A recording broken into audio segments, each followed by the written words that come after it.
Чыста зроблена, таварыш Майбарада. Пятро Майбарада ажно крыкнуў ад нечаканасці і крута павярнуўся.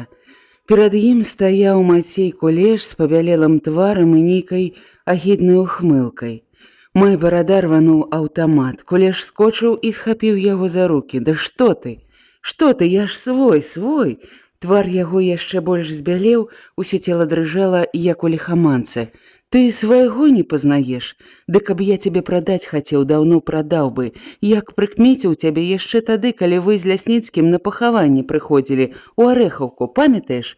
А зараз я за сасной стаяў і ўсё бачыў, адным стрэлам мог бы цябе». Аргумент быў пераканаўчы. Сапраўды, мог прадаць, забіць, а не прадаў, не забіў, значыцца, можна верыць. Майбарада апусціў аўтамат, а Куляша схапіў за каўнер, прыцягнуў да сябе і горача зашаптаў, аглядаючыся. «Ну, калі так, дык слухай. Скачы зараз на Кляшчоў хутар. 3 хата ад лесу, знойдзеш там дзяўчыну. Ведаеш ты яе, Люба Кучаравенка. Перадай, праз 2 гадзіны я выведу гэтую банду да Белай затокі. Зразумеў? Глядзі. Калі што з-пад зямлі дастану, ад мяне ты і нідзе не схаваешся», дадаў Пятро Майбарада. З'явіліся першыя бандыты. Адны на конях, другія пешшу, крычалі і стралялі ў белы свет па невядомаму ворагу. Майбарада спыніў гэтую бяссэнсавую страляніну. «Спыніць агонь, куды паліце, сволачы!» злосна крыкнуў ён і, выйшаўшы з-за дрэва, падышоў да трупа Ганса Гопкеля, павольна зняў шапку. У вачах яго заблішчэлі слёзы.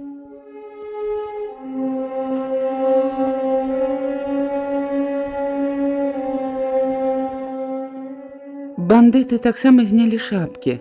Ён падняў галаву, абвёў іх цяжкім позіркам і глуха прашаптаў: «Колькі ж часу вас трэба было чакаць, паўгадзіны прайшло. Візанер душы з вас выцягне». І, вылаяўшыся па-нямецку, павярнуўся і хутка пайшоў у лагер. Яны правялі яго спалоханымі позіркамі, паглядзелі адзін на аднаго. Нехта цяжка ўздыхнуў: «Эх, жыццё наша капеечнае».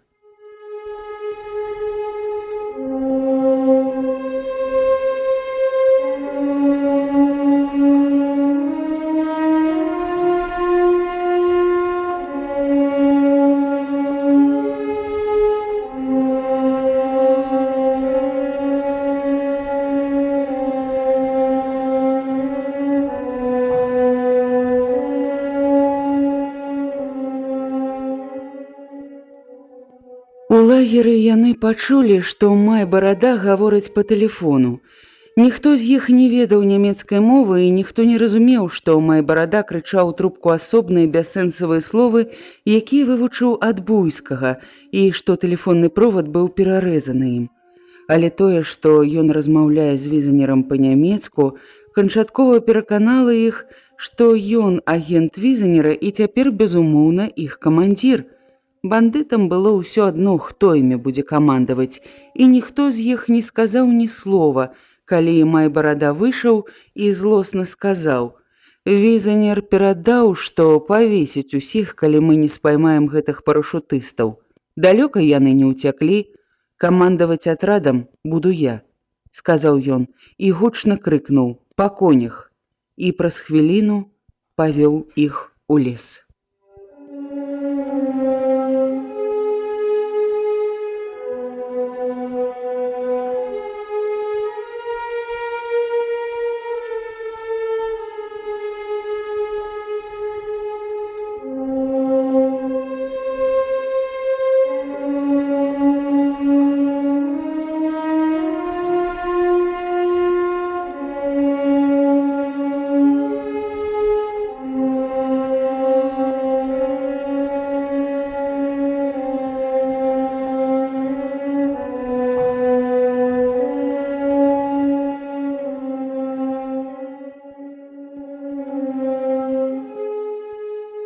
Мацей Кулеш выканаў заданне Майбарады.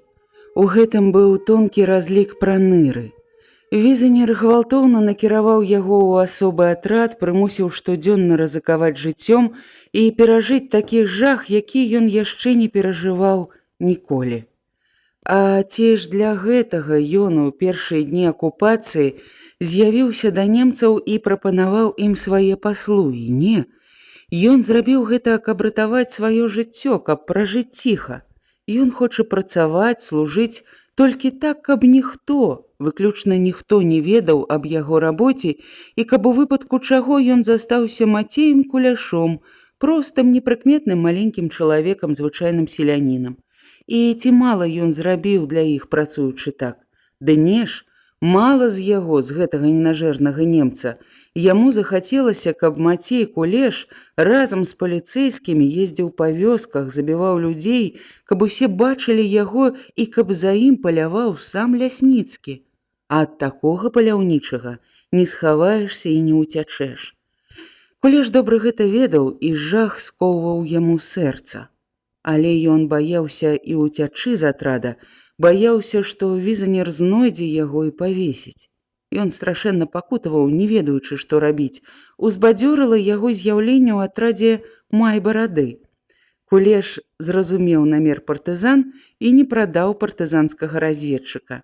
Ён хацеў забіць двух зайцоў адначасова, вызваліцца ад атрада і заслужыць давер'е ў партызан.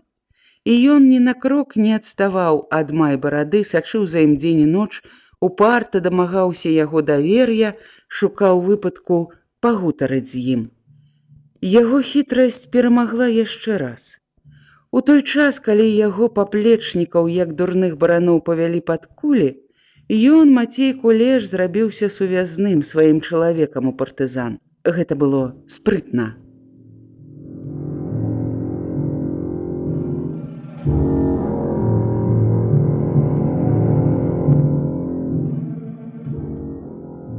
Праз некаторы час, паведаміўшы здзіўленай Любе ўсё, што загадаў яму Майбарада, Кулеш з усяе сілы кінуўся бегчы назад. Некалькі кіламетраў ён прабег за паўгадзіны і знясілены ўпаў на парозе кабінета візанера.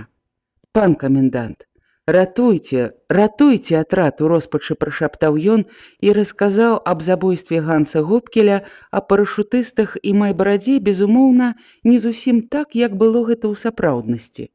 «Ну вось і вёў ён нас, нібыта па вашаму загаду, лавіць іх, парашутыстаў, і завёў такі гушчар, што ў мяне валасы дыбам сталі. Тут я і адчуў нядобрае. Адстаў, непрыкметна злез з каня і ўцёк, да вас прыбег. Не-не, пан камендант, клянуся вам, я не хлушу. Можа, я памыліўся, але клянуся!» Ускрыкнуў ён, убачыўшы, што візанер уздрыгнуў, цяжка падняўся і накіраваўся да яго. Але візанер не крануў яго. Ён падышоў да акна і доўга моўчкі глядзеў на лес. Мацей Кулеш трохі супакоіўся, пасмялеў і ціха сказаў: «Трэба паслаць салдат, пан камендант». Візанер павярнуўся. Твар яго быў жудасны, скрыўлены, зубы сціснутыя, ў вачах нейкія звярыныя іскры. Кулеш спалохана адхіснуўся. «Шпетнар!» — крыкнуў ён і, сеўшы на канапу, сціснуў далонямі скроні і зашипеў: «Шмах!» Сапраўды, было позна.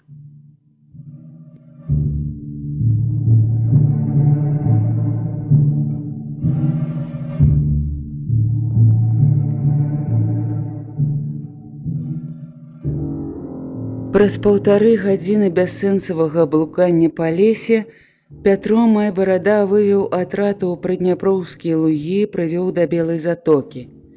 Затока гэтая вузкі ручны рукаў утварыла з рукою паўвостраў накшталт выцягнутай падковы. На пясчаным паўвостраве гэтым расла густая лаза. «Напоім коней», — сказаў Майбарада і завёў атрад у падкову. А як толькі бандыты, узрадаваныя тым, што нарэшце вырваліся з лесу, саскочылі з коней, пачалі паіць іх і піць самі, ззаду з лазы нечаканым смяротным ураганам наляцелі на іх коннікі-жаўны. Бліснулі пад чэрвеньскім сонцам вясёлымі зайчыкамі шаблі. Секлі бязлітасна. Ніводзін з 37 бандытаў не ўправіўся нават і стрэліць. некалькі чалавек скочылі ў Днепр, а іх расстралялі з вінтовак. Праз 5 хвілін усё было скончана. Фёдор жаўна выцер шаблю аб грыву коня. Гэта вам за пакуты люду нашага, за кроў, за слёзы, за зганьбу імя майго. А цябе, брат, шчырая дзякуй. Звярнуўся ён да Майбарады і мужна паціснуў яму руку.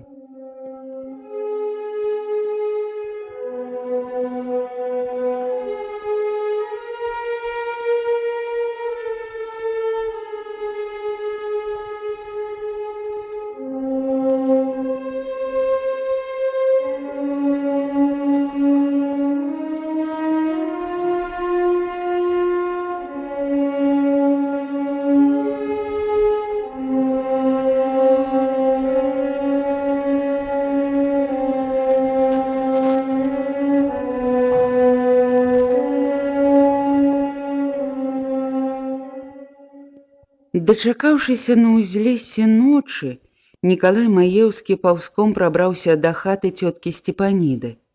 Старая сустрэла яго як роднага сына, са слязамі радасці, паверыла яму без усялякіх пароляў і адразу ж пачала карміць і расказваць аб яго родных.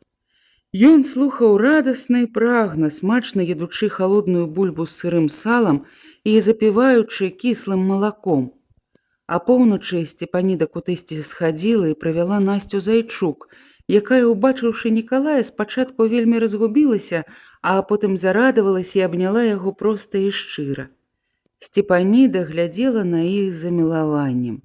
«Ну, цяпер-то зразумела, для чаго табе загадалі ўвесь час быць пры мне?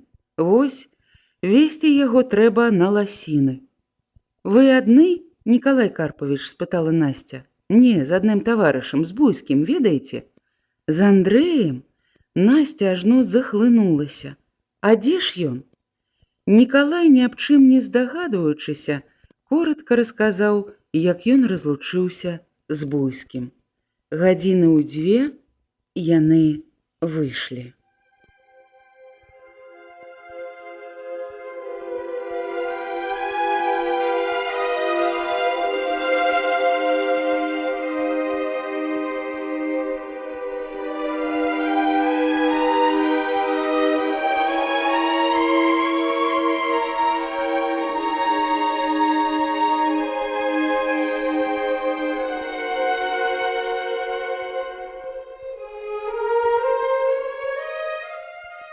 Быў канец чэрвеня, і былі самыя кароткія і прыгожыя летнія ночы. Ужо ў 2 гадзіны неба на паўночным усходзе святлела, і срэбная паласа паўзла на ўсход і паступова пашыралася, ружавела, паціху ажываў лес. Першым затрапятала чуткае лісце асіны, але маўчалі яшчэ паважныя дубы, змоўкла хвоя. Улетку, у бязветраны час, хвоя гамоніць уначы і стаіць нерухома ў гарачы дзень.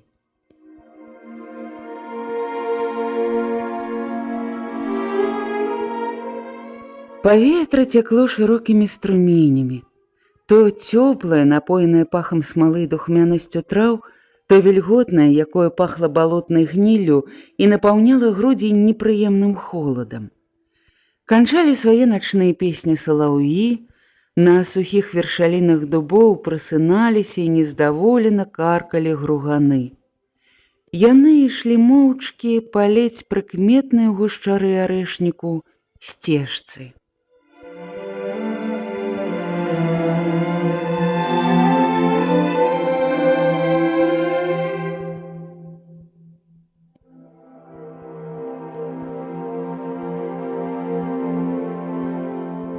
Нікалай з радасцю пазнаваў мясціны, праз якія яны праходзілі. З кожнай з іх былі звязаны цікавыя і шчаслівыя ўспаміны дзяцінства. Асабліва добра ён памятаў гэты стары лес. Магутныя хвоі, дубы, бярозы, пад імі густы арэшнік, і месца тут няроўнае. То высокая гара, то глыбокая нязіна, і славілася яно арэхамі, грыбамі і ягадамі. У ранішнім змроку на соснах бялелі раныя старой падсочкі, і яму чамусьці па-дзіцячаму стала шкада гэтых старых параненых сосен, ажно сэрца сціснулася. Вось знаёмая паляна, за ёй малады арэшнік. Яны выйшлі на прасеку, якая раздзяляла кварталы. Над галавой, напоўніўшы паветра шумным свістам крылляў, прыляцелі качкі, гучна плюхнуліся на балота ў алешніку, закракалі. Насця спынілася, пачакала Нікалая. «Што ж гэта мы маўчым?» – спытала яна. «Я сам здзіўляюся, чаму гэта ты маўчыш, такая гаваруння», – адказаў ён. Настя ціха засмяялася. «Думаю, цікава ж, аб чым? А ці мала аб чым можа думаць чалавек, і асабліва ў такі час?» Яна пачакала яго і пайшла побач. Нікалай адчуў сваёй рукой яе гарачую руку, і гэтая гарачыня прыемным хваляваннем разлілася па ўсяму целу, і ён пайшоў павольней. Але гутарка ўсё адно не ладзілася, і ён пажартаваў. «Ну што ж, ты будзеш маўчаць, а я буду слухаць, і наадварот. Цікавы занятак, нечага сказаць. А я не люблю гаварыць. Ведаеце, я спяваць люблю. У мяне зараз на душы так светла і радасна, проста сама душа спявае». «А я штось не бачу прычыны для такой радасці», – усміхнуўся Нікалай. «А я бачу. Ды як не радавацца, скажыце. Каб вы ведалі, як цудоўна жыць. Жыць і кахаць», – сказала яна праз паўзу і выдохнула. «Ну, зразумела», – з іранічнай сур'ёзнасцю адказаў ён. «Так, прычына сур'ёзная, каб радавацца. Закаханаму заўсёды хочацца абняць увесь свет, але зараз абдымаць яго не варта, не раю. У абдымку могуць трапіць і ворагі. Так, радуйцеся пра сябе. А я хачу, каб радаваліся ўсе. А калі ў мяне няма прычын для гэтага? Ну, значыцца, не разумееце вы», – сказала яна. Нікалай не знайшоў, чым запярэчыць на гэты просты адказ і змаўчаў. Некалькі хвілін маўчала і Насця. Нарэшце загаварыла зноў. «Я не люблю людзей, якія вешаюць нос. Сумота нараджае неўпэўненасць у свае сілы, і нават калі хочаце ведаць, баязлівасць. Не спрачайцеся са мной, калі ласка. Я вось раскажу вам, з таго дня, як расстралялі сем'і, вам жа расказвала Сцепаніда, ну дык вось, мая маці не дае дзецям заставацца на ноч у хаце. Зімой разводзіла па людзях, а цяпер і наогул. Ніхто не спіць у хаце, а дзе хто? У садзе, у пуні, на вышках. І гэта штодзённы страх, штодзённае чаканне смерці страшней за ўсё. Сам сябе пачынаеш ненавідзець.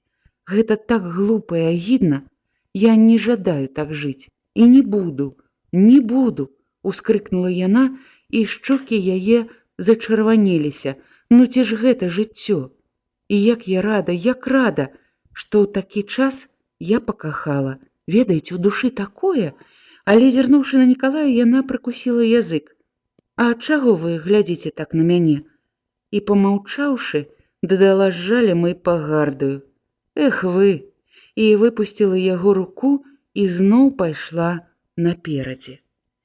Нікалай зразумеў гэтае «эх вы», і яму стала сорамна. Ён дагнаў яе і паспрабаваў згладзіць няёмкасць жартам. «Вось цікава, а ў якога шчасліўца ты закахалася?» Насця бліснула прыгожымі вачыма і адразу змяніла тэму размовы. Але ён пасля доўга яшчэ думаў аб гэтым. Як гэта прыгожа і аптымістычна ў яе. Жыць, змагацца і кахаць.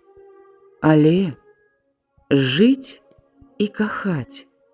Ён некалькі разоў паўтарыў гэтыя два словы, і ў яго самога неяк святлей зрабілася ў душы, нібы ён раптам зразумеў ісціну, на выясненне якой патраціў шмат сіл і часу.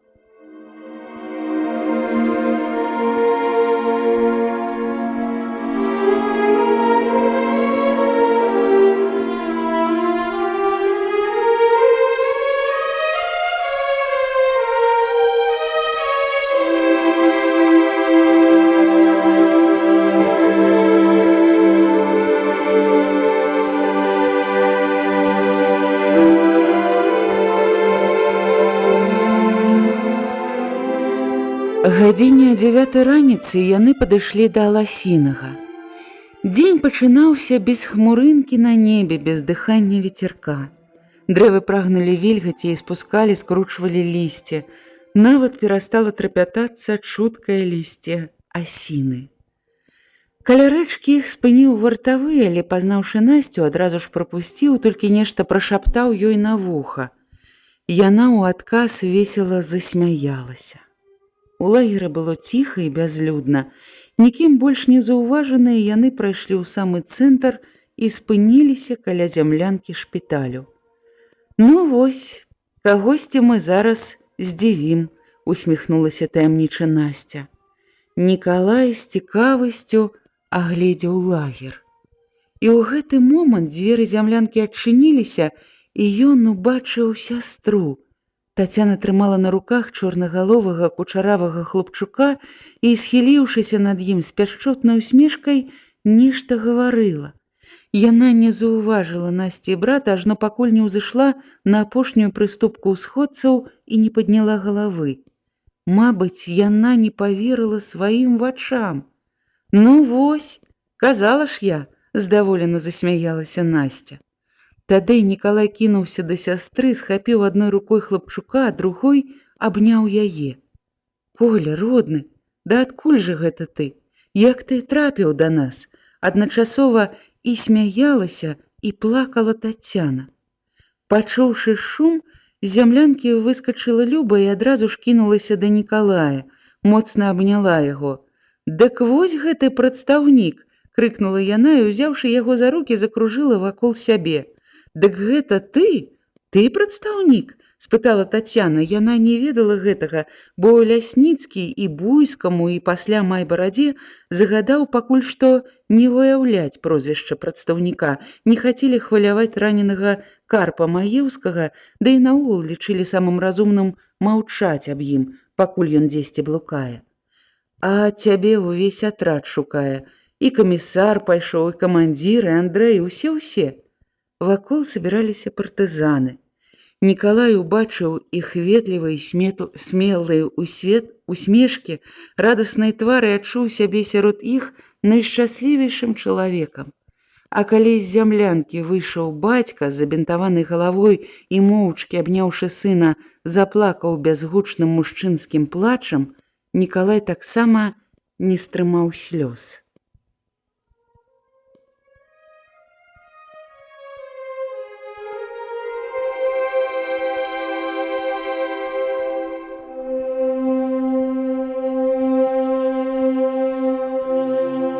Толькі адзін чалавек не выйшаў насустрач госцю.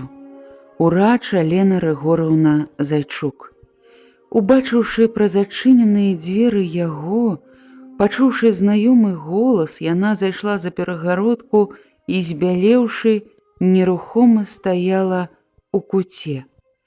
І ў адзін міг перад ёй, як на экране, праплыло яе жыццё, яе каханне і маладосць.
Дачакаўшыся на ўзлесе ночы, Нікалай Маеўскі паўзком прабраўся да хаты цёткі Сцепаніды.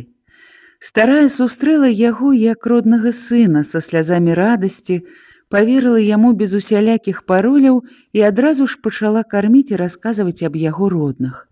Ён слухаў радасна, прагна, смачна едучы халодную бульбу з сырым салам і запіваючы кіслым малаком.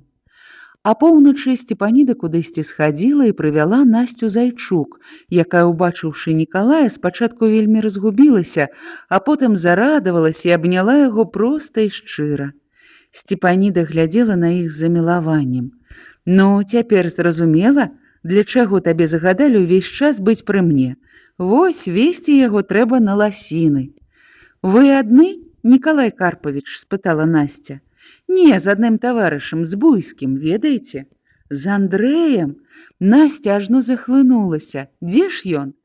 Нікалай, ні аб чым не здагадваючыся, каротка расказаў, як ён разлучыўся з Буйскім. Гадзіну дзве яны выйшлі.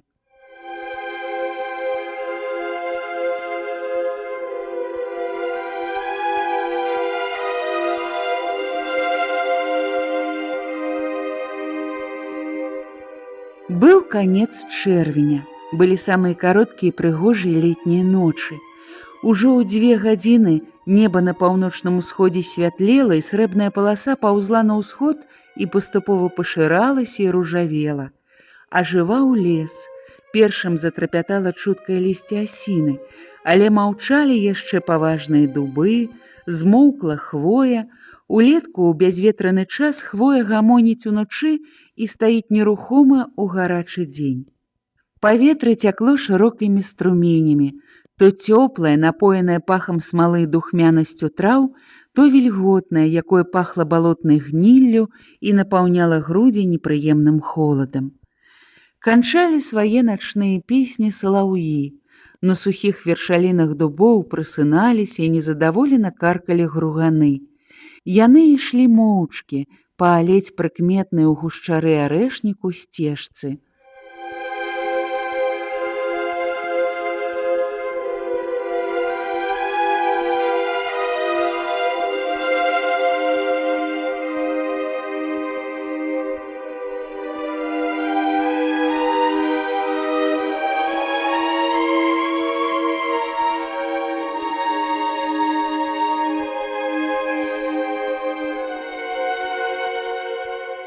Нікалай з радасцю пазнаваў мясціны, праз якія яны праходзілі.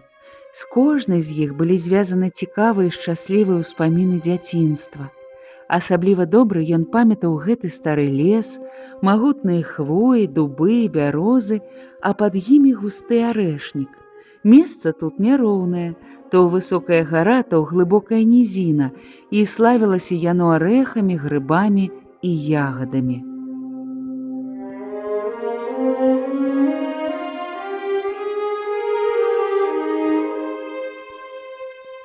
У ранішнім змроку на соснах бялелі раны старой падсочкі, і яму чамусьці па-дзіцячаму стала шкада гэтых старых параненых сосен, ажно сэрца сціснулася. Вось знаёмая паляна, за ёй малады арэшнік. Яны выйшлі на прасеку, якая раздзяляла кварталы. Над галавой, напоўніўшы паветра шумным свістам крылляў, прыляцелі качкі. Гучна плюхнуліся на балоту ў алешніку, закракалі.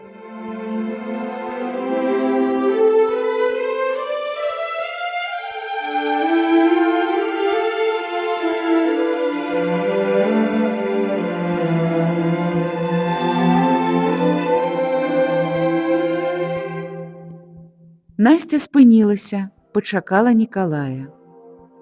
«Што ж гэта мы маўчым?» – спытала яна.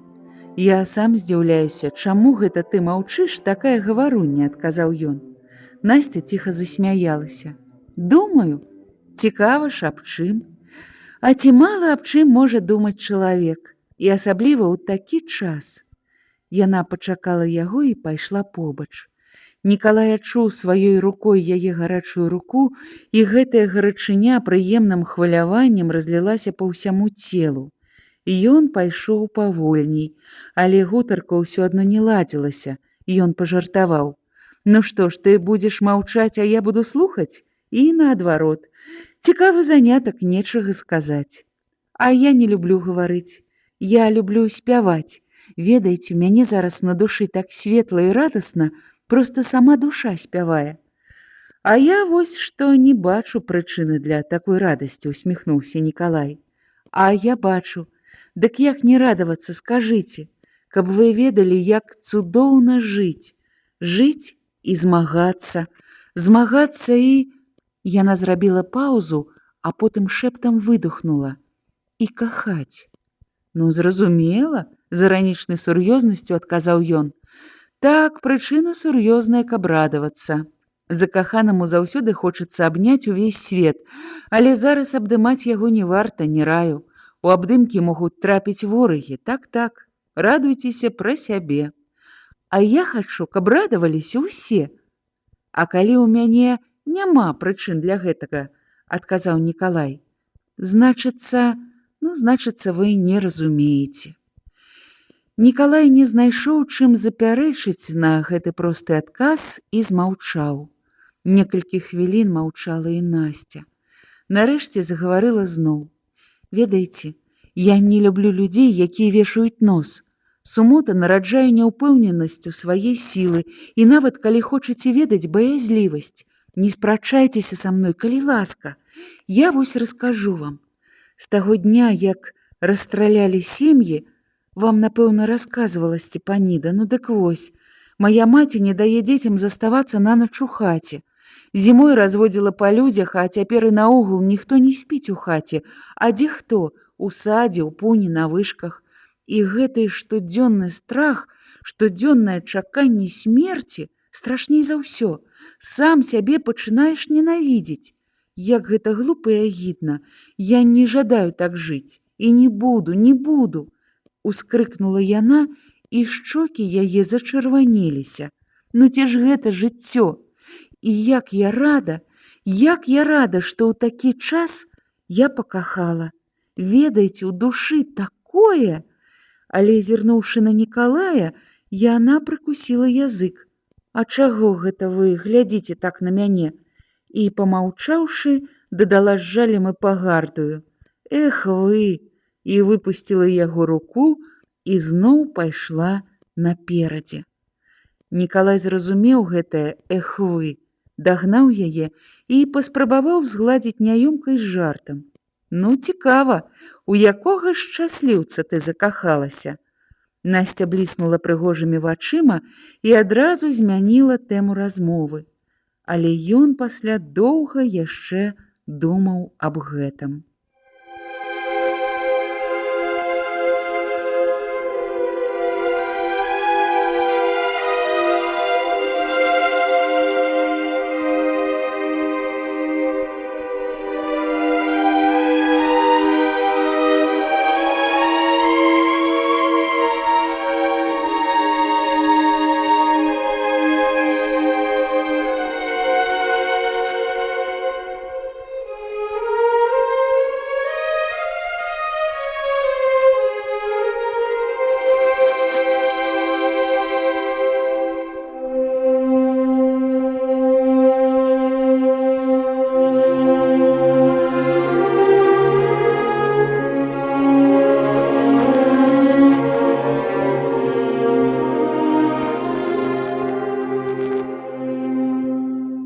Як гэта прыгожа і аптымістычна ў яе. Жыць, змагацца і кахаць. Але не. Жыць і кахаць. Ён некалькі разоў паўтарыў гэтыя два словы, і ў яго самога неяк святлей зрабілася ў душы, нібы ён раптам зразумеў ісціну, на выясненне якой патраціў шмат сіл і часу.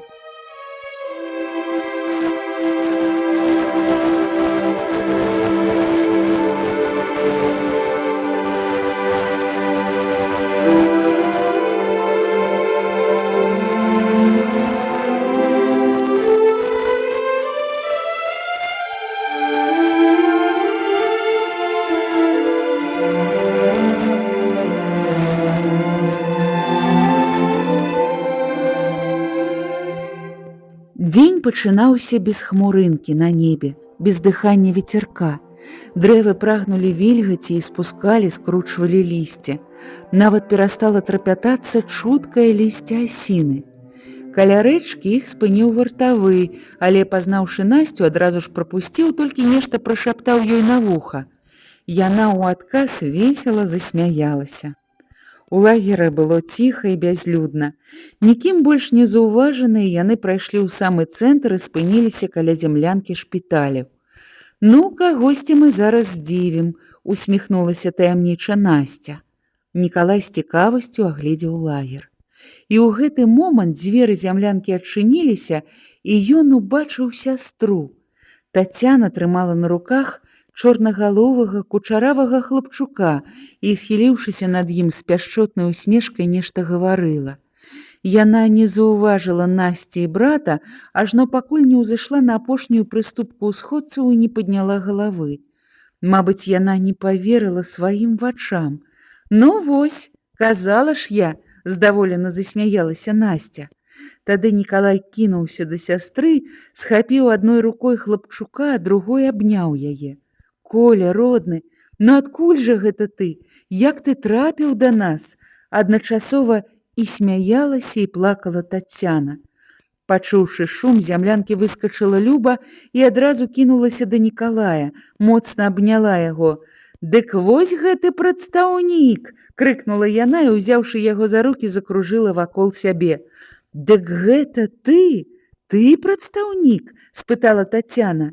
Яна не ведала гэтага, бо Лясніцкі і Буйскаму, і пасля Майбарадзе загадаў пакуль што не выяўляць прозвішча прадстаўніка. Не хацелі хваляваць раненага Карпа Маеўскага, ды і наогул лічылі самым разумным маўчаць аб ім, пакуль ён дзесьці блукае. «А цябе ўвесь атрад шукае, і камісар пайшоў, і камандзір, і Андрэй, усе. Вакол сабіраліся партызаны.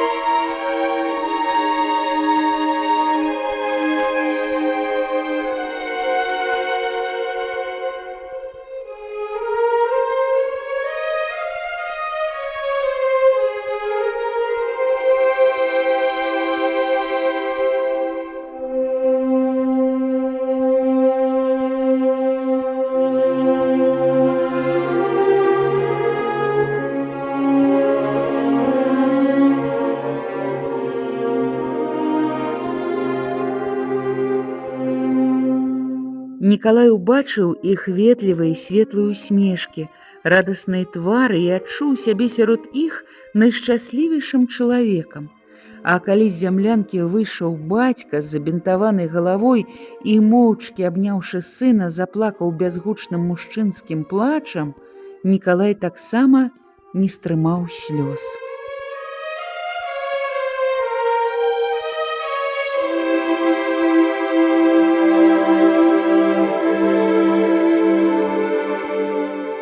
Толькі адзін чалавек не выйшаў насустрач госцю — урач Алена Рыгораўна Зайчук. Убачыўшы праз адчыненыя дзверы яго, пачуўшы знаёмы голас, яна зайшла за перагародку і, збялеўшы, нерухома стаяла ў куце. І ў адзін міг перад ёй, як на экране, праплыло яе жыццё, яе каханне, яе маладосць.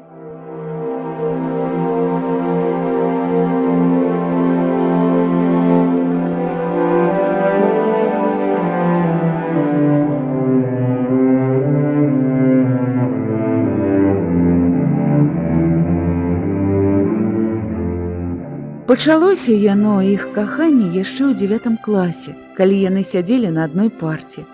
З чаго пачалося, цяжка сказаць. Хадзілі яны ў школу за 7 кіламетраў, і вось аднойчы, калі астатнія вучні з іх вёскі не былі ў школе і яны ішлі толькі ўдвух, Нікалай нечакана пачаў гаварыць ёй аб сваім каханні. Праўда, гаварыў ён вельмі туманна і ні разу не ўспамянуў слова «каханне», але ўсё адно яна ўсё зразумела. Алена нічога не адказала яму тады, але з таго дня глядзела на яго зусім іншымі вачыма. І пачалося для іх не жыццё, а цудоўная казка, песня. Што ім былі кпіны сяброў і старэйшых? Яны слухалі і толькі радаваліся, што людзі гавораць аб іх каханні. Яны лічылі сваё каханне незвычайным, самым прыгожым і лепшым у свеце.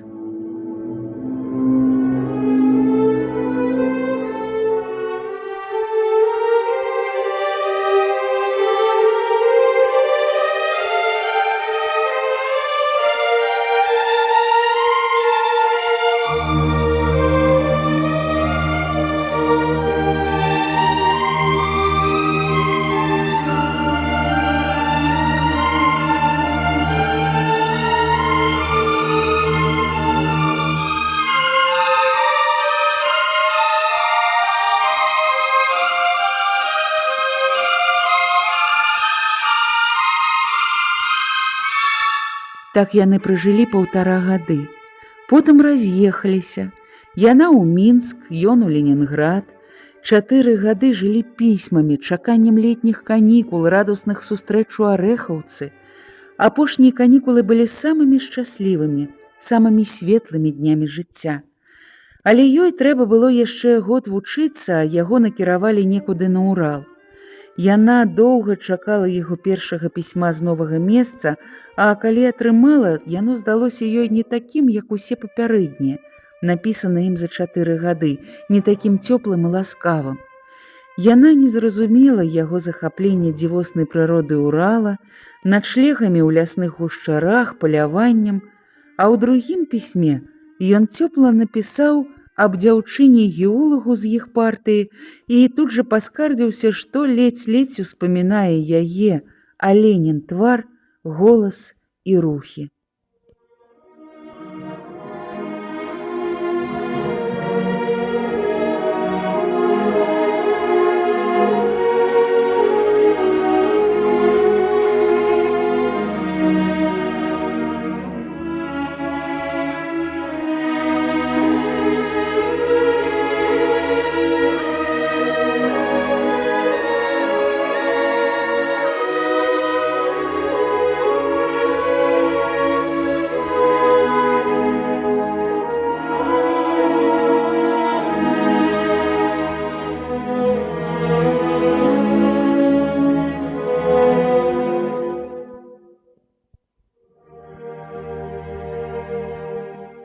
Пасля гэтага яна мела неасцярожнасць паказаць гэтае пісьмо сваім лепшым сяброўкам.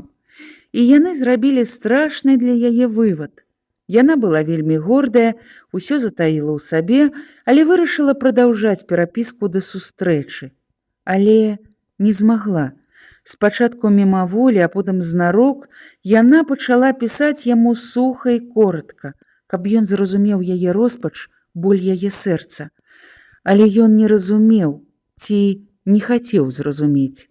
Пакрыўджаная і абражаная, яна не адказала на адно з яго пісьмаў, якое здалося ёй асабліва абыякавым у адносінах да яе пачуццяў і да іх кахання. Потым на другое. Перапіска спынілася. 3 гады яны не бачыліся. І вось зараз лёс звёў іх зноў. Яны павінны сустрэцца. Але як?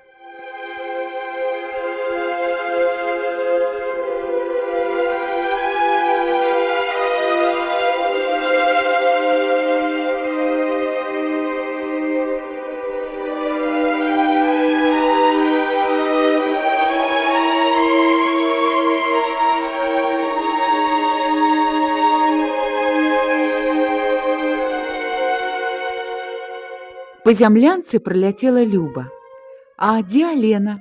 А што ж ты гэта стаіш тут у кутку? Не чуеш ці што? Нікалай Маеўскі прыйшоў.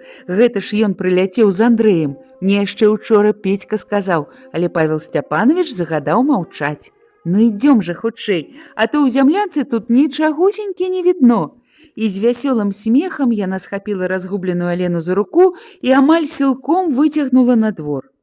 Алена схамянулася, спакойным рухам паправіла скамечаны халат, ціха прывіталася, нібы не бачыліся яны ўсяго некалькі дзён. «Добрай раніцы, Нікалай Карпавіч, і вы да нас?»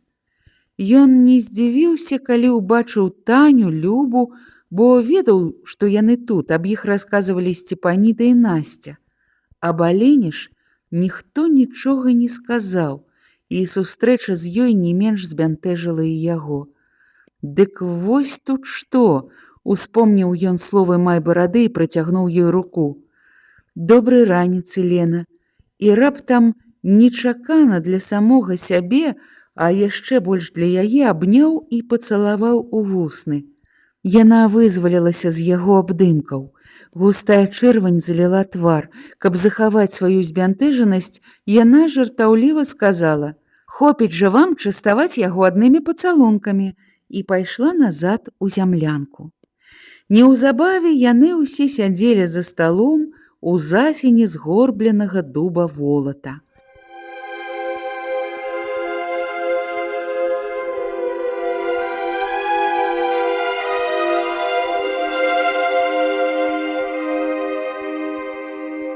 На стале было ўсё лепшае, што знайшлі на харчовым складзе: сала, цыбуля, банка рыбных кансерваў і нават чорная пузатая са срэбнай галоўкай бутэлька савецкага шампанскага.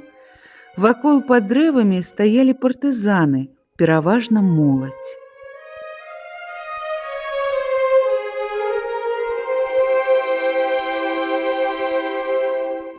Нікалай аглянуўся і здзівіўся.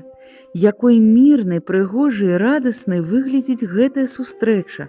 Усе навокал смяяліся, і тонкія праменні сонца, што прабіваліся праз лісце дуба і скакалі вясёлымі зайчыкамі, і дрэвы, і людзі. І зусім не хацелася верыць, што яшчэ учора раніцою ён так блізка зірнуў у твар смерці, а ўсе гэтыя дзяўчаты і юнакі штодня сустракаюцца з ёю і штохвіліны гатовы аддаць сваё жыццё за тое, каб другія такія мелі мажлівасць сустракацца так у любы час, у любым месцы сваёй вялікай радзімы, а не хаваліся ў гушчарах партызанскіх лясоў.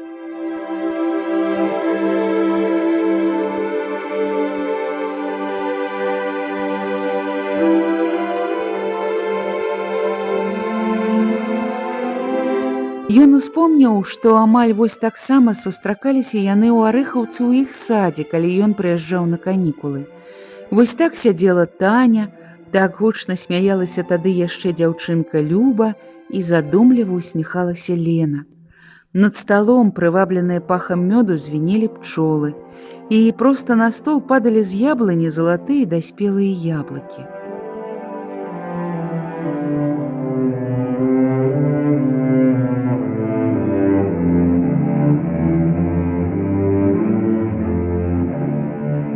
Тацяна, відаць, таксама ўспомніла гэта.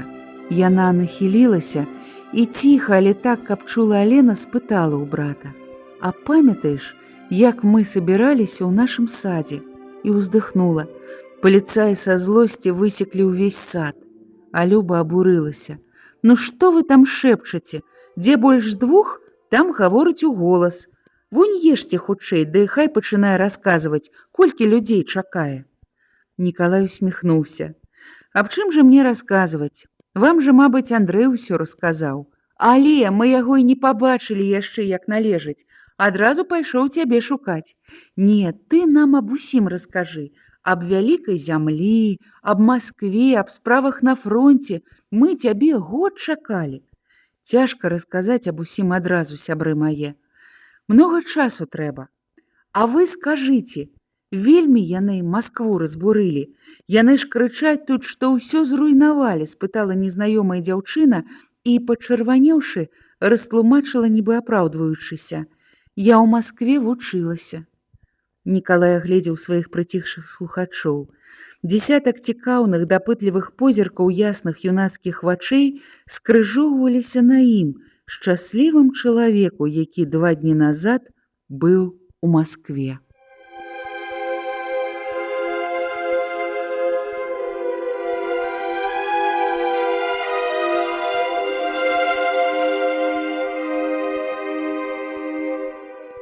Нікалай зразумеў іх пачуцці і праз нейкі час пачаў свой расказ.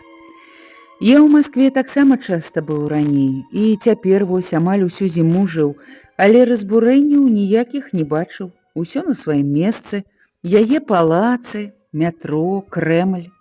Сэрца нашай радзімы б'ецца роўна і ўпэўнена. Гэта здаровае сэрца. Нішто не раніла яго. А ўрад? Урад вярнуўся ў Маскву, спытала Алена.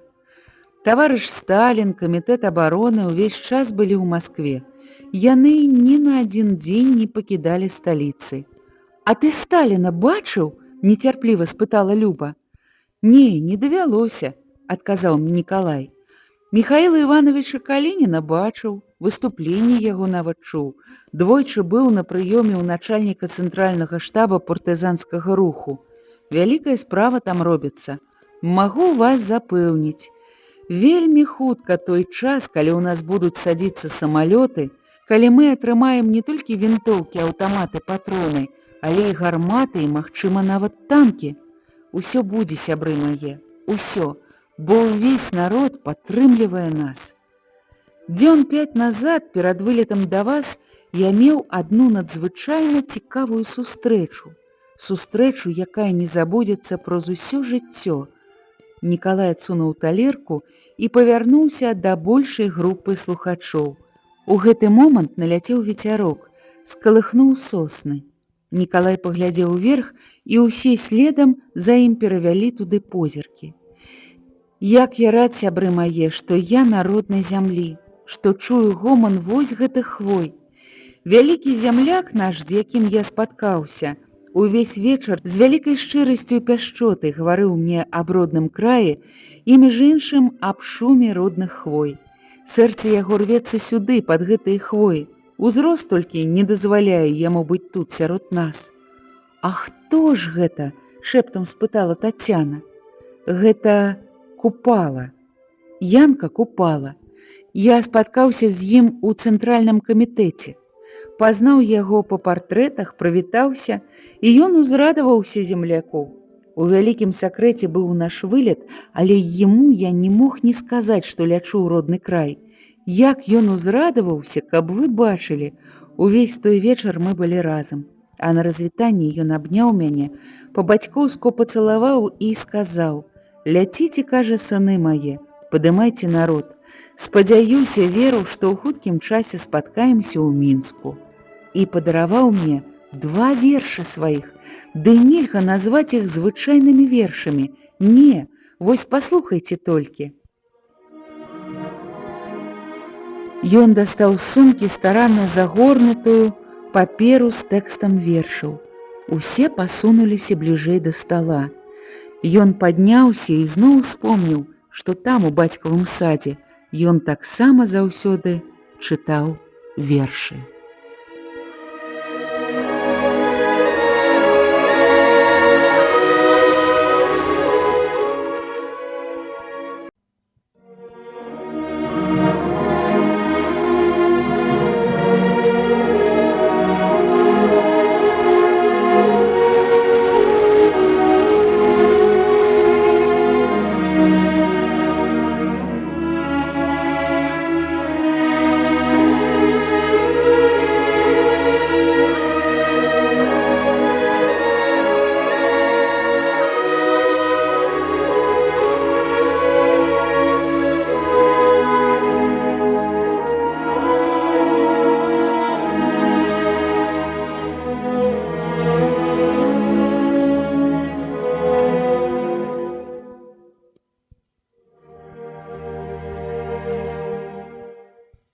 Дзейнасць санітаркі не задавальняла Тацяну. Яна адчувала нейкую невядомую дагэтуль сілу, душэўны ўздым, і яе сэрца прагнула актыўнай барацьбы. Яна зайздросціла і Любе, і Женьку, якія амаль штодня ўхадзілі на заданне, і нават бацьку, які ранена ні хвіліны не сядзеў без работы. Для яго ўсё шчасце было ў працы. Партызанскую дзейнасць ён не ўяўляў без упартай, напружанай самаадданай працы. Стары калгаснік з аднолькавым натхненнем падрываў нямецкі цягнік і рыў вакол лагера акопы, Майстраваў міны і вырабляў драўляныя лыжкі, будаваў зямлянкі і ішоў пасыльным у самыя далёкія атрады і вёскі. Ён не шукаў нейкага асаблівага занятку, рабіў тое, што даручалі, і ўсё лічыў вельмі важным і неабходным. Яму не падабаліся такія партызаны, як Пятро Майбарада, які ператварыўся ў нейкага прафесіянала і, акрамя разведкі і дыверсіі, больш нічога не хацеў ведаць, увільваў ад фізічнай работы, і часта, калі людзі працавалі, ён грэўся на сонцы і няспынна іграў на сваім губным гармоніку. «Гультай!» Коротка і знішчальна гаварыў аб ім Карп. Не пахваліў ён і дачку, калі яна неяк шчыра прызналася, што незадаволена сваімі абавязкамі. «А гэта таму, што бяздзейнічаеце вы там у шпіталі сваім», – сказаў ён. «Адна Алена працуе за вас, яна небось задаволена. Колькі работы навокал, а ты жадаеш чаго, сама не ведаеш». І ёй зрабілася сорамна. Яна хацела быць такой, як бацька, працаваць многа і аддана, але душа яе патрабавала іншага. 3 месяцы называюся партызанскім атрадзе, а ніводнага стрэла не зрабіла, з абурэннем думала яна і дамагалася іншай работы, баявых заданняў. «Усяму свой час, Тацяна Карпаўна», спакойна і ветліва адказваў на яе просьбы Лясніцкі. «Хопіць подзвігаў і на вашу долю, а зараз пачнем самага скромнага». І ён накіраваў яе ў якасці прапагандыста ў далёкую вёску, распаўсюдзіць партызанскую газету, правесці гутарку з насельніцтвам. Яна паспяхова выканала гэтае заданне, а ў другі раз ён узяў яе з сабой у падарожжа па раёну. І хоць прайшлі яны ціха і непрыкметна, але ўсё ж гэта была сапраўдная работа. Яна дала Тацяне магчымасць зразумець усю цяжкасць іх суровай барацьбы, а падзеі, якія адбыліся ў канцы іх падарожжа, канчаткова выветрылі з яе галавы рэшткі рамантыкі. Усё гэта велічна, але сурова і небяспечна, зразумела яна з таго часу і стала больш падобнай да бацькі і ў сваёй рабоце санітаркі убачыла многа цікавага і карыснага. Але ў яе быў яшчэ і другі бок жыцця, той, які быў звязаны з малым Віцем.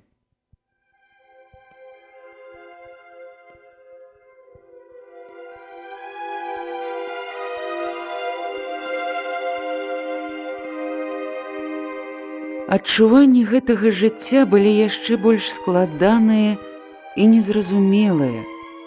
Яна гаварыла «мой сын». Столькі яна перахварэла за яго, столькі перажыла. Ратуючы яго, яна прыйшла ў лес, і тут усе таксама ўпэўнены, што гэта яе дзіця. Ілюзія мацярынства была такой моцнай, што часам і сама яна цвёрда верыла, што Віця сапраўды яе сын. Так, гэта яе сын, яе роднае дзіця.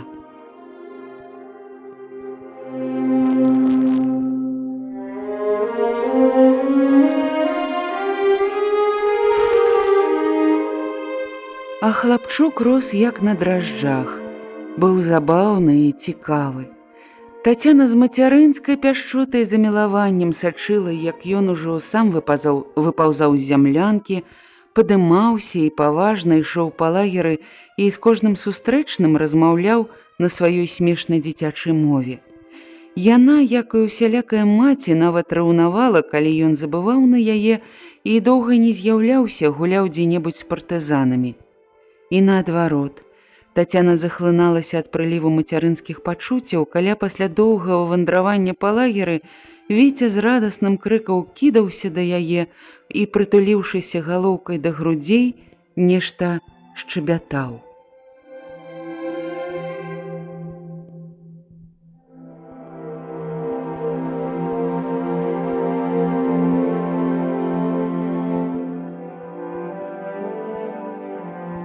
Але хлапчук выклікаў і іншыя пачуцці. Аднойчы ёй саснілася, што яна нарадзіла дзіця, таксама сына, і сон не выходзіў з яе галавы. Усё часцей з'яўлялася думка аб сапраўдным мацярынстве. Яна сарамліва адганяла яе, злавалася на сябе. І ўрэшце, пасля доўгіх душэўных пакут, яна знайшла апраўданне сваім пачуццям. Усё гэта прага кахання.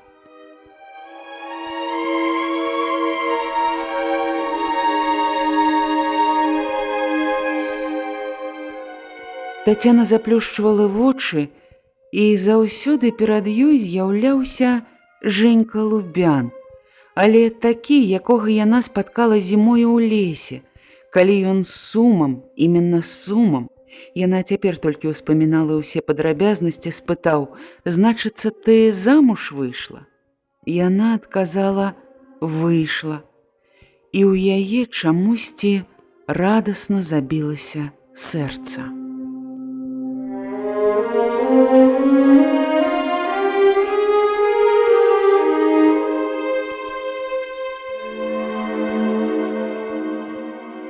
Так і цяпер пачынала яно біцца, калі яна думала аб ім. Але цяпер Женька быў другім, зусім непадобным да таго вясёлага, смяшлівага хлопца. Цяпер гэта быў мужчына, худы, маўклівы. Сустракаліся яны ўвесь час як чужыя, гаварылі толькі аб справах, і то рэдка. Увесь час ён быў на заданні, хадзіў па вёсках, ствараў падпольныя камсамольскія арганізацыі, прыводзіў моладзь у атрады ці сваімі звыштрапнымі стрэламі знімаў нямецкіх вартавых, наводзячы жах на акупантаў.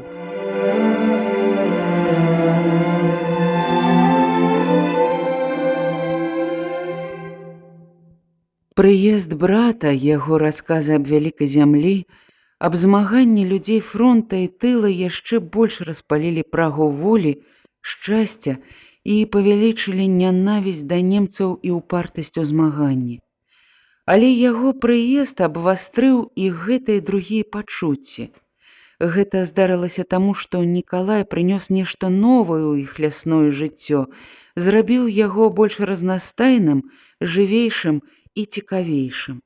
Сам таго не заўважыўшы, ён згуртаваў вакол сябе моладзь. Спачатку сабіраліся паслухаць яго расказы, пасля гэтыя зборы ператварыліся ў нешта накшталт літаратурных вечароў. Чыталі вершы, нават урыўкі з кніг, а па магчымасці слухалі і радыё. І ўрэшце гэта стала прывычкай, жыццёвай неабходнасцю. Сабіраліся ўжо і тады, калі Нікалая не было. Пачалі спяваць песні. Лясніцкі неяк паслухаў гэтыя спевы і на другі дзень спецыяльным загадам стварыў калектыў мастацкай самадзейнасці. Кіраўніком назначыў Майбараду.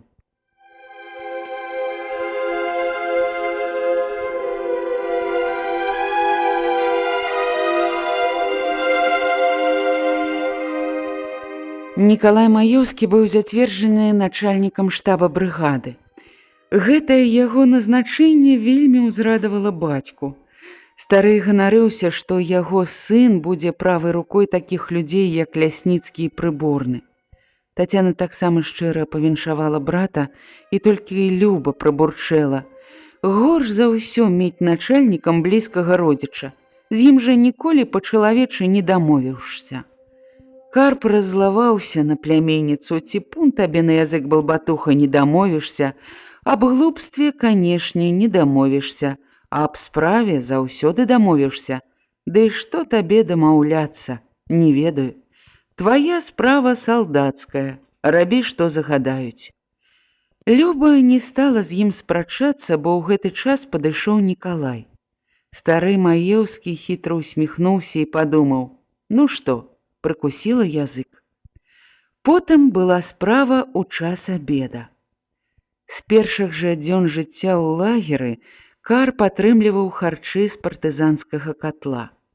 Абедалі яны па-дамашняму, усе разам, паважна, не спяшаючыся, без лішніх размоў, як належыць у добрай сялянскай сям'і. Стары не любіў, калі часам Люба, знаходзячыся ў лагеры, парушала гэтае правіла. А Люба абуралася і гаварыла Тацяне: «Ну не разумею гэтага твайго неспакойнага пчаляра.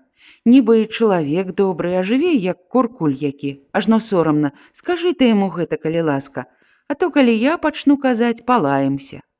Але Таццяне падабалася, што бацька і тут у атрадзе адчувае сябе галавой сям'і. Падабалася гэта і Нікалаю. У гэты дзень яны абедалі ў хвойніку каля балота. Калі ўсе расселіся вакол разасланага на зямлі настольніка, Віця залез амаль на сярэдзіну яго, бацька трохі збянтэжана пашкроб патыліцу.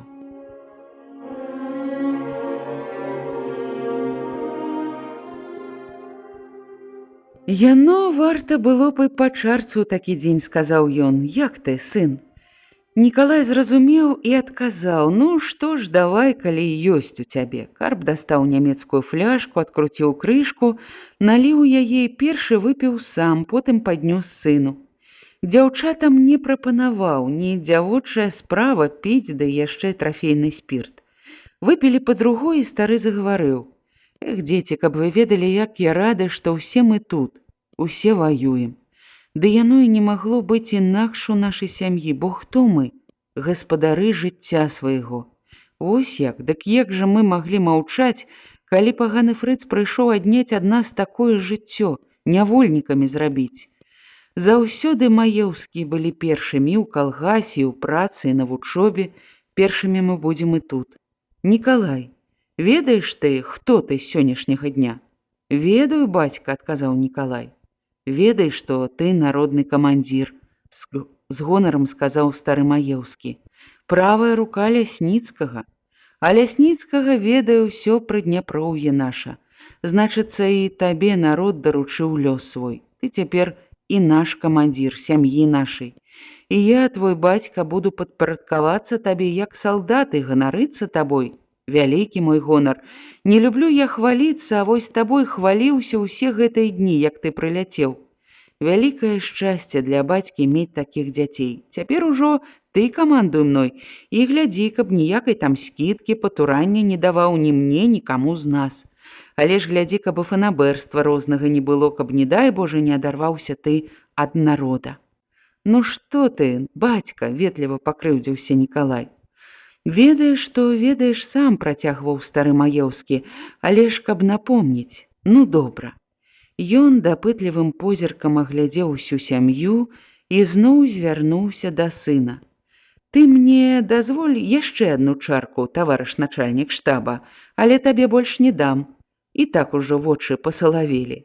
Люба зарагатала, ажно слёзы брызнулі з вачэй. Гледзячы на яе, засмяяўся і маленькі Віця, смешна зморшчыўшы тварак. Карп адставіў пляшку, з дакорам паглядзеў на пляменніцу. «А вось злы ў цябе язык, Любоў, злы, але гэта яшчэ нічога. Вось я любіў тваю маці за яе душэўную прастату, але ж маці тваю павагу да людзей мела, а ты, здаецца мне, не маеш ніякай павагі.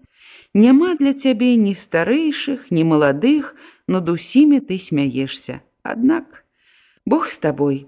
І, наліўшы чарку, сказаў з нечаканай весялосцю: «За тваё здароўе».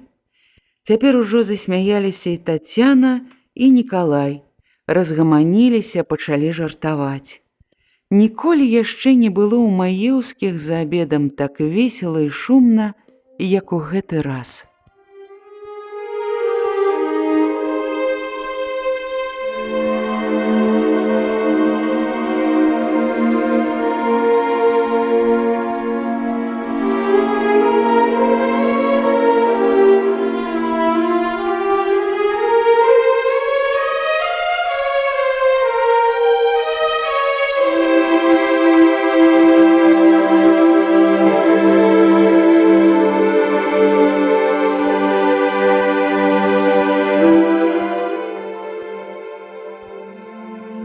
Праз некаторы час, калі скончылі абед і трошкі супакоіліся, Карп цяжка ўздыхнуў і сказаў: «Але ўсё ж я сумую, дзеці, цяжка мне без саду, без вулля ў маіх. Цягне мяне ў вёску, хоць пабыць на радным вогнішчы, паглядзець хоць на ўсё». «І на Палагею», – прашаптала Люба Таццяне. Але стары пачуў яе шэпта і спакойна сказаў: І да Палагеі хочацца схадзіць, шчыра прызнаюся, і ўздыхнуў. Сурова вы мяне асуджаеце, дзеці, вельмі сурова. А ці ведаеце вы, як цяжка чалавеку жыць аднаму? Вы разляцеліся з майго гнязда ва ўсе бакі, застаўся я адзін з такой гаспадаркай. Сам даглядай, сам вары і сам споднікі сцірай, да і наогул. Чалавек на чалавека не падобны робіцца, калі сам жыве. Дзікун, што ж мне было рабіць? Да мы ж нічога не гаворым, бацька, азваўся Нікалай, кінуўшы на Любу дакорлівы позірк. Ну вось і цяпер, працягваў гаварыць стары, скончыцца вайна і зноў вас не ўтрымаеш, хто куды, а я куды. Вось і трэба мне схадзіць да Палагеі, памірыцца з ёю. Яна на нашым шляху не стане, не бойцеся. Але ж яна астанавілася, тата, ціха сказала Тацяна. Як уздумаю, не прыстае ў мяне душа да яе. Карп панурыўся і нічога не адказаў. А Тацяне ў галаву запала бацькава пытанне. А ці ведаеце вы, як цяжка чалавеку жыць аднаму? Так думала яна. Бацька стары і той думае аб будучым, верыць, што яшчэ вернецца да звычайнага жыцця, да свайго шчасця. А чаму я? Чаму я так мала думаю аб ім? Цяжка жыць аднаму, сказаў ён. Вядома, цяжка. Значыць, трэба ісці насустрач яму, жыццю і свайму шчасцю. Яна стаяла ўвечары каля зямлянкі, прытуліўшыся спіною да цёплай хвоі, углядалася ў цемру паміж нябачнымі дрэвамі.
Ажно галава кружыцца.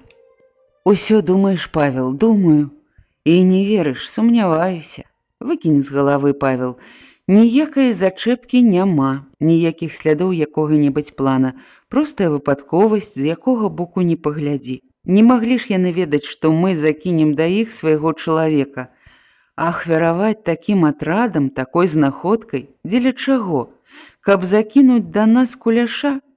Зрабіць гэта можна было б значна прасцей урэшце. Не такія яны дурні.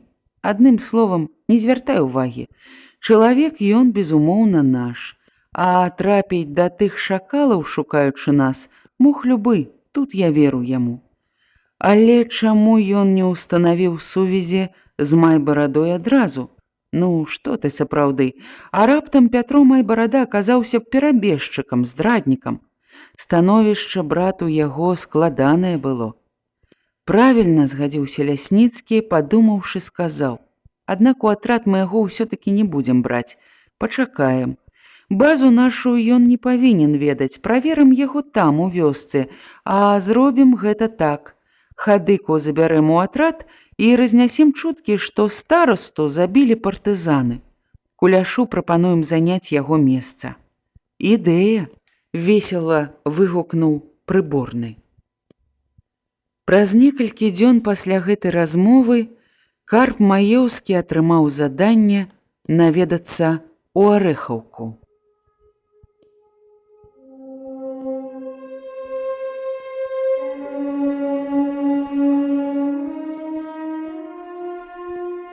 Перад гэтым ён зайшоў да Тацяны. «Пайду рэхаўку, Таня. Павел Сцяпанович заданне даў», – сказаў ён. «Адзін?» – спытала яна. «Адзін? Тады і я пайду з вамі, тата, баюся я за вас». «Ну, яшчэ што выдумаеш? У першы раз ці што? Мала я на чыгунку хадзіў, я ж такі партызан, як усе».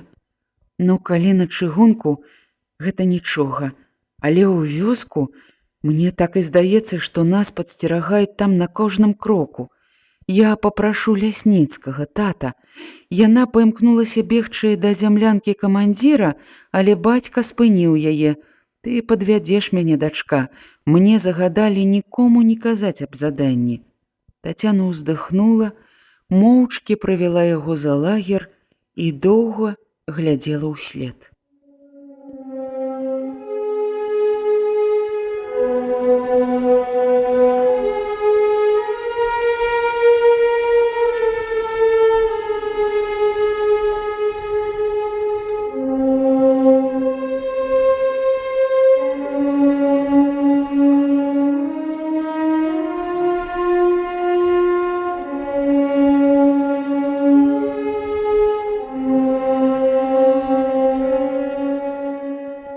У вёску ён прыйшоў апоўнач.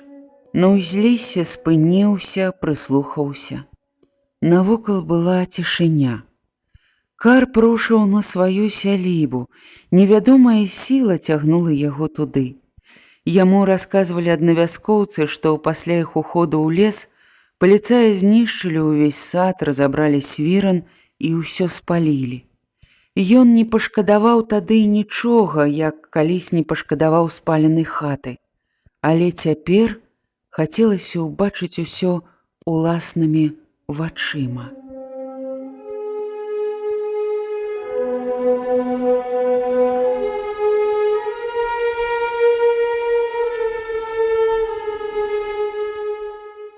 Толькі па двух абгарэлых бярозах, што калісьці стаялі перад хатай, стары пазнаў месца, дзе пражыў усё сваё доўгае жыццё. Што ж гэта яны бярозы не спілавалі? Добрыя дровы былі, падумаў ён, узыходзячы на тое месца, дзе яшчэ год назад квітнеў найлепшы ў вёсцы сад, якому зайздросціў не адзін гаспадар. З усяго вялікага саду засталіся толькі 3 вішні.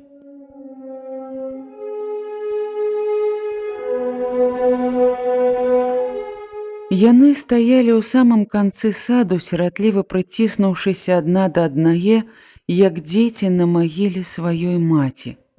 Пад імі рос густая трава, лапух.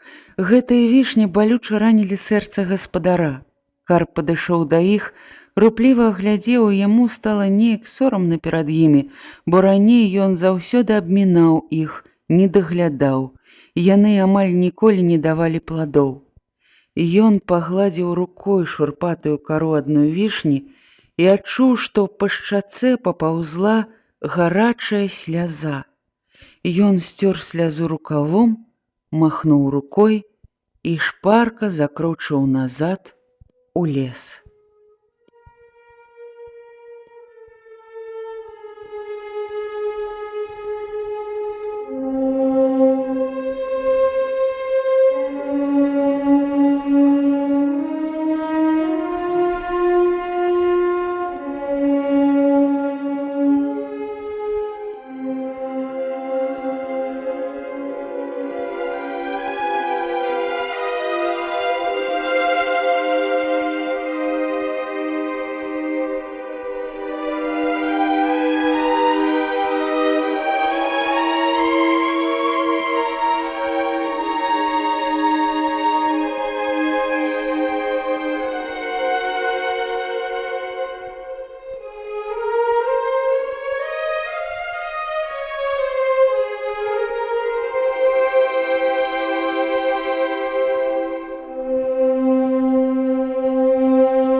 Праз некалькі дзён Карп Маеўскі атрымаў заданне наведацца ў Арэхаўку. «Пайду ў Арэхаўку, Таня», — сказаў ён дачцэ. «Павел Сцяпанович заданне даў». «Адзін?» — спытала яна. «Адзін». «Тады і я пайду з вамі, тата, баюся я». «Ну, яшчэ што выдумаеш. У першы раз ці што, мала я на чыгунку хадзіў». «Ну, калі на чыгунку, я нічога не баюся, але ў вёску мне так і здаецца, што нас падсцерагаюць там на кожным кроку. Я папрашу лясніцкага, тата». І яна паімкнулася бегчы да зямлянкі камандзіра, але бацька спыніў яе. «Ты падвядзеш мяне, дачка, мне загадалі нікому не казаць». Тацяна ўздыхнула, моўчкі правяла яго за лагер і доўга глядзела ўслед. У вёску ён прыйшоў апоўнач. На ўзлесе спыніўся, прыслухаўся. Навокал была цішыня.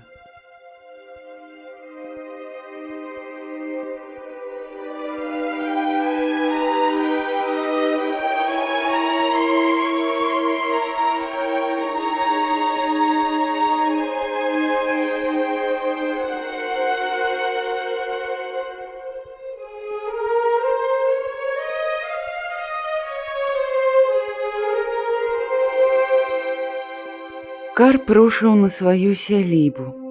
Невядомая сіла цягнула яго туды.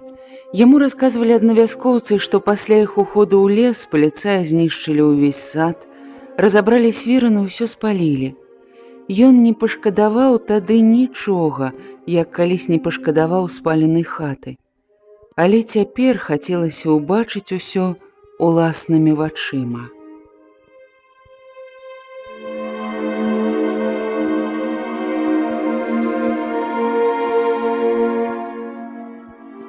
Толькі па двух абгарэлых бярозах, што калісьці стаялі перад хатай, стары пазнаў месца, дзе пражыў усё сваё доўгае жыццё.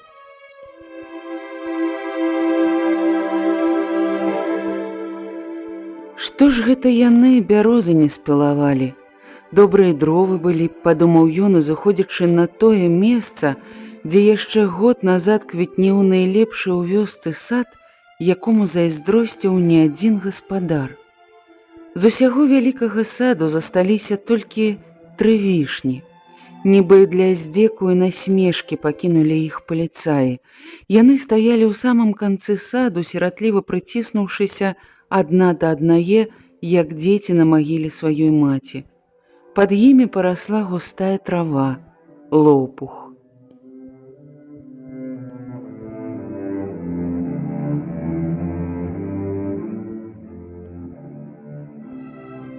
Гэтыя вішні балюча ранілі сэрца гаспадара. Карп падышоў да іх, рупліва агледзеў, і яму стала неяк сорамна перад імі, бо раней ён заўсёды абмінаў іх і не даглядаў, яны амаль ніколі не давалі пладоў. Ён пагладзіў рукой шурпатую кару адной вішні і адчуў, што па шчацэ папаўзла гарачая сляза. Ён сцёр слязу рукавом, махнуў рукой і шпарка закрочыў назад у лес. «Чаго пашкадаваў?» — падумаў ён. «Глупства. Не такое гіне».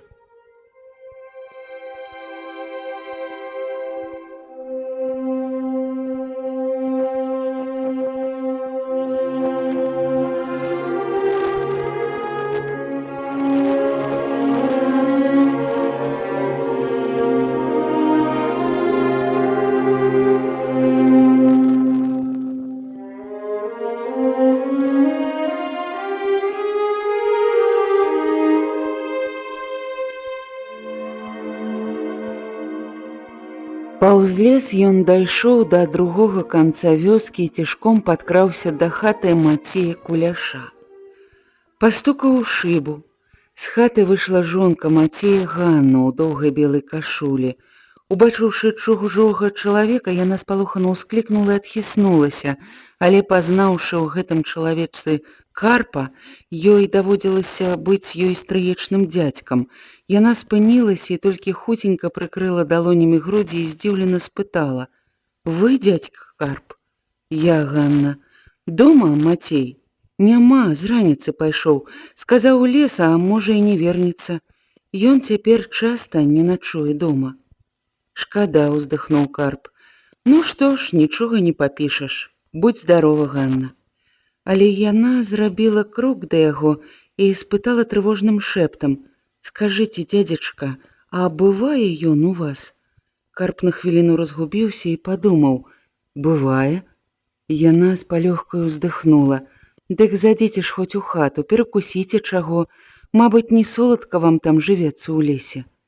«Дзякую, Ганна, нічога. Перакусіць, праўда, я не супроць, але ж спяшаюся. Бачы, світаць скора пачне». «Дык я ж хоць вынесу вам чаго, у дарозе перакусіце».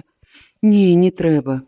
Ён развітальна сціснуў яе руку каля локця і пайшоў у сад.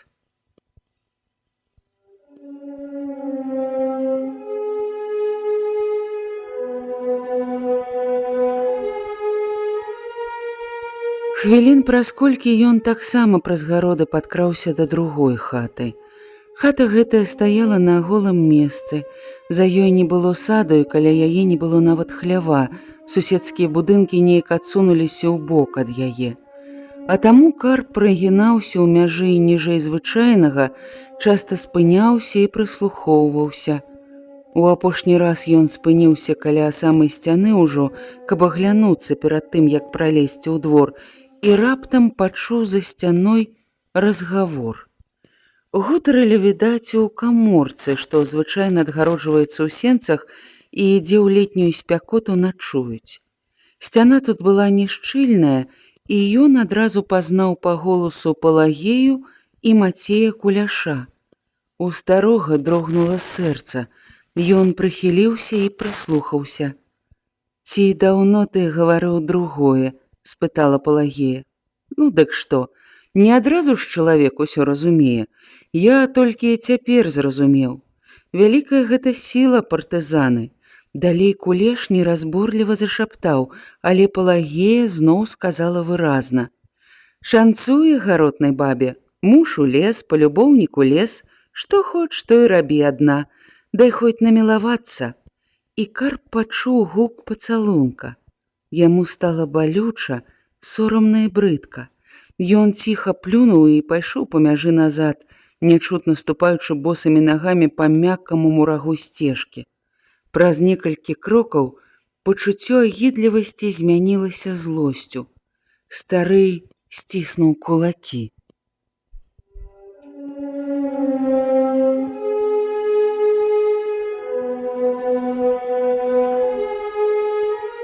І толькі ўжо за гародамі каля ручая ён схамянуўся і спыніўся, успомніўшы, што не выканаў заданне камісара.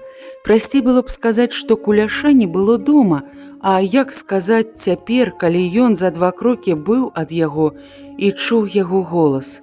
Схлусіць ён не мог, сказаць праўду таксама цяжка, ды і смешная была б гэтая прычына, каб не выканаць задання.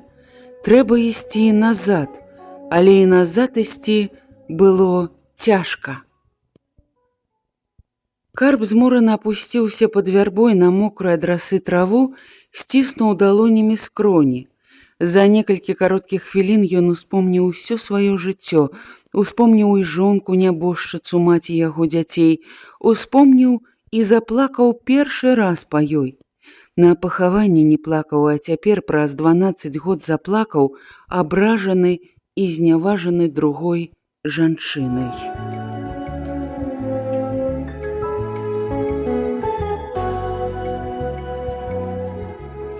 Потым успомніліся словы дачкі: «Не прыстае ў мяне душа да яе», і яны схамянулі яго.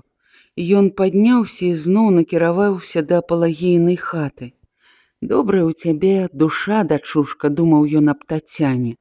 «Недарма не прыставала яна ў цябе да гэтай старой Палагеі. Прэч жа ты з майго сэрца, прэч назаўсёды, не месца больш табе ў ім».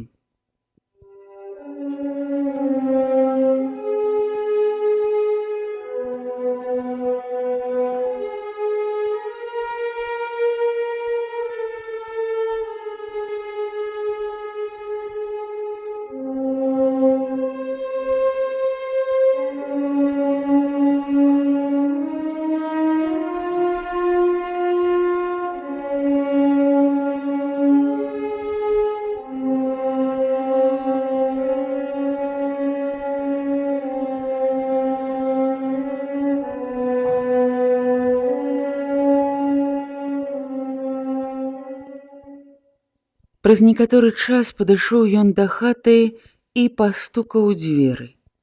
Яны доўга не адклікаліся, відаць, напалоханыя нечаканым стукам. Карп пастукаў яшчэ раз. «Хто там?» – дрыжачым голасам спытала Палагея. «Адчыні». Яна ўчыніла, усклікнула і паімкнулася абняць мужа.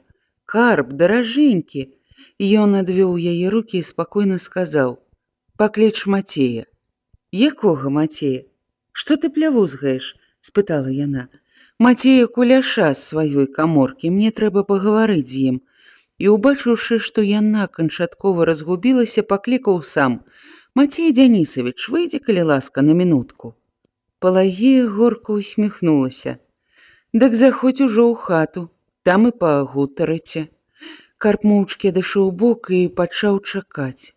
Кулеш збіраўся даволі доўга, нарэшце выйшаў.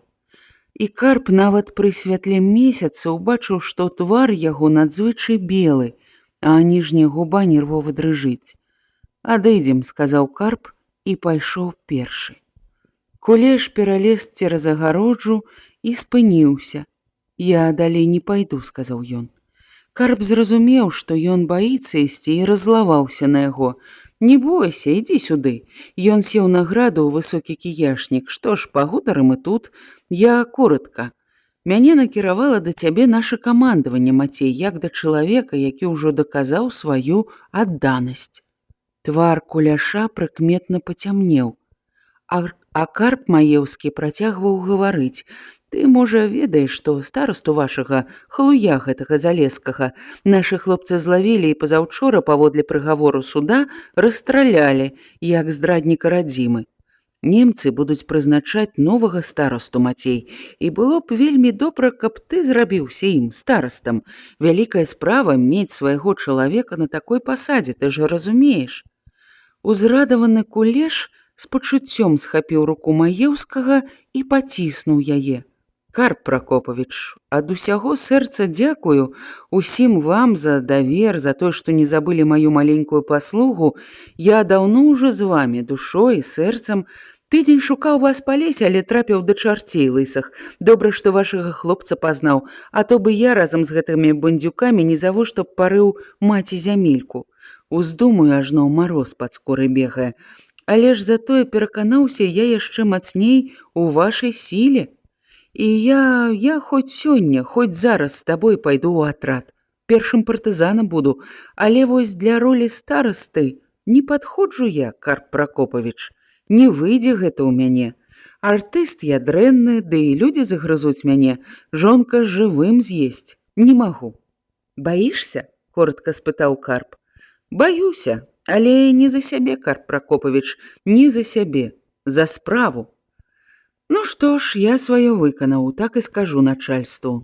Карп хутка падняўся, аглянуўся і сказаў: «Ну што ж, бывай, Мацей». Пайшоў насустрач туману, што нечакана выплыў з альховых кустоў каля раўчака і белай коўдры засцілаў нізіну у канцы гародаў.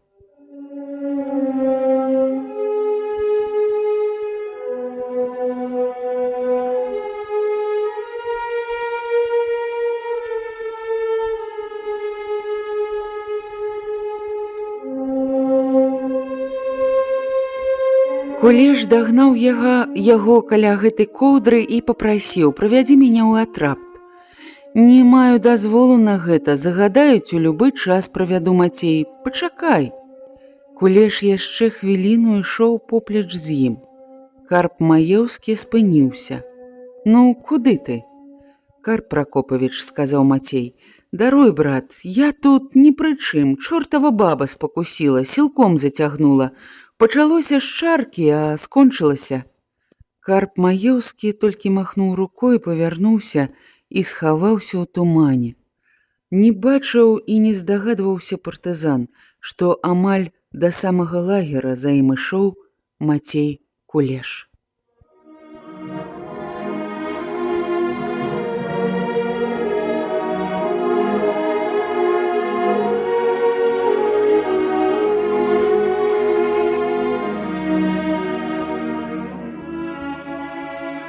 Ніхто з партызан не ведаў, якія заданні выконвае Андрэй Буйскі пасля звароту з Масквы. Ведалі толькі, што ён робіць нешта вельмі важнае, надзвычайна адказнае. Ён нечакана знікаў з лагера і нечакана вяртаўся назад. Па заказу камандзіра яму было пабудавана асобная зямлянка. У яго адсутнасць зямлянка была зачынена на вялікі адмысловы замок. Ключы ад гэтага замка знаходзіліся ў Лясніцкага. Вярнуўшыся з задання, Андрэй дзень-два амаль не выходзіў са свае зямлянкі. Што ён там рабіў, таксама ніхто дакладна не ведаў. Кожны меркаваў па-свойму, заходзіць да яго ў гэты час падглядваць было забаронена. Аб гэтым папярэдзіў камісар брыгады перад строем.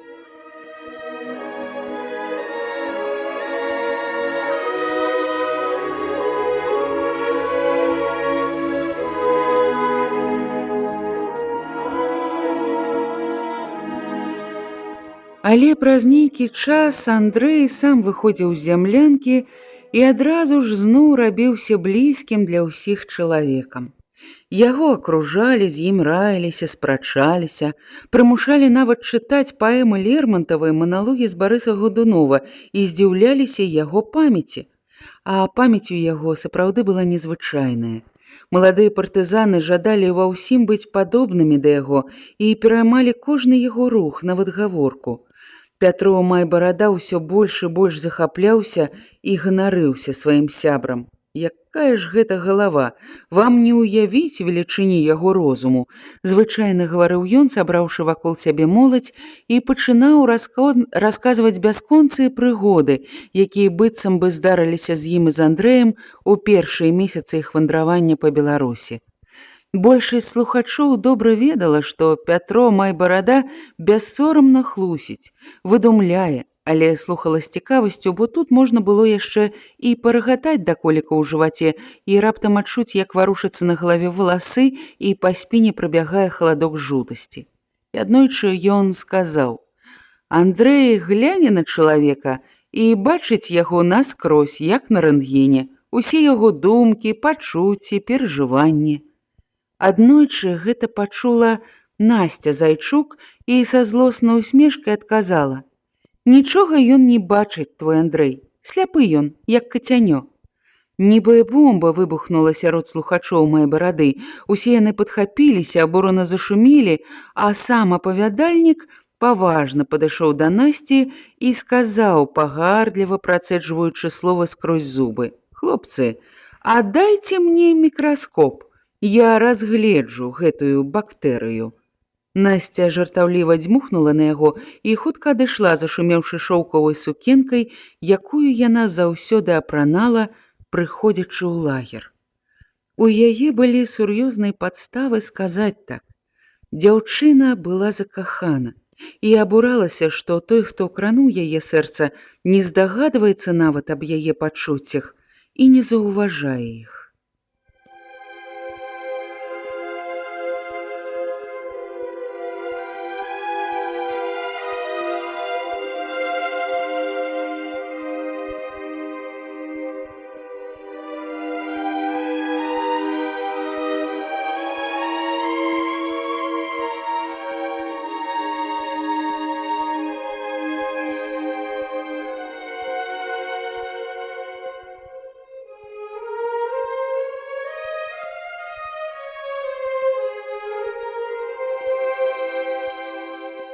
Праз некалькі дзён пасля сутычкі з Майбарадой Насця Зайчук сказала Тацяне: «А ідзем наведаем Буйскага, мне трэба пагутарыць з ім». «Да яго нельга заходзіць, калі ён працуе», – адказала Тацяна. «Вось яшчэ дзікунства, да чалавека нельга зайсці, выдумалі». «Павел Сцяпанович загадаў так», – сказала Тацяна. «Я не чула, калі ён загадваў, значыцца, мне можна. Але я адна саромлюся, Тацяна, а мне вельмі трэба. Ну ідзем, калі ласка, зрабі гэта для мяне, я вельмі прашу цябе». І яна ласкава абняла сяброўку. Тацяна заглянула ёй у вочы і не змагла адмовіцца. У прыгожых Насцяных вачах гарэлі дзіўныя агеньчыкі, і ў Тацяны зарадзілася туманная здагадка.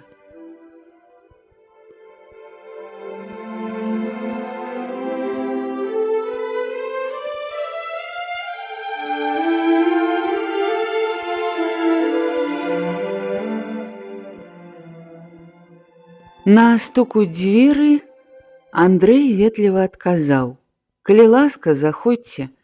Але, убачыўшы нечаканых гасцей, ён здзіўлена бліснуў акулярамі і спяшліва сабраў са стала нейкія паперы, паклаў іх у скрынку.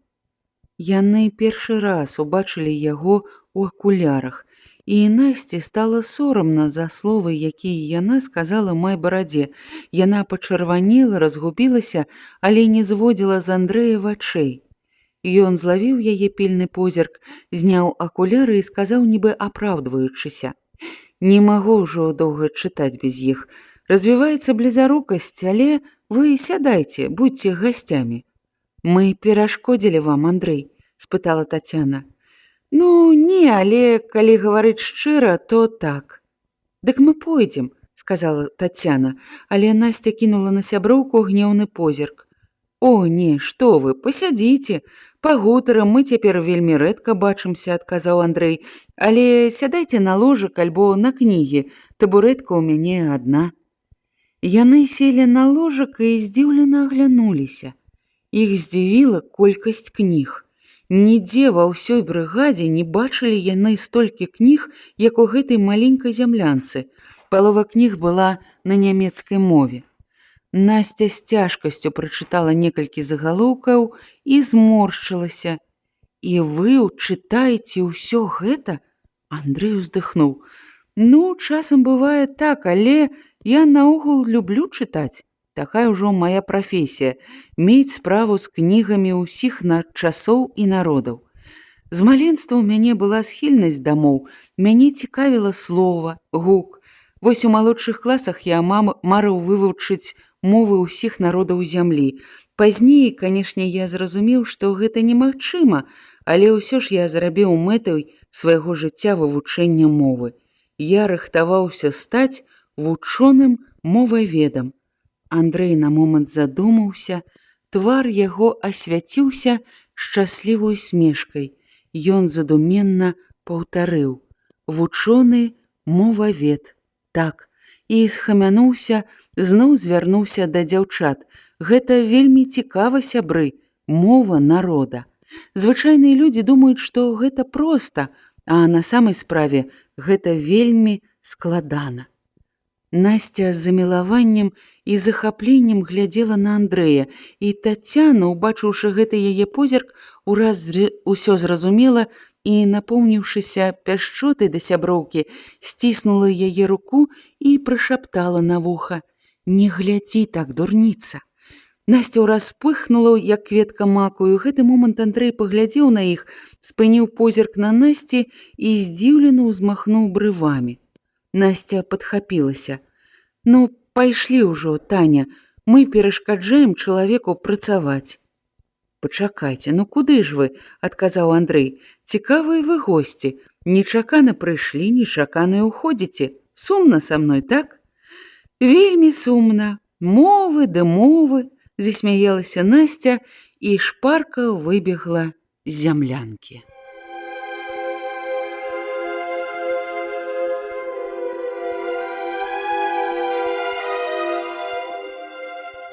Тацяна таксама выйшла ўслед за сяброўкай. Тая стаяла пад хвоямі і глядзела ў блакітную бездань неба, дзе павольна плылі маленькія белыя хмарынкі, нібы кучаравыя ягняткі. Праменні сонца прабіваліся праз галіны хвой, і ўся яна была ў светлых сонечных плямах.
На другі дзень Насця Зайчук сказала Тацяне: «Ідзем наведаем Буйскага, мне трэба пагутарыць з ім». «Да яго нельга заходзіць, калі ён працуе», – адказала Тацяна. «Вось яшчэ дзікунства. Да чалавека нельга зайсці, выдумалі». «Гэта Павел Сцяпанович загадаў», – сказала Тацяна. «А я не чула, калі ён загадаў, значыцца, мне можна. Але я адна саромлюся, а мне вельмі трэба. Ну ідзем, Таня. Зрабі гэта для мяне, я вельмі прашу цябе». І яна ласкава абняла сяброўку. Тацяна заглянула ёй у вочы і не змагла адмовіцца. У прыгожых Насцяных вачах гарэлі дзіўныя агеньчыкі. У Тацяны зарадзілася туманная здагадка.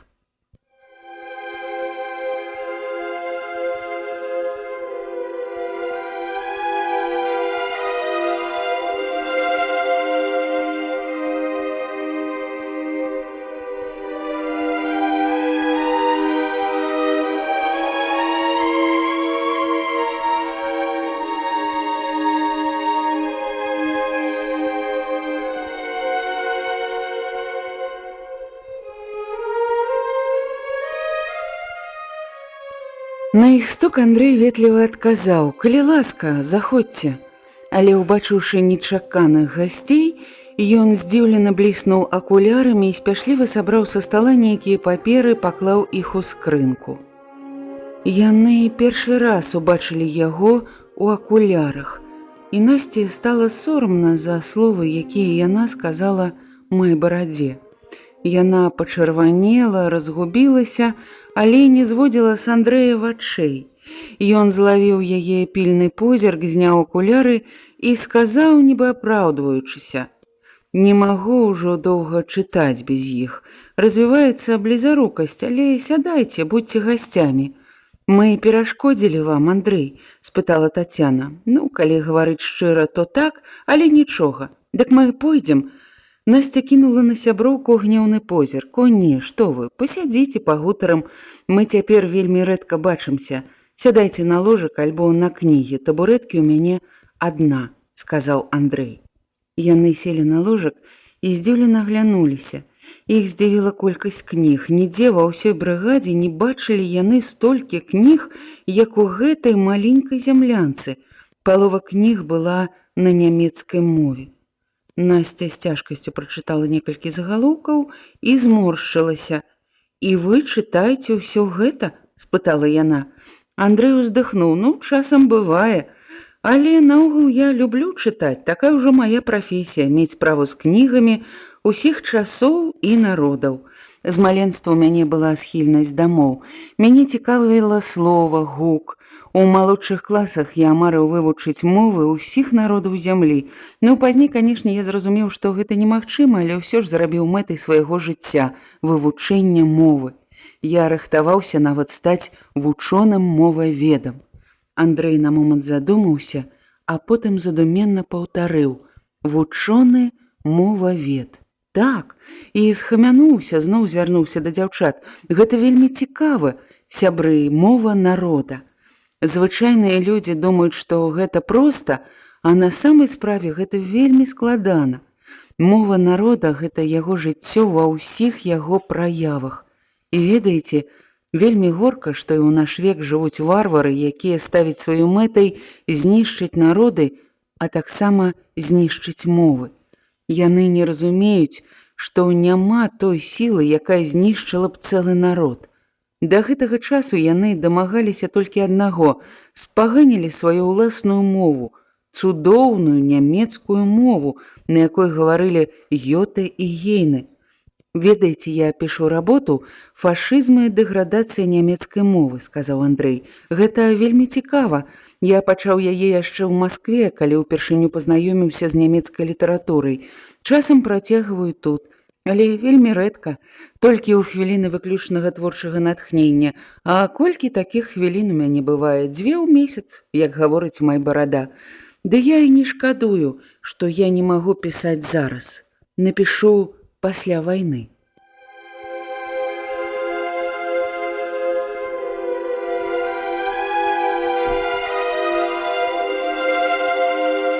Настя з такім замілаваннем і захапленнем глядзела на Андрэя, што Тацяна, убачыўшы гэты яе позірк, ураз усё зразумела, сціснула яе руку і прышаптала на вуха: «Вось дурніца». Насця ўраз успыхнула, як кветка маку, і ў гэты момант Андрэй паглядзеў на іх, спыніў позірк на Насці і здзіўлена ўзмахнуў брывамі. Насця падхапілася: «Пайшлі, Таня, а то мы перашкаджаем чалавеку працаваць». «Ну, пачакайце, куды ж вы? Цікавыя вы госці», – сказаў Андрэй. «Нечакана прыйшлі, нечакана і ўходзіце. Сумна са мной, так?» «Вельмі сумна. Мовы ды мовы», – засмяялася Насця і шпарка выбегла з зямлянкі.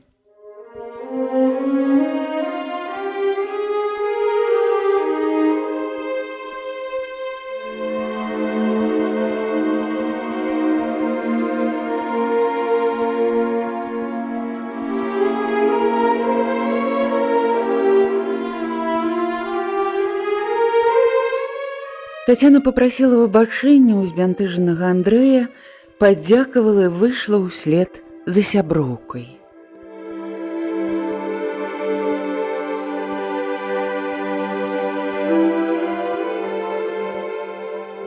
Насця стаяла пад хвоямі і глядзела ў блакітную бездань неба, дзе павольна плылі маленькія белыя хмары, нібы кучаравыя ягняткі.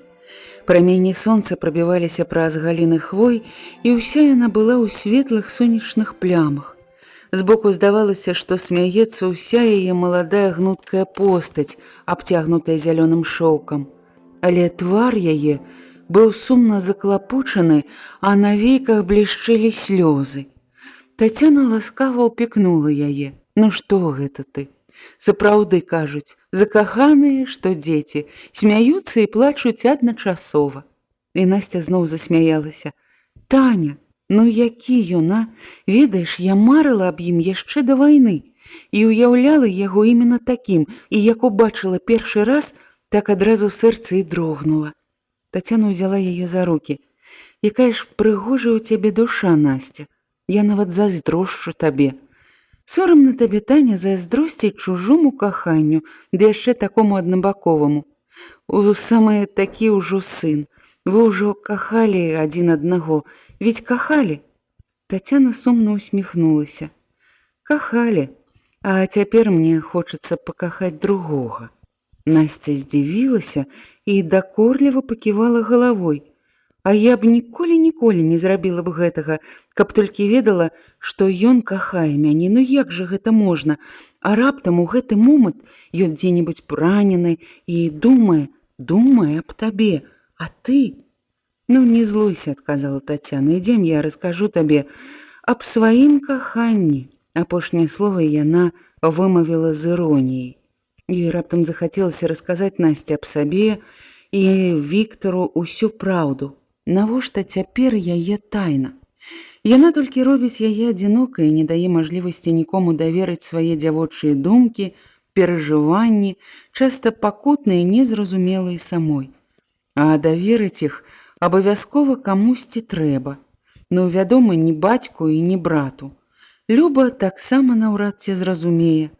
Можна Алені або Насці, але зараз лепей Насці.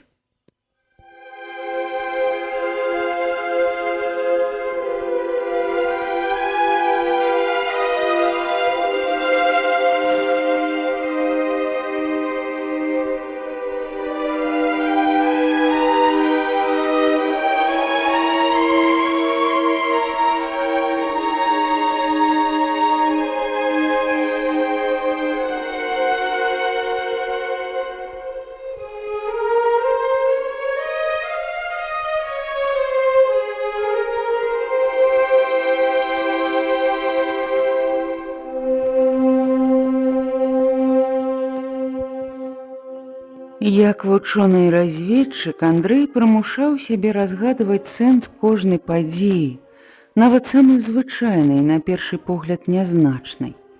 З якой мэтай прыходзілі дзяўчаты, задаў ён сабе пытанне і пачаў успамінаць. І раптам яго ўспаміны спыніліся на вачах Насці, на яе прамяністым позірку і на тым, як яна сарамліва пачырванела, спаткаўшыся з яго позіркам.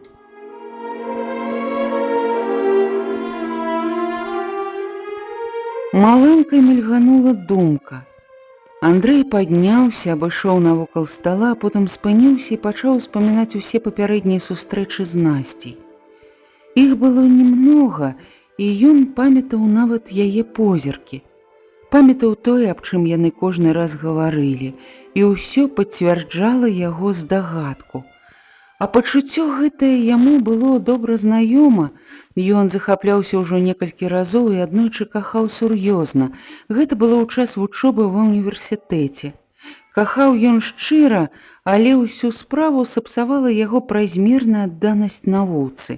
Вывучыць к 22 гадам 4 замежныя мовы, а к 25 абараніць кандыдацкую дысертацыю, для гэтага трэба было нямала сілы часу.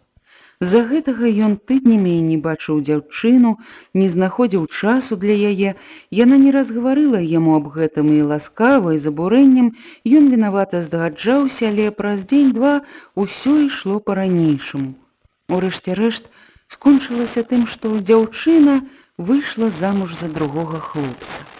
Андрэй балюча перажываў здрадак, але здарэнне гэтае дапамагло набыць самую дарагую ёлкасць – уважлівасць да людзей.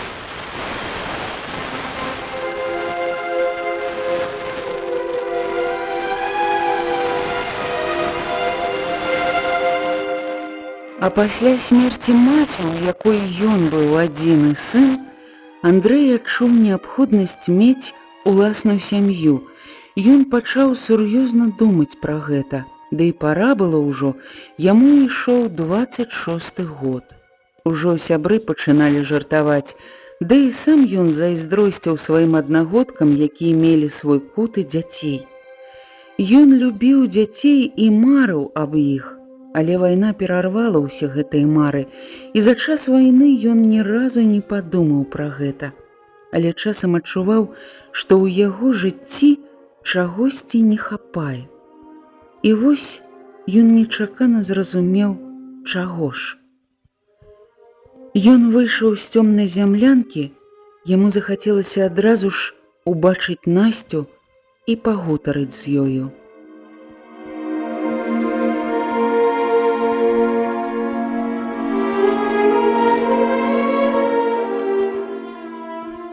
Увечары іх бачылі разам з Насцяй, вясёлых і шчаслівых.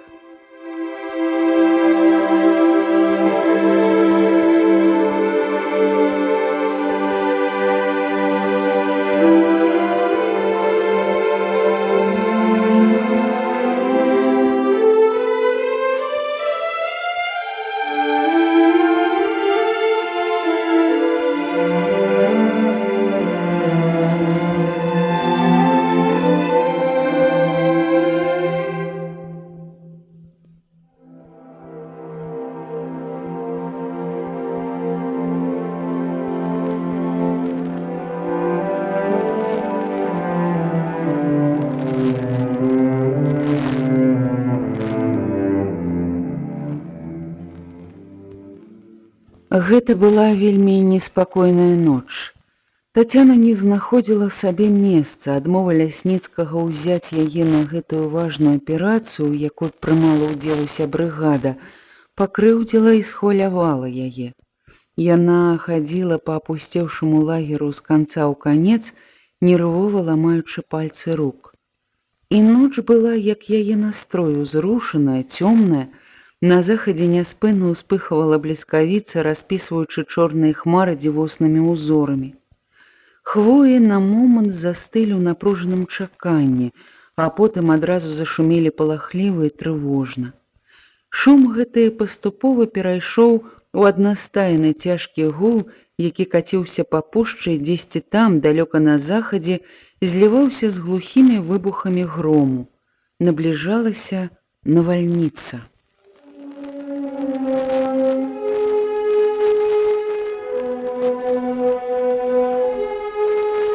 Тацяна стаяла на ўзлеску каля балота і, заплюшчыўшы вочы, уяўляла, як разгортваецца зараз бой за Буду. Станцыю гэтую і мясцовасць вакол яе яна добра ведала. Добра, што цёмна і навальніца, думала яна. Гэта дасць ім магчымасць падысці непрыкметна, хоць бы нікога не забілі, не паранілі, так думала яна. Яна хвалявалася за бацьку, за Женьку, за Лясніцкага, за ўсіх. Кожны партызан быў дарагі ёй, як родны брат. Хоць бы нікога не забілі, думала яна. Кожны раз баюся за іх, ну пора ўжо прывыкнуць. Ну што заб'юць, лепш загінуць за шчасце ўсіх, чым, хто гэта сказаў, лепш памерці стоячы, чым жыць на каленях. Яна напружыла памяць. Даларэс і Баруры, так, і Баруры. Сапраўды, лепш памерці, чым жыць так, як мы жылі ў вёсцы, падумала яна. Але лепей не думаць аб гэтым. Яна пачала думаць аб Насці і Андрэю. Думаць аб іх было прыемна. Адразу пяшчотная цеплыня напоўніла грудзі, і Тацяна ўявіла, як здзівіцца і збянтэжыцца Мар'я Зайчук, калі яны з'явяцца пасярод ночы, і Насця скажа, а яна абавязкова так скажа: «Ну, мама, смаж яешню, частуй зяця». Раптоўны вецер ударыў у твар буйнымі кроплямі дажджу. Маланка бліснула над галавой, і вялізная пераламаная вогненная страла упала ў балота зусім блізка. Ляснуў пярун, гучна зашамацела лісце на дубах, лінуў дождж.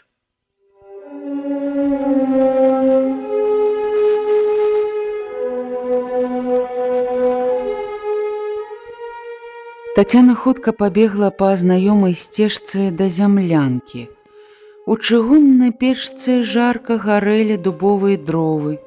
Тацяна паставіла стэрылізаваць хірургічны інструмент, выціснула падол плаця і стала ў расчыненых дзвярах і зноў прыслухалася. Шумеў дождж. У канцы лагера ціха перагукаліся вартавыя.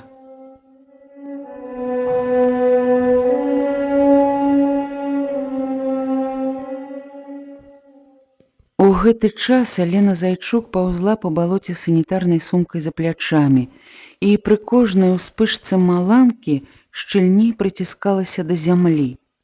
Пакутліва ныла спіна, ад напружання балела шыя. Часам Алена датыкалася рукою да локця чалавека, які поўз уперадзе, і намагалася здагадацца, хто гэта: Карп Маеўскі, Гняткоў ці Пятро Майбарада, але дарэмна. Нехта, што поўз за ёй, таксама час ад часу датыкаўся да яе нагі, і яна таксама не ведала, хто ён. За ёй павінен ісці амаль увесь атрад Паўленкі.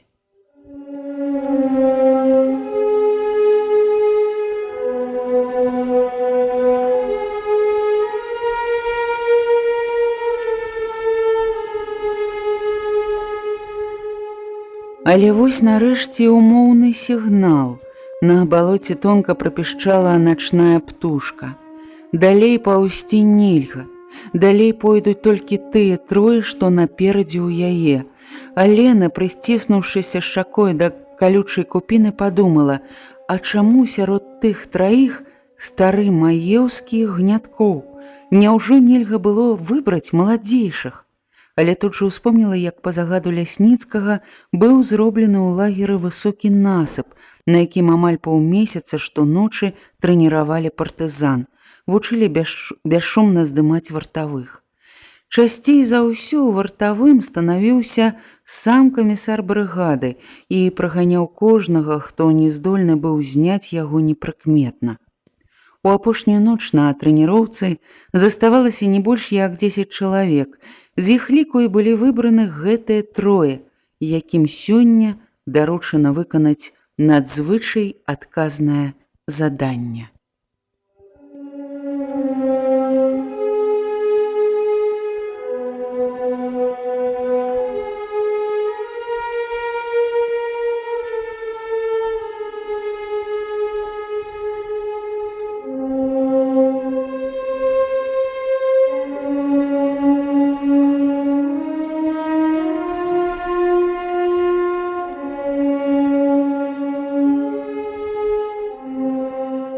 Такім жа чынам да станцыі, абкружаючы яе, пацягваліся амаль усе атрады.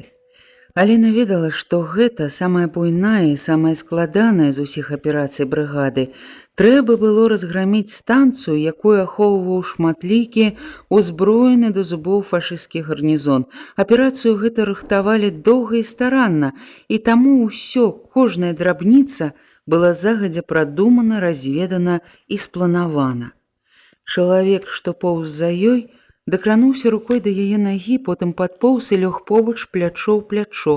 Яна пазнала яго і ўздрыгнула.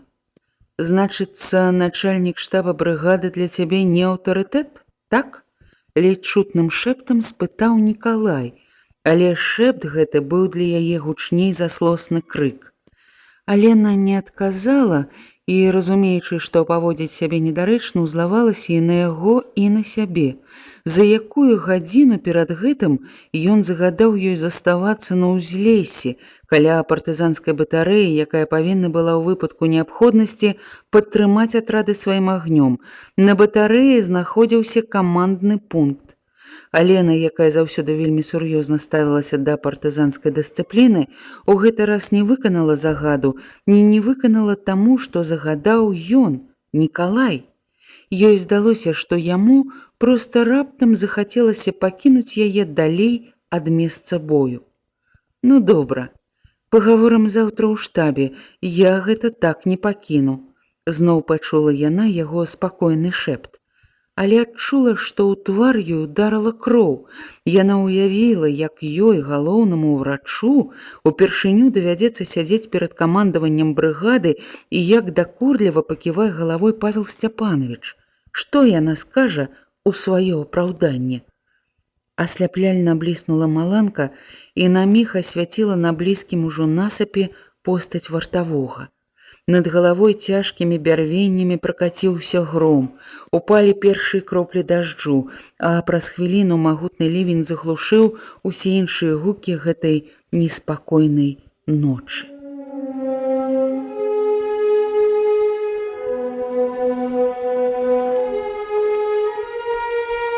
Праз некаторы час шэпт Нікалая стаў больш гучны. Ну, цудоўна.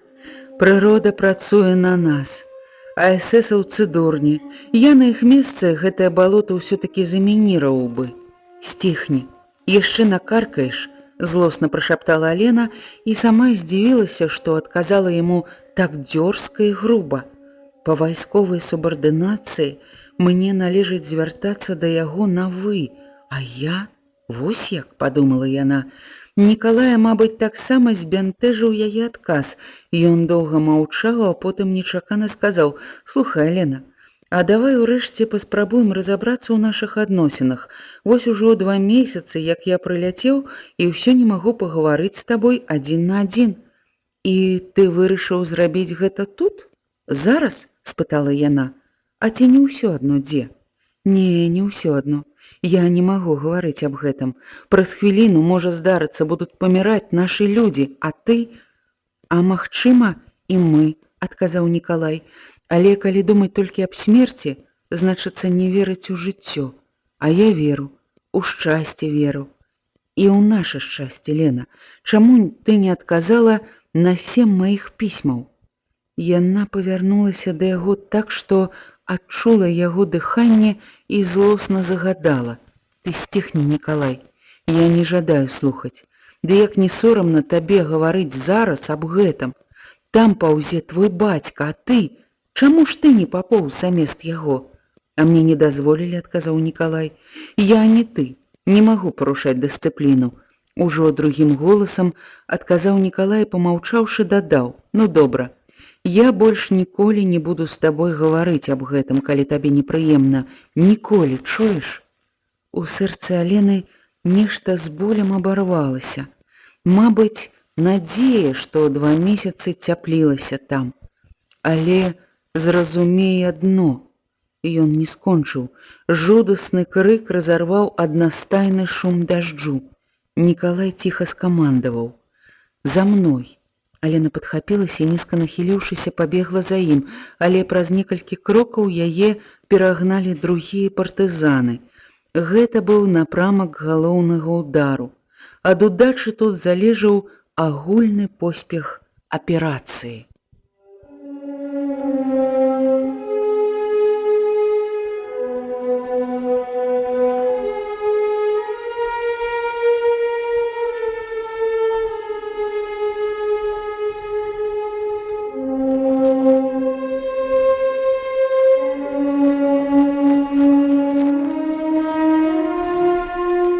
З заходняга боку ад станцыі адразу ж за апошняй стрэлкай чыгунку перасякала невялічкая рэчка. З двух бакоў яе да самага лесу цягнулася гэтае балота. За лета і балота, і рэчка перасохлі. І гітлераўцы, відаць, зразумелі, што гэта самы блізкі і зручны шлях для нападу на станцыю, і таму абаранялі гэтае месца вельмі пільна. Насып каля моста меў 5-метровую вышыню, і ў воротах па адной чыгункі яны збудавалі дут. Гэты дут выступаў з двух бакоў насыпу пачварнымі жалезабетоннымі нарастамі. Сляпымі вачамі абразор глядзеў у лес. Метраў за 100 ад моста у вялікім будынку былой лесаканторы размяшчалася ахова. Разведчыкі падлічылі, што тут жыве прыкладна палову ўсяго гарнізона станцыі.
Алена Зайчук паўзла па балоце санітарнай сумкай за плячамі і пры кожнай успышцы маланкі шчыльней прыціскалася да зямлі.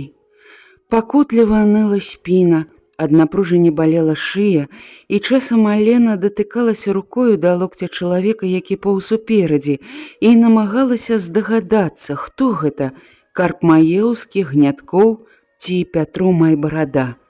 Але дарэмна. Нехта, хто паўз за ёй, таксама час ад часу датыкаўся да яе нагі, і яна таксама не ведала, хто ён. За ёй павінен ісці амаль увесь атрад Паўленкі.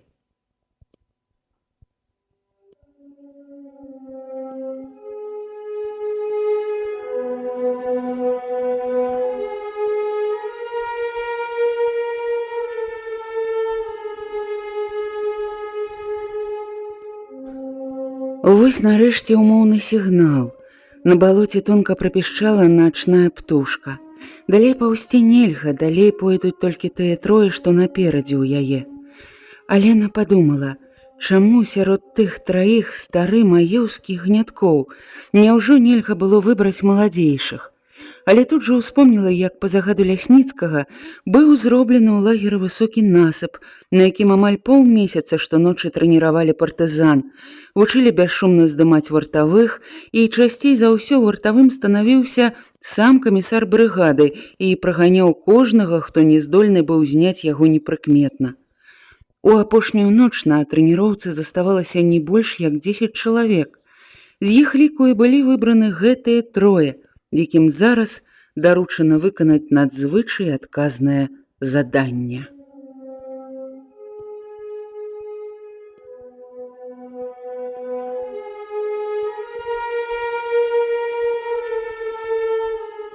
Такім жа чынам да станцыі, абкружаючы яе, пацягваліся амаль усе атрады. Алена ведала, што гэта самая буйная і самая складаная з усіх аперацый брыгады. Трэба было разграміць станцыю, якую ахоўваў шматлікі ўзброены да зубоў фашысцкі гарнізон, і аперацыю гэту рыхтавалі доўга і старанна, і таму ўсё, кожная драбніца была загадзя прадумана, разведана і спланавана. Чалавек, што поўз за ёй, дакрануўся рукой да яе нагі, потым падпоўз і лёг побач плячо ў плячо. Яна пазнала яго і ўздрыгнула. «Значыцца, начальнік штаба брыгады для цябе не аўтарытэт, так?»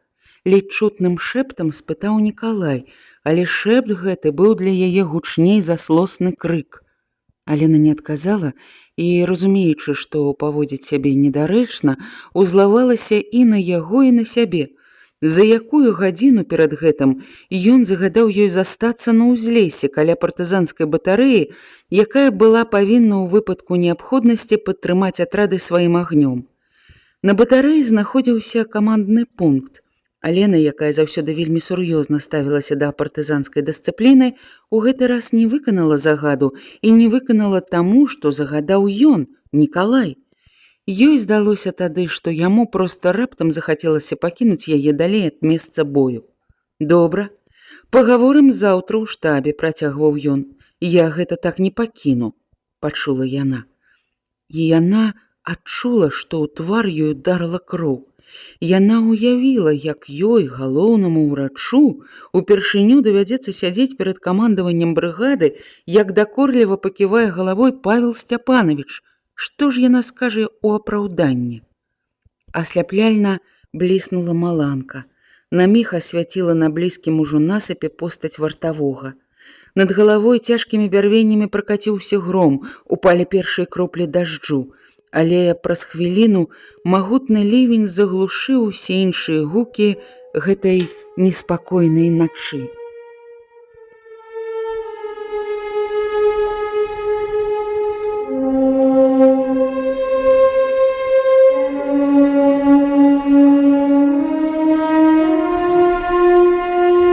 Шэпт Нікалая стаў больш гучны. «Ну, цудоўна, прырода працуе на нас. А эсэсаўцы дурні, я на іх месцы гэтае балото ўсё-ткі замініраваў бы. Сціхні, яшчэ накаркаеш», – злосна прашаптала Алена і сама здзівілася, што адказала яму так дзёрзка і груба. «Па вайсковай субардынацыі мне належыць звяртацца на яго на «вы», а я… Вось як», – падумала яна. Нікалай, мабыць, таксама збянтэжыў яе адказ. Ён доўга маўчаў, а потым нечакана сказаў: «Слухай, Алена, а давай урэшце паспрабуем разабрацца ў нашых адносінах. Вось ужо 2 месяцы, як я прыляцеў, усё не магу пагаварыць з табой адзін на адзін». «І вырашыў зрабіць гэта тут? Зараз?» – спытала яна. «А ці не ўсё адно, дзе?» – адказаў ён. «Не, не ўсё адно. Я не магу гаварыць аб гэтым. Праз хвіліну можа здарыцца, будуць паміраць нашы людзі. А магчыма, і мы», – сказаў Нікалай. «Але калі думаць толькі аб смерці, значыцца не верыць у жыццё. У перамогу не верыць, а я веру. У шчасце веру. У наша шчасце, Лена, чаму ты не адказала на 7 маіх пісьмаў?» Яна павярнулася да яго так, што адчула яго дыханне і злосна загадала: «Сціхні, Нікалай, я не жадаю слухаць. Ды як не сорамна табе гаварыць зараз аб гэтым. Там паўзе твой бацька, а ты… Чаму ж ты не папоўз замест яго? Мне не дазволілі. Я не ты, не магу парушаць дысцыпліну», – другім голасам адказаў Нікалай і, памаўчаўшы, дадаў: «Ну, добра. Я больш ніколі не буду з табой гаварыць аб гэтым, калі табе непрыемна, ніколі». І ў сэрцы Алены нешта з болем абарвалася. Мабыць, надзея, што 2 месяцы цяплілася там.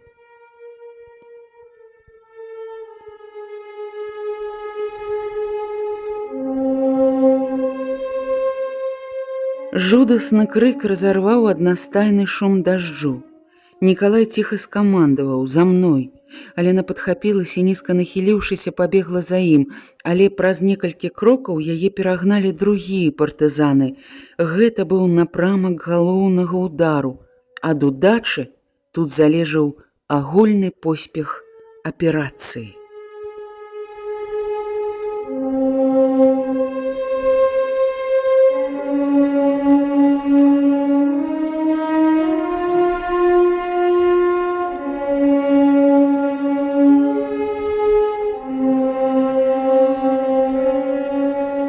З заходняга баку ад станцыі адразу ж за апошняй стрэлкай чыгунку перасякала невялічкая рэчка. З двух бакоў яе да самага лесу цягнулася гэтае балота. Але за лета і балота і рэчка перасохлі. Гітлераўцы, відаць, разумелі, што гэта самы блізкі і зручны шлях для нападу на станцыю, і таму абаранялі гэтае месца вельмі пільна. Насып каля моста меў 5-метровую вышыню, і ў ёй пад палатном чыгункі яны збудавалі дот. Гэты дот выступаў з двух бакоў насыпу пачварнымі жалезабетоннымі нарастамі і сляпымі вачамі амбразор глядзеў у лес. Метраў за 100 ад моста ў вялікім будынку былой лесаканторы размяшчалася ахова. Разведчыкі падлічылі, што тут жыве прыкладна палова ўсяго гарнізона станцыі. Вось чаму камандаванне брыгады і вырашыла нанесці галоўны ўдар з гэтага боку. План быў просты, але ў гэтай прастаце і была яго сіла.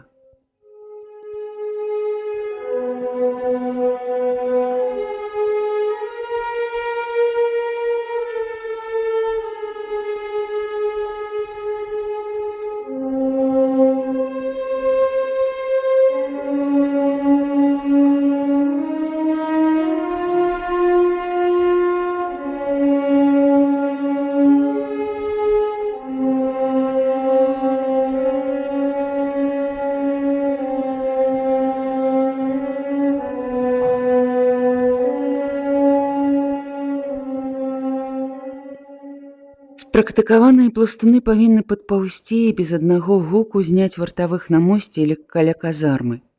Пасля гэтага па сігналу пластуноў атрад блакіруе казарму. І за некалькі хвілін станцыя застанецца па сутнасці без аховы. Лясніцкі надзвычай старанна падбіраў людзей для выканання галоўнай задачы. На вучэбным насыпе вартавога лепш за ўсіх здымаў Пятро Майбарада, і ён ні разу не засыпаўся. Чорт, а не чалавек, з захапленнем гаварылі аб ім партызаны. Другім добрым пластуном аказаўся камандзір падрыўной групы Гняткоў, і трэцім на здзіўленні і дакоку маладзейшым стары Маеўскі. Ён поўз у якасці дублёра Гняткова да казармы. Пятро Майбарада ад памочніка адмовіўся. Калі лінуў дождж, яны пабеглі да чыгункі, упэўненыя, што дождж глушыць гукі іх крокаў. Маеўскі ледзь упраўляўся за сваім камандзірам. Выконваючы адказныя заданні, Карп ніколі не ведаў пачуцця страху, ніколі не думаў аб смерці, але заўсёды ўспамінаў аб сваім узросце і шкадаваў, што яму не 25 гадоў, як гэтаму зубаскалу Майбарадзе, і нават не 40, як Гняткову. Пад насыпам яны ляглі.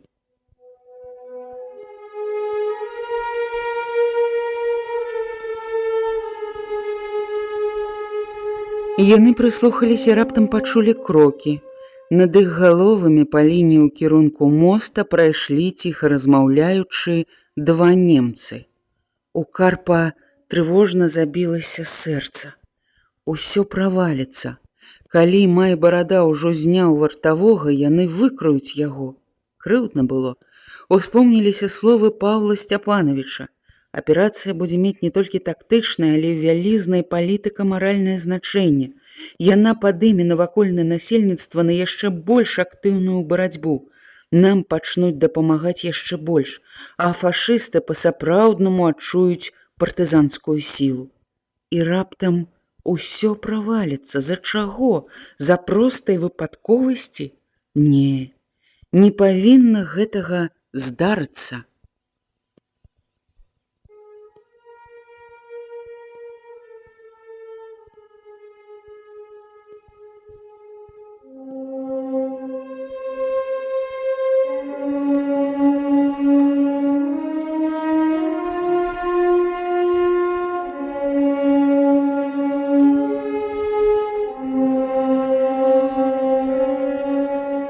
Ішлі мінуты. На мосце было ціха, толькі шумеў дождж, але раптам зноў пачуліся крокі, і гітлераўцы вярталіся назад. У старога нібы цяжкі камень зваліўся з сэрца, і Гняткоў шаптаў яму на вуха: Гэта патрулі, аб якіх мы нічога не ведалі, а вартавога каля казармы відаць няма, інакш ён павінен быў гукнуць іх, нам трэба зняць гэтых, здолееш? Яны шэптам абмеркавалі план. Да моста іх больш дапускаць нельга, там, напэўна, ужо Пятро стаіць. Яны ўспаўзлі на насып і, сціснуўшы ў руках нажы, ляглі на край каля самых шпал. Мінут праз 5 зноў пачуліся крокі і галасы. Карп зноў захваляваўся. Ці зможа ён, ці хопіць сілы, і ад думкі такой зрабілася страшна. Першы раз за ўвесь час, як ён у партызанах.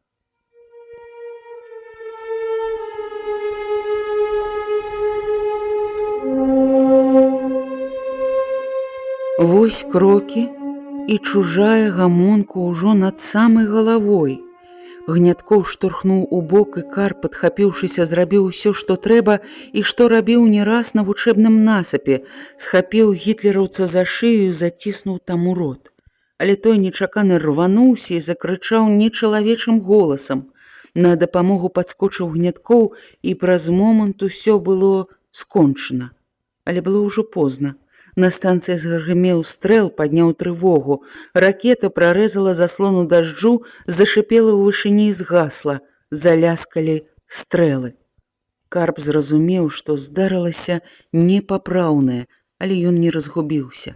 Казарму, казарму, гранатамі, крыкнуў ён Гняткову, і што ёсць сілы кінуўся да казармы, да якой было не больш 50 крокаў. Там ужо чуліся крыкі. Праз шчыліны дрэнна замаскаваных акон прабівалася святло. Маеўскі кінуў гранату ў адно з гэтых светлавых шчылін. Выбух. У цемру вырваўся сноп яркага святла, і праз расхінутае акно былі видны людзі. Карп кінуў другую гранату. Адчыніліся дзверы, туды трэцюю.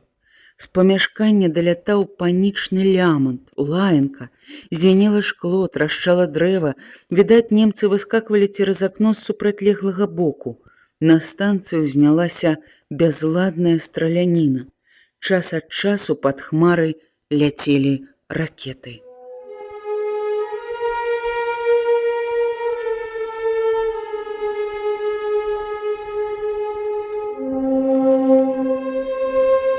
Гняткоў схапіў Карпа за руку, пацягнуў назад да насыпу. Зараз нашы пойдуць, каб неўзнарок не падстрэлілі, куля дура, яна не разбіраецца. Яны ляглі ў канаву паміж нейкімі бочкамі. Эх, колькі ж я шуму нарабіў. Уздыхнуў цяжка Карп Маеўскі. Значыцца, аслабла рука. Не тыя гады. Дарэмна ты браў мяне, свірыт. Відаць, у абоз мне пара. Не гаруй. Не заўсёды, братка, у такой справе атрымоўваецца так, як думаеш, адказаў Гняткоў. На насыпу збеглі людзі. Пачулася сакавітая руская лаянка, знаёмая каманда. Карп пазнаў голас сына. Гэта нашы, узняўся ён. Але ў гэты момант каля казармы застрачылі нямецкія аўтаматы, а над галавой заспявалі кулі. Лажыся, лажыся, крычаў Гняткоў. Нехта войкнуў, застагнаў. Эй, санітары! Дзе? Гэта быў голас Алены. Махотка, казарму прачасаць і спаліць. Голас Нікалая быў роўны, здаецца, нават крыху абыякавы. Гняткоў, жывыя? Жывыя? Што ж вы шуму столькі нарабілі? Гора пластуны сівабародыя, сказаў Нікалай. Словы сына балюча закранулі старога Маеўскага. Ось, з-за мяне людзі гінуць, падумаў ён. Яны перапаўзлі цераз насып і сустрэліся з Нікалаем тварам у твар. Гняткоў, сабірай сваіх падраўнікоў, узарві спачатку масты, пасля ватакачку і стрэлкі, толькі хутчэй, а то вы маруды. Ён гаварыў злосна. Лаяўся, хоць раней ніхто не чуў ніколі з яго вуснаў такіх слоў. У любым другім месцы Гняткоў і асабліва Карп абразіліся б, але тут не было часу для такога пачуцця.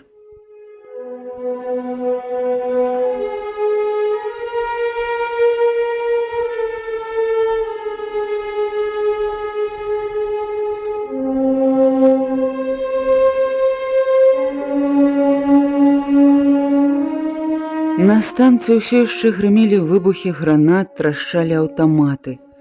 Партызаны атрада Паўленкі дабівалі рэшткі гарнізона. Арганізаванае супраціўленне гітлераўцы аказвалі толькі за вёскай з другога боку станцыі, дзе дзейнічаў атрад Кандыбы. Але гэтае супраціўленне было далёка за межамі станцыі і не толькі не перашкаджала, а нават дапамагала тым, хто быў ужо каля мэты.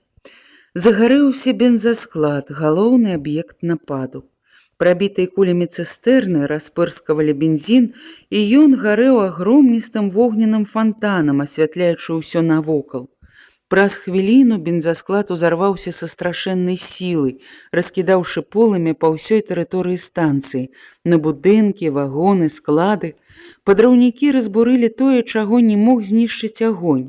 Узляцеў у паветра мост, пахіснулася і пахілілася вадакачка. Лясніцкі, які нечакана з'явіўся сярод падраўнікоў, загадаў падкласці пад яе яшчэ адзін зарад. «Паваліць абавязкова», — сказаў ён, — «ад станцыі павінна застацца голае месца». «Для палітычна-маральнага значэння», — падумаў Карп. Ён дзейнічаў спакойна, разважліва, старанна, рабіў усё па-гаспадарску, назіраючы за маладымі падраўнікамі, але думка аб тым, што аперацыя пачалася па яго віне не так, як планавала яе камандаванне, і таму, відаць, патрабавала лішніх ахвяр, не давала яму супакою. Ні адну яшчэ няўдачу ён не перажываў так падкутліва, як гэтую.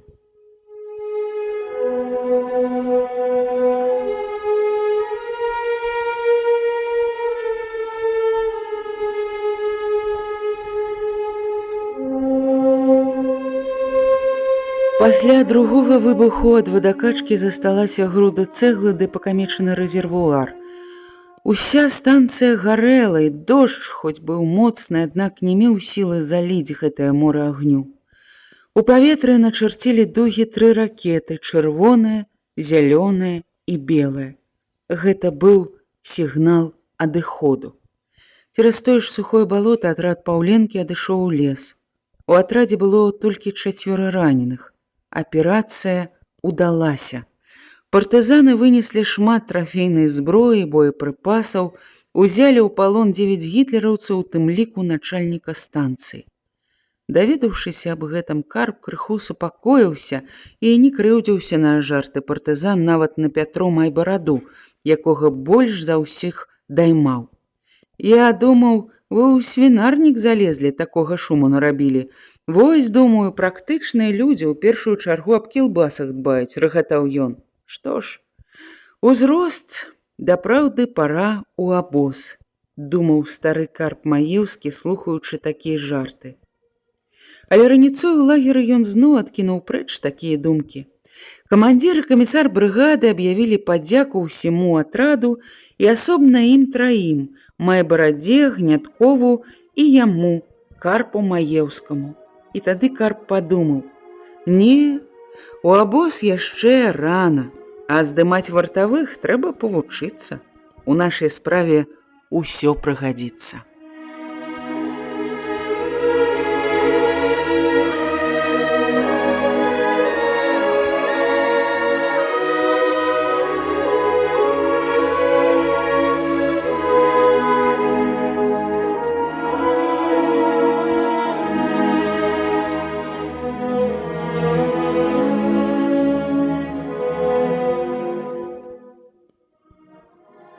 Малады высокі дуб з густой шапкай галля і лісця стаяў на беразе Дняпра на невялікім лугавым узгорку. Пад ім туліліся некалькі паўзасослых арэхавых кустоў, а навокал рассцілаліся абшары заліўнога лугу са шматлікімі ручаямі, азёрцамі і зараснікамі густога лазняку. І дуб гэты стаяў, нібы вартавы гэтых абшараў, горда аглядаючыся навокал. Ззаду ў яго за лугам чарнела сцяна лесу. Наперадзе пясчаная каса, рака, а за ракою на высокім крутым беразе будынкі рабочага пасёлка.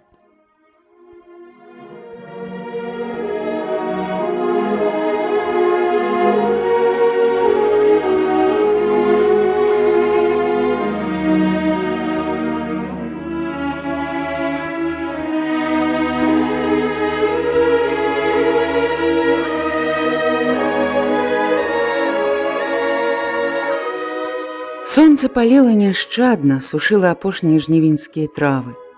Над лугам плылі хвалі нагрэтага паветра і, здавалася, калыхалі лазнякі. На доме амаль на самай вяршыні сядзеў Жэнька Лубян. На грудях у яго вісеў бінокль, а на тоўстай галіне пад рукой ляжала новенькая снайперская вінтоўка з аптычным прыцэлам. Гэта быў падарунак Андрэя Буйскага, прывезены з Масквы. Хлопец не зводзіў вачэй супрацьлеглага берага. Толькі зрэдку ён аглядваўся навокал. Яго мала цікавілі постаці касцоў, што мільгалі пад лесам, паважныя буслы на скошанай пожні і адзінокі човен у далечыні на Дняпры. Пільней прыглядаўся ён да руху на тым беразе. Часта падносіў да вачэй бінокль. Але, убачыўшы там нямецкага салдата, які прайшоў па вуліцы, сялянскі воз са збажыной ці дзяўчыну з вядром, расчаравана апускаў бінокль і выціраў рукой з лба пот. Сядзеў ён тут ужо другі дзень. У першы дзень, калі змеркла, спусціўся, пераначаваў у стозе сена, а на світанні зноў быў на дубе. За дзень да гэтага Люба, вярнуўшыся з чарговай разведкі, данесла. Камендант раёна штурмафюрер Койфер перанёс свой штаб на лесапілку і сам цяпер часта купаецца ў Дняпры або загарае на крышы склада. Не забыла яна, між іншым, успамянуць і аб гэтым дубку, хітра зірнуўшы на Лубяна. У партызанскага снайпера загарэліся вочы. «Пайду», — сказаў ён камісару, як толькі Люба скончыла дакладваць. «Далекавата. Я ведаю гэты дубок. Кіламетр, а то і з гакам», — усумніўся Лясніцкі. Але думка, падказаная Любай, была вельмі прывабная. За камендантам партызаны палявалі з самай вясны, але ахоўваў ён сябе вельмі пільна, асабліва пасля таго, як 1 мая Пятро Майбарада і Люба забілі ў яго на ганку вартавога і на даху дома павесілі чырвоны сцяг. Лубян цярпліва чакаў. І ён ведаў, што па непасрэднаму загаду Койфера былі знішчаны сем'і, і рашыў не вяртацца, не адпомсціўшы.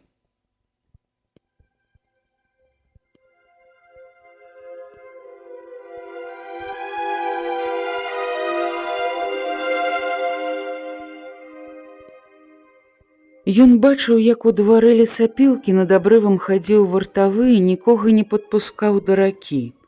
На крышы склада ляжала зялёная коўдра і белая падушка. Гэта дазваляла спадзявацца, што рана ці позна, а Койфер усё ж такі з'явіцца або на беразе, або на крышы. У Лубяна ўсё было падрыхтавана, вымерана. Праўда, 850 метраў зашмат і для такога выдатнага снайпера, але ён, ведаючы гэта, ні на хвіліну не губляў веру ў сваю здольнасць. Час цягнуўся марудна. Хутчэй бы гад гэты вылазіў, а то заўтра ў рудні сход хлопцы будуць чакаць. Думкі гэтыя плылі, плылі, і, успомніўшы Буйскага, ён падумаў аб Маскве. Пашкадаваў, што да вайны ні разу не пабыў у сталіцы, а гэтая магчымасць была.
Малады высокі дуб з густой шапкай галля і лісця стаяў на беразе Дняпра на невялікім лугавым узгорку.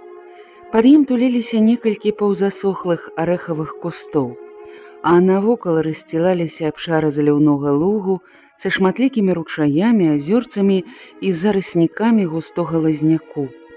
Дуб стаяў нібы вартавы гэтых абшараў, горда аглядаючыся навокал. Ззаду ў яго за лугам чарнела сцяна лесу, наперадзе пясчаная каса, а потым рака, а за ракою на высокім крутым беразе будынкі рабочага пасёлка. Сонце паліла няшчадна, сушыла апошнія жнівеньскія травы. Над лугам плылі хвалі нагрэтага паветра і, здавалася, калыхалі лазнякі.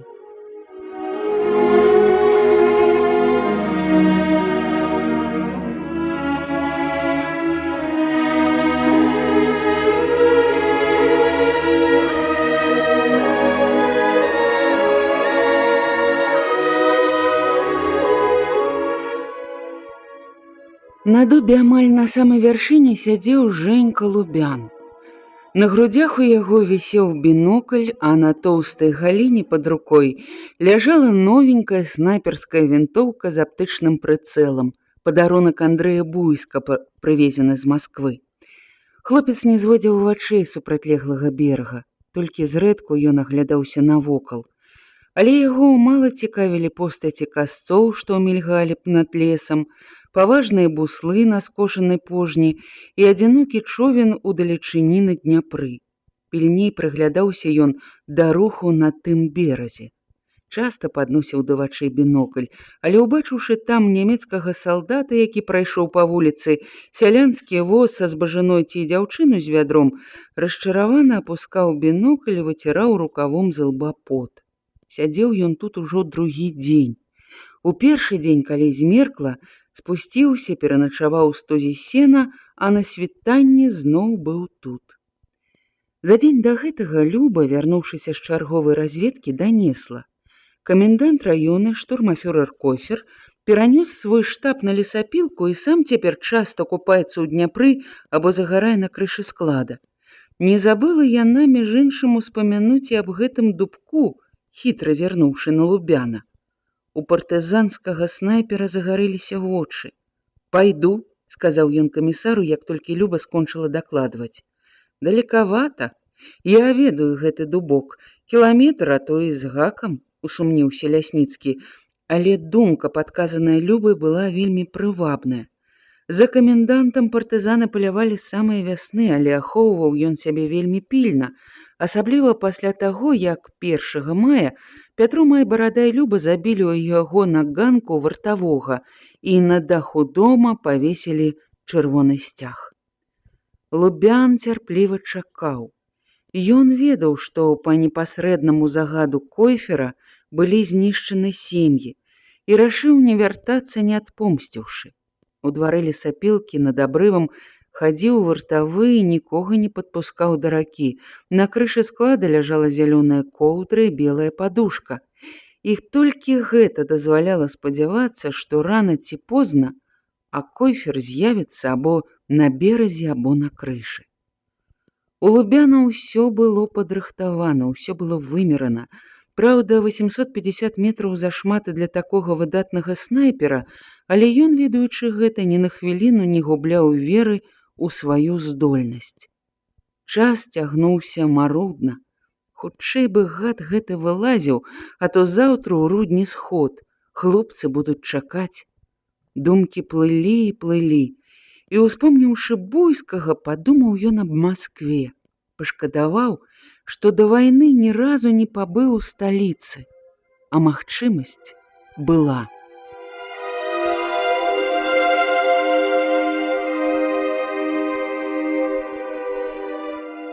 Шмат чаго мы не разумелі ў мірны час, думаў Жэня Лубян. Вось часам за штодзённымі справамі самага галоўнага не бачылі, не адчувалі. Тады і не падумаў ні разу, каб без патрэбы ехаць у Маскву. А вось цяпер на крыллях паляцеў бы проста зайздрасць бярэ, калі другія размаўляюць, а ты і ўяўлення не маеш.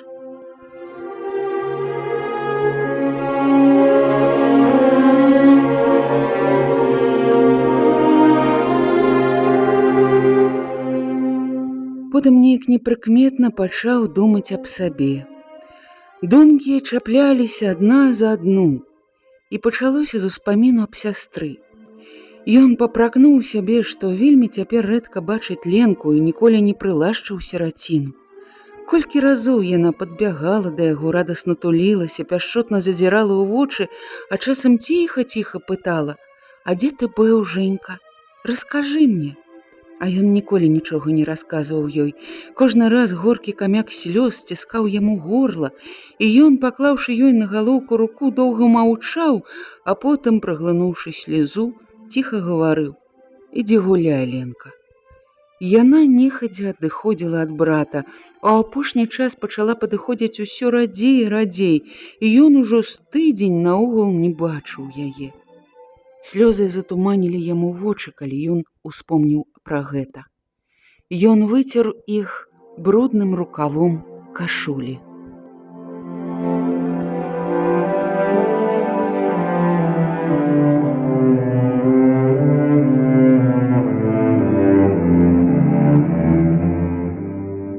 Добра, што хоць Алена і Тацяна даглядаюць яе як родную. Добрыя яны, думаў Жэня. І ім добра, жывуць дружнай сям'ёй, маеўскія нават абедаюць разам нібы дома. А я? Вось я чамусьці ў баку ад усіх. У змаганні разам з усімі, можа нават уперадзе, у вёсках сябра ўсім, а ў лагеры нейк адзін. Сястру і тую па тыдню не бачу, нядобра гэта.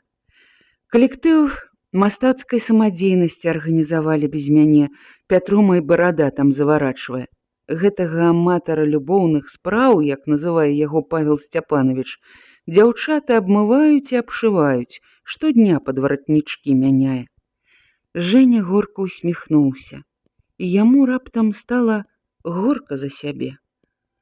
Потым ён успомніў Тацяну і цяжка ўздыхнуў. Аб Тацяне ён думаў часта, але баяўся свае незразумелыя пачуцці да яе назваць каханнем. Да і як можна кахаць замужнюю жанчыну?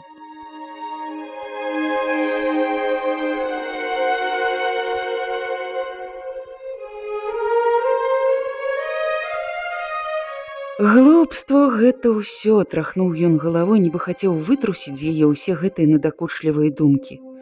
Вось як знішчым фашыстаў, тады кахай каго хочаш.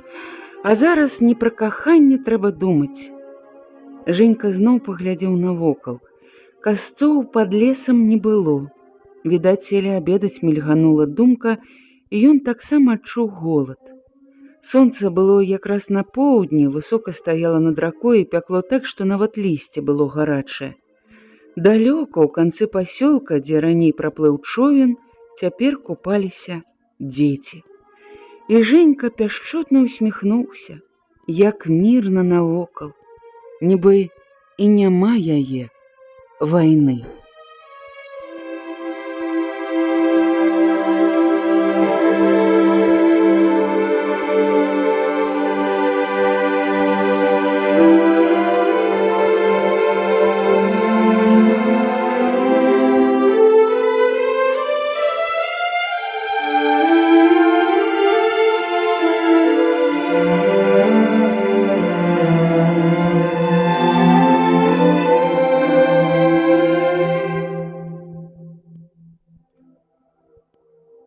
Праз некаторы час Жэнька дастаў з кішэні скарынку хлеба і павольна, але апетытна пачаў есці, смакуючы кожны адкусаны кавалачак.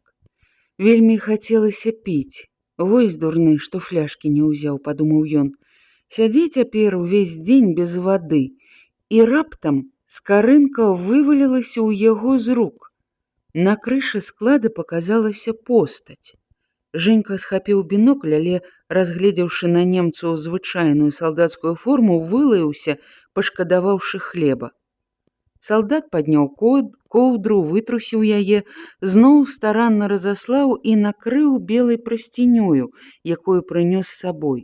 Безумоўна, што пасцель такая рыхтавалася для Койфера. У снайпера моцна забілася сэрца. Хвалюючыся, ён дастаў памятую паперку і яшчэ раз праверыў разлікі розных паправак. У снайперскай справе ён быў надзвычай тонкі матэматык. Чыстай марлечкай старанна выцер шкло і мушку, праверыў прыцэл.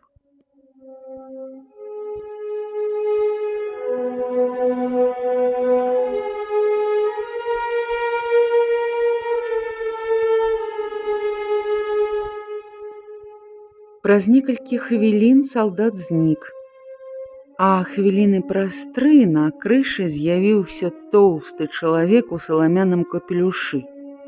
Ён пацягнуўся, закінуўшы рукі за галаву, аглянуўся на раку, распрануўся і лёг ніцма. Крыша склада мела схіл у бок ракі, і Женька добра бачыў усю шырокую спіну адкормленага фашыста, нібы той знарок падставіў яе пад кулю. У хлопца задрыжэлі рукі. Так яны не дрыжэлі яшчэ ні разу, хоць на яго рахунку і было ўжо каля 40 забітых гітлераўцаў і паліцаяў. Ды так не стрэліш. Спакойна, спакойна, дружок, думаў ён і прыціснуў вінтоўку да грудзей і пяшчотна пагладзіў яе.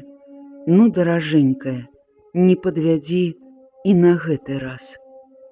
Паступова рукі перасталі дрыжаць. Ён прыцэліўся ў капялюш, бо ведаў, што вінтоўка заўсёды цаляе крыху ніжэй. Ён зрабіў глыбокі ўздых і павольна націснуў спускавы кручок. Стрэл. Не ўздрыгнуўшы, снайпер працягваў сачыць праз оптыку. Голае цела каменданта падскочыла, перавярнулася і з метр прасунулася па адхоннаму схілу крышы, а потым нерухома застыла з раскінутымі ў бакі рукамі. Воклік вырваўся Женькіных грудзей. Другога стрэлу рабіць не трэба, але ён не стрымаўся і стрэліў у вартавога, які нерухома застыў над абрывам, відаць, прыслухоўваючыся да нечаканага стрэлу. Вартавы ўпаў, але праз момант падхапіўся і шпарка пабег у глыбіню двара. Там замітусіліся постаці салдат, ляснулі першыя стрэлы. Ой, шкада, што па гэтым прамахнуўся. Так падумаў Женька і спрытней вавёркі скочыў уніз, спусціўся ў арэхавы куст і, прыхіліўшыся да зямлі, пабег да бліжэйшага зарасніку.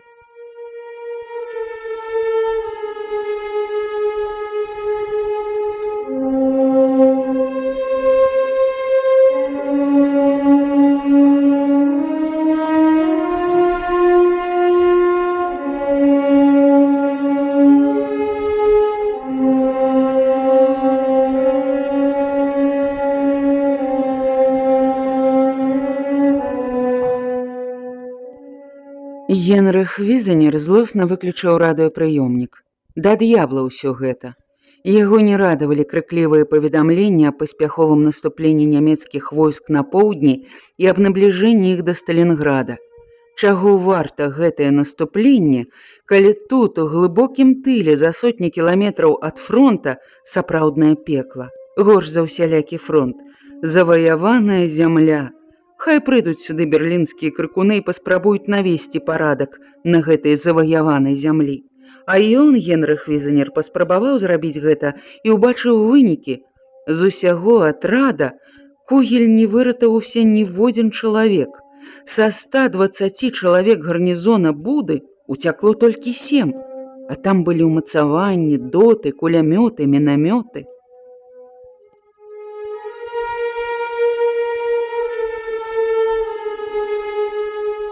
Партызанская брыгада.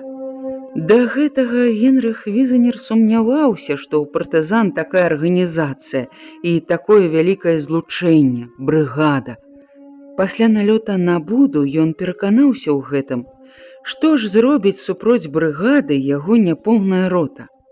Ён падхапіўся, прабег па прасторнаму пакою з кутка ў куток, спыніўся каля акна, паглядзеў на лес. Чортава кубло! Навокал лясы, гарнізон пастаўлен на з'ядзенне партызанам. Чаго ж яны толькі марудзяць? Ну ідзіце ж! У роспачы крыкнуў ён і стукнуў кулаком па падаконніку. Прыходзьце, я чакаю вас. І хвіліну памаўчаўшы, прашаптаў: не хочаце, марудзіце? Дык мяне чакайце, чакайце мяне.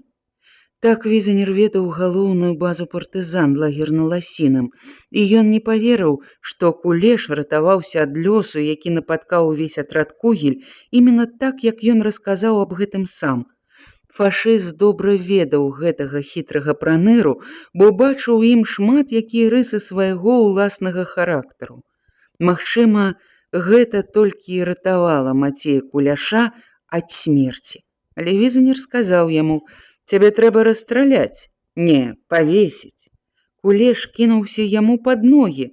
«Але я дарую табе жыццё», – працягваў Візанер. «Так, дарую, з умовай выкрыць лагер гэтага Лясніцкага і яго галоўную базу. Ну, цяпер ты лёгка можаш выканаць гэта. Не падумай перабегчы да іх, і я зраблю з тваімі дзецьмі тое, што зрабіў з усімі тымі, каго ты выдаў».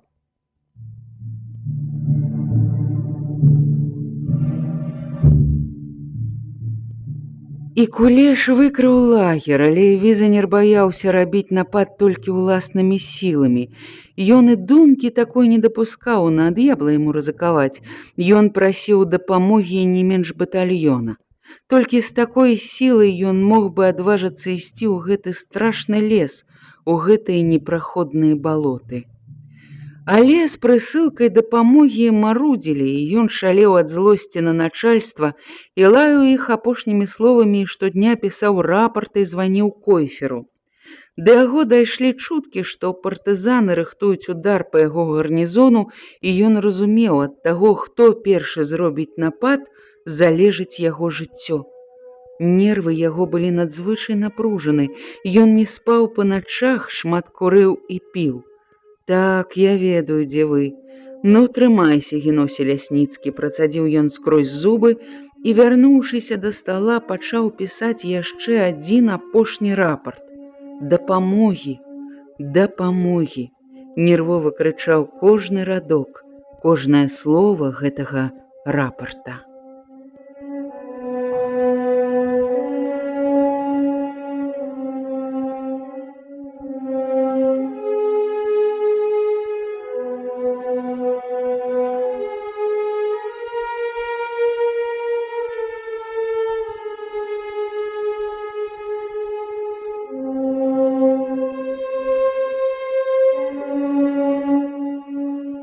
Праз некаторы час зазваніў тэлефон. Візанер схапіў трубку. «Убер-лейтенант Візанер», – механічна паўтарыў ён і раптам збялеў, ледзь чутна спытаў: «Што?» Хвіліну паслухаў, усё больш і больш бляднеючы, а потым, нічога не сказаўшы, ціха адняў трубку ад вуха і асцярожна, нібы яна магла ўзарвацца, пачаў класці яе на стол і паклаў міма. Трубка бразнулася аб падлогу. Візанер спалохана падскочыў і хвіліну стаяў нерухома, а потым прашаптаў: «2 гадзіны назад снайперскім стрэлам з ракі забіць штурмафюрэр Койфер у той час, калі ён прымаў сонечную ванну. Фельдкамендант прызначыў камендантам раёна вас, мяне? Не, не!» І ён раптам замахаў перад сабой рукамі і пачаў адступаць у куток пакоя, нібы ў яго перад тварам кружыліся пчолы. Вочы яго напоўніліся жудасцю і страшна вытарашчыліся, вось-вось вылезуць з арбіт. Упершыню ён цвяроза ўбачыў перад сабой маленькую кулю, якая павольна набліжалася да яго галавы. Ён махаў рукамі, намагаючыся разагнаць гэты жудасны прывід, але куля няўмольна набліжалася. Адступаючы ад яе, ён спатыкнуўся на канапу і ўпаў, дзіко закрычаўшы. У пакоі скочылі салдаты, працягнулі яму вады, выклікалі ротнага лекара. Хвілін праз колькі Візанер ураўнаважыў свой душэўны стан, але, разумеючы недарэчнасць свайго становішча, працягваў сімуляваць хворага. Навошта гэтае прызначэнне, думаў ён. Я не хачу быць камендантам у гэтым пекле. Так думаў ён, лежачы на канапе. Тут палююць за мной дзень і ноч. Сёння Койфер, а заўтра абавязкова я. Так, абавязкова. А я хачу жыць. Я не жадаю памерці, прымаючы сонечную ванну. Я дастаткова паслужыў Германіі, каб заслужыць жыццё. Хай паслужаць толькі і іншыя. А я змарыўся. Я захварэў, мне трэба адпачыць, перачакаць і дабіцца пераводу ў іншае месца, дзе мяне не ведаюць. Там я буду разумнейшы. А вось тут хай другія становяцца на маё месца і даслугоўваюцца хоць да фельдмаршалаў. Я не буду зайздросціць ім, калі я буду жыць, а яны будуць мёртвыя. Так, самае разумнае – захварэць, перачакаць і дабіцца пераводу.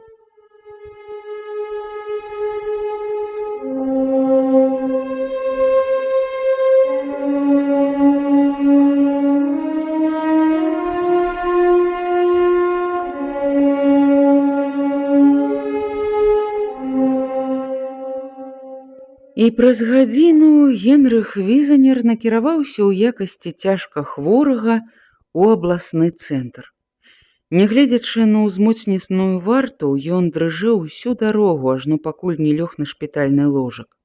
Толькі на ім ён адчуў сябе ў небяспецы.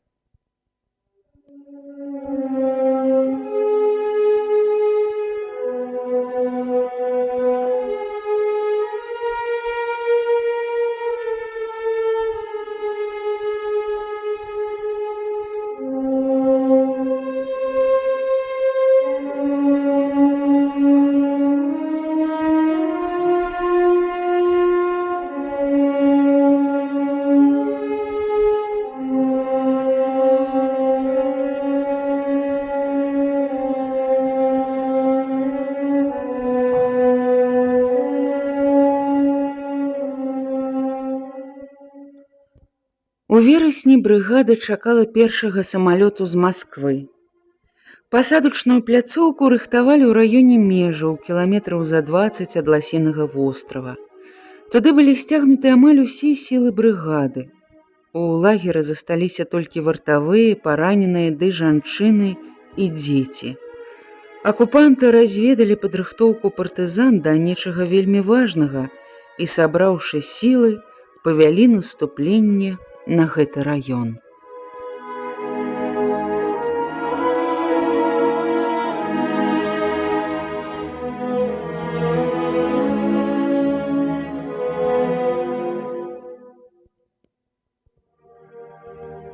Пасадка першага самалёту ў такі час мела для партызан велізарнае значэнне. Яна давала магчымасць сістэматычна атрымліваць з вялікай зямлі зброю, боепрыпасы, узрыўчатку, медыкаменты. Адначасова яна нанесла б знішчальны удар па хлуслівай фашысцкай прапагандзе аб знясіленні Чырвонай арміі. Гэтую прапаганду яны павялі з новай сілай у сувязі з поспехамі нямецкіх войск на поўдні і з баямі за Сталінград. Гэта добра разумела камандаванне брыгады і, каб не затрымліваць прылёт самалёта падрыхтоўкай новай пляцоўкі, рашыла абараняць падрыхтаваную. Для гэтага трэба было не толькі адбіць нямецкі наступ, ён быў ужо спынены, але і разграміць наступаючыя часці, каб яны больш не адважыліся лезці ў гэты раён. Штаб брыгады знаходзіўся ў межах. Немцы былі затрыманыя кіламетры за 2 ад вёскі на рэчцы Вуцянцы. Партызанты спалілі мост і паспяхова адбівалі ўсе спробы ворага пераправіцца на гэты бераг. Праўда, нельга сказаць, што спробы гэтыя былі вельмі актыўныя. Супраць партызанскай брыгады стаяў нейкі сапёрны батальён і паліцэйскія атрады. У батальёне была рота славакаў. На другую ноч славакі прыслалі свайго парламенцёра, які запэўніў, што большасць славацкіх салдат будзе страляць у гору, а па магчымасці і ў спіны немцам.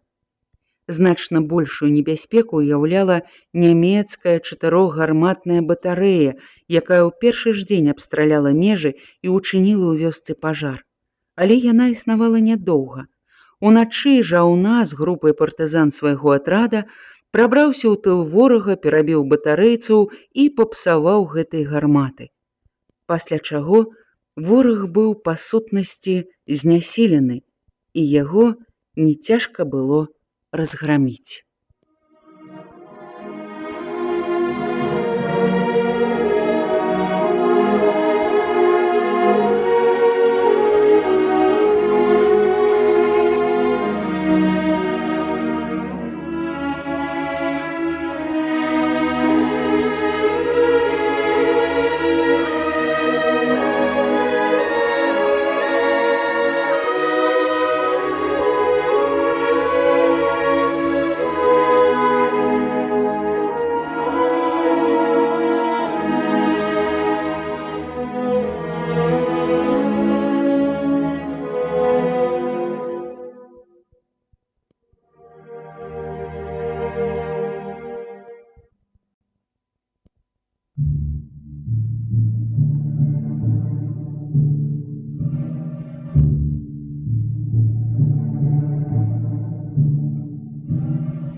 У верасні брыгада чакала першага самалёту з Масквы. Пасадачную пляцоўку рыхтавалі ў раёне межаў кіламетраў за 20 ад Ласінага вострава. Туды былі сцягнуты амаль усе сілы брыгады. У лагерах засталіся толькі вартавыя, параненыя, ды жанчыны і дзеці. Акупанты разведалі падрыхтоўку партызан да нечага вельмі важнага і, сабраўшы сілы, павялі наступленне на гэты раён. Пасадка першага самалёту ў такі час мела для партызан велізарнае значэнне. Яна давала магчымасць сістэматычна атрымліваць з вялікай зямлі зброю, боепрыпасы, узрыўчатку, медыкаменты. Адначасова яна нанесла б знішчальны ўдар па хлуслівай фашысцкай прапагандзе, якую яны вялі з новай сілай у сувязі з поспехамі нямецкіх войск на поўдні і з баямі за Сталінград. Гэта добра разумела камандаванне брыгады, каб не затрымліваць прылёт самалёта падрыхтоўкай новай пляцоўкі, рашыла абараняць падрыхтаваную. Для гэта было трэба не толькі адбіць нямецкі наступ, ён быў ужо спынены, але і зграміць наступаючыя часці, каб яны больш не адважыліся лезці ў гэты раён.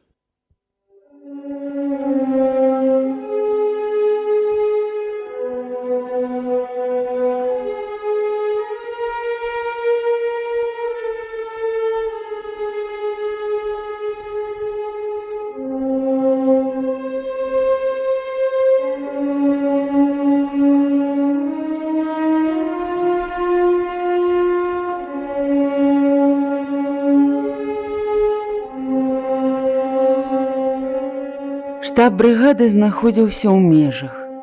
Немцы былі затрыманы кіламетры за 2 ад вёскі на рэчцы Вуцянцы.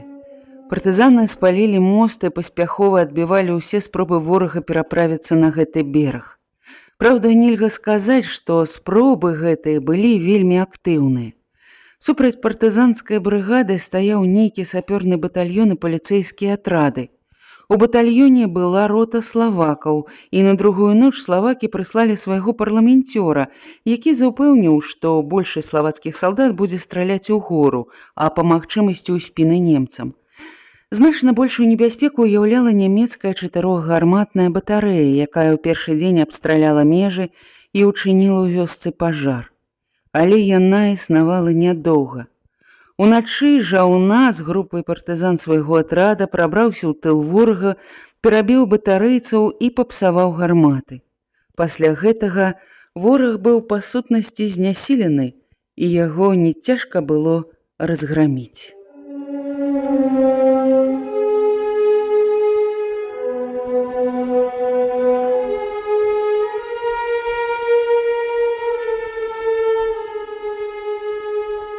Але раптам партызанскія разведчыкі прынеслі звестку аб з'яўленні ў раёне баёў батальёна эсэсаўцаў з танкамі, артылерыяй і мінамётамі.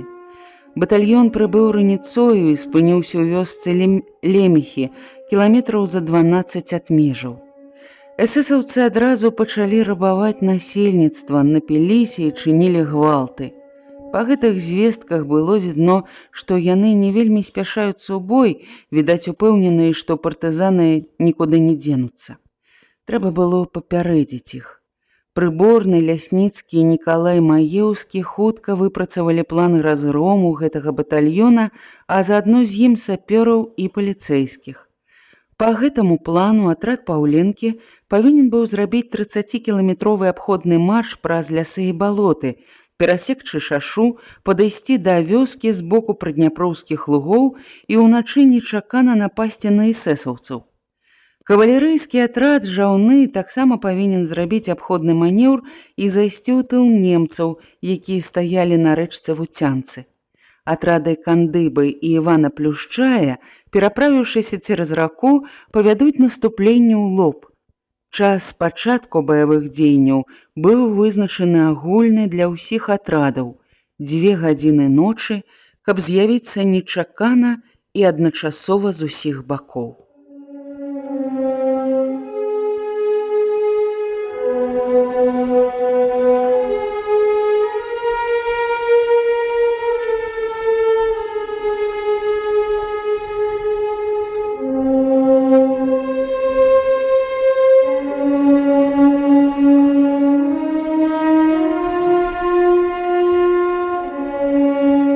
Сабралі камандзіраў і камісараў атрадаў, растлумачылі ім баявую задачу. У той час, калі праходзіла гэтая кароткая нарада, у пакой зайшоў радыст і падаў начальніка штаба радыёграму. Нікалай Маеўскі хутка расшыфраваў яе і прыкметна ўсхваляваны падняўся. Камандзіры глядзелі на яго з нецярпеннем і нават зайздрасцю, што ён першы чытае весткі з Масквы. Таварышы, вось Масква пытае, ці можам мы прыняць самалёт сённяшняй ноччу. Усе ўзрушана падхапіліся, радасна загаманілі, але Лясніцкі падняў руку. Рана радавацца, таварышы. Трэба падумаць, што адказаць Маскве, ці гатовы мы сапраўды прыняць самалёт. Гатовы, Павел Сцяпанович, гатовы, закрычаў Жаўна. Самалёт сядзе, а эсэсаўцы ў гэты час танкі пусцяць, артылерыйскі абстрэл пачнуць. Пазіцыі іх недалёка, майце на ўвазе. Лясніцкі махнуў рукой у той бок, адкуль даляталі стрэлы. То мы ж мокра міста зробім, Павел Сцяпанович, не сунімаўся Жаўна. Самалёт прыляціць безумоўна раней, чым мы нанясем удар. Падняўся спакойны, дысцыплінаваны Паўленка. А я вось прапаную назначыць удар на 22:00. Лясніцкі паглядзеў на гадзіннік, зараз 13. Раней, чым праз гадзіну атрады не выступіць. А ці зможа галоўны атрад зрабіць абходны марш за 8 гадзін? Зможа, упэўнена заявіў Паўленка. Зможа, пацвердзіў прыборны. Я сам пайду з імі. Так і парашылі. Маскве адказалі, чакаем. А праз гадзіну атрады непрыкметна зняліся з пазіцыі на рэчцы Вуцянцы і выступілі. Перад выступленнем Паўленка падышоў да Лясніцкага і нясмела папрасіў: таварыш камісар, дайце мне майго камандзіра кулямётнага ўзвода. Камісар брыгады нахмурыўся. Слухай, Паўленка, можна сказаць раз, два, ну ты ж дарослы чалавек. Ды чаму надакучаеш мне? Кулямётчыкі ў цябе ёсць, снайперы табе ноччу не трэба, а пакінуць атрад без камісара я не магу. Камісар атрада камдэбы Залескі быў хворы, і Яўген Лубян часова замяшчаў яго. Аб ім ішла гутарка. За атрадам жаўны паехаў начальнік штаба брыгады Нікалай Маеўскі. Лясніцкі застаўся ў межах і адразу ж пачаў падрыхтоўку да начнога бою. Абышоў атрады, пагутарыў з партызанамі, праверыў стан зброі і колькасць боепрыпасаў. Пасля доўга радзіўся з камандзірамі, складаў дэталёвы план. Рабіць гэта было лёгка і прыемна, бо ён ведаў кожны вір у рэчцы, кожны ўзгорак і лагчыну і нават кожнае паасобнае дрэва. Але яго добры настрой сапсавала Люба. Яе накіравалі сачыць за немцамі, як толькі даведаліся аб іх з'яўленні, і вось яна нечакана хутка вярнулася назад, змораная, бледная. Лясніцкі з першага погляду здагадаўся, што здарылася нешта надзвычайнае, і коротка спытаў: «Што здарылася, Люба?» «Эсэсаўцаў няма ў вёсцы. Я не застала іх там». «А дзе ж яны?» «Ніхто дакладна нічога не ведае», — адказала Люба. «Я нават паліцая аднаго злавіла, і той нічога не мог сказаць». «А з лемяхоўцамі ты гутарыла?» «Ну, чалавек 10 перапытала. Адны гавораць, паехалі на Рудню, другі к Дняпру, вось тут і варажы. А я асабіста верую тым і другім, гэтыя гады задумалі нейкую хітрасць». Лясніцкі задумаўся. Становішча адразу ускладнілася.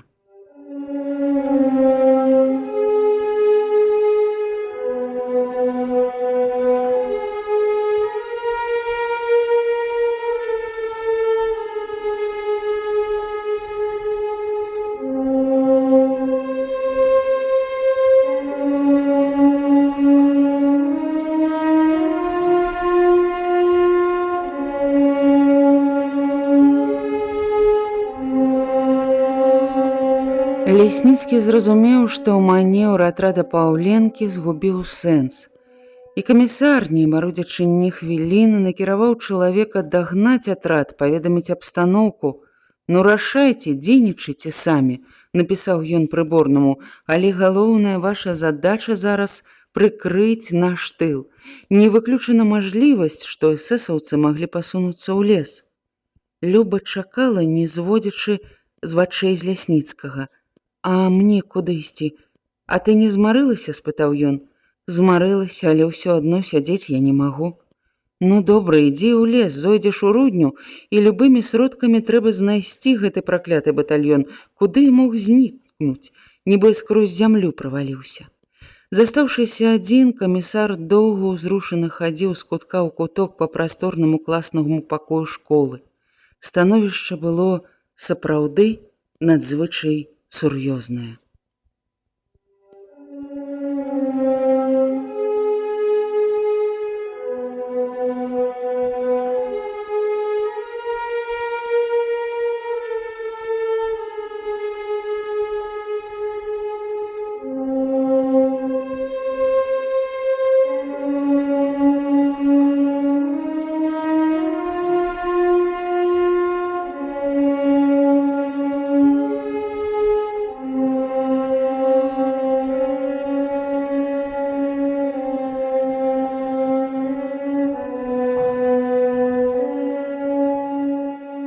Праз некаторы час Лясніцкі паклікаў камандзіраў і камісараў атрадаў, каб паслухаць іх думку, параіцца з імі.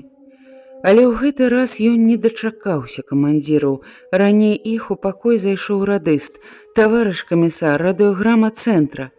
Лясніцкі прагна скапіў паперу, пачаў расшыфроўваць і раптам збялеў. «Прыборнаму Лясніцкаму. Вашу галоўную базу ведаюць немцы, атакуюць сёння батальёнам. Звесткі атрыманы ад прафесара». Некалькі разоў прачытаў ён радыяграму і дарасшыфраваў яе. «Звесткі атрыманы ад Буйскага».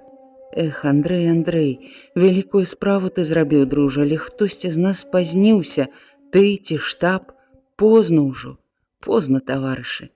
І камісар брыгады сціснуў рукамі галаву і ціха застагнаў: 30 чалавек раненых, жанчыны, дзеці, уся маёмасць, увесь баявы запас, амаль без усялякай аховы, шаптаў ён. Ды вось дзе ён, гэты пракляты батальён, у самае сэрца ударыў. Як жа мы прапусцілі яго. Хвіліну ён сядзеў нерухома, сціснуўшы далонямі скроні, а потым падхапіўся, паглядзеў у акно на лес. Але не позна. Лубяна да мяне, крыкнуў ён сувязному і хутка пачаў пісаць новае данясенне камандзіру брыгады.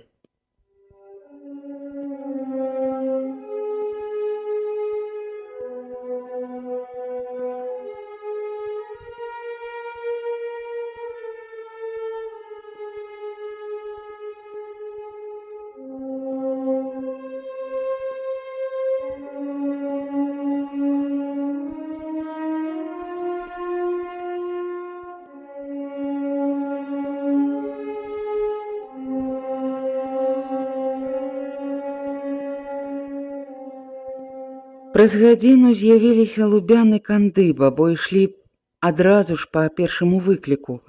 Лясніцкі, нічога не кажучы, падаў ім расшыфраваную радыёграму. Твар Жэнькі адразу стаў бялей сцяны. Ён цяжка задыхаў, нібы яму раптам не стала хапаць паветра, а потым для чагосьці зняў шапку, сеў на лаўку, але адразу ж падхапіўся. Я, Павел Сцяпанович. Так, ты. Садзись на матацыкл і ляці кулею. Магчыма, усё магчыма, тады няхай адыходзіць праз балота, знішчаючы за сабой кладку. А ты адзін ведаеш, як гэта зрабіць. Узарві, пры любых абставінах, зразумеў? Лубен крута павярнуўся. Але пачакай. Лясніцкі абняў яго і прашаптаў, нібы гэта была тайна. Я сам туды прыйду з атрадам Паўленкі. Зараз жа даганю іх. Жэнька ўсё зразумеў, гучна адказаў: ну тады сустрэнемся, Павел Сцяпанович, сустрэнемся. І, не дасказаўшы, выскачыў з пакоя.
Па вузкай звілістай лясной дарозе матацыкл ляцеў з такой хуткасцю, з якой бадаў не ездзіў ніводзін матацыкліст у свеце.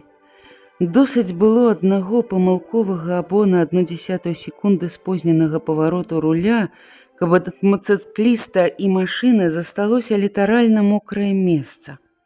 Але Жэнька не думаў аб гэтым.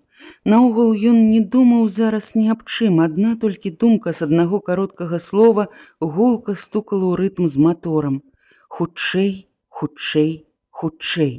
Выехаўшы з лесу, ён убачыў, што ў вёсцы Хвасцічы, праз якую ляжаў яго шлях, пажар. Тады блеснула другая кароткая думка: гэта немцы, фашысты. Але ён не спыніўся. У вёсцы сапраўды былі немцы. Яны правялі прамільгнуўшага перад ім матацыкліста ашалелымі позіркамі і схамянуліся толькі тады, калі ён быў ужо далёка за вёскай. Над галавою партызана засвісталі кулі, але родны ўзгорак схаваў яго. Убачыўшы знаёмы лес, ён падумаў, на ўзлесе абавязкова будуць эсэсаўцы, не даехаўшы за кіламетр, спыніўся і саскочыў з матацыкла. У ім больш не было патрэбы. Далей трэба было ісці праз балота і гушчар.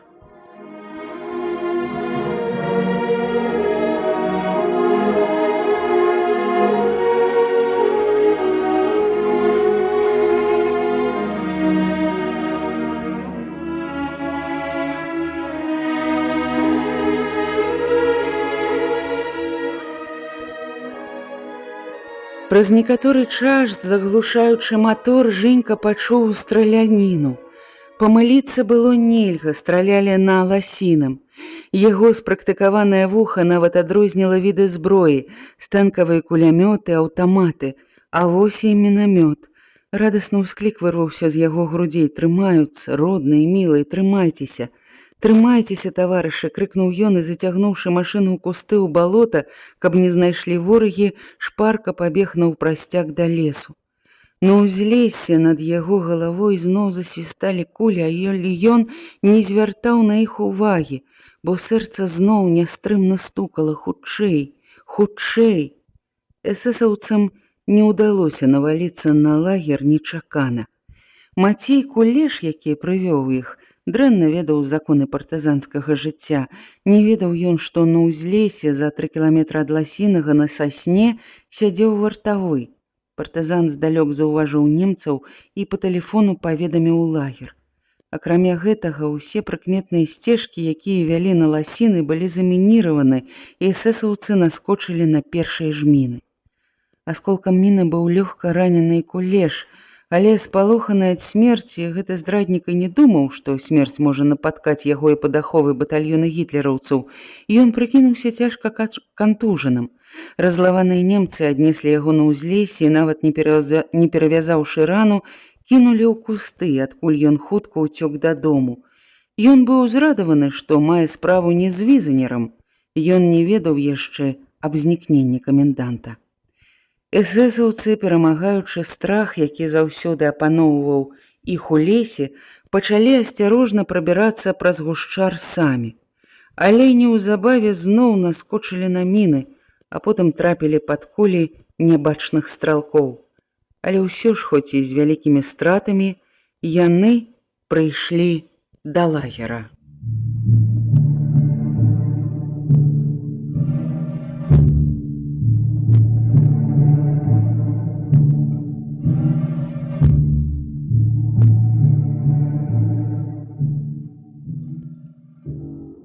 Алена Рыгораўна склікала кароткую нараду. У ёй прынялі ўдзел яна, Тацяна, камандзір лагернай варты, малады партызан Іван Сумак і Маша Плотнік. «Галоўная наша задача, — сказала ўрач, — вынесці раненых. Панясем іх у прыдняпроўскія лазнякі. Сумак, дасі 6 дужэйшых байцоў». Камандзір варты абурыўся. «Ніводнага чалавека не дам. Мая справа абараняць лагеры, я абараню яго». Голас юнака дрыжэў, да і сам ён быў вельмі ўзрушаны. Гэта было па сутнасці яго першае баявое хрышчэнне, і ён павінен быў не толькі ўдзельнічаць у баі, але і камандаваць другімі. Хлопец і ганарыўся, і баяўся адначасова. «Я табе такога не дам, што ты ўнукам сваім пасаромішся расказваць», — разлавалася Алена. 6 чалавек для пераноскі раненых і 2 спрытнейшых і смялейшых у межы ў штаб брыгады. Зразумеў? Такіх, каб за гадзіну там былі, а сам з астатнімі затрымай немцаў. І раптам зусім іншым ласкавым голасам яна дадала: «Мы хутка прыйдзем табе на дапамогу. Ну давай, Ваня». Іван Сумак змоўк і, хвіліну падумаўшы, шпарка пабег выконваць загад. А Алена вярнулася да дзяўчат. «Ну, дзяўчаткі, набірайце паветра поўныя грудзі, работы нам, ой-ой-ой». «А я застануся тут», — раптам заявіла Маша. Алена гневна бліснула вачыма і стукнула далоней па кабуры пісталета. «Расстраляю кожнага, хто не выканае мой загад, зразумелі?» Тацяна ажно ўздрыгнула. Ніколі яшчэ яна не бачыла далікатную, ласкавую Алену такой суровай і рашучай. Маша замаўчала. Але калі яны зайшлі ў шпіталь і расказалі аб усім раненым, здарылася нечаканае і дзіўнае. Алену перабіў камісар атрада стары настаўнік Рыгор Пятровіч Залескі, які толькі што пачаў чуняць ад запалення лёгкіх. «Пачакайце, Алена Рыгоровна, я скажу». І ён звярнуўся да раненых. «Таварышы, усе, хто можа падняцца, ісці ці нават паўзці, узялі зброю і за мной». Раненыя падхапіліся, і ў большасці іх зброя была пры сабе. Яны здабывалі яе ў баях, яны не выпускалі яе з рук да смерці. З 28 раненых выносіць давялося толькі 11.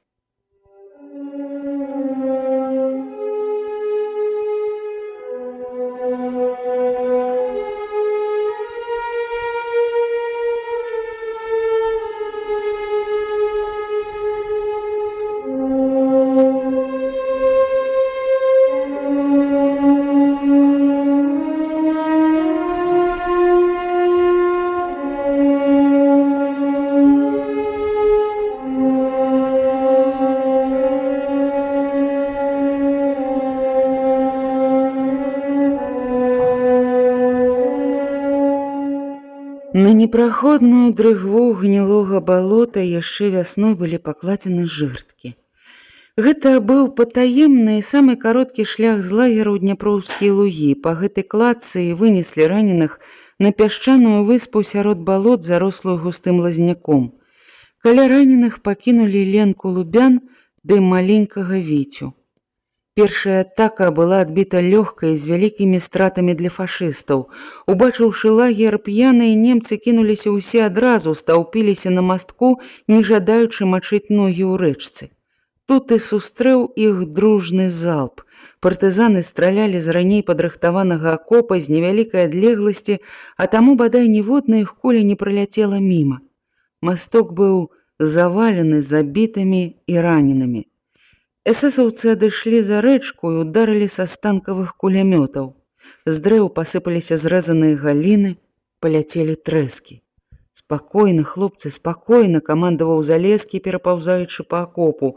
«Хай згоніць гады злосць, а мы дарэмна не будзем траціць набояў, толькі сачыце пільней». Моцна апёкшыся на першай атацы, гітлераўцы зрабілі і зразумелі, што прамы ўваход на востраў абараняецца надзейна і пашлі ў абход па балоту.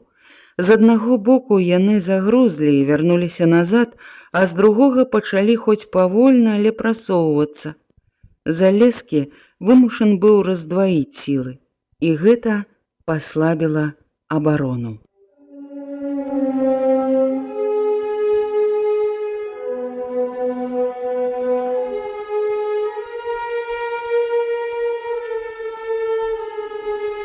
У другую атаку эсэсаўцы пашлі рассыпана, перабягаючы ад дрэва да дрэва, адначасова з двух бакоў.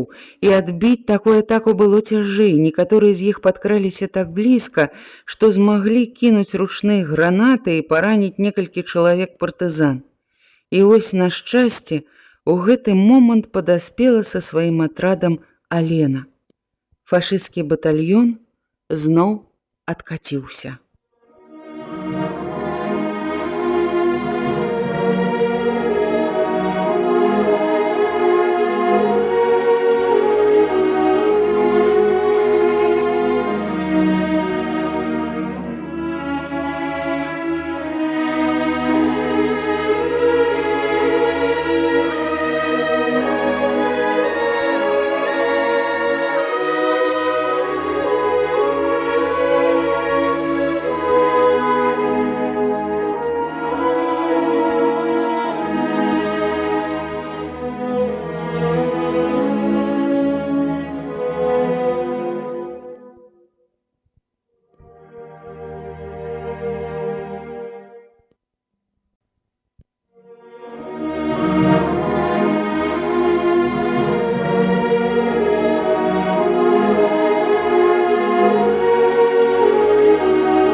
На непраходную дрыгву гнілога балота яшчэ вясной былі пакладзены жэрдкі. Гэта быў патаемны самы кароткі шлях з лагеру ў дняпроўскія лугі. Па гэтай клацы вынеслі раненых на пясчаную выспу сярод балот, зарослую густым лазняком.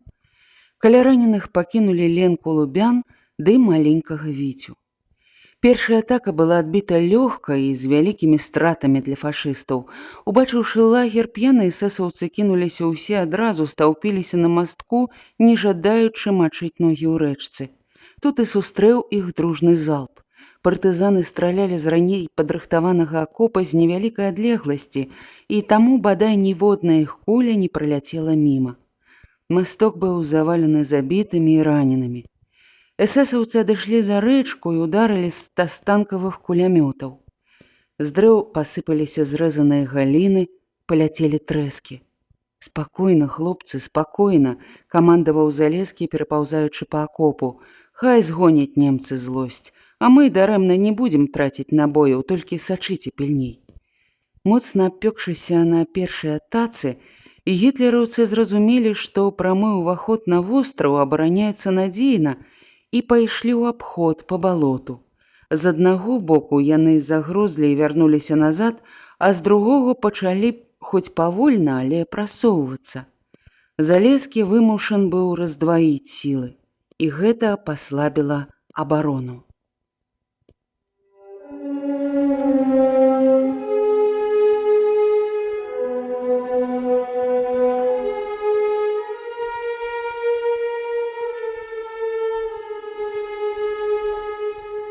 У другой атаку эсэсаўцы пайшлі рассыпана, перабягаючы ад дрэва да дрэва, і адначасова з двух бакоў. Адбіць такую атаку было цяжэй. Некаторыя з іх падкраліся так блізка, што змаглі кінуць ручныя гранаты і параніць некалькі чалавек партызан.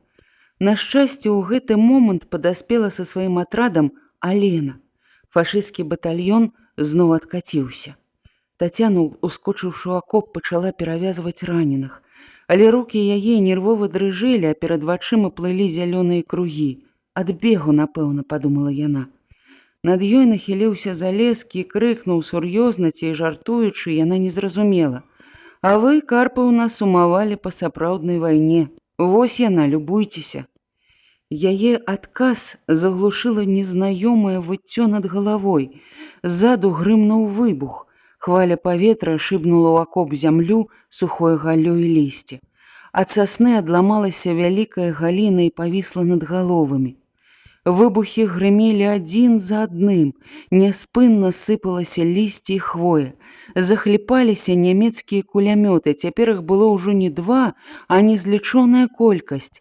Білі яны трасёрамі, і каляровыя стужкі ўпіваліся ў пакалечанае цела сосен і ў бруствер акопа.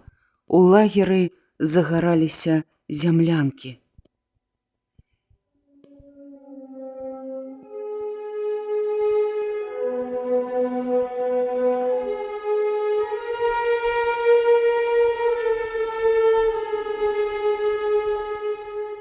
Едкі дым пачаў рэзаць вочы.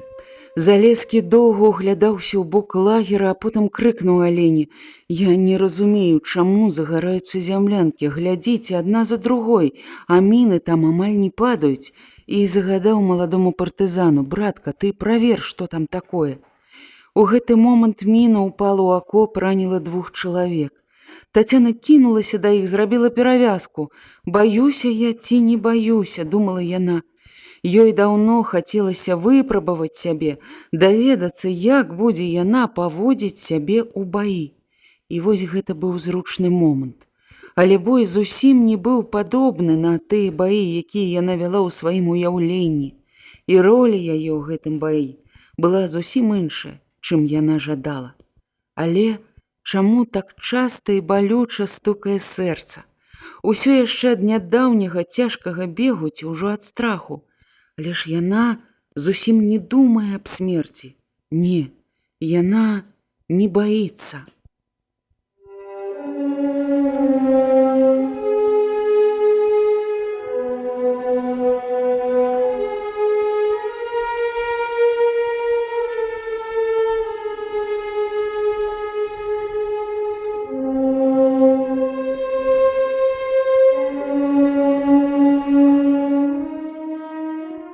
Большасць мін падала на край балота, дзе быў з невялікай групай маладых партызан Іван Сумак. Залескі прапанаваў Тацяне схадзіць туды разам з ім. Там у іх сапраўднае пекла, Тацяна, як бы чаго не здарылася. Яна ахвотна згадзілася, і першая шпарка пайшла па звілістаму акопу. А міны ўсё вылі, трушчэлі дрэвы, сякалі галлё, запальвалі зямлянкі. Як жа гэта разумна зрабілі, што вырылі гэты акоп вакол усяго лагера, падумала Тацяна, успомніла, як тады шмат якія партызаны, да і сама яна, не разумелі, навошта гэта робіцца, і не з ахвотаю пасля цяжкіх начных паходаў ішлі ў дзень капаць яго. Але Лясніцкі няўмольна патрабаваў гэтага.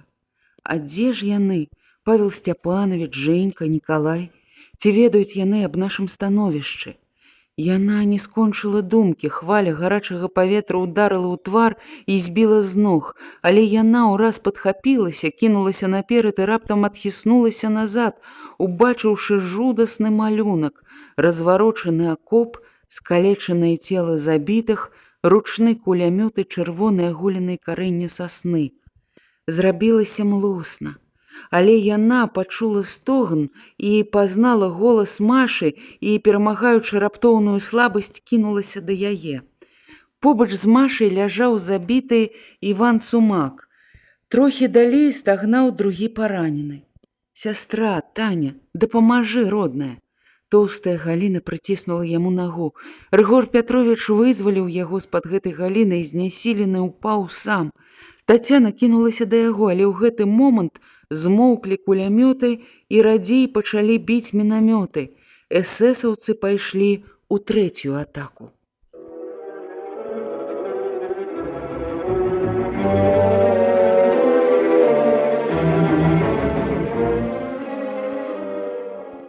Залескі падхапіўся, кінуўся да ручнога кулямёта, з якога да гэтага страляў Сумак.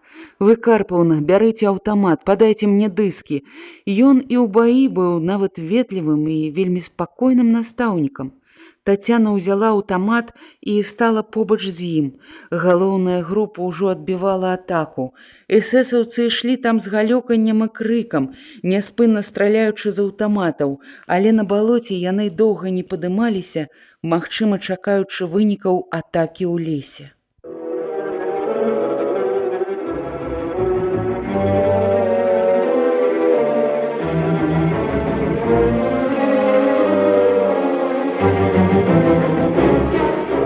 Тацяна сціскала аўтамат так, што ажно ўся дрыжэла. У гэты момант яна забылася аб усім на свеце і думала толькі аб адным, і жадала толькі аднаго – забіць як мага больш фашыстаў. «Ну што ж вы не лезеце? Падымайцеся!» – крычала яна ў думках ім. І калі яны нарэшце ўсталі, націснула на спускавы кручок і выпусціла адразу ўвесь дыск. Аўтамат змоўк. Яна разгублена аглянулася. Параненая Маша Плотнік працягнула ёй зараджаны дыск.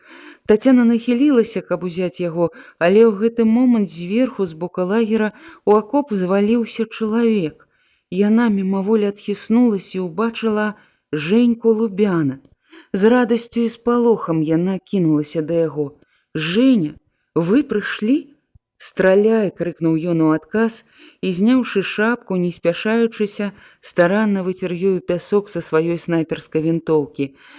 Потым падняўся, паглядзеў на эсэсаўцаў, якія лезлі праз балота, і стрэліў у бок у вяршыню высокага дуба на краі балота. І з дуба бразнуўся на зямлю карэктыроўшчык мінамётнага агню. Эсэсаўцы на балоце заляглі. Адбіта была іх атака і каля рэчкі. І вось на хвіліну ўсё сціхла.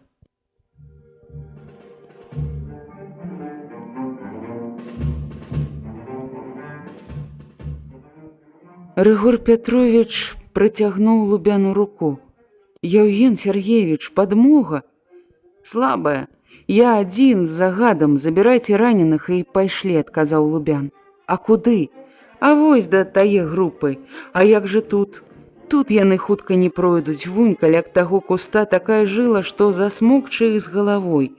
Глупства ім твая жыла, калі па іх не будуць страляць», – супярэчыў Залескі.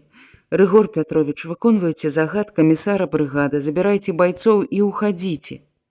І вось калі ўсе адышлі, Женька упаў на калені каля Івана Сумака.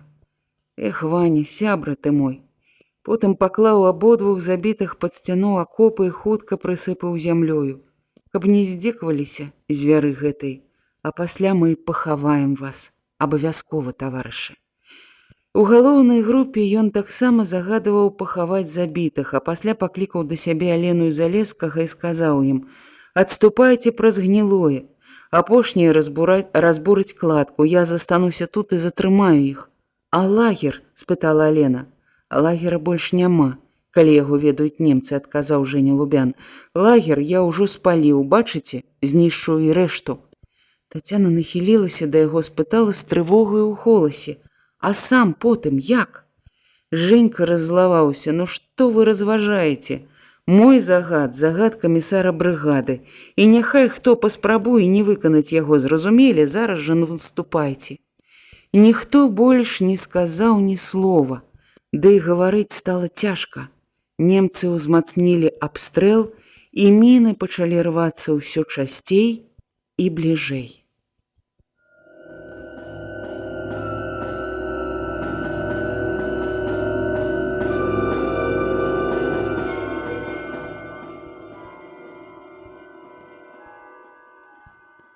Яўген Лубян застаўся адзін. Ён падумаў: ну, большую частку загада я выканую рэшту, ўсё выканую, Павел Сцяпанович, як вы казалі. Дорага фашыстам будзе каштаваць наш лагер. І тут ён зняў з пляча вінтоўку і, зручна прыладзіўшыся, пачаў выглядаць паміж дрэў постаці ворагаў. Спрактыкаванае вока снайпера хутка заўважыла іх амаль за кожным кустом, за кожнай купінай каля рэчкі. Ён знімаў іх па чарзе аднаго за другім.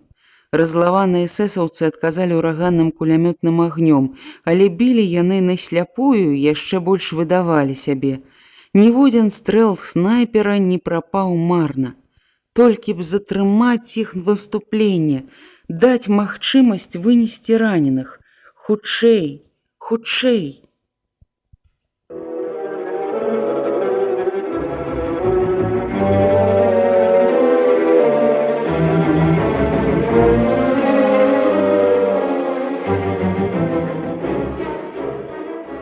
Але тут ён раптам убачыў Тацяну. Яна бегла да яго па акопу, нізка схіліўшыся з ручным кулямётам у руках. У яго дрогнула сэрца ад прадчування нейкага вялікага няшчасця. Бо навошта ж інакш было ёй вяртацца? Але, убачыўшы твар, ён без слоў зразумеў, што памыліўся і сярдзіта крыкнуў: «Чаму ты вярнулася?» Яна падбегла, схапіла яго за руку і адказала бязгучна, аднымі губамі: «Я разам з табой, Женя. Я загадаў адыходзіць усім». Яго твар пачырванеў і нервова скрывіліся губы. «Я не магла, Женя. Я дапамагла вынесці раненых і вярнулася. Хіба я магла пакінуць цябе аднаго тут? Зразумей жа ты. Вось там усе зразумелі і згадзіліся». Так, яна прыйшла, каб у цяжкую хвіліну быць поплеч з ім, і калі трэба будзе, яна можа і памерці разам з ім. Яна вырашыла гэта ў той момант, калі ён загадаў ім адыходзіць, адчуўшы раптам, які ён блізкі і родны для яе чалавек. Пачуцці, якія доўга гарэлі ў глыбіні душы асобнымі іскрамі, успыхнулі ў тую хвіліну вялікім полымем і адразу сталі выразнымі і зразумелымі. Гэта ўзрадавала яе, і яна адчула сябе шчаслівай, стаўшы побач з ім перад шматлікім ворагам і перад тварам смерці. За выбухамі мін Женька не ўсё зразумеў, што яна гаварыла, але ў яе вачах ён убачыў нешта такое, што калісьці бачыў у вачах маці, калі тая праводзіла яго ў лес. Ён нават разгубіўся, але, каб не выдаць сваёй разгубленасці, суровы спытаў: «А дзе астатнія?» «Яны выйшлі, і кладку разбурылі ўжо», – адказала Тацяна. «Дык страляй!» Женька выпусціў з Максіма ўсю ленту, потым выцягнуў замок, павесіў на шыю вінтоўку і, схапіўшы Тацяну за руку, пабег па акопу ў напрамку балота. Яна падумала, што ён хоча вывесці, ратаваць яе, і спалохана вырвала руку: «Дай замок, я застануся сама». Женька рвануў яе да сябе: «Не разважай, бяжым хутчэй».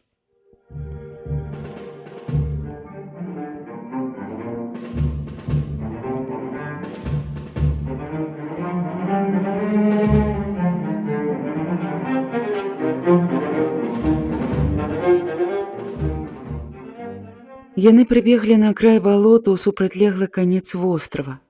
У гэтым месцы ад цэнтральнага акопа адыходзіў у бок у сасоннік вузкі акопчык. Канчаўся ён невялічкай зямлянкай, дзверы якой раней заўсёды былі зачынены на замок, і ў лагеры мала хто ведаў, што хавалася ў гэтай зямлянцы. Не ведала гэтага і Тацяна. Женька спыніўся перад зямлянкай. Дзверы яе былі адчынены, і Тацяна ўбачыла там нейкія скрынкі і машыну накшталт тых, якія скарыстоўваліся ў нямых кінаперасоўках. «Сачы», – загадаў Женька, паказаўшы на лагер. «Сачы, Тацяна, калі яны падыдуць да агнясклада і майстэрні, крыкнеш мне». І ён палез у зямлянку. Тацяна высунулася з акопчыка і лягла на бруствер. У лагеры гарэлі амаль усе зямлянкі. Ад іх загараліся дрэвы, сухое лісце. Пажар поўз ва ўсе бакі, і толькі агнясклад і майстэрня па вырабу мін і іншай зброі, якая стаяла асобна, абкружаныя глыбокай канавай, яшчэ не гарэлі.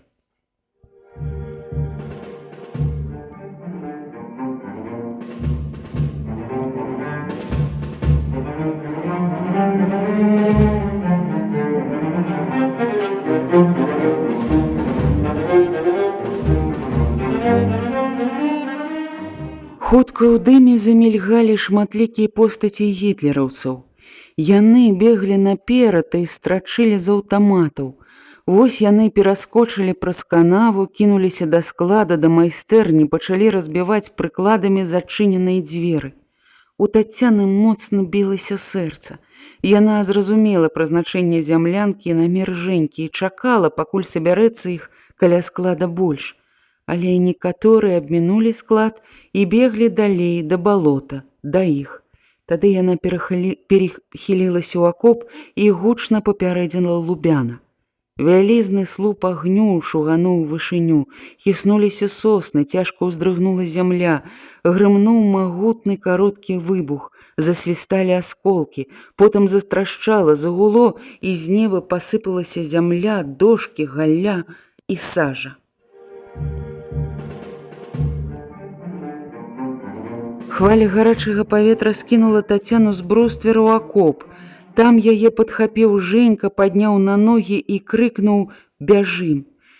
Балота ў гэтым месцы было ад берага сухое, заросшае высокай густой травой і хваравітымі нізкарослымі сасонкамі. Яны адбеглі метраў 30 ад выспы і ляглі ў траву. «Ну сюды яны цяпер не палезуць», – упэўнена сказаў Женька.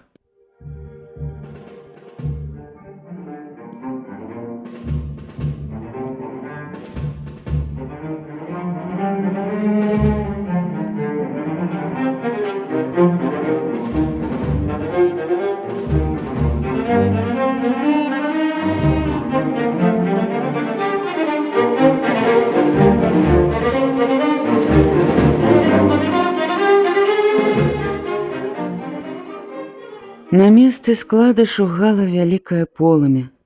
І ўсё яшчэ ў агні рваліся патроны, бухалі міны, слуп чорнага дыму падымаўся над лесам і слаўся па балоце густой копаццю. «Шкада лагера», – уздыхнуў Женька. «Мы з Паўлам Сцяпанавічам будавалі яго яшчэ да прыходу немцаў, адразу ж пасля выступлення Сталіна па радыё, базу стваралі. Колькі мы навазілі сюды ўсяго, увесь раён, здаецца, перавезлі, і ўсё па начах». Ён памаўчаў хвіліну, а потым дадаў ужо больш бадзёра: «Ну, але нічога. Сваё ён адслужыў і памірае са славою, як герой. Эх, всіх бы фашыстаў вось так у паветра. Дажыць бы толькі да гэтага часу, а я дажыву, Таня, дажыву. Я і сёння верыў, што выйду жывы, і Паўлу Сцяпанавічу на развітанне сказаў: «Сустрэнемся, Павел Сцяпанович, сустрэнемся». І вось бачыш, сустрэнемся. І як жа ён узрадуецца. Да балота падбегла некалькі эсэсаўцаў. Спыніліся і пачалі страляць з аўтаматаў у чарот і ў кусты, але самі далей не пашлі.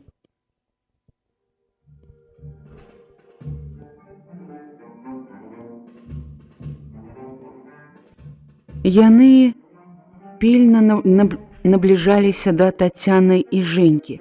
Тацяна сціснула свой ручны кулямёт і прашаптала: «Пастраляць іх бы зараз, Женя!» Ён штурхануў яе локцем: «Не трэба! Навошта так рызыкаваць дарма? Ну, заб'ем якіх 5, а яны потым нас абавязкова. Тут ужо не схаваешся. А так мы будзем жыць і біць іх, Таня. Мы яшчэ з табой столькі знішчым. Цяпер мы з табой 100 год пражывем, калі сённяшняе перажылі, разумееш?» І ён павярнуў галаву, і яна ўбачыла на яго худым брудным твары вясёлую гарэзную усмешку. Такую усмешку яна бачыла ў яго апошні раз зімою, калі яны сустрэліся ў лесе, і ёй таксама зрабілася радасна. Радасна ад таго, што яны выйшлі з гэтага смяротнага бою жывымі, Женька і яна, і што вось зараз яны побач. І, магчыма, яшчэ ад таго, што за паўгоды яна першы раз убачыла на яго твары знаёмую усмешку і зноў пазнала таго Женьку Лубяна, свайго вясёлага, жартаўлівага, нястомнага на выдумкі школьнага сябра. І адразу ж неяк забылася тое вялікае сур'ёзнае пачуццё, якое прымусіла яе застацца ў небяспечную хвіліну з ім. Зноў захацелася пажартаваць з яго, паспрачацца, як калісьці ў школе, і, адчуўшы гэта, яна засмяялася. «Чаго ты?» – здзівіўся ён. «Вельмі ўжо ты прыгожы, размаляваны, як індзеец». «Гэта сажа», – сур'ёзна растлумачыў ён, і на твары яго зноў лёг цень удумлівай заклапочанасці.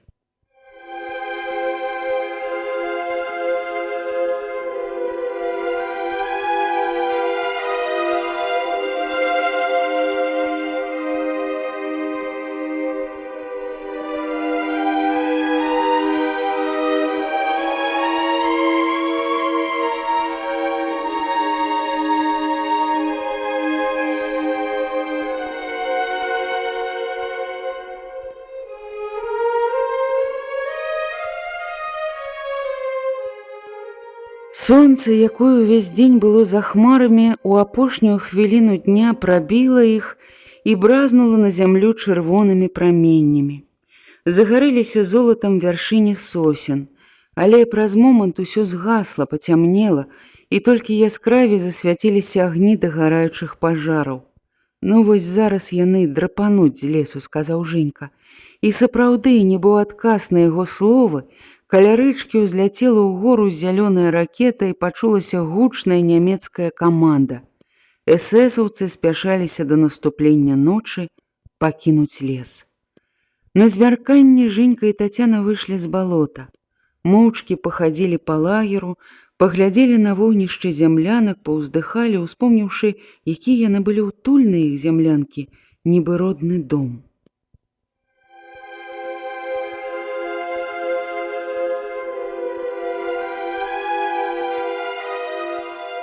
Яны паспрабавалі палічыць крывяныя плямы на зямле, але хутка збіліся з ліку.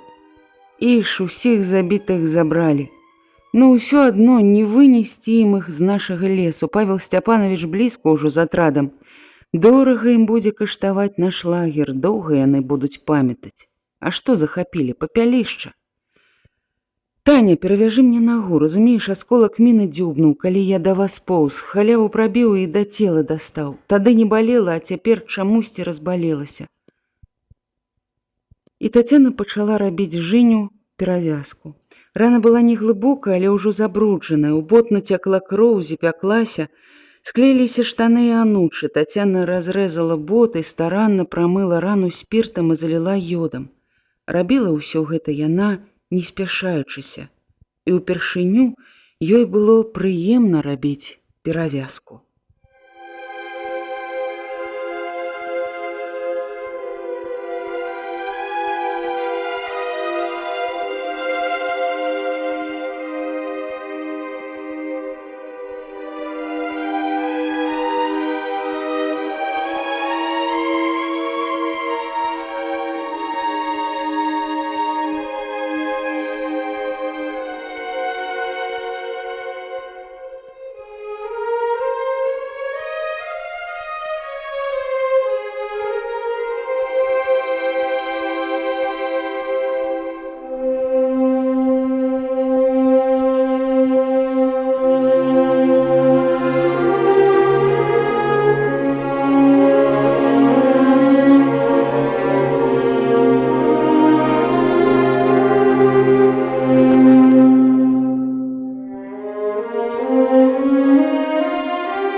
На змярканні Женька і Тацяна выйшлі з балота.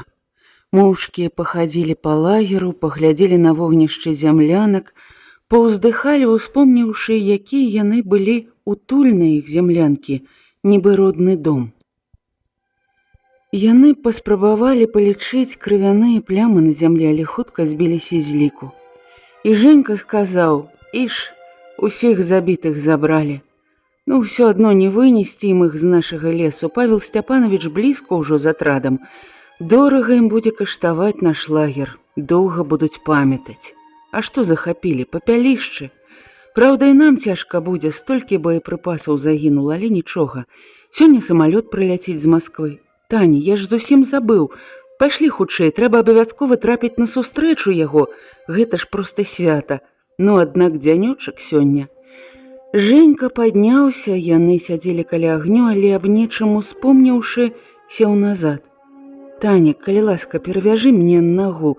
Разумееш, асколак міны дзюбнуў, калі я да вас поўз, халяву прабіў, да цела дастаў. Тады вось не балела, а цяпер чамусьці разбалелася». Яна пачала рабіць перавязку. Рана была не глыбокая, але ўжо забруджаная. У бот нацякла кроў, запяклася, склеіліся штаны, анучы. Тацяна разрэзала бот, старанна прамыла рану спіртам, заліла ёдам. Рабіла ўсё гэта яна, не спяшаючыся, і ўпершыню ёй было прыемна рабіць перавязку.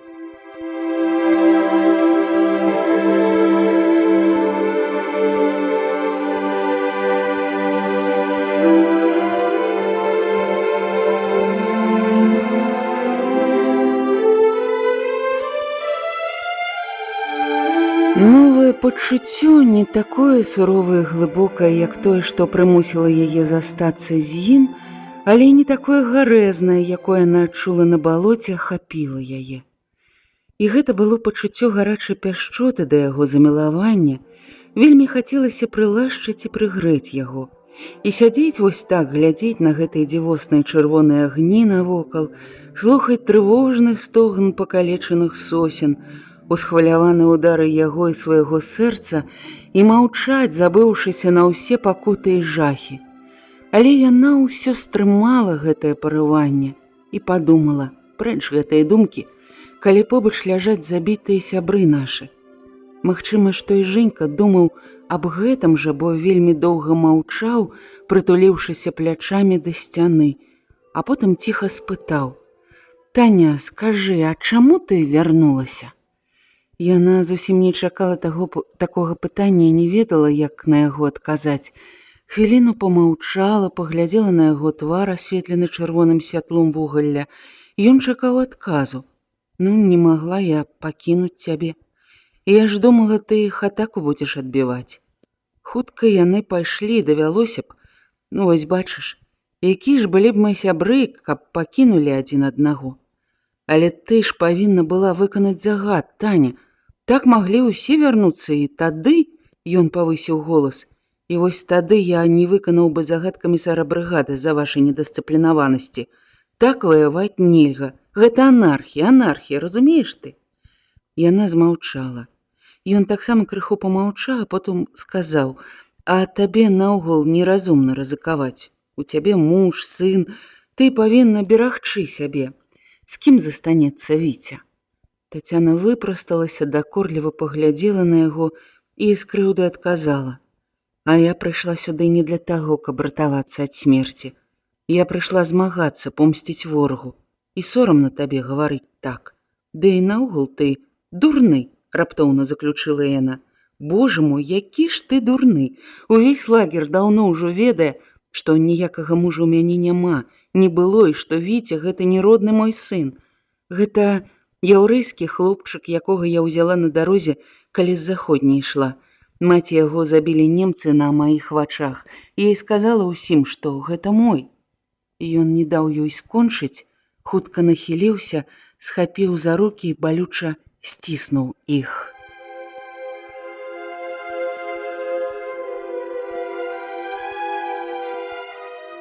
«Чаму ж ты не сказала гэтага раней?» — спытаў Женька.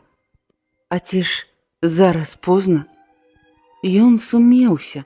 «Ды не ж, ну чаму ж позна? Не позна, толькі, ведаеш, вельмі ўжо нечакана гэта. Разумееш, я проста разгубіўся.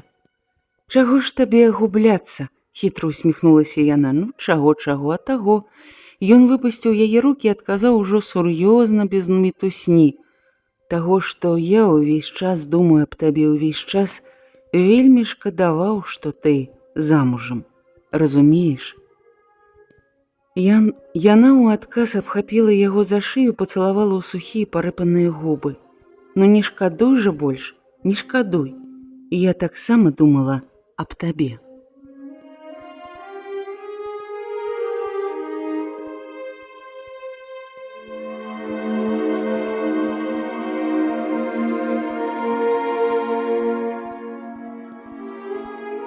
Схамянула іх страляніна, што нечакана ўспыхнула за лесам. Женька падхапіўся. Гэта атрад, наш атрад, бяжым хутчэй.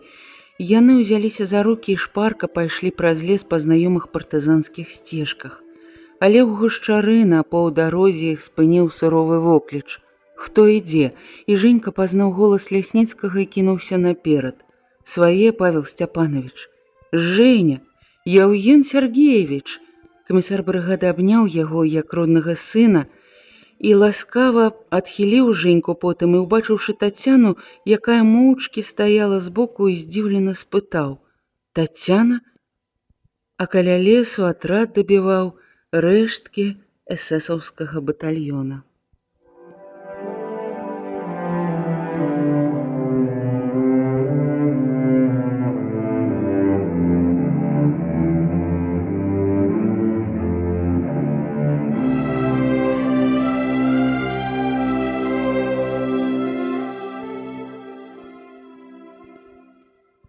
Людзі былі ў тым стане зморанасці, калі чалавек можа заснуць, ідучы, ці зусім паваліцца ў гразь і праз хвіліну сніць, што ляжыць у мяккім ложку. Цяжка ў такім стане аднаму. Адзін не перамог бы такой зморанасці, але 300 чалавек перамаглі яе і хутка ішлі праз лес наўпраўсцяг, топчучы зляжалае мокрае лісце, якое ў гэтым гушчары за ўсю восень ні разу ніхто не крануў, і ні вецер, ні жывёла, ні чалавек.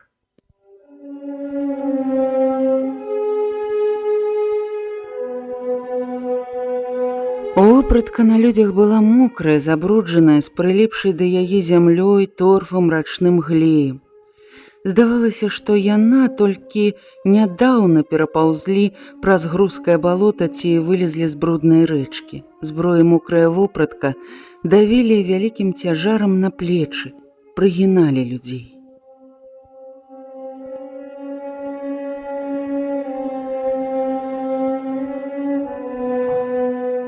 Лес быў ужо па-восеньску пануры, маўклівы, хоць вецер і гойдаў голай вяршыні дрэў. Толькі сосны і елкі па-ранейшаму аднастайна шумелі, да і на маладых дубах трапяталіся засохлае карычневае лісце, якое ўпарта не жадала пакідаць родныя галінкі. Такое лісце часам і зімуе, абсыпаюцца ўжо вясною, калі пачынаюць набухаць почкі. Над лесам, ледзь не кранаючыся дрэў, ляцелі цяжкія хмары, пагражаючы абваліцца на змораных людзей халодным дажджом.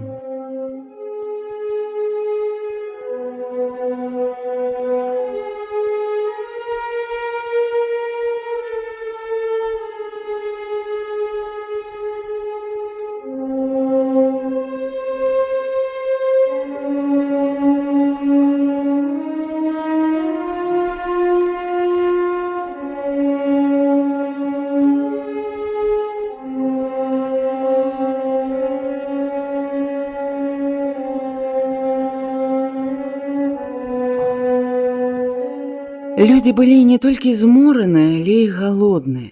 Праходзячы пад дубамі, многія нахіляліся, сабіралі жалуды і елі іх. Калонна расцягвалася, уперадзе ішлі прыборны Нікалай Маеўскі. Лясніцкі і камандзір атрада Паўленка ішлі ззаду, сочачы, каб хто не адстаў, і бадзёрачы тых, хто зусім выбіваўся сіл і пачынаў адставаць. Атрад вяртаўся з кастрычніцкага рэйда. У заключэнні рэйда быў нанесены магутны камбінаваны ўдар па чыгунцы. Гэта была добра падрыхтаваная і ўдалая аперацыя. У ёй прынялі ўдзел не толькі ўсе атрады брыгады, але і каля 1000 калгаснікаў, мужчын і жанчын, бліжэйшых ад чыгункі вёсак. У вёсках гэтых некалькі дзён працавалі партызанскія агітатары. Увечары перад аперацыяй у вёскі ўскочылі атрады, навялі там свой парадак і склікалі сходы, на якія з'явіліся ўсе ад малога і да сівога.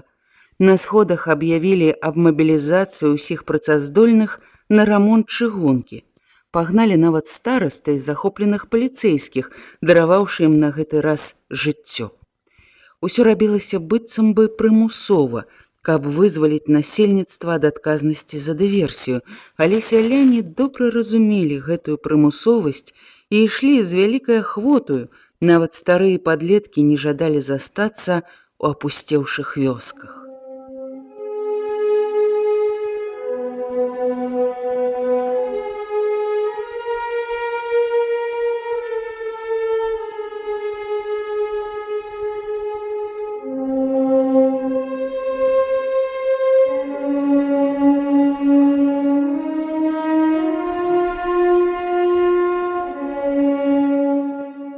У гэты час другія атрады зрабілі налёт на станцыю, разграмілі нямецкія гарнізоны і ачысцілі вялікі ўчастак чыгункі ад варты. Працавалі ўсю ноч. Партызаны ўзарвалі станцыйныя будынкі, 2 чыгуначныя масты, стрэлкі, калгаснікі разбурылі кіламетраў 10 пуці. Пры гэтым рэльсы закінулі ў балоты і ў рэчку, а шпалы часткова спалілі, а часткова сплавілі па рэчцы.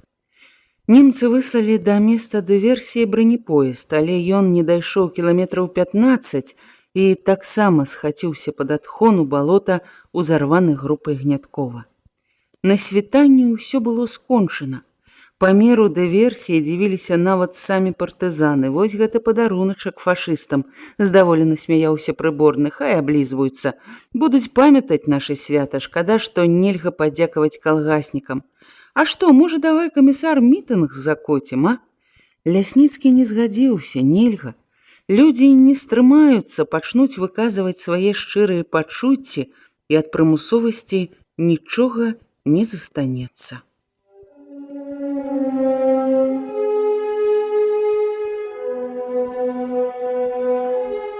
Атрады адзін за адным непрыкметна адашлі ад чыгункі, накіраваліся ў свае пастаянныя лагеры, каб адпачыць. Галоўны атрад зняўся апошнім. Цяпер яму трэба было зрабіць 30-кіламетровы марш.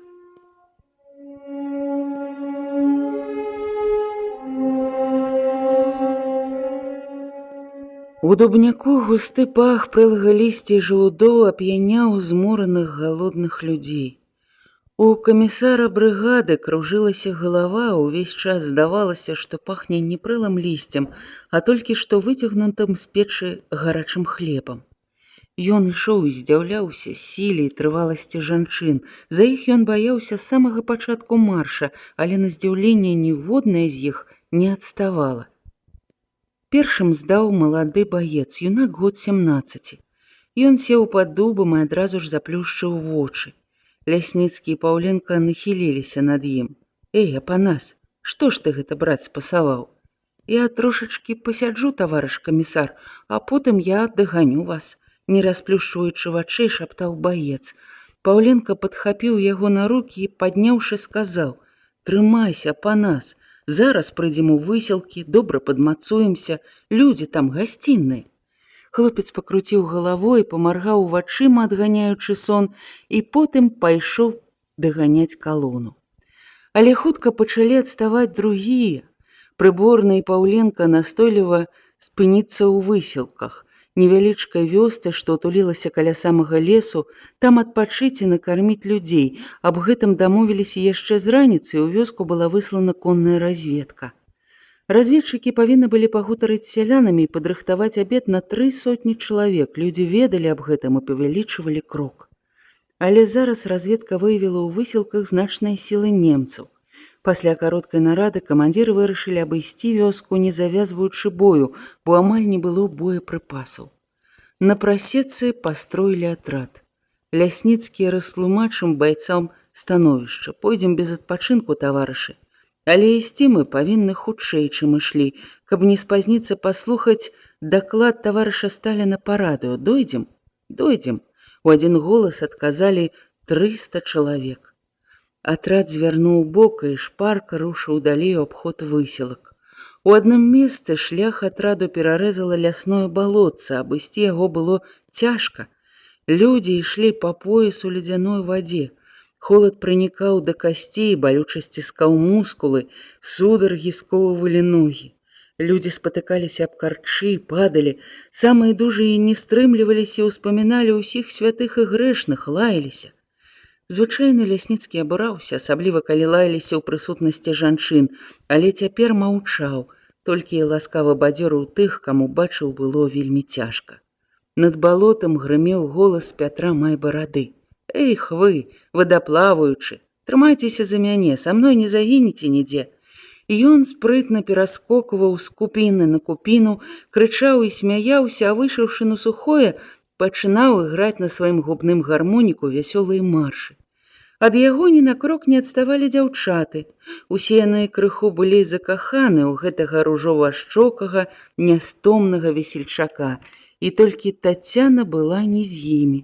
Яна ішла наперадзе, побач з Жэнькам, і Пятро Майбарада жартаваў. Ну вось праўду кажуць, што ўсе закаханыя страшэнныя эгаісты. Калі ласка, глядзіце, як псуюцца ў мінулым добрыя людзі. Вось таму я і кахання баюся, як чорт ладану. А можа, яно цябе баіцца? Глядзі, а то позна будзе, пакуль ты адважышся. Барада вырасце, смяялася Настя. Эх, адказаў бы ён, каб гэта была не Настя. Жонку Андрэя Пятро паважаў і трохі баяўся, а таму змаўчаў, адвярнуўся і зноў зайграў на гармоніку.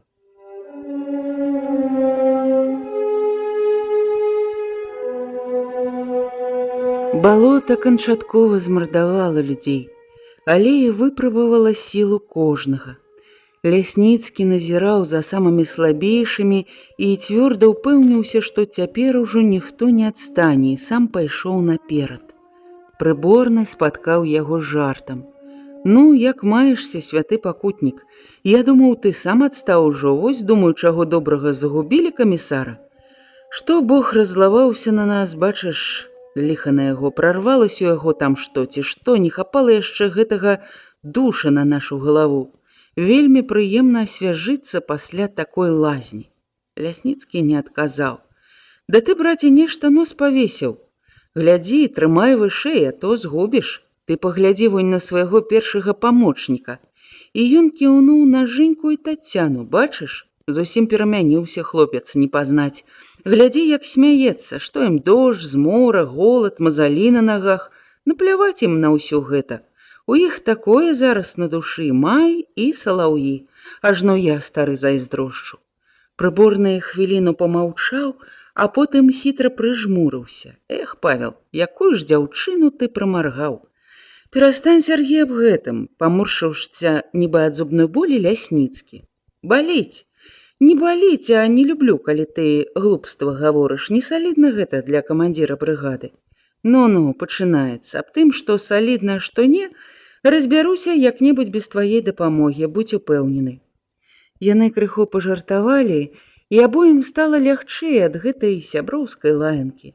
Яны часта так размаўлялі, што па-бочнаму здавалася іх размова за лаянку, але самі яны добра разумелі адзін аднаго і ніколі не крыўдзіліся.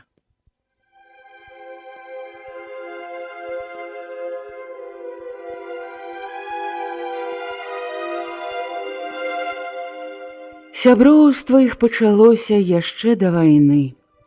Вайна загартавала яго і зрадніла на ўсё жыццё гэтых двух людзей з зусім рознымі характарамі.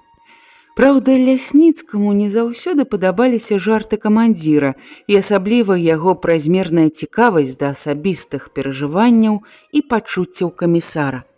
Злавала тое, што гэты чалавек умеў распазнаваць яго пачуцці раней, чым ён сам пачынаў разумець іх. І так здарылася і з яго пачуццямі да Тацяны. Ён яшчэ нічога не думаў, нічога не ведаў і не адчуваў, калі прыборны пачаў кпіць з яго. І толькі пасля таго, як яны разам хадзілі па раёну, ён асэнсаваў свае пачуцці. І хоць яны прыемна ўсхвалявалі яго, але ён падумаў, што такі час ім няма месца ў сэрцы і стрымаў свае першыя парыванні. А даведаўшыся аб каханні Лубяны і убачыўшы, як цудоўны ўплыў зрабіла гэтае каханне на суровага ад гора юнака, як асвяціла яно прыгожую, чыстую яго душу, вярнула яму шчасце маладосці, Лясніцкі шчыра ўзрадаваўся. І сэрца яго напоўнілася бацькоўскай пяшчоты да іх абоіх, вясёлых, жыццярадасных, трохі наіўных у сваім простым і чыстым каханні. І ён захапляўся імі не менш, чым і прыборны.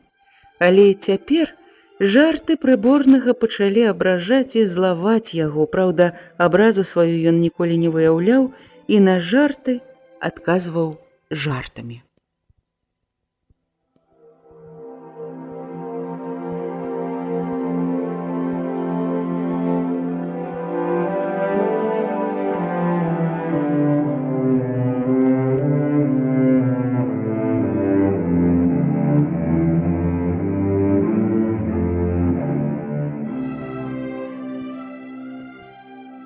На змярканні пайшоў дождж, дробны, але густы, і адразу наступіла ноч.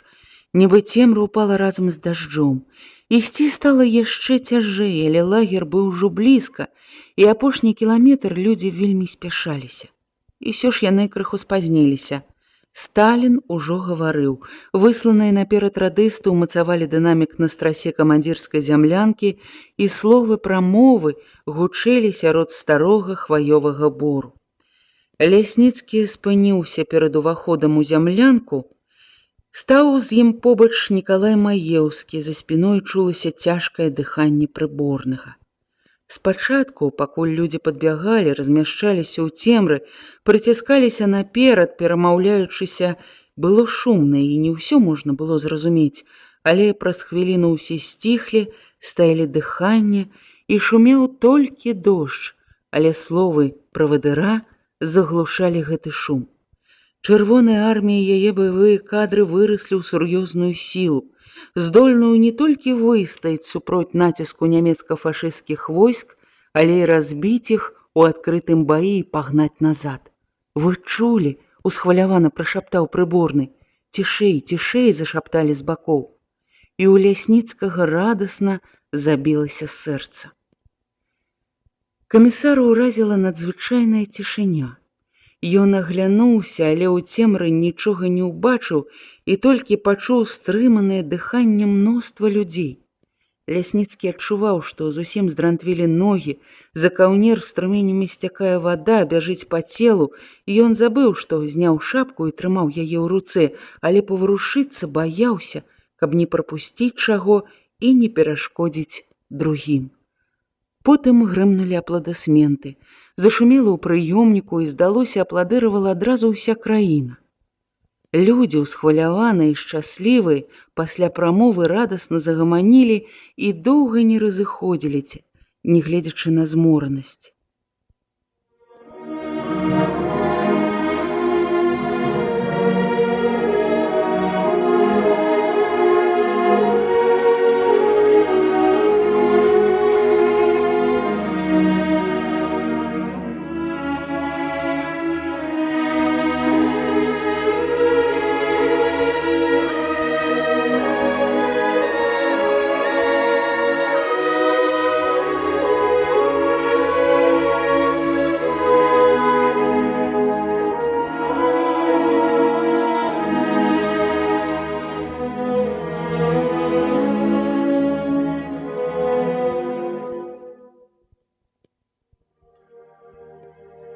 Лясніцкі, прыборны і Нікалай Маеўскі пераапрануліся ў сухое і горача абмяркоўвалі даклад Сталіна, калі у зямлянку зайшоў радыст.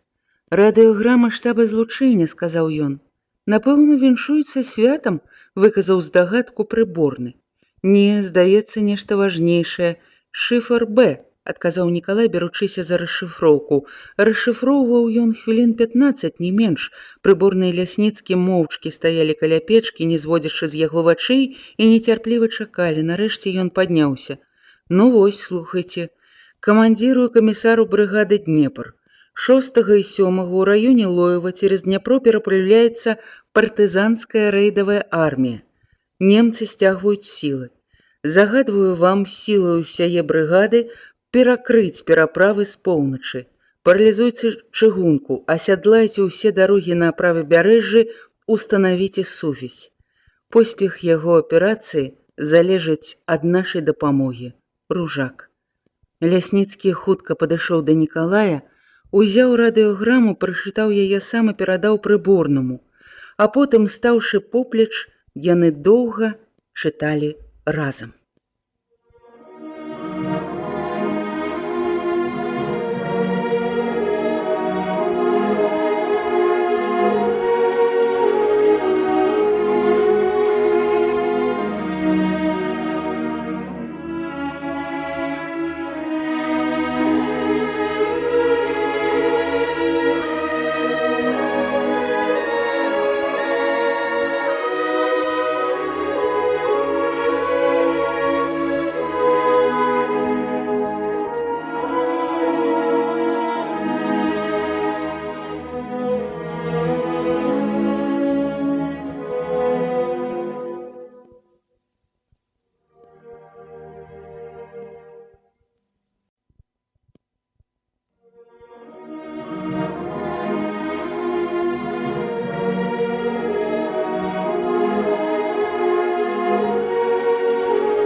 Да 65-годдзя вялікай перамогі.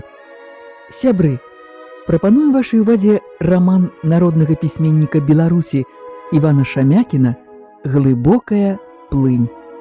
Чытае артыстка Ліка Пташук.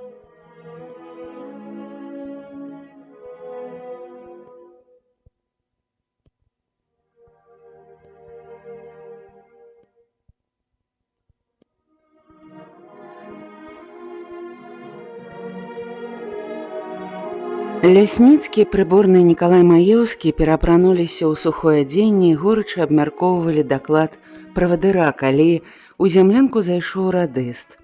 Радыёграма штаба злучэння. Віншуюць са святам, выказаў здагадку прыборны. Не, здаецца, нешта важнейшае, шыфр Б, адказаў Нікалай, беручыся за расшыфроўку. Расшыфроўваў ён хвілін 15, не менш. Прыборны і Лясніцкі моўчкі стаялі каля печкі, не зводзячы з яго вачэй, і нецярпліва чакалі. Нарэшце ён падняўся. Слухайце, камандзіру і камісару брыгады Днепр. 6 і 7 у раёне Лоева цераз Дняпро перапраўляецца партызанская рэйдавая армія. Немцы сцягваюць сілы. Загадваю вам сілу ўсёй брыгады прыкрыць пераправы з поўначы. Паралізуйце чыгунку, асядлайце ўсе дарогі на правабярэжжы, устанавіце сувязь. Поспех аперацыі залежыць ад нашай дапамогі. Ружак. Лясніцкі хутка падышоў да Нікалая, узяў радыёграму, прачытаў яе сам і перадаў прыборнаму. Потым, стаўшы поплеч, яны доўга чыталі разам. Партызанская, таварышы, значна заўважыў камісар, абводзячы радасным позіркам сяброў. Рэйдавая, Павел Сцяпанович, рэйдавая, далікатна дадаў начальнік штаба. Армія, вось з гэтага і пачынайце, грымнуў камандзір. Эх, сілушка наша, расце, расце і шырыцца. Пішы загад, начальнік штаба, складай дыспазіцыю. Ён адчыніў дзверы і гучна крыкнуў. Дзяжурны, Паўленку сюды, кулею. Яго бурная радасць перадалася Лясніцкаму і Маеўскаму. Вось гэта святочны падарунак. Увага, таварышы, пачынаем думаць аб размяшчэнні атрадаў. Прашу да карты, весела запрасіў Маеўскі. І вось прыбег Паўленка. Прыборны, вясёлы і ўсхваляваны, падняўся насустрач яму. Ну, накарміў сваіх арлоў. Дай ім 3 гадзіны адпачыць? Так, толькі 3, і не здзіўляйся. Праз 3 гадзіны выступаем. На вось, пачытай. Паўленка прабег вачыма радыёграму і, здзіўлена глянуўшы на камандзіра брыгады, пачаў чытаць зноў павольна і уважліва. Падрабязнасці пакуль што не расказвай, але растлумач людзям, што заданне вельмі адказнае. Выяві хворых, прыстаўшых, падрыхтуй 3 пары конных пасыльных і накіруй зараз жа сюды ўсіх партызан, дадаў Лясніцкі і зноў нахіліўся над картай Прыдняпроўя, па якой няспынна снаваў чырвоны аловак начальніка штаба.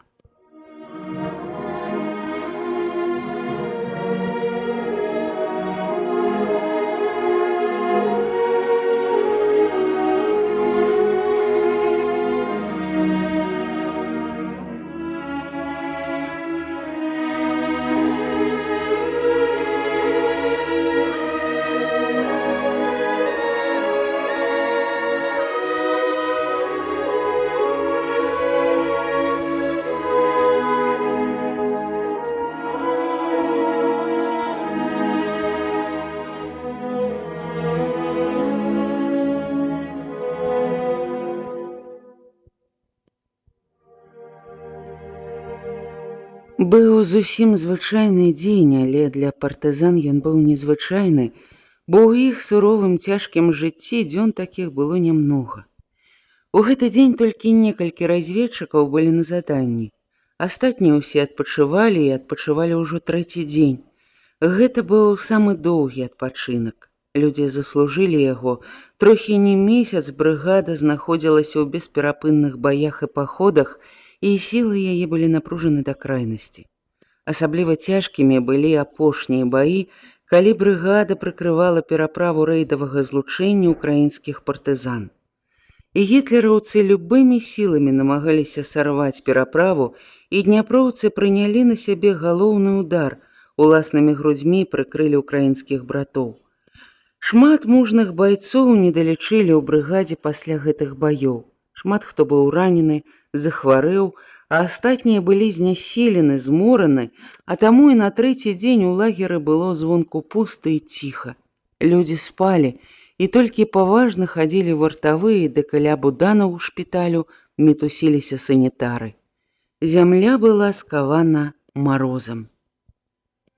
У паветры час ад часу пачыналі кружыцца рэдкія сняжынкі, веснікі блізкай зімы, але вецер не даваў ім згусціцца і ўпарта адганяў снегавыя хмары кудысьці ўдалеч, на ўсход.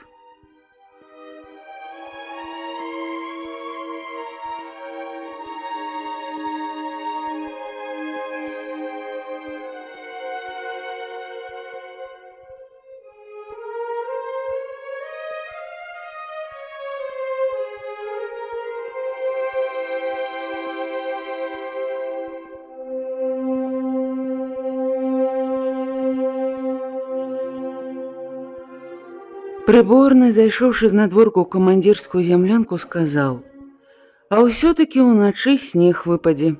Лясніцкі падняў галаву, глянуў у вузкую шчыліну акенца. «А ён ідзе?»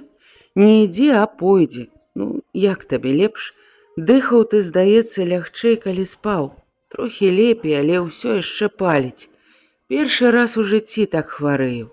А трэба табе было плыць. Дадумаўся у лістападзе Днепр пераплываць. Зусім адубянець мог на сярэдзіне. Не было часу разважаць, Сергей, у такім становішчы праз вар паплывеш не толькі што, калі ад гэтага залежала жыццё нашых людзей. Ты ж разумееш, каб яны напалі нечакана, то яны не толькі б маглі б знішчыць атрад Плюшча или нашкодзіць на пераправе, а так трапілі ў пастку». І Лясніцкі задаволена усміхнуўся, успомніўшы, як ён з атрадам разграміў эсэсаўцаў, якія нечакана з'явіліся на ўсходнім беразе з намерам праз лес прабіцца да пераправы. Але для гэтага яму трэба было тэрмінова пераплыць Днепр, каб папярэдзіць Плюшча, а лодкі пад рукамі не было, і ён паплыў з групы партызан так, хоць па рацэ ішоў ужо дробны, калючы лёд. Аднак давай яшчэ адхопім хвілін па 200 заключных, да абеду часу многа, прапанаваў прыборны, укладваючыся на свой тапчан. На падлозе на сене, засланым трафейнымі палаткамі, спалі Нікалай Маеўскі і Паўленка. Спалі яны моцна і соладка. А вось з Майбарады смяюцца на кухні, расказваюць пра спаў ажно 26 гадзін, не прасынаючыся, уяўляеш? Ажно Алена спалохалася, пайшла пульс слухаць, а ён цяпер паўвядра кашы з'еў, вось ужо аматар рэкордаў.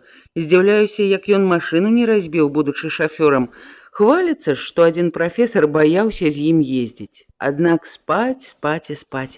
І праз якія хвіліны 3 прыборны таксама заснуў. Лясніцкі паглядзеў на яго і здзіўлена пакачаў галавой, як хутка чалавек умее засынаць. Самому ж яму не спалася. У галаву надакучліва лезлі разнастайныя планы будучых аперацый. І ён спрабаваў адганяць іх, бо што разумнае можна надумаць з хворай галавой. Але каб адагнаць адны думкі, трэба захапіцца нейкімі другімі, а другіх, якія не тычыліся барацьбы, у яго не было, ды і не магло быць у такі час.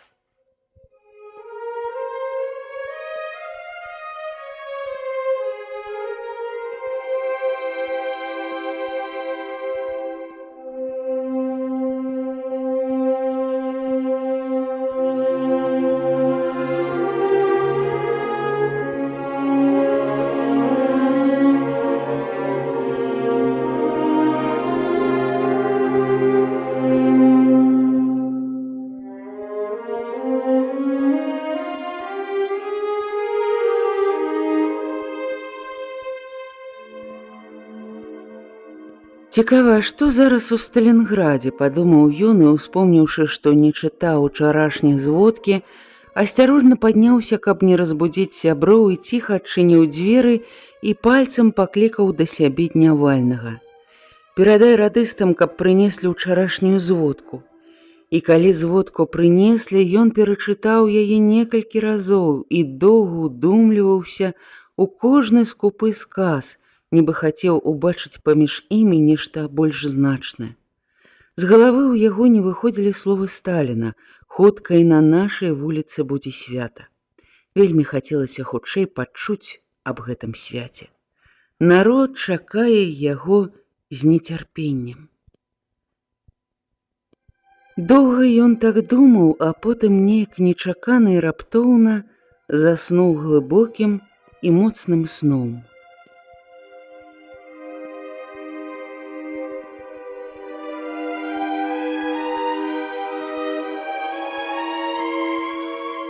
Ён не чуў, як у зямлянку зайшла Алена, памацала яго лоб, паслухала пульс і сказала: «Ну вось, здаецца, гэта крызіс».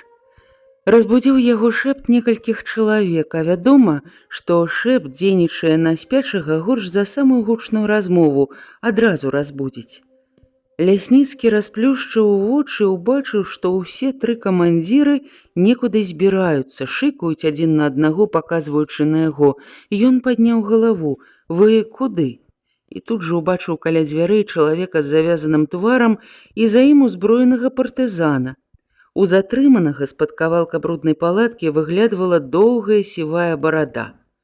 Прыборны і Нікалай Маеўскі селі за стол, і камандзір брыгады загадаў: «Развяжыце яму вочы».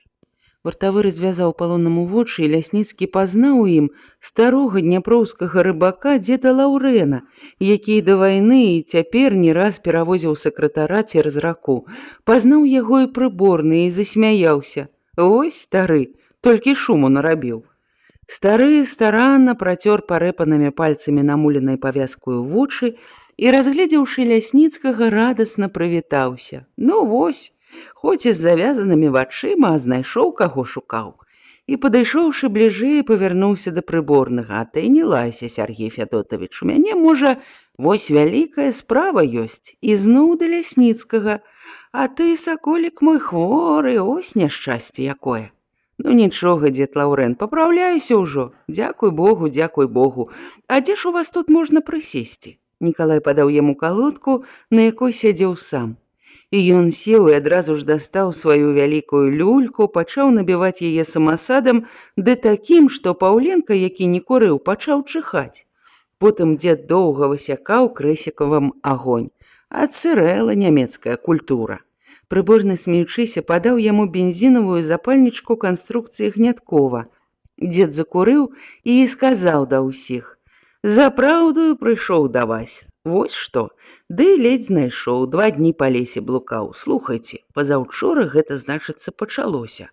Ад каго выйшла, не скажу, бо і сам не ведаю, але загаварыла ўся вёска, што немца пад Сталінградам пабілі».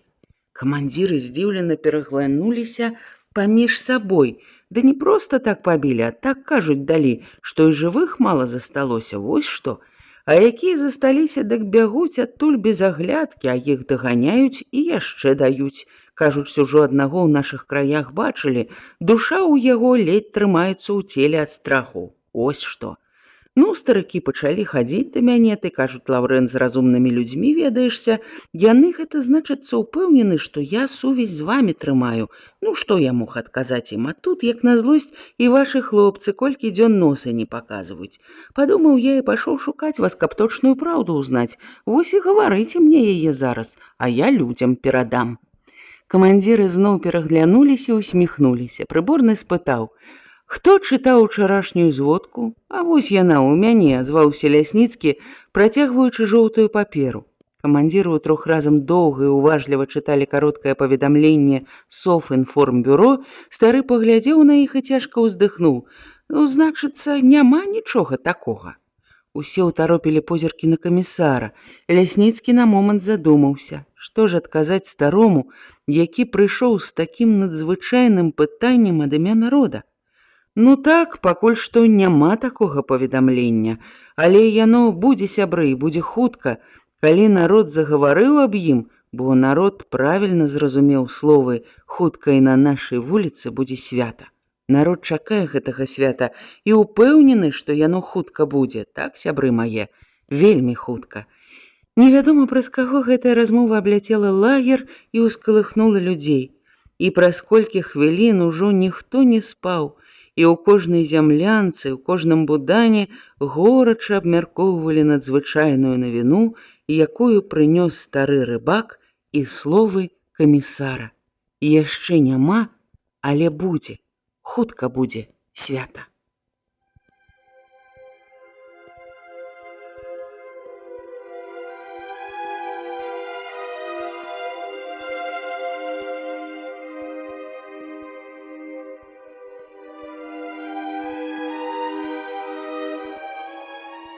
Нейкае хваляванне хапіла ўсіх. Каб атоймаваць яго, людзі пачалі прасіцца ісці на заданне, хоць назначаны адпачынак яшчэ не скончыўся. Прыборны дазволіў ісці толькі падраўнікам, а астатнія працягвалі адпачываць.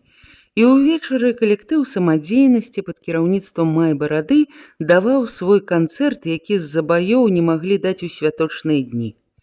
Канцэрт зацягнуўся, праграма была вялікая. Недарма Майбарада рыхтаваў яе амаль паўгода. І ў заключэнні яго хор выконваў песню «Ідзе вайна народная». Велічна і грозна гучэлі суровыя словы песні сярод старога бору ў зімовую ноч. Гучэлі як гімн, як вялікі заклік, і партызаны слухалі яе ў напружаным маўчанні. У бледным святле 2 ліхтароў дзівоснымі матылькамі кружыліся сняжынкі, і раптам песню перарваў гучны і радасны крык: «Ёсць, таварышы, ёсць! Правільна гаварыў дзед!» Усе змоўклі. З цемры ў паласу святла наперадзе хора выскачыў радыст Аляксей Ганчароў. «Вось яно, таварышы, пачалося!» Голас яго дрыжэў ад вялікай узрушанасці. «Вось, слухайце, у апошні час паспяховае наступленне нашых войск у раёне горада Сталінграда». Людзі хіснуліся да яго і замерлі, і калі ён скончыў чытаць, усе ўзрушана загаманілі, засмяяліся, але Пятро Майбарада скамандаваў хору, і ўсе іншыя гукі патанулі ў магутнай баявой песні, якая клікала на помсту ворагу і натхняла на гераічныя подзвігі. І калі песня скончылася, партызаны закрычалі: «Трэба дапамагчы сталінградцам, дапаможам ім, у паход, таварышы!» І на руках вынеслі з зямлянкі захутанага ў кажух Лясніцкага, на руках паднялі яго ў гору. І ён сказаў самую кароткую за ўсю сваю дзейнасць, але самую хвалюючую змястоўную прамову: «Вось, таварышы, і пачалося вялікае наступленне. Вось яно, свята на нашай вуліцы.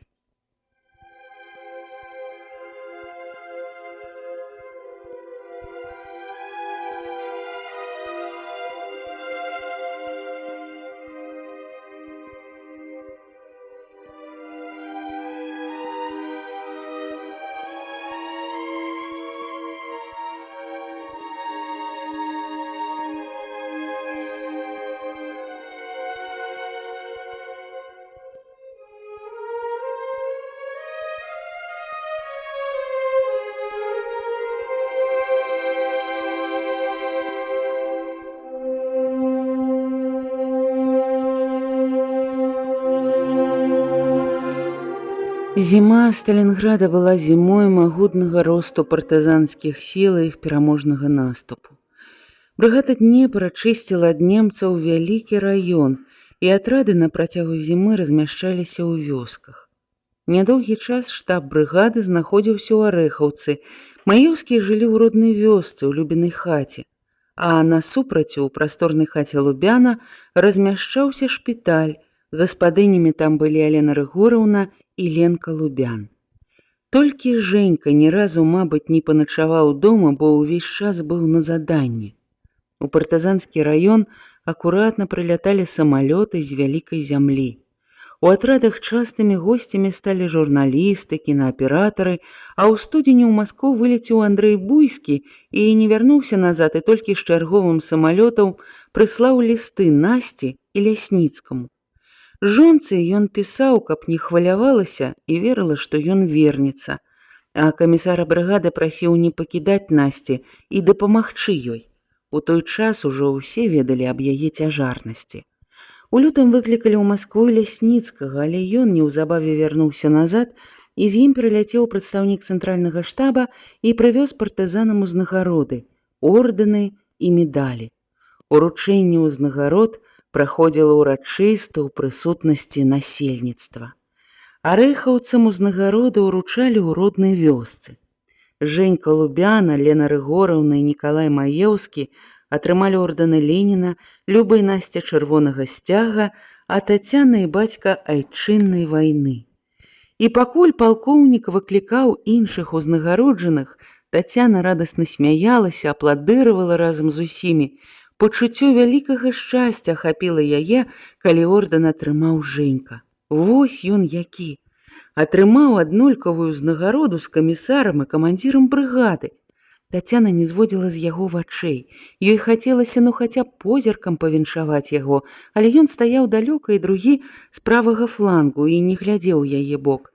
Гэтая яго няўважлівасць крыху закранала яе дзівочы гонар. Вось утаропіўся, як баран на новыя вароты. Галавы не можа павярнуць, слуп гэткі. Ну, пачакай, вось, спытаю я ў цябе. Як прыгожа і ўрачыста было навокал. Яскрава свяціла сакавіцкае сонца, са стрэх падалі буйныя кроплі і са звонам бітага шкла абсыпаліся на мёрзлай за ноч сасулькі. Гарэлі на сонцы чырвоныя стужкі на шапках у партызан, і ўсе шчасліва смяяліся і апладыравалі.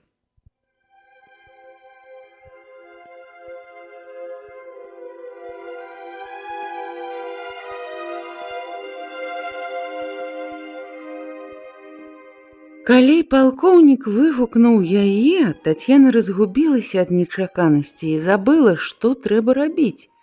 Цётка Сцепаніда лёгка штурхнула яе ў плечы. Ну, хутчэй жа ты, чакаюць цябе. Яна падышла і моўчкі ўзяла ордэн, не перастаючы думаць, а мне-то завошта? Што я зрабіла?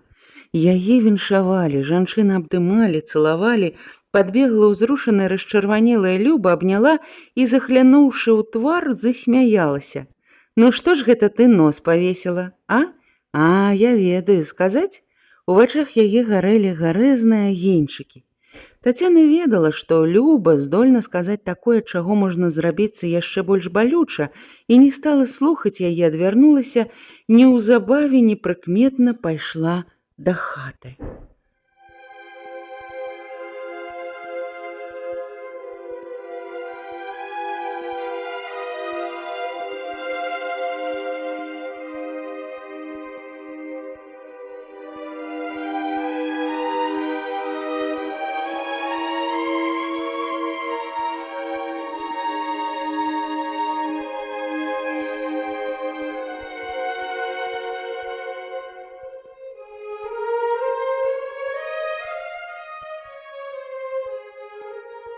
Супакою Тацяну Женька.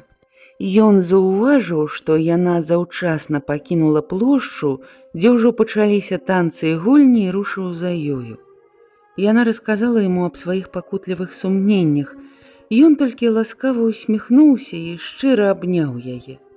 «Вось дзіўная ты, Танюша, я проста не разумею цябе. Нейкая неспакойная ты, ну як жа дарма? Хто не заслужыў, таго не ўзнагародзіць ордэнам, будзь упэўнена.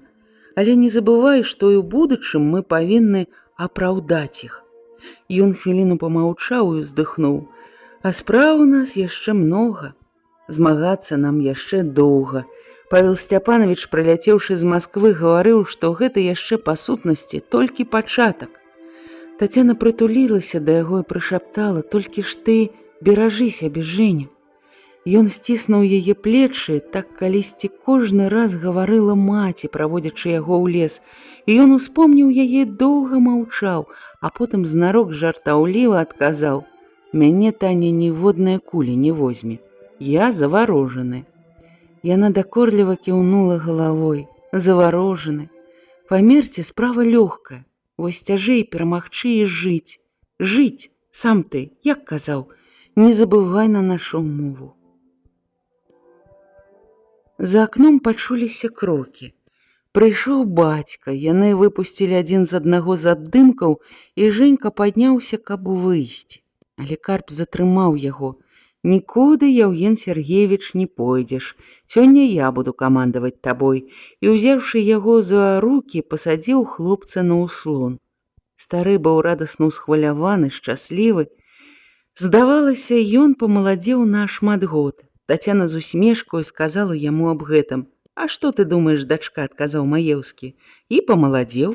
Дык як не памаладзець, гледзячы на вас? Эх, дзеці!»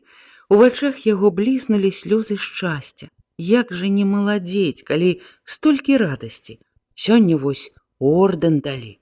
Вось яны, Маеўскі, усе ордэнаносцы. Дажыць бы толькі ўсім да канца вайны.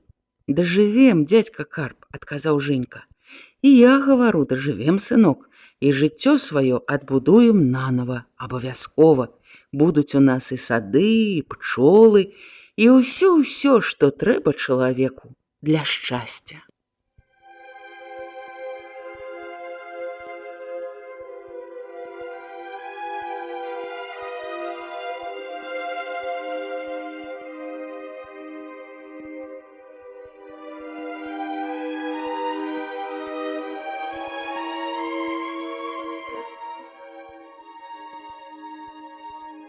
Карп сеў побач з Жэнькам, і яны разгаманіліся, гутарылі сур'ёзна, паважна, як сталыя гаспадары і блізкія людзі. Пачалі са Сталінграда. У тыя дні кожная гутарка пачыналася з гэтага. Абмеркавалі становішча на фронтах, потым свае партызанскія справы, падзеі апошняга дня. Тацяна слухала з радасным хваляваннем і ніводным словам не перашкаджала ім. Ёй было прыемна, што яны сядзяць побач, бацька і будучы яе муж. Яна не саромелася ўжо ў думках называць яго так, і вось так шчыра размаўляюць. Але хвілін праз колькі бацька схамянуўся, загутарыліся, хутка госці прыйдуць. «Дзе ж гэта Люба? Гэтую Любу са свечкай не знойдзеш. Прасі ўжо прыйсці, а яна хоць бы табе што, трэба ж рыхтавацца. Ідзіце вы сталы прынясіце ад суседзяў». І калі яны ўсталі, накіраваліся да дзвярэй, Карп спыніў іх, падышоў і узяў за рукі. «А можа, дзеці, заадно і вяселле ваша, а? Няхай ужо радасць за радасцю». Тацяна ўспыхнула, апусціла вочы. «Ну што вы, тата, што вы?» «А ты не саромейся, дачка», – адказаў Карп. «Не, дядька Карп, мы дамовіліся пасля перамогі», – проста і сур'ёзна адказаў Жэнька. «Толькі пасля перамогі». «Ну што ж, справа ваша», – згадзіўся Карп і сам адчуў няёмкасць перад імі, хутка адвярнуўся і пайшоў да стала. «Ну, ідзіце, ідзіце». Выйшаўшы на двор, яны паглядзелі адзін на аднаго і засмяяліся, ахопленыя пачуццём незвычайнай светлай радасці.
Рыхтуючыся да летняга наступлення ў раёнах Арла і Курска, фашысцкае камандаванне вырашыла любымі сродкамі ўмацаваць свой тыл, забяспечыць камунікацыі.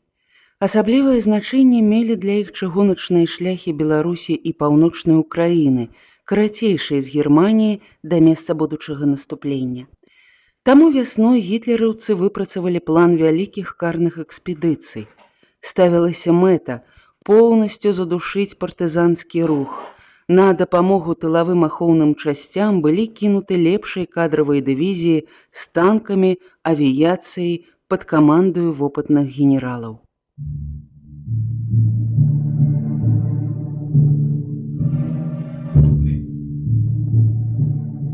Карную экспедыцыю пры Дняпроўі ўзначальваў генерал-маёр фон Адлер. Ён меў вялікі ваенны вопыт і сярод генералітэта лічыўся лепшым стратэгам і тактыкам па барацьбе з партызанамі. Ён двойчы камандаваў карнымі экспедыцыямі супраць украінскіх партызан у 18-м годзе, хоць аб гэтым сваіх паходах генерал успамінаў не вельмі ахвотна. Ён ваяваў у Іспанію, у Більбау, дзе вайна ў гарах таксама нагадвала партызанскую. Яму ўдалося правесці ўдалую аперацыю супраць югаслаўскіх партызан, дзякуючы дапамозе здраднікаў і правакатараў цітаўцаў. За гэтую аперацыю ён атрымаў жалезны крыж і падзяку фюрэра. Яго ўзнагароджвалі, але не павышалі. Сябры тлумачылі, што там у версіі не могуць дараваць яму пагардлівых адносін да святое святых нямецкай арміі, статута. Сапраўды, на вайне ён заўсёды рабіў па-свойму, рэдка прытрымліваючыся непарушных параграфаў. Але сам ён разумеў, што справа не ў гэтым. Проста старых казераўскіх афіцэраў паступова засланяюць і выцясняюць маладыя нацысты, і гэта вельмі абурала фон Адлера. Хіба ён горшы патрыёт Германіі і менш адданы свайму фюрэру? Ніхто іншы, як такія, як ён, выкармілі фюрэра і далі яму ўладу. Хіба ж гэта не было крыўдна. Але генерал трываў, упэўнены, што справядлівасць у рэшце рэшт пераможа.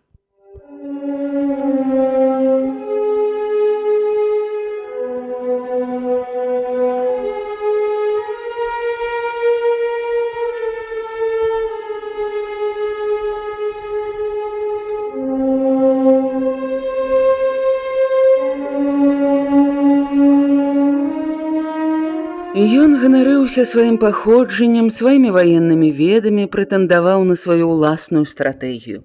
Ганарыўся ён і сваім прозвішчам Адлер, лічыў яго сімвалічным. Цікава, што і знешне ён сапраўды нагадваў арла, высокі, з гарбатым носам, чорнымі драпежнымі вачыма, дужы і рухавы, нягледзячы на свае 60 год. У склад экспедыцыі ўваходзіла дывізія СС, і гэта асабліва радавала фон Адлера. Упершыню яму далі эсэсаўцаў, цяпер ён пакажа ім майстэрства старога генерала. Адлер быў цвёрда ўпэўнены, што яго тактыка самая дасканалая, але ў сапраўднасці яна была вельмі прымітыўная, даўно ўсім знаёмая і грунтавалася на двух прынцыпах: на нечаканасці ўдару і тэорыі мёртвай пустыні. Там, дзе пройдзем мы, павінны застацца пустыня і спыніцца ўсялякае жыццё, гаварыў фон Адлер сваім афіцэрам і салдатам. Ён намерваўся і тут, у Прыдняпроўі, нанесці ўдар нечакана, але гэта яму не ўдалося. Аб карнай экспедыцыі стала вядома адразу ж, як толькі першы эшалон дывізію з'ехаў на беларускую зямлю. Брэсцкія партызаны злавілі аднаго эсэсаўца і выпыталі ў яго, куды едзе дывізія. Штаб злучэння падрыхтаваў план разгрому карнікаў. Брыгада Днепр павінна была завязаць баі з першымі эшалонамі карнікаў, захапіць ініцыятыву і такім чынам даць магчымасць манеўраваць другім брыгадам злучэння, які ўрэшце нанясуць канчатковы ўдар. Дняпроўцы занялі ўсе апорныя пункты, важнейшыя дарогі, і ў сярэдзіне мая пачаліся жорсткія баі. З нарастаючым напружаннем яны цягнуліся дзён 10. Брыгада засланяла дарогу немцам у партызанскі раён, а звярэлыя карнікі палілі навакольныя вёскі, расстрэльвалі жанчын, дзяцей, знішчалі ўсё жывое на сваім шляху. Дзесяткі тысяч людзей шукалі прытулку ў лясных гушчарах, і там чакалі канца навалы, перамогі партызан, але фон Адлер кідаў у бой усё новыя і новыя сілы. Яму ўдалося завязаць баі з партызанскімі сіламі, якія ішлі на дапамогу дняпроўцам, і затрымаць іх. Знясіленая цяжкімі баямі, брыгада не вытрымала націску і пачала адступаць.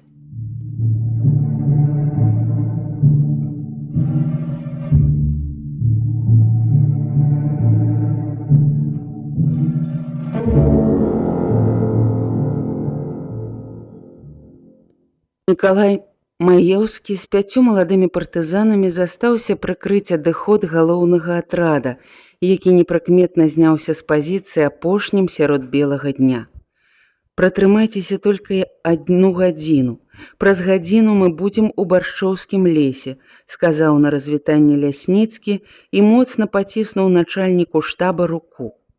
Нікалай прачытаў у вачах камісара трывогу і жаданне абняць яго, можа, у апошні раз.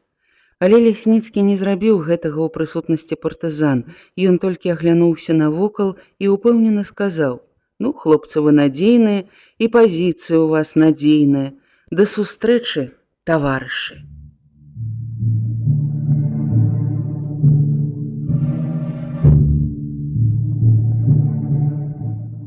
Пазіцыя, якую яны займалі, сапраўды была ўдалая.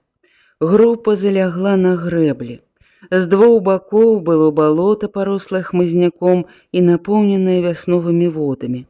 На абход балота, калі немцы паспрабуюць гэта зрабіць, ім спатрэбіцца не менш гадзіны. Час дастатковы для таго, каб атрад дайшоў да лесу. 6 чалавек былі ўзброены трафейнай гарматай, кулямётам і ручнымі гранатамі. Эсэсаўцы ўжо зарабілі ў гэты дзень 3 атакі, чакалася 4-я, мяркуючы па ўсяму, самая рашучая.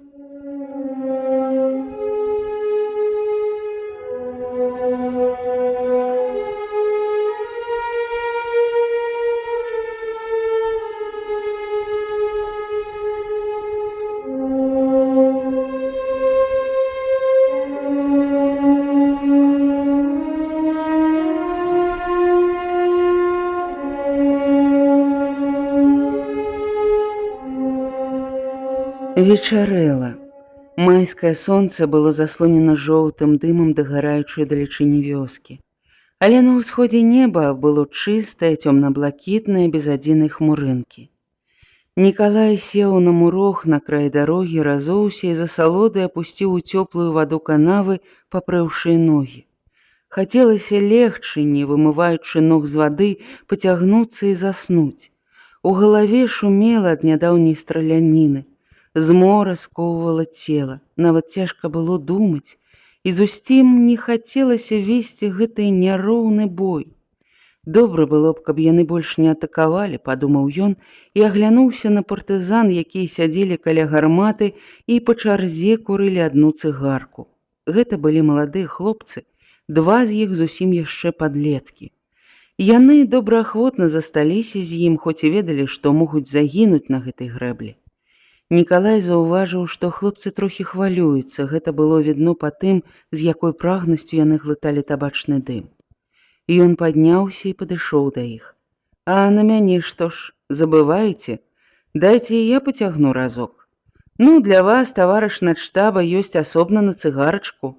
Не, вы мне давайце загульнай. І тую круціце, разам раскурым». Апальваючы пальцы, ён смактаў недакурак, ажно пакуль не стала горачы губам. Новую цыгарку курыў першы.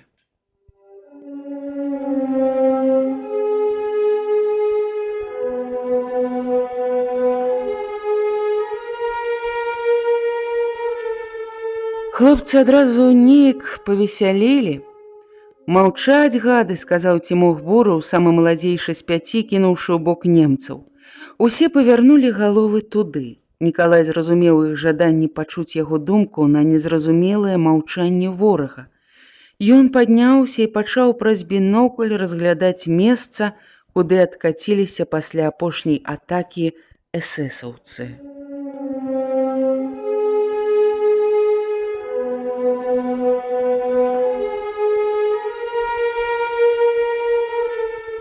Наперадзе паўз балота цягнулася паласа альховых кустоў, праз якія працякаў ручай. Там партызаны шмат дзён трымалі абарону. За ручаём пачыналіся сядзібы вёскі, доўгія, вузкія, разнакаляровыя ад розных пасеваў палосы падымаліся на круты ўзгорад і канчаліся садамі. На самай вяршыні ўзгорка была вёска.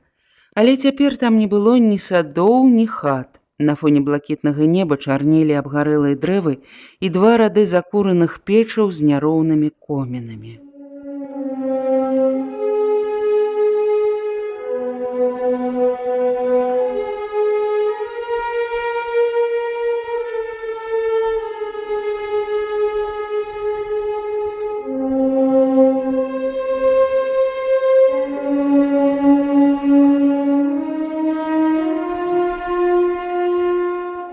За печамі хаваліся нямецкія кулямёты. Асноўныя ж іх сілы былі за вёскай у нізіне, адтуль яны пачыналі свае атакі. Гароды былі густа ўсеяны шэра-зялёнымі трупамі карнікаў. Так, маўчаць. І хай маўчаць даўжэй, для нас гэта лепей. Мы пачакаем яшчэ з гадзіну і пойдзем даганяць атрад. Маеўскі адняў ад вачэй бінокль, павярнуўся да хлопцаў. А абысці яны нас не могуць, Нікалай Карпавіч? Абысці? Не, цяжка ім абысці. На руднінскай дарозе таксама засада, але там, чуеце, таксама ціха. У лес хай паспрабуюць пасунуцца, у балота не палезуць, баяцца яны нашых лясоў балот. Ён хвіліну помаўчаў, а потым захоплены дадаў. Прасторны наш край, сябры, добра ў ім біць ворагаў. Балючы толькі таварыш начштаба бачыць такое. Цімох Бураў паказаў на спаленую вёску. Ажно сэрца крывёй захлынаецца. Ніколі гэтага нельга дараваць. А мы і не даруем, сказаў Нікалай. Партызан прытыка нясмела спытаў: а скажыце, таварыш камандзір, дойдзем мы да Германіі? Абавязкова. А так, не можа быць, што, здадуцца яны, міру папросяць, войскі свае адвядуць, як і ва ўсіх папярэдніх войнах было. Не, гэтага не будзе, горача выгукнуў Цімох. Так, гэтага не будзе. Вайна гэтая не падобна на ўсе папярэднія войны. Памятаеце, мы павінны знішчыць гітлераўскую дзяржаву і яе натхніцеляў, знішчыць гітлераўскую армію яе кіраўнікоў, разумееце? Мы павінны разбурыць ненавісны новы парадак у Еўропе і пакараць яго будаўнікоў. Так яно і будзе, не інакш. На нас глядзіць увесь свет. Нас чакаюць прыгнечаныя народы, мы павінны прынесці ім мір і шчасце, гаварыў Лясніцкі. А саюзнічкі нашы не могуць перашкодзіць нам? Хітра прыжмурыўшыся, спытаў Вася Плюшчай, брат камандзіра атрада. Капіталісты з капіталістамі хутка дамаўляюцца, таварыш начштаба. Нікалай Маеўскі усміхнуўся, размова падабалася яму. Слухачы былі цікаўныя і уважлівыя. Наогул, Вася, ты праў. Але справа ў тым, што народ усюды абуджаны вайной, і ніякім капіталістам не спыніць яго паходу супроць фашызма. Усё будзе вырашаць народ. Іх размову перарваў далёкі гул матораў. Яны насцярожыліся, услухаліся. Зноў ляцяць. Схаваемся, каб яны не ўбачылі нас, загадаў Нікалай Маеўскі.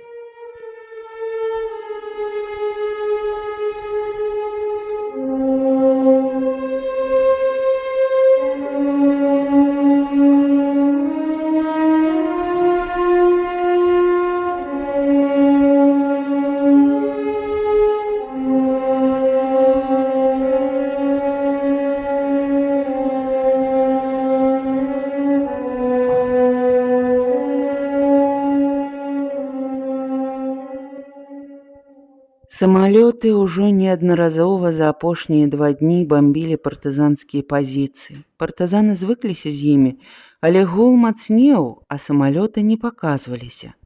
Нікалай, трохі здзіўлены, падняў бінокль і раптам убачыў, на ўзгорак адзін за другім выпаўзлі 4 чорныя танкі.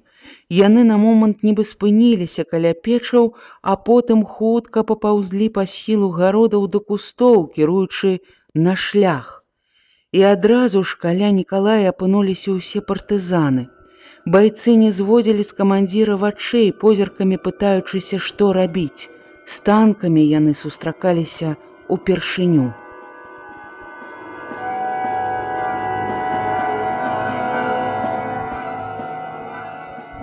Нікалай заўважыў, як павялелі твары гэтых, ужо не раз глядзеўшых у вочы смерці хлапцоў, а ў Цімоха прыкметна задрыжэла ніжняя губа, да ў самога яго непрыемны халадок прабег па спіне, але ён упэўнена сказаў: «А нічога, хлопцы, танкі не страшней за самалёты. Дайце мне гранаты і вунь кавалак тэлефоннага дроту». І ён хутка звязаў некалькі гранат разам. «Вось так, звяжыце па некалькі букетаў. Хутчэй. Канькоў і ты, Ваня, паўзіце вунь да тых кустоў, а астатнія застануцца са мной. Мы будзем біць з гарматы. Хутчэй, хлопцы». Танкі падышлі да Алешніка і спыніліся, відаць, здзіўленыя маўчаннем партызан. А потым вежы іх брызганулі агнём, грымнулі гарматныя стрэлы, снарады выбухнулі у Алешніку. На ўзгорку з'явіліся карнікі, затрашчалі аўтаматы, шэра-зялёная лавіна шпарка кацілася па схілу ўніз.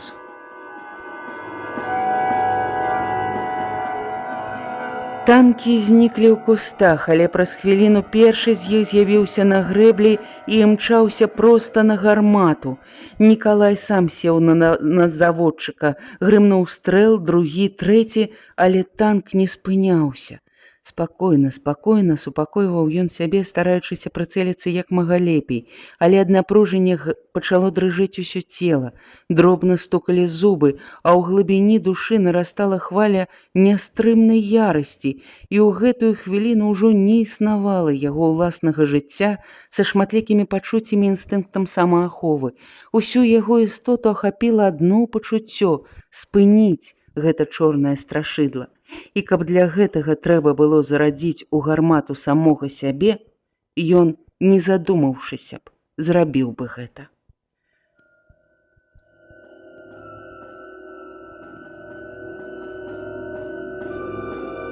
Раптам з-пад гусеніцу танка вылецела полымя і чорны слуп зямлі і дыму. Машына ўздрыганулася, як жывая, крута павярнулася і палезла ў кусты. Там грымнуў яшчэ адзін выбух. Танк спыніўся, нязграбна уткнуўшыся носам у канаву. І Нікалай зразумеў, што гэты танк падарвалі Канькоў і Ваня Цэліш, і радасна закрычаўшы нешта незразумелае, стрэліў у вежу нерухомай машыны. Снарад, відаць, прабіў браню, бо танк узарваўся. Ажно да гарматы са свістам даляцелі кавалкі металу. Але ў гэты ж момант на дарозе паказаліся астатнія тры танкі. Яны ішлі адзін за адным з меншай хуткасцю, чым імчаўся насустрач сваёй пагібелі нябожчык. Першы страляў з гарматы, але снарады падалі далёка за спіnou хлопцаў, дзесьці ў балоце. Нікалай ужо больш спакойна і упэўнена зрабіў некалькі стрэлаў. Тройчы разрывы закрывалі цэль. Відавочна, што снарады траплялі ў танк, але ён не спыняўся. А яго снарады падалі бліжэй і бліжэй. У твар байцам шугала гарачае паветра, над галавой свісталі асколкі. «Апошні снарад, таварыш Маеўскі!» — крыкнуў Плюшчай. «Як апошні?» — здзівіўся Нікалай, павярнуўшыся. «Апошні? У нас жа было іх толькі 16. Но ўсё адно карысці мала з гэтага. Рыхтуйце гранаты». Ён зрабіў апошні стрэл і ўпаў ніцма на зямлю, бо ў гэты момант над галавой заспявалі кулі. Папярэдні танк спыніўся каля падбітага і паліваў абаронцаў кулямётным дажджом. Кулі ціўкалі навокал, траплялі ў гармату і рыкашэцілі з візгам. Нельга было падняць галавы.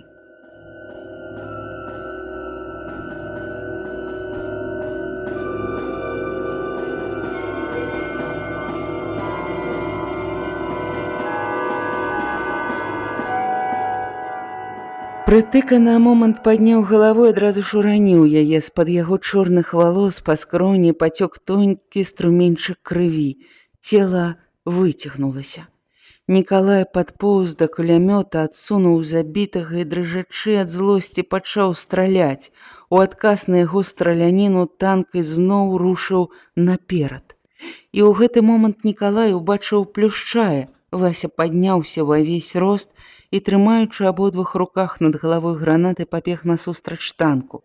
Нікалай перастаў страляць і, сціснуўшы кулакі, закрычаў: «Нахіліся, Вася!»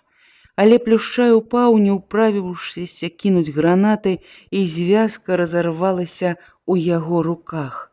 А танк усё набліжаўся.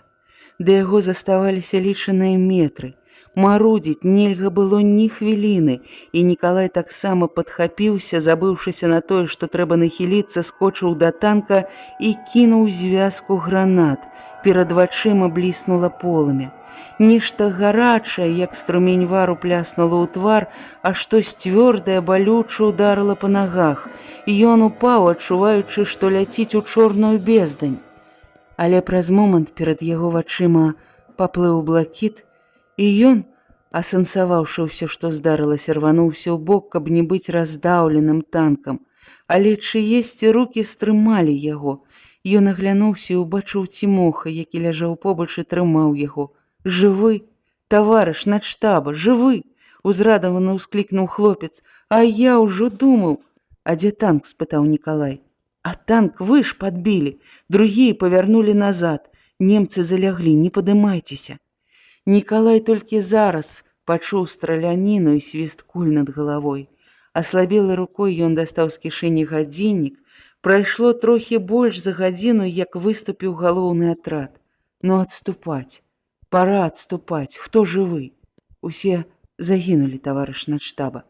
Ты падарві гранату і кулямёт, вазьмі аўтаматы. Пойдзем да павароту. Ён паспрабаваў павярнуцца, каб паўсці, і застагнаў ад пякучага болю ў нагах. Абедзве яго нагі ніжэй кален былі ў крыві. «Пасякло вам ногі. Перавязаць трэба», — сказаў, уздыхнуўшы Цімох. «Ніякіх перавязак, хутчэй». Нікалай перамог болі, папоўз па балоце, па бруднай вадзе, паміж альховых кустоў, пасечаных кулямі і выбухамі снарадаў.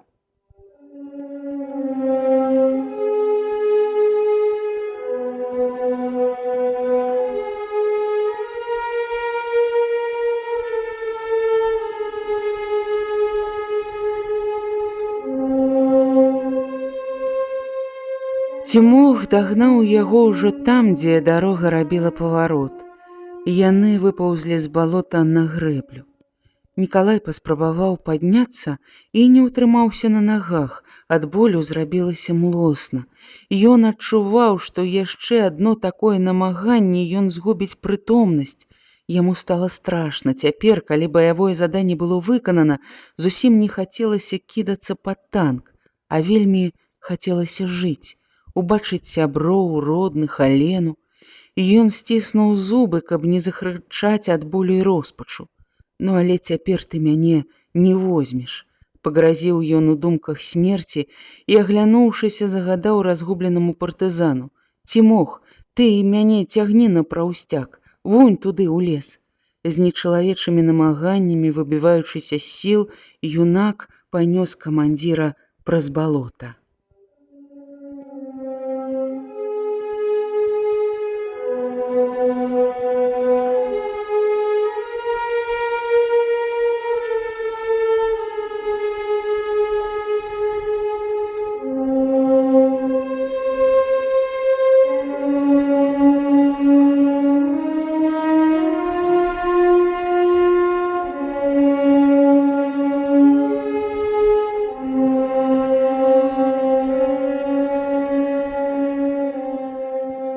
На грэблі зноў загурчэлі маторы танкаў, забухалі гарматныя стрэлы, закрычалі немцы, рвучыся па дарозе наперад. Іх больш ніхто не спыняў. Жывыя абаронцы выконвалі новую задачу, ратавалі жыццё начальніка штаба брыгады. Аб гэтым сказаў Цімоху сам Нікалай, бо ён цвёрда вырашыў не здавацца, змагацца так жа мужна, як з фашыстамі і са смерцю. «Вы трымайцеся, таварыш начштаба», — бадзёраў Цімох. «Тваё жыццё яшчэ спатрэбіцца. Мы яшчэ паваюем, мы яшчэ пакажам ім». Але часам стогн з грудзі Нікалая вырываўся, нягледзячы на намаганне стрымацца. «Нічога, Цімох, ты не звяртай увагі», — казаў ён. «Цягні, як зручней табе, хоць за ногі». Хай шукаюць яны ветра ў полі. Нам з табой толькі б дапаўсці да сваіх, і тады мы з табой яшчэ паваявалі б, Ціма. Мы адплацілі б ім за жыццё Васі Плюшчая, Прытыкі, усіх. Спачатку Нікалай Маеўскі гаварыў няспынна, але паступова пачаў змаўкаць, часцей стагнаў і рабіўся цяжэйшым.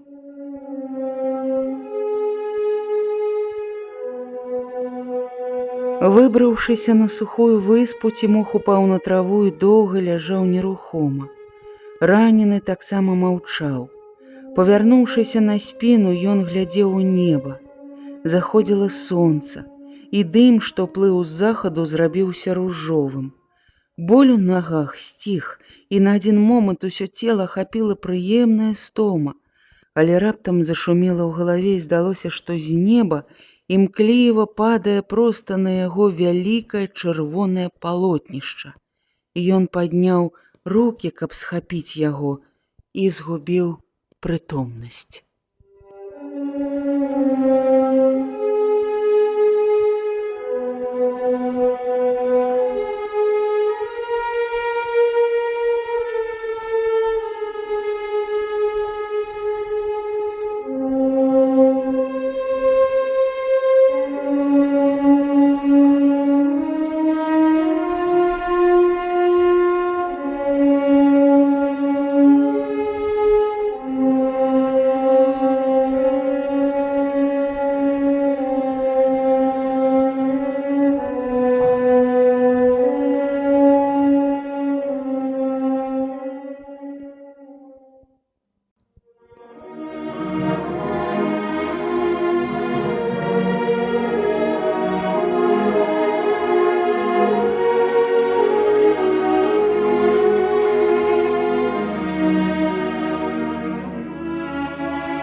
Цімох Бураў знайшоў штаб брыгады толькі на світанні.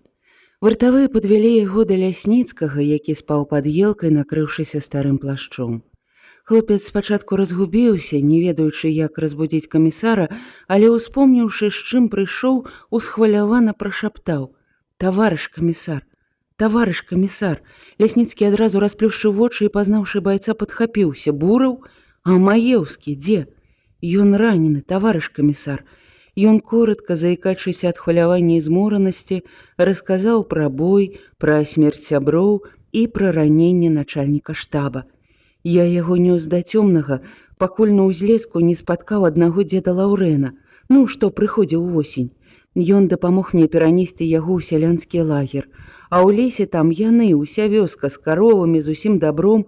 Таварыш начальнік штаба сказаў мне, калі яму стала лепей, ён даведаўся, дзе знаходзіцца: «Ідзі, кажа Цімох, знайдзі штаб і перадай аб усім». І я пайшоў, усю ноч блудзіў, пакуль прабіўся да вас. «А цяпер зможаш прайсці?» – спытаў Лясніцкі. «Цяпер прайду. Лугам трэба, лазнякамі». Добра». Лясніцкі хутка падняўся і шпарка закручаў паміж дрэў, пераступаючы цераз спаўшых людзей. Спыніўся ён перад зялёнай палаткай, што зручна была прыладжана паміж арэхавымі кустамі і злівалася з імі. Ён ціха паклікаў: «Алена Рыгораўна!» З палаткі выглянула заспаная Тацяна. «Разбудзіце Зайчук!» – скамандаваў Лясніцкі. «Я тут, Павел Сцяпанович!» – пачулася за спіной голас. Алена выйшла з-за дрэва, апранутая ў цёмную сялянскую світку. «Ідзіце і вы сюды, Тацяна!» – паклікаў Лясніцкі, і калі яна падышла, пільна заглянуў ёй у твар. «Не палохайцеся, ранены Нікалай Карпавіч». Ён заўважыў, як яна ледзь прыкметна пабляднела. «Гэта нічога страшнага», – працягваў Лясніцкі. «Не гаварыце толькі пакуль што нічога бацьку, стары і так хвалюецца. Зараз вы пойдзеце да яго, вы і ўрач Тарасевіч, вось з Буравым. Алена Рыгораўна, забяспечце іх усім неабходным». Лясніцкі гаварыў каротка і хутка і зусім не быў падобны ў гэтую хвіліну на самога сябе, разважлівага, заўсёды спакойнага. Яго ўзрушанасць, імклівасць перадаліся Таццяне, але яшчэ больш усхвалявалі Алену, аб чым ён нават і не падазраваў. «Павел Степанович, пойду і я», – нечакана ціхім, але нейкім асаблівым незнаёмым голасам папрасіла Алена. Ён хутка павярнуўся і здзіўлена паглядзеў на яе. «Не, нельга. Мы без вас, Алена, што без рук, а невядома яшчэ, што чакае нас сёння. Павел Степанович, калі ласка».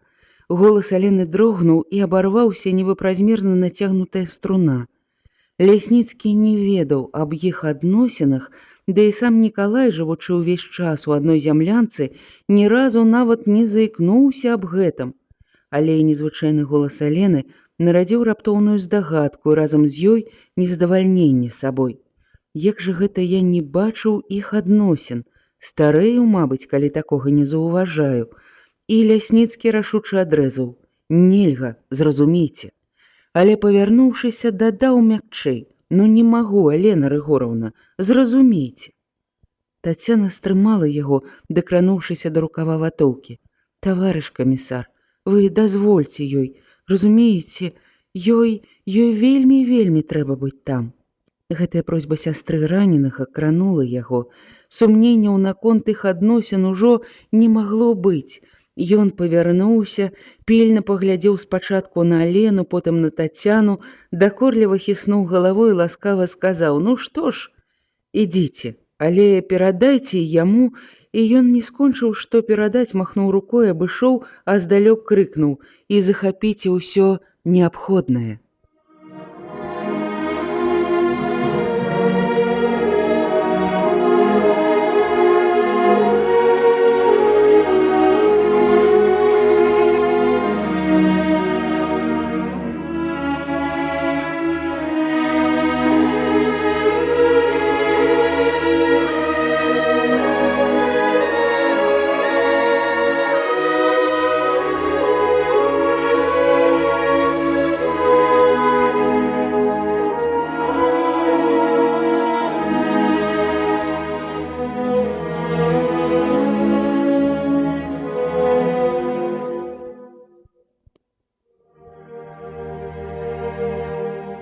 Нікалай то прытомніў і тады адразу вельмі ясна пачынаў усё разумець і нават размаўляў з жанчынамі, што ні на хвіліну не адыходзілі ад яго, з дзедаў Лаўрэнам, які шэптам, але сурова камандаваў жанчынамі, то раптам зноў губляў прытомнасць, кідаўся ў гарачцы і клікаў сяброў.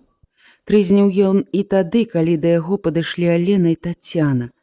Але калі Алена ўзяла яго за руку і пачала слухаць пульс, ён змоўк, вочы пачалі паступова яснець, а над брывамі з'явіліся маршчынкі глыбокай удумлівасці.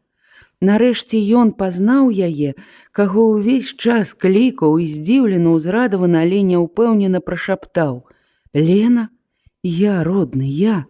І Таня тут». Таццяна нахілілася над братам. Слёзы затуманілі ёй вочы, яна не мела сілы вымавіць слова.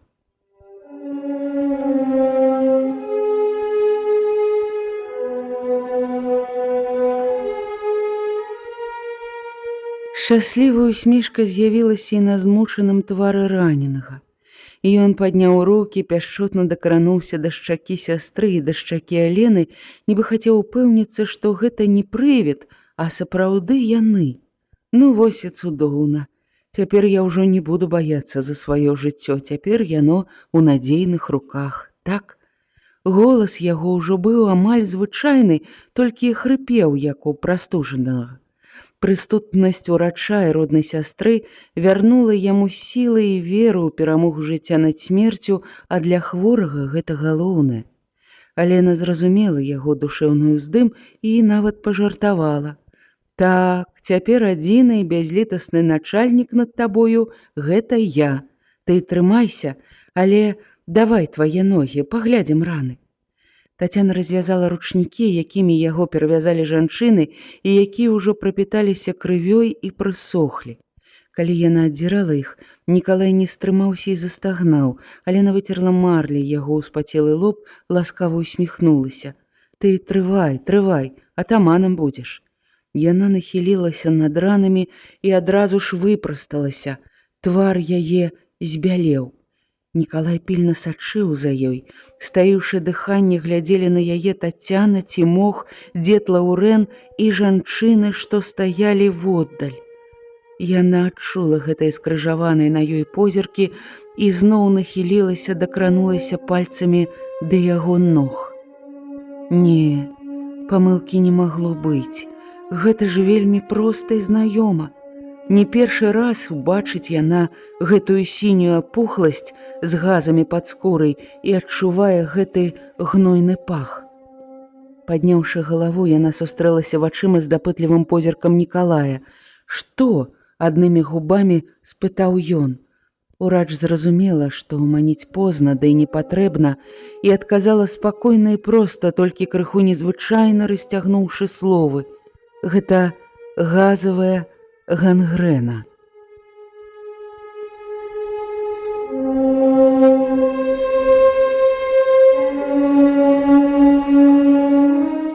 На нейкі час усе змоўклі, Нікалай шумна ўздыхнуў, паморшыўся ад прыступу болю і, памаўчаўшы, спытаў: «А што ж можа ратаваць мне жыццё?»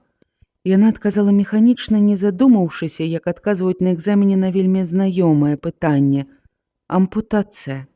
«Ну дык рабі». «Я?» Толькі цяпер да яе свядомасці дайшоў сэнс гэтага страшнага слова. «Ты? А хто ж, акрамя цябе, гэта можа зрабіць? Ты, канешне». Алена бездапаможна аглянулася вакол і затрымала позірк на Тацяне, нібы просячы ў яе парады. Але Тацяна не зводзіла вачэй з брата, а ён глядзеў на Алену, і яна адчувала на сябе яго дабытлівы і суровы позірк і баялася нават павярнуць галаву, спаткацца з ім. Такую аперацыю яму? Не, у мяне не падымуцца рукі, я не змагу, крычала ўсё ў глыбіні душы.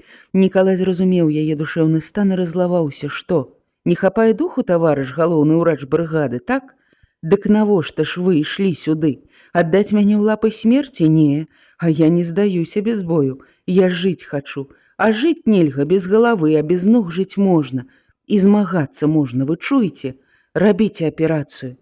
Я загадваю».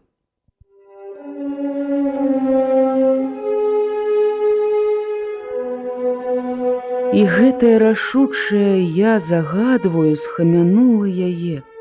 Яна глядзела на яго змучаны твар, трымала яго суровы позірк і адразу адчула, што яго душэўная сіла перадалася ёй, і ў адзін момант яна зноў зрабілася галоўным урачом брыгады, суровым спрактыкаваным хірургам.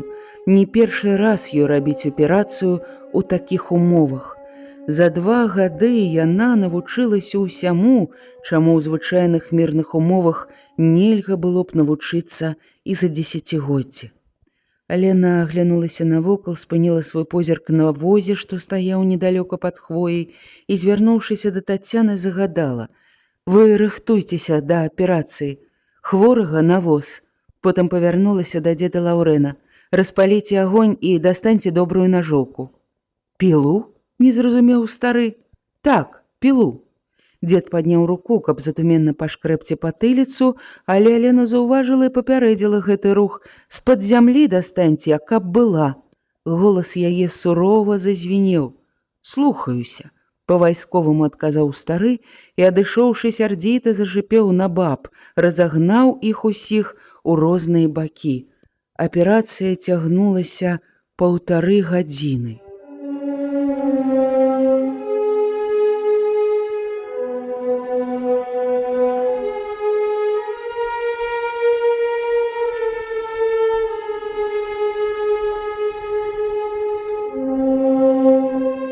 Жанчыны адступілі далей ад воза, нерухома стаялі суцэльнай сцяной, хаваючы за сябе малых.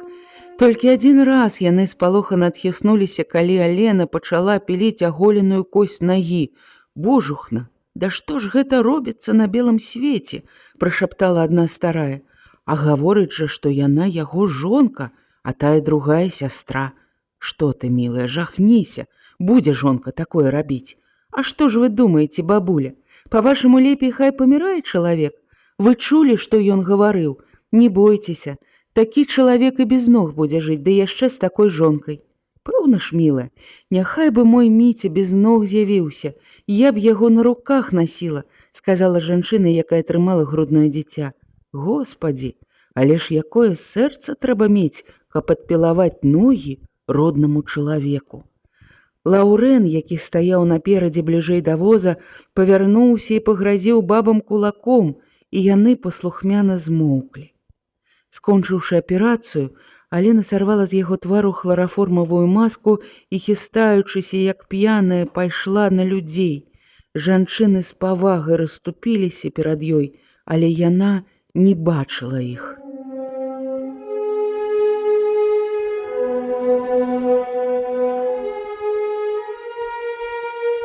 Яна не бачыла нічога і ішла да таго часу, пакуль дарогу ёй не перагарадзіла сасна.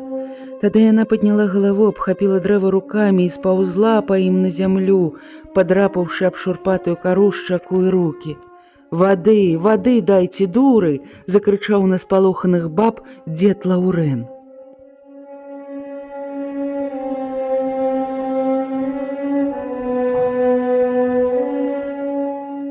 Яна прагна напілася з гралача, потым закрыла твар акрываўленымі рукамі і доўга сядзела нерухома, прытуліўшыся да сасны.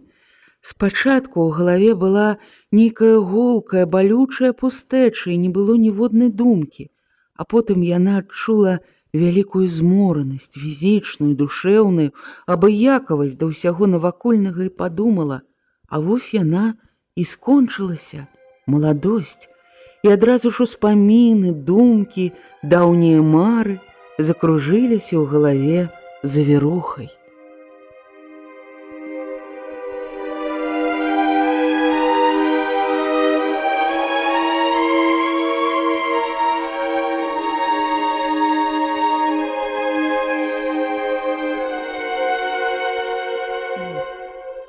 Так, была маладосць вясёлая, шчаслівая.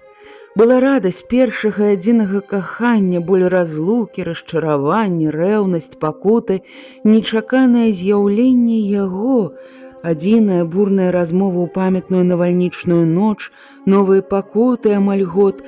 Усё гэта было, і ўсё гэта мела права называцца маладосцю. І было ў апошні час яшчэ адно, самае дарагое – надзея. Але ж яна адганяла яе, злавалася, але надзея не пакідала яе, ласкава глядзела ў вочы і шаптала: «А ты чакай, чакай, ён яшчэ прыйдзе».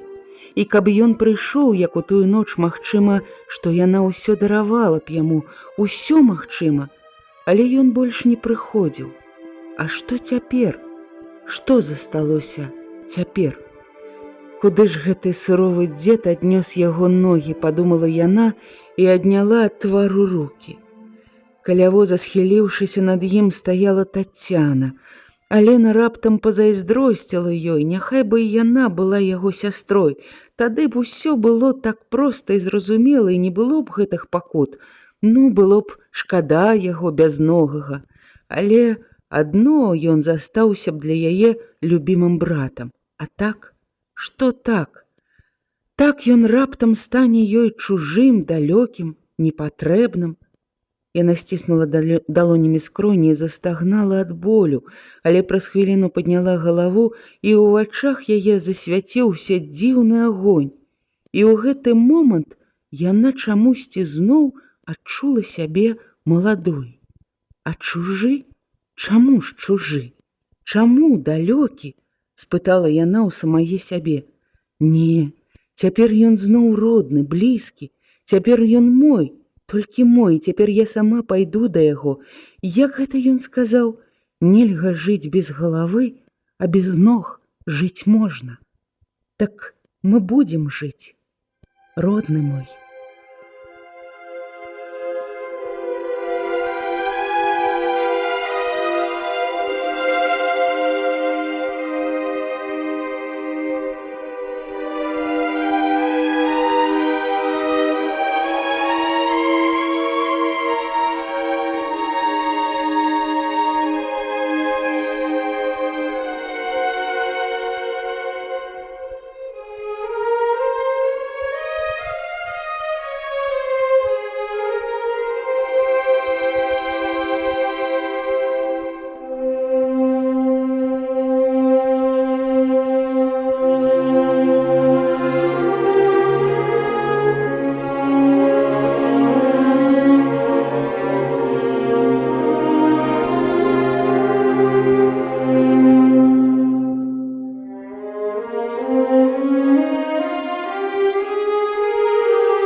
Брыгада несла цяжкія страты, адступаючы пад націскам у 10 разоў мацнейшага праціўніка. Становішча ускладнялася з кожным днём. Хто-ніхто пачаў ужо гаварыць аб распыленні на паасобныя атрады, групы, каб схавацца ў лясах, а гэта значыла адмовіцца ад арганізаванага супраціўлення акупантам.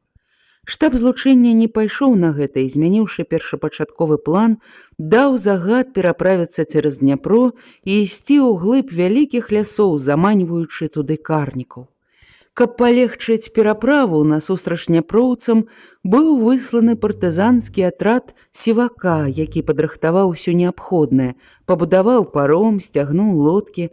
На працягу адной ночы брыгада павінна была знікнуць з-пад носа у фон Адлера. Але фон Адлер таксама не спаў шапку.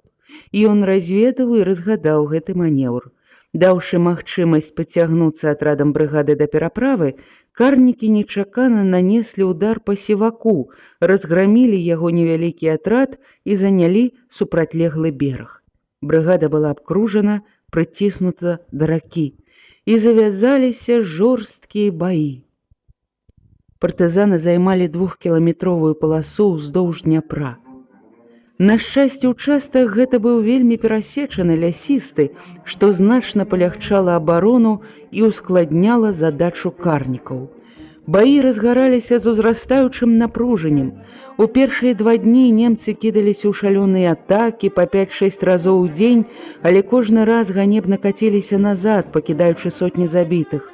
Зброі, боепрыпасы забітых, як толькі надыходзіла ноч, пераходзіла да партызан, яе сабіралі смельчакі-пластуны.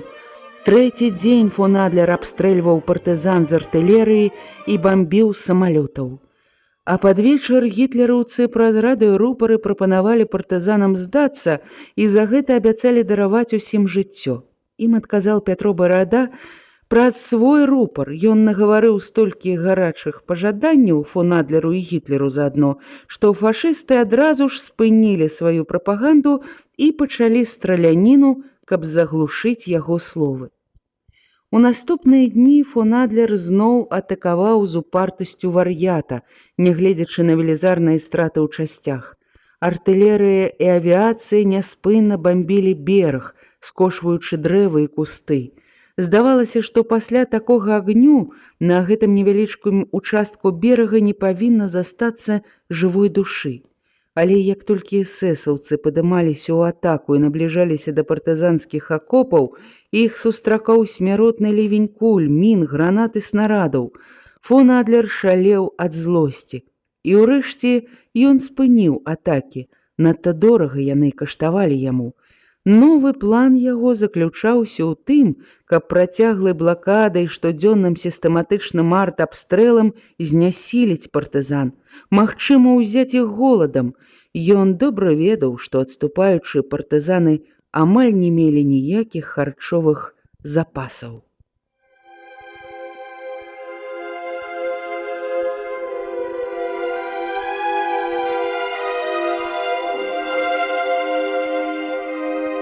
Сапраўды, гэта было так. Таго, што выпадкова захавалася на абозных фурманках, ледзь хапіла на 2 дні. На 4-й дзень блакады лясніцкія прыборныя далі загад забіваць коней і карміць людзей канінай. Але аднаго мяса, часам недаваранага, часам папсаванага, бо надвор'е было гарачае, а да недобрай якаснай вады многія захварэлі. І гэта дзейнічала на людзей горш за кулі і снарады. Партызаны пачалі прасіцца ісці на прарыў.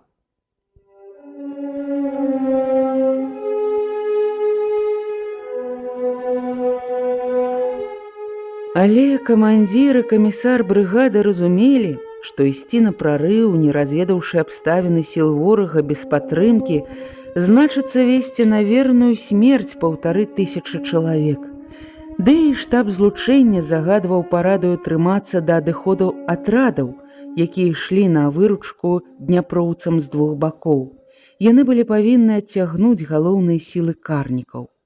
Лясніцкі дзень і ноч хадзіў з атрада ў атрад, ад узвода да ўзвода і нястымных гутараў з людзьмі, бадзёраў іх.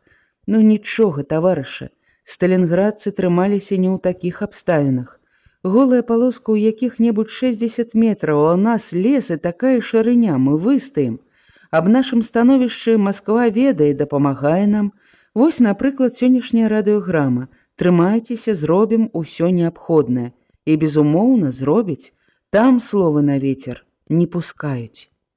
Хадзіў ён па лагеры не адзін, а разам з Карпам Маеўскім і маленькім Віцем, які без Тацяны ні на крок не адыходзіў ад дзеда, адчуваючы ў ім клапатлівага і надзейнага абаронцу. І сапраўды, хлопчыку было нядрэнна з дзедам.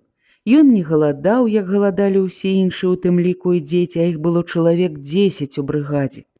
У пярэдніх акопах у каго-небудзь з партызан знаходзіліся для яго галета ці плітка шакалада або кавалачак цукру, усё, што здабывалася ўначы з ранцаў забітых эсэсаўцаў.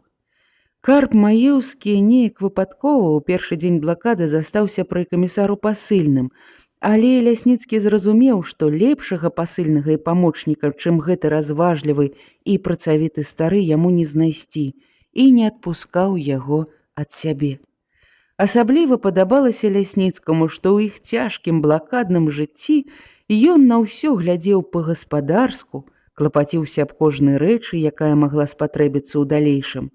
Стары ўмеў разважаць і заўважаць усё тое, чаго ў такім становішчы не заўважалі іншыя.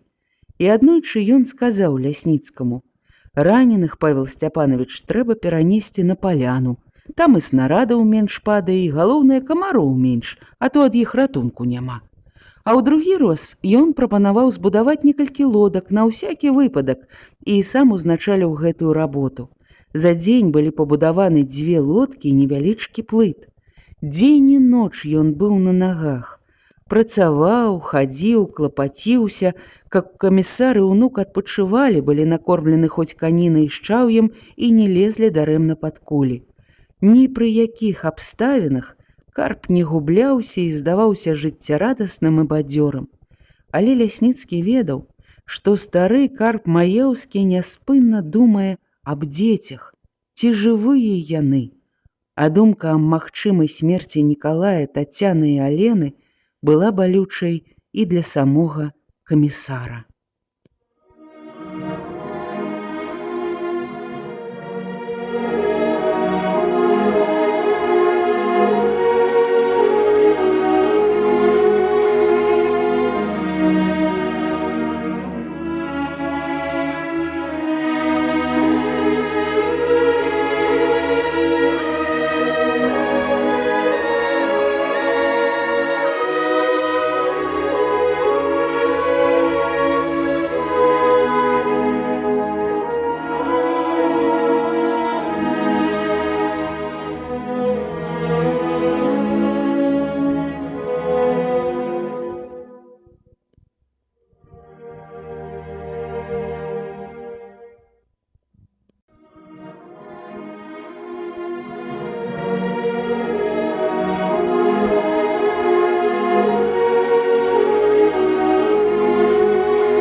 Камандзір і камісар брыгады добра разумелі, што ісці на прарыў, не разведаўшы абставіны сіл ворага без падтрымкі, значыцца весці на верную смерць 1500 чалавек.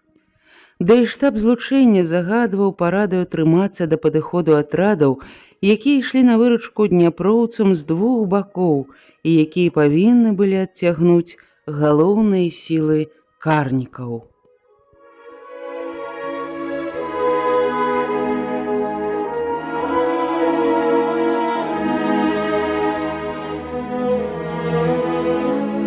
Лясніцкі дзень і ноч хадзіў з атраду ў атрад, ад узвода да ўзвода і нястомна гутарыў з людзьмі, бадзёрыў іх. Хадзіў ён па лагеры не адзін, а разам з Карпам Маеўскім і маленькім Віцем, які без Тацяны ні на крок не адыходзіў ад дзеда, адчуваючы ў ім клапатлівага і надзейнага абаронцу. І сапраўды, хлопчыку было нядрэнна з імі. Ён не галадаў, як галадалі ўсе іншыя, у тым ліку і дзеці, а іх было чалавек 10 у брыгадзе. У пярэдніх акопах у каго-небудзь партызан знаходзілася для яго галета, ці плітка шакалада або кавалачак цукру, усё, што здабывалася ўначы з ранцаў забітых эсэсаўцаў. Карп Маеўскі неяк выпадкова ў першы дзень блакады застаўся пры камісару пасыльным.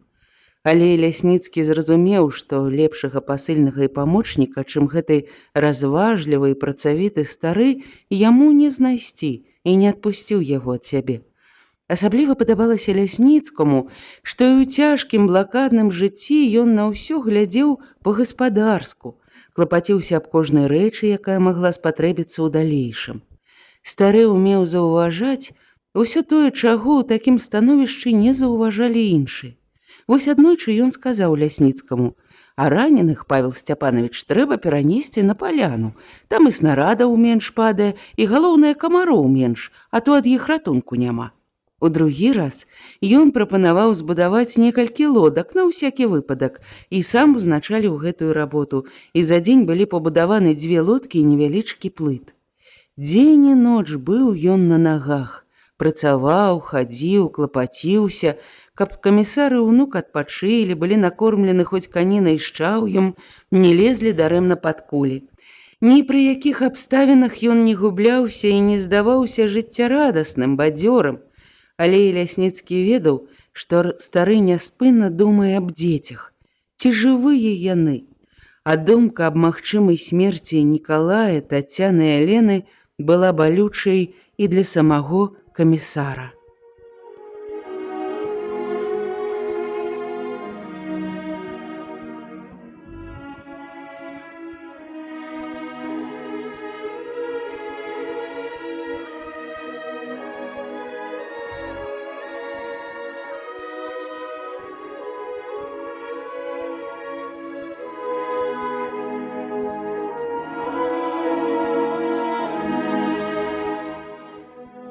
Яны доўга маўчалі аб гэтым. Нарэшце, аднойчы ўначы, лежачы ў гушчары алешніка каля агню, Карп не вытрымаў і, уздыхнуўшы, сказаў: «Не магу заснуць і не памятаю ўжо, калі спаў. Як заплюшчу вочы, дык адразу і бачу іх. Што з імі? Павел Сцяпанович, а цяжка паранены быў Нікалай». Лясніцкі падняў галаву: «Не ведаю, але думаю, нічога з імі не здарыцца. Становішча іх лепшае, чым наша». «А ў мяне душа гарыць», – сказаў стары Карп Маеўскі. З тае начы яны пачалі часта гаварыць аб іх. Стары часцей, чым іншыя, заглядаў у атрад Жаўны. Сам Фёдор Жаўна быў цяжка паранены, і атрадам яго камандаваў Женька Лубян. І ён кожны раз маўклівай радасцю сустракаў Карпа. Як роднага сына браў на рукі Віцю, гушкаў яго. Потым яны садзіліся на дно акопа і моўчкі сядзелі. Гаварылі мала і выключна аб надзённых справах. І вось толькі аднойчы, спаткаўшы іх, Женька ўзрушана спытаў: «А Люба вярнулася, так?» «Не. Скуль жа ты ўзяў гэта?» – здзівіўся Лясніцкі. «А мне сказалі, што вярнулася». Расчаравана растлумачыў Женька, і вочы яго зноў напоўніліся глыбокім смуткам. Люба пайшла ў разведку ў першую блакадную ноч. Правільней, не пайшла, а паплыла, і пасля яе гэтым жа шляхам яшчэ паплылі некалькі чалавек, але ніводзін з іх не вяртаўся назад. І ніхто не ведаў, удалося ім выбрацца з абкружэння, а ці, можа, іх прыгнанулі глыбокія дняпроўскія віры.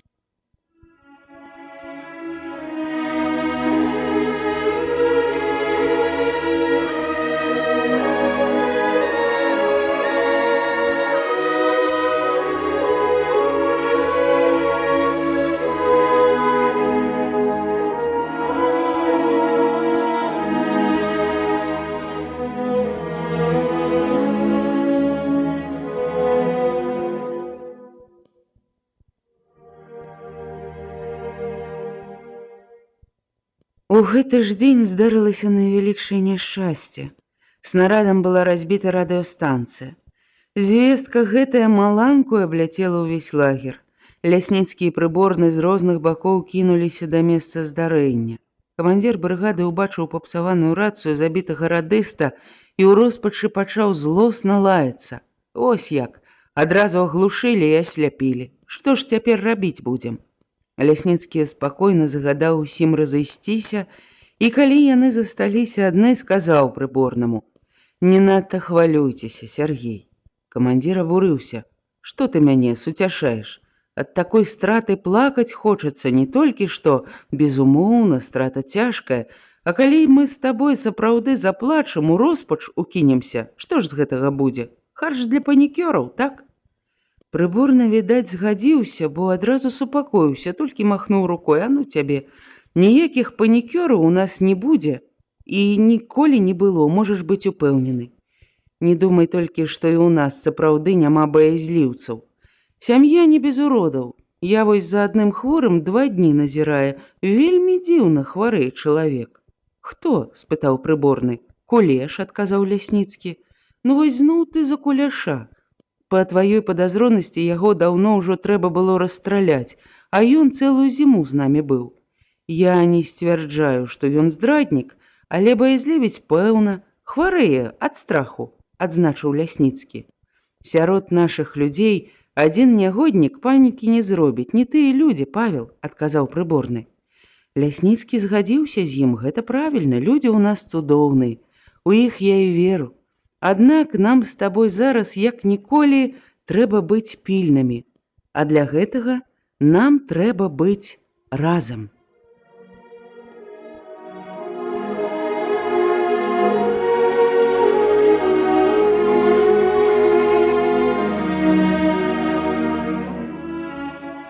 За час блакады Лясніцкі і прыборны сустракаліся толькі тады, калі была неабходнасць што-небудзь абмеркаваць. Звычайна знаходзіліся яны на розных участках абароны, ў розных атрадах. Трэба было натхняць людзей, кіраваць абаронай, тым больш, што ў пачатку блакады былі цяжка паранены 2 старыя камандзіры атрадаў – Жаўна і Плюшчай. Але ўрэшце прыборнаму надакучыла гэта. Без Лясніцкага, разважлівага, настойлівага, ён адчуваў сябе неяк ніякавата, не на месцы і не ў поўным сэнсе камандзірам. Камісар быў неабходны яму, як паветра і вада.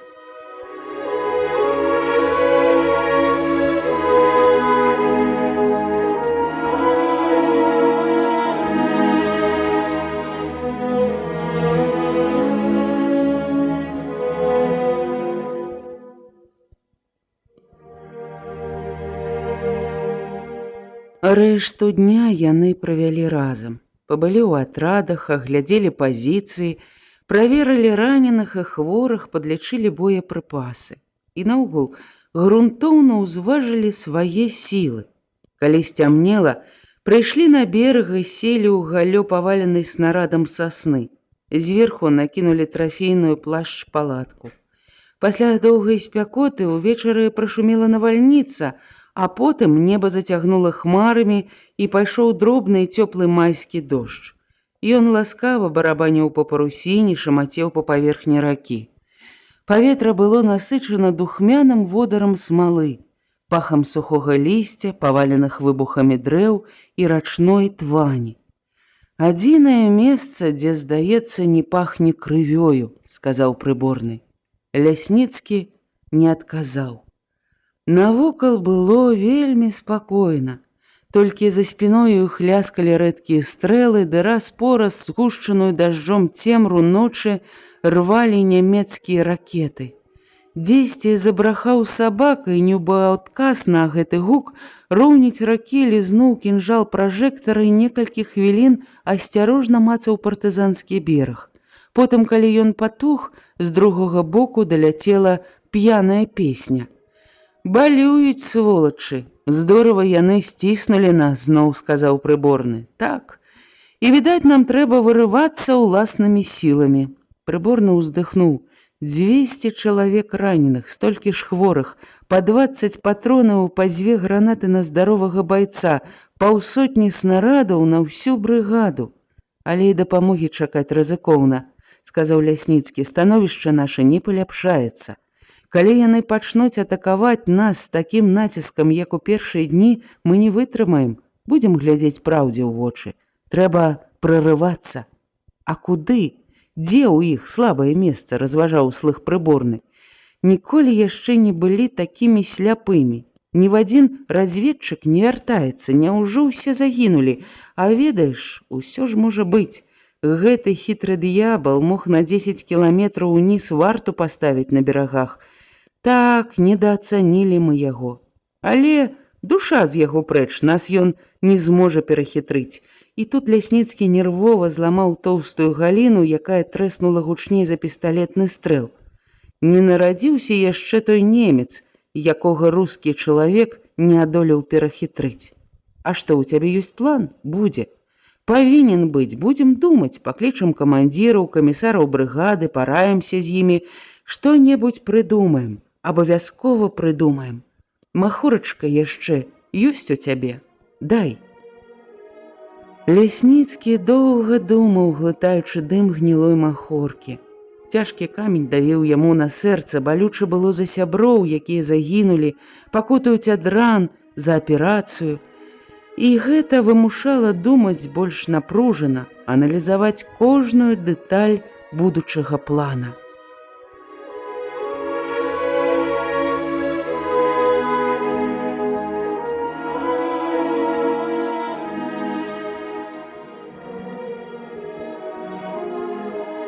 «Даведацца б, дзе затрымаўся Крушына», – сказаў Лясніцкі. Прыборны ў адказ вылаяўся. Халера яго ведае, хоць бы людзей прыслаў для сувязі. Таго і глядзі, блакаду прарве, а сувязнога ўсё-такі не прышле. Усё сам хоча зрабіць. План з'явіўся адразу сярод ночы, пасля таго, як вярнуўся першы разведчык.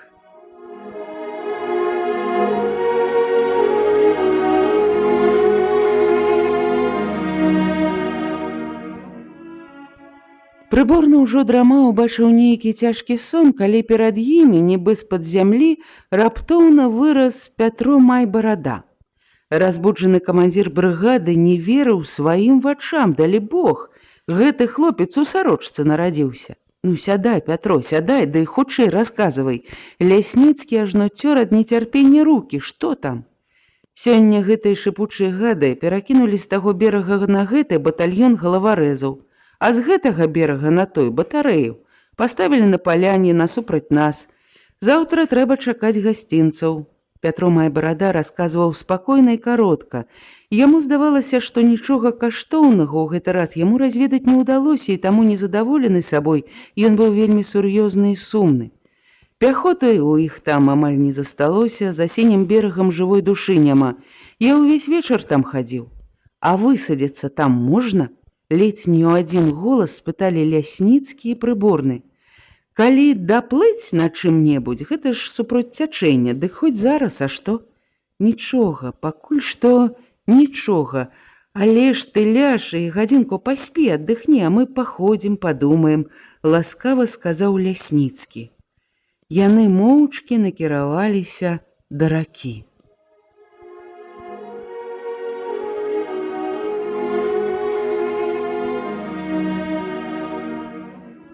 «Відаць, мы думаем з табой аб адным», – сказаў прыборны Лясніцкаму, калі яны спыніліся каля самай вады.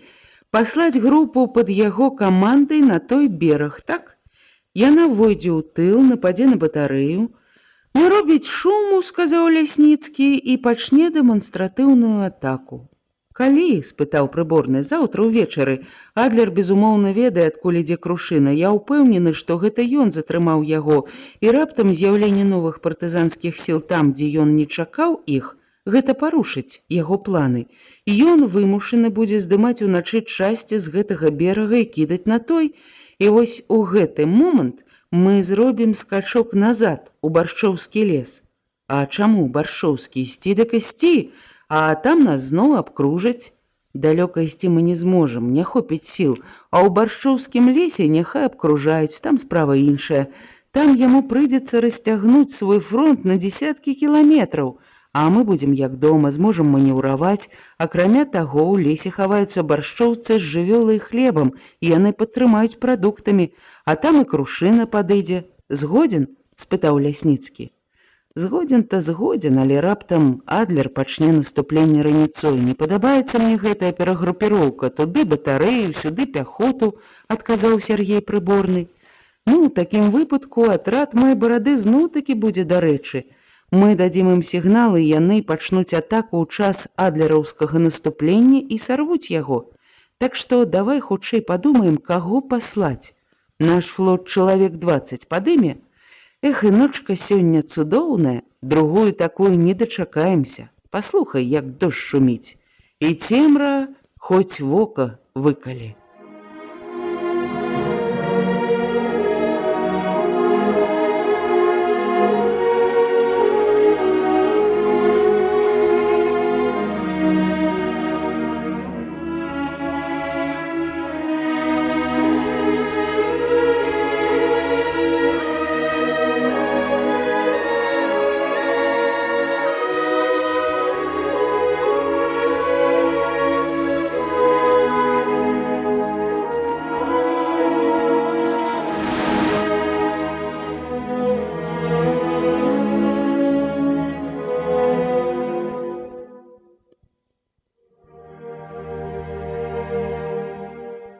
У гэты ж дзень, за якіх кіламетра за 2 на поўдзень ад таго месца, дзе сядзелі Лясніцкі і Прыборны, у прыбярэжным зарасніку поўз чалавек у форме нямецкага салдата.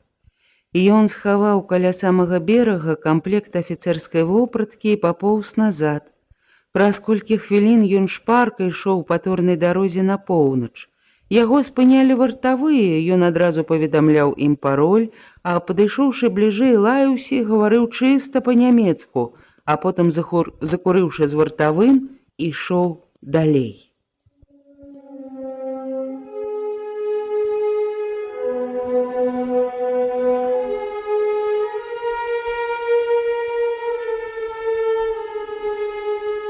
Ён хутка абмінуў тое месца, дзе былі абкружаны партызаны, і пачаў набліжацца да Дняпра з другога боку.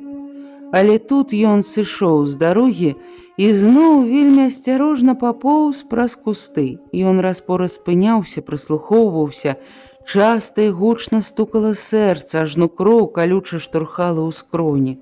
І чалавек злаваўся на ўласнае сэрца. Ніколі яшчэ яно не перашкаджала яму так, як у гэты раз. Але ён баяўся не за сябе, не. Страху ў яго не было. З вельмі вялікімі намаганнямі яму ўдалося прабрацца да ракі. Тут ён асцярожна распрануўся, накруціў вопратку на цяжкі тэлефонны апарат і зайшоў у ваду па грудзі, апусціў яе на дно ракі, а сам ціха паплыў. І тады сэрца яго перастала біцца так спалохана.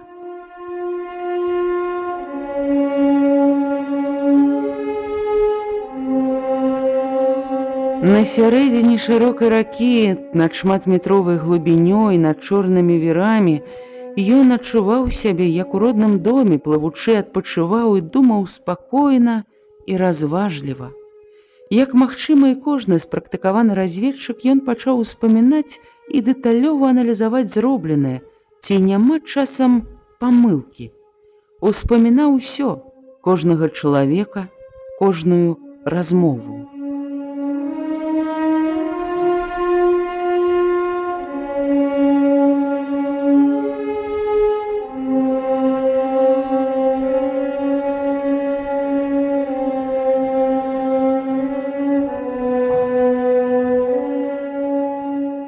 Генерал сустрэў гэтага чалавека з усмешкай.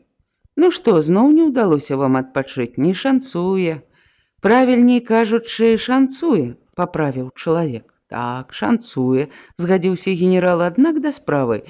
Ёсць вельмі адказнае і не хаваю складанае заданне. Гітлераўцы пачалі вялікую карную экспедыцыю супраць прыдняпроўскіх партызан. і неабходна пранікнуць у штаб камандуючага экспедыцыі, дапамагчы партызанам разграміць карнікаў. Вось такая агульная задача. Генерал змоўк, і тады чалавек хутка спытаў: «А дэталі? Якія дэталі?» «Спяшаецеся, малады чалавек», — адказаў генерал. «Вось у нашай справе гэта дрэнна, памятайце, не думайце, што мы вас выкінем і ўсё, што-нішто падрыхтавана. Першае. Дзён 7 назад мінскія партызаны злавілі ў межах горада п'янага афіцэра. Фашыст аказаўся кінааператарам, агентам Геббельса, камандыраваны ў стаўку вярхоўнага камісара, але пабыць там не ўправіўся, у камендатуры таксама не адмеціўся, скарыстаем яго». Генерал пакорпаўся ў шуфлядзе, дастаў дакументы. Вось яго дакументы, ужо з усімі патрэбнымі адзнакамі, а вось папера, у якой значыцца, што аддзел інфармацыі стаўкі камандыруе кінааператара Адольфа Рэхнера ў штаб камандуючага карнай экспедыцыі генерал-маёра фон Адлера. Будзеце здымаць. Да ночы пазаймаецеся з вопытным кінааператарам, і ён раскажа вам будову апарата. «Я ведаю», — адказаў чалавек, «і не пашкодзіць паўтарыць, тым больш, што ваш апарат будзе мець трохі іншую будову». Ён зразумеў, а генерал зноў усміхнуўся, але галоўнае — гэта разведка. І толькі разведка. Сувязь з брыгадай Крушыны, з брыгадай Прыборнага, з вашымі старымі знаёмымі, праз іх з намі. Другіх явак няма, і ў гэтым складанасць.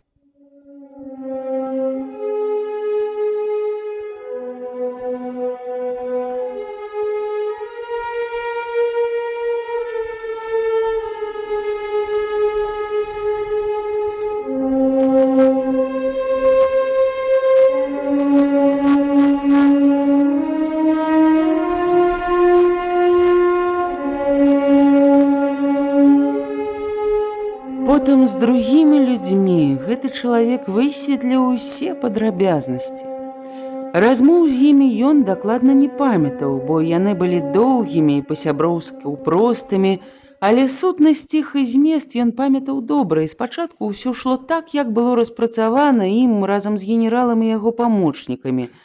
Так усё ішло па парадку, да таго часу, пакуль ён не выканаў першую частку аперацыі, не пранік у нямецкі штаб. Але тут увесь план быў паламаны. І ён даведаўся, што адна з брыгад, з якімі ён павінен быў устанавіць сувязь, а іменно брыгада Прыборнага, абкружана карнікамі. У разведчыка дрогнула сэрца. Гэтая брыгада была яго роднай сям'ёй, і ў адным з атрадаў яе была яго жонка. Ратаваць брыгаду, вось што стала галоўнай яго задачай. Але вось тут не нарабіць бы памылак, бо занадта ўжо ён завіхаецца.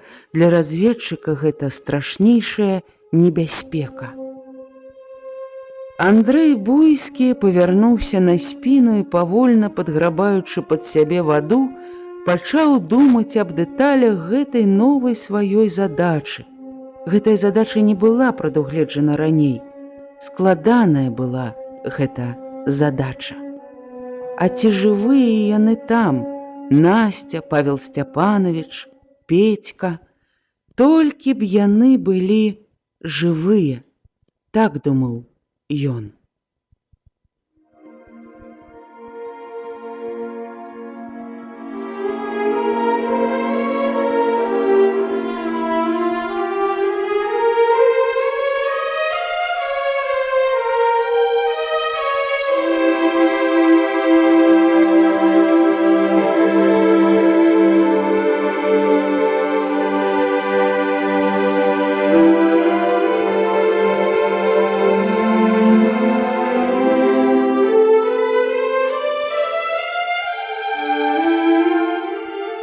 Не скончылі яшчэ Лясніцкі і Прыборна падбіраць людзей у групу Майбарады, як пасыльны з атрада Лубяна папрасіў іх тэрмінова прыйсці на бераг. Нехта прыплыў, сказаў ён, пад вывернутай сасной чакае. Не дайшоўшы да берага, Лясніцкі тварам у траў сустрэўся з гэтым чалавекам. «Павел Сцяпанович!» — усклікнуў той. «Андрэй?» Яны моцна абняліся, мокрае цела Андрэя Буйскага пахла ракой. Падбег Прыборны. «Андрэй, ты? Сню я ці што? Скуль ты зваліўся? Ды дайте мне, камісар, абняць яго. Адже які прагны чалавек. Дайте, таварышы, апрануць што-небудзь, сказаў Андрэй Буйскі, застываю. Прыборны скінуў свой шынель і накінуў на Андрэя. На, хутчэй расказвай, скуль, як, хто паслаў цябе да нас? Андрэй аглянуўся і пачаў свой разгавор.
Не скончылі яшчэ лясніцкія прыборны падбіраць людзей у групу Пятра Майбарады, як пасыльны з атрада Лубяна папрасіў іх тэрмінова прыйсці на бераг.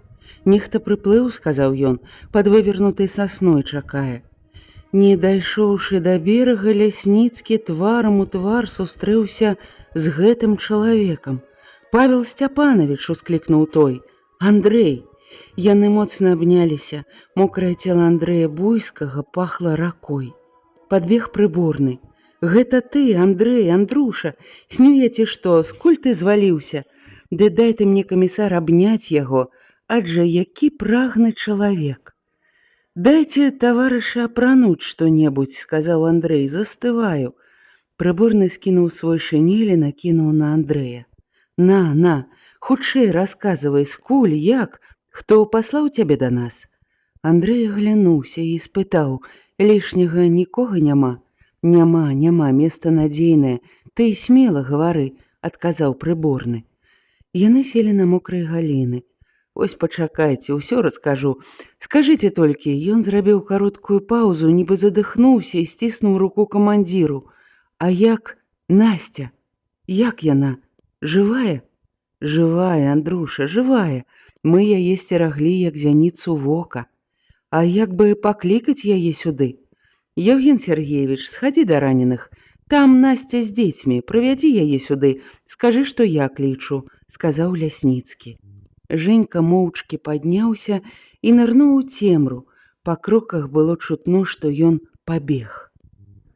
За ракою зляцелі ў вышыню ракеты, рассыпаліся, але святло іх не дасягнула гэтага берага. Калі ракеты патухлі, нізка над вадой павіслі каляровыя ніткі трасіруючых куль. Дакаціўся глухі ляскат кулямёта. Палохаюць, сказаў Лясніцкі. Баяцца, каб вы раптам не зніклі сярод ночы, адказаў Андрэй. Фон Адлер трымаецца за вас, як чорт за душу. Разгром вас, яго слава, яго поспех, новы крыж і, магчыма, урэшце павышэнне ў званні. Ён сам увесь час тут знаходзіцца, нікуды не адлучаецца ні на гадзіну. Камандны пункт яго ў багунах у школе. Ён упэўнены, што вас тут не менш 5000. Першыя дні атак каштавалі яму 800 чалавек толькі забітымі, аднак па парадку. І Андрэй шэптам пачаў расказваць усё, што яны павінны былі ведаць. Вось я ўжо 3 дні здымаю фон Адлера. Між іншым, генерал вялікі аматар здымак, вельмі жадае трапіць на экран. Гэта палягчае маю задачу, і я рад, сябры, што звязаўся з вамі першымі. Цудоўна. Давайце мне Маскву. Прыборны і Лясніцкі адначасова ўздыхнулі. У нас рацыя разбіта. Няўдача за няўдачай. Андрэй задумаўся і потым ціха сказаў: ну што ж, я і гэта меў на ўвазе, будзем думаць самі і самі вырашаць. Ну, цяпер мы вырашым хутка, весела ўсклікнуў прыборны. Цішэй, ты гатоў закрычаць, нястрымная твая душа, сказаў Лясніцкі. Так, трэба быць вельмі асцярожнымі, таварышы, сказаў Андрэй Буйскі. Іх разведка таксама не спіць. Аднак бліжэй да справы. Аб вашым становішчы. Брыгада Крушыны, якая ішла да вас на выручку, затрымана пры пераходзе праз чыгунку і вядзе там цяжкія баі. Узрадаваны поспехам, фон Адлер назначыў на паслязаўтра канчатковае наступленне. Як вы думаеце, вытрымаеце? Ну, калі ён думае наступаць толькі паслязаўтра, нам не давядзецца вытрымліваць, наступленне не будзе.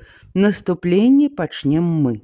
І Лясніцкі расказаў разведчыку о плане, які яны толькі што выпрацавалі. Ну што ж, план добры, ухваліў Буйскі, уважліва выслухаўшы. Я ўпэўнены, што вы паспяхова выканаеце яго. Але я плыў да вас, каб прапанаваць другі план, свой, здаецца мне, больш смелы. Я хацеў узгадніць яго з Масквой, спытаць дазвол.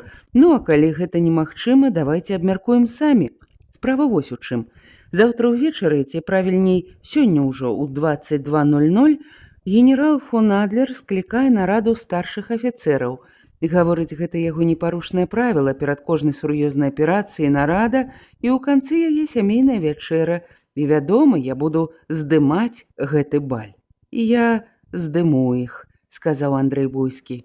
Прыборны ад вялікай усхваляванасці часта і гучна дыхаў, а Лясніцкі, наадварот, стаіў дыханне і моўчкі чакаў. А Андрэй працягваў гаварыць. Мая роля добрая яшчэ і тым, што ў апараце змешчана міна вялікай разбуральнай сілы, ва ўсякім разе дастатковай для таго, каб падняць іх у паветра. Разумееце? Чакай, Андрэй, а сам ты як выберешся? Спытаў Лясніцкі. Сапраўды, падтрымаў прыборны. Ну, сябе, конечно, я ўзрываць не думаю, адказаў Андрэй. Уцячы мне будзе не цяжка. Шляхі для адступлення я ўжо разведаў. За мяне вы не турбуйцеся, абмяркуем галоўнае. Калі дыверсія ўдасца, будзем спадзявацца на лепшае. Карнікі пазбавяцца галавы, часці застануцца без старшых афіцэраў. І ў выніку паніка, дэмаралізацыя. І ў гэты момант павінны ўдарыць мы, перапыніў Андрэй Лясніцкі. Ясна, Андрэй, як сярод белага дня. Ударам і так ударам, што іскры з вачэй пасыплюцца. Так і біце проста на багуны. Пачынайце, як толькі пачуеце выбух. Ды ўбачыце яго вы зможаце, гэта надзейней. Са школы бачны сосны каля ручая. Зробім, усё зробім, Андрэй. Было б толькі ў цябе ўсё добра, адказаў Лясніцкі. Я ўпэўнены, але на вайне ўсяляк бывае. Чакайце не пазней, як да гадзіны ночы. Будзе ціха, давайце сігнал Пятру і выканайце свой план. Але ўсё адно прарывайцеся на багуны. Можа, тут і не самае слабейшае месца, але яго я добра разведаў. І Андрэй падрабязна расказаў аб размяшчэнні артылерыі, кулямётаў на гэтым напрамку і пры святле ліхтарыка начарціў схему. Гэта заняло многа часу, ён, скончыўшы, схамянуўся. Ну, аднак, мне пара. Дзе ж гэта Насця? Так доўга яе няма. Яны прыслухаліся. Шумеў дождж, і праз гэты шум з глыбіні лесу даляталі заглушаныя галасы і стогны раненых, крокі. Потым злева над ракою, дзе абарону займалі жаўноўцы, нехта нечакана зацягнуў вясёлую песенку, але эсэсаўцы адразу ж адказалі дружнай кулямётнай стралянінай, прыборна засмяяўся. Вось чэрці гэтай жаўноўцы, хвіліны супакою фрыцам не даюць. І вось нарэшце пачуліся крокі і голас Насці. «Усё адно, я не паеду, дарэмна ён турбуецца». Андрэй падхапіўся, сэрца яго моцна закалацілася.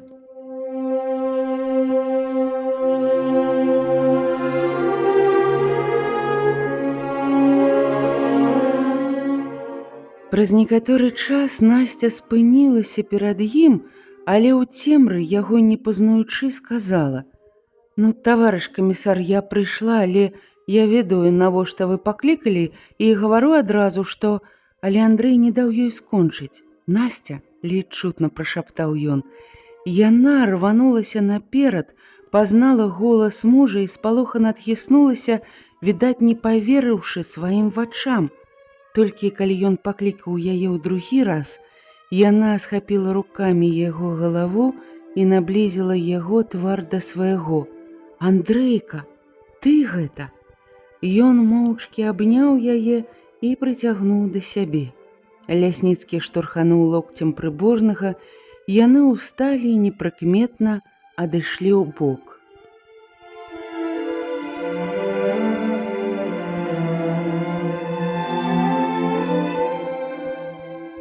«Дай жа мне паглядзець на цябе», — казала Насця. «Господі, якая цемра, нічога не бачна.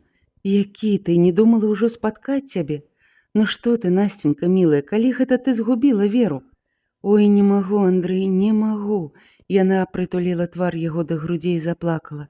Сэрца згарэла. Колькі людзей навокал памірае. Ён не ведаў, якімі словамі суцешыць яе, і моўчкі гладзіў мяккія мокрыя валасы. «Але цяпер я не баюся, родны мой». І яна перастала плакаць, падняла галаву і заглянула яму ў твар. «Божа, якое шчасце прыходзіць раптоўна. Ну вось цяпер я нічога не баюся, нічога. Цяпер мы ўвесь час будзем разам з табой, мы ні на крок не адыдземся адзін ад аднаго. Праўда, Андрейка?» Ён уздыхнуў і моцна сціснуў яе плечы. «Што, няўжо ты ўходзіш?» — амаль крыкнула яна ў роспачы ад нечаканасці.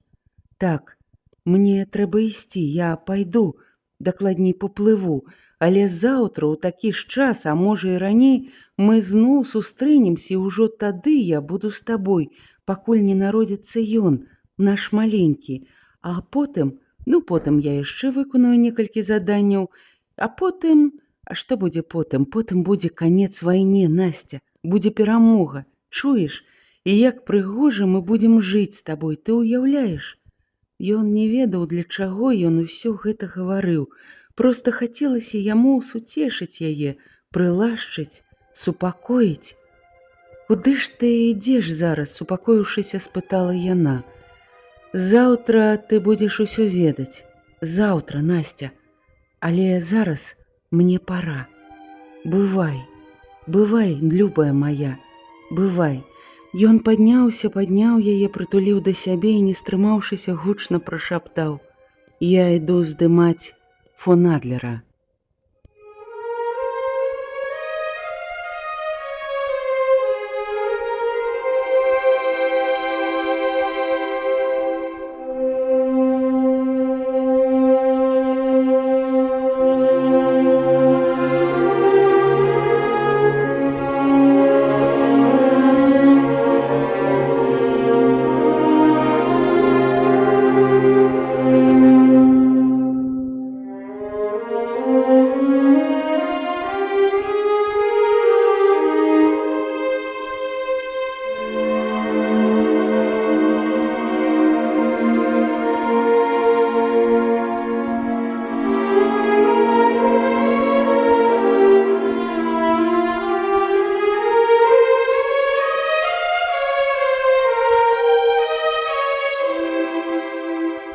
У тую ж ноч пад раніцу прыплылі на лодцы са старым рыбаком дзедам Лаўрэнам Цімох Бураў і Алена Рыгораўна. Прыборны ад вялікай радасці моцна расцалаваў іх. Вось жа праўду кажуць, не бывае гора без радасці. Ай да ночка, цёмная, дажджлівая, шчырая дзякуй табе, ўзрушана гаварыў ён. Ну, расказвай, што з Нікалаем? Жыў, адчуняе, Алена ўздыхнула. Але без ног. Ампутыравала я ногі яму. Абедзве? Недарэчна спытаў Лясніцкі. Яна не адказала, і хвіліну цягнулася няёмкая цішыня. Ну што, вы сціхлі, як па нябожчыку, нарэшце сказала яна. Жыць нельга без галавы, а без ног жыць можна, і будзе жыць Нікалай, сказала Таццяна. Вось яна там з ім засталася, Люба нас знайшла і аб усім расказала. Вось мы і паехалі. Ну, а у вас як тут, цяжка? Раненых много, так? Так. Раненых много, і цяжка было, вельмі цяжка, але зараз нічога. І сёння мы пераможцы, таямніча прашаптаў прыборны. Але дзед Лаўрэн недаверліва і дакорліва пакачаў галавой.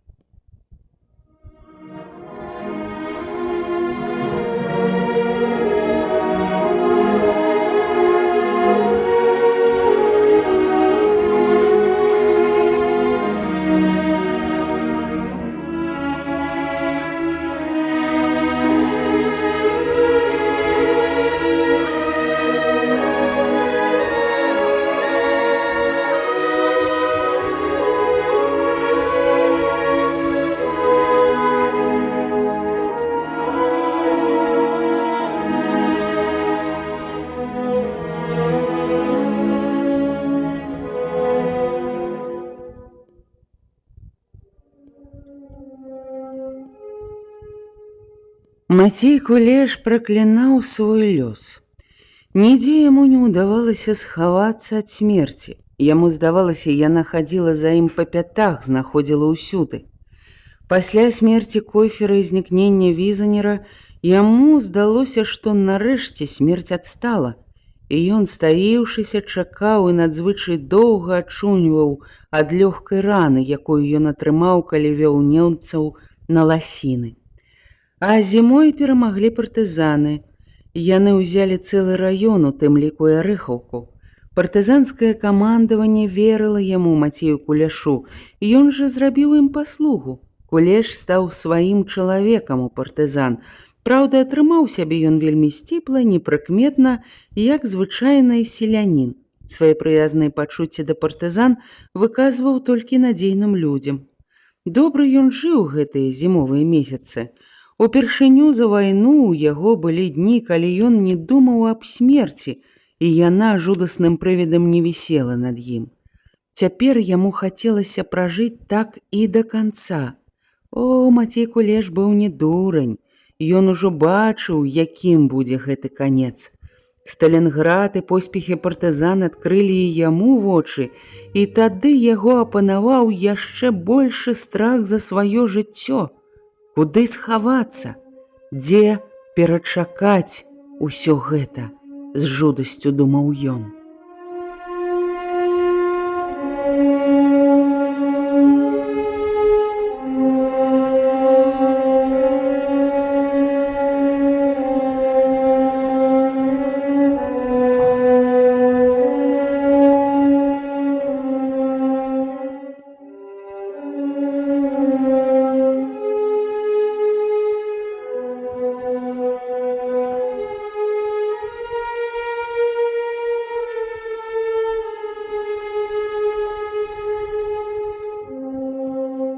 Калі вясною партызаны адступілі ад Арэхаўкі, ён, прыкінуўшыся хворым, застаўся ў вёсцы.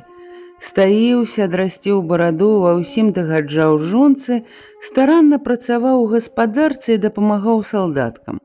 Але раптам аднойчы ўвечары, калі ён вяртаўся з поля, яго спаткаў незнаёмы чалавек з сінім тварам і загадаў з'явіцца ў камендатуру.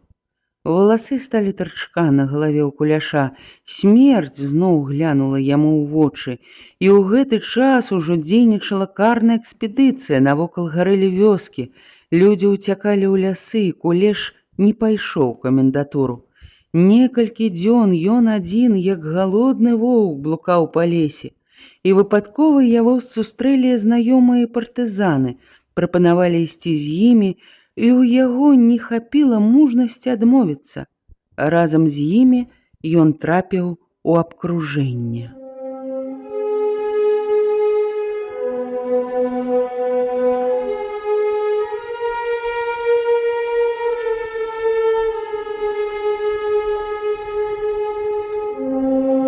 Нідзе і ніколі яшчэ Мацей Кулеш не глядзеў так блізка ў твар смерці, як тут.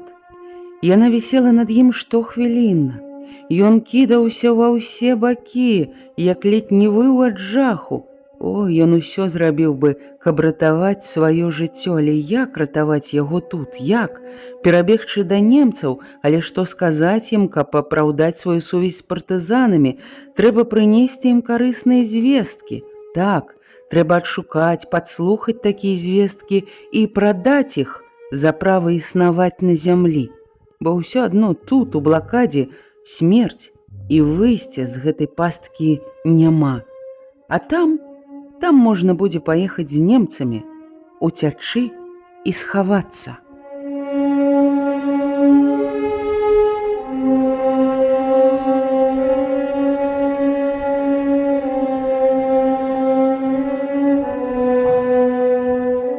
Мацей Кулеш пачаў хітрыць зноў. Калі пачалі захворваць, ён захварэў. Адзін з першых і цяжэй за ўсіх.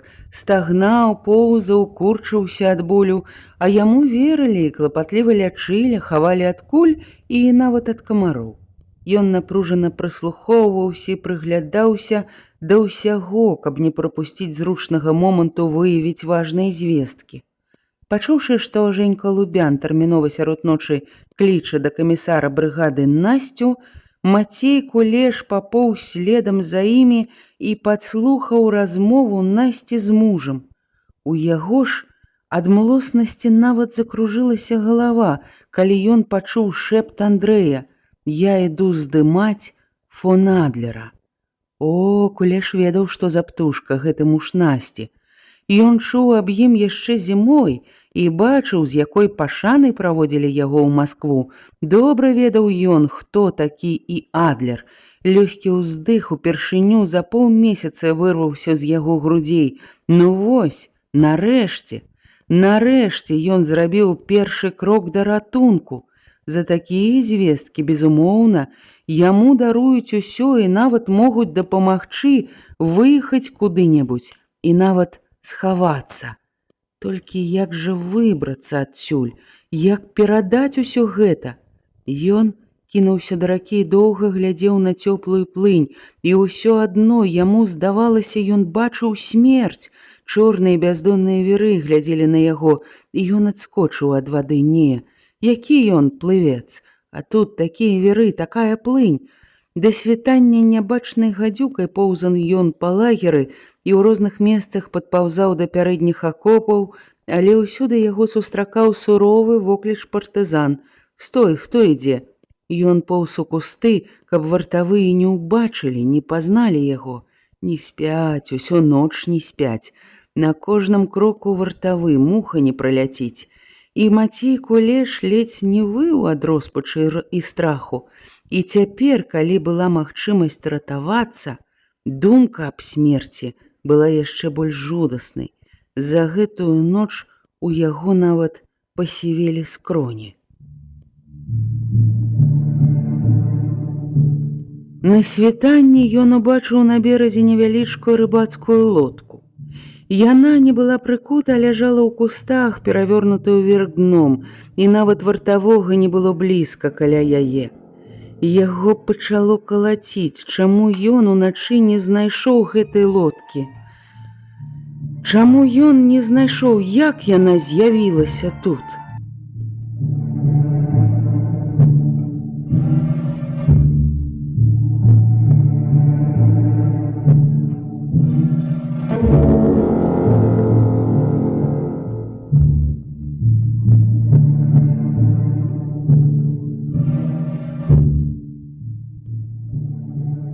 Нейкі час ён хадзіў па беразе і думаў. Як жа з'явілася тут гэтая лодка? Пасля ён даведаўся, што на ёй прыплыла ўрач Алена Рыгораўна. Сама прыплыла ў гэтае пекла? Кулеш нават на момант разгубіўся, не разумеючы, што прымусіла яе з'явіцца туды, дзе ўсіх чакае смерць. Дурні, вар'яты, хай лезуць хоць чорту ў зубы, а я хачу жыць, зразумелі, жыць. І мне трэба гэтая лодачка. Ён залез у галлё паваленых дрэў і ўвесь дзень не зводзіў вачэй з лодкі.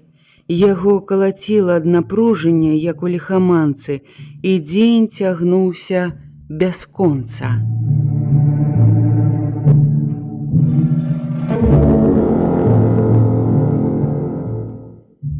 Мацей Кулеш думаў, толькі ніхто не забраў бы яе, не адцягнуў, толькі б не забраў. Увесь дзень шаптаў ён адны і тыя ж словы. Яго не цікавіла, што рабілася ў лагеры, ён нават на выбухе снарадаў перастаў звяртаць увагу і толькі з задавальненнем адзначыў, што пад вечар усё радзей і радзей з'яўляюцца людзі на беразе і менш стала вартавых. Дзякуй Богу, шаптаў Мацей Кулеш. Усе б яны адышлі адсюль. І вось нарэшце сцямнела. Ён выпаўз са сваёй бярлогі і доўга-доўга поўз да лодкі, спыняючыся праз кожны крок і прыслухоўваючыся.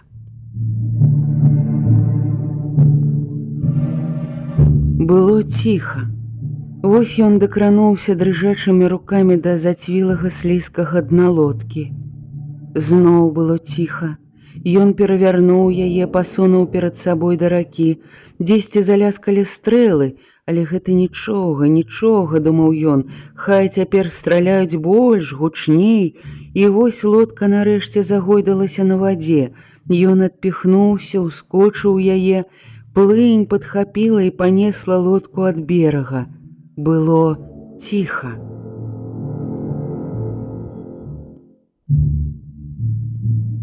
Мацей Кулеш заціснуў далонямі рот, каб не закрычаць ад жывёльнай радасці, а потым, захлынаючыся, зашаптаў: Вось ён, Мацей Кулеш, свісціце цяпер яму, згіньце цяпер вы там усе, а я яшчэ пажыву.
Колькі разоў прымала Алена роды.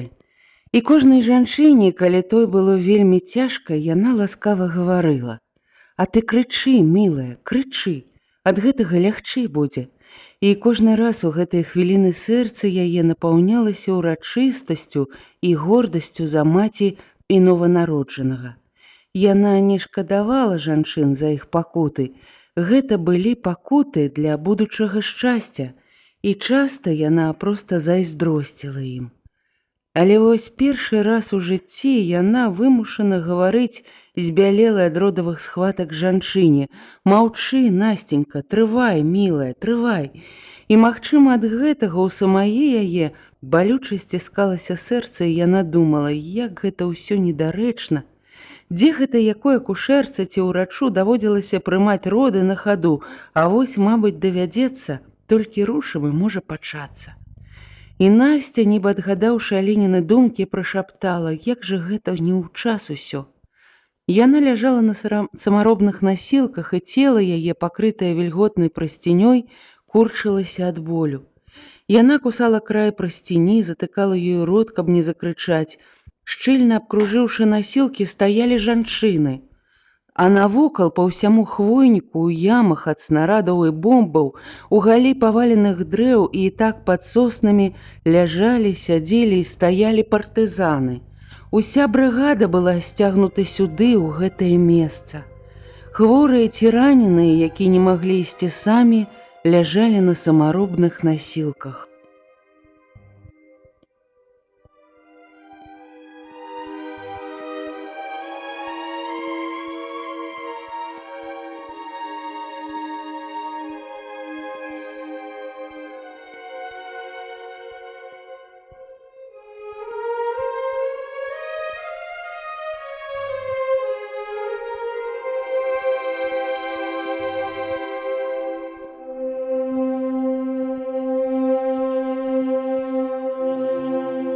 Трохі наперадзе ў акопах на краі хвойніка размяшчаўся ўдарны атрад, сабраны з найлепшых і дужэйшых байцоў усіх атрадаў, не меўшых, акрамя зброі, больш ніякага грузу. Гэтыя 300 чалавек пад камандаю камандзіра і камісара брыгады павінны былі ажыццявіць прарыў. Густы вільготны вецер гойдаў верхавіны дрэў, абмытых дажджом, стагналі пакалечаныя сосны, над лесам імкліва лецелі хмары.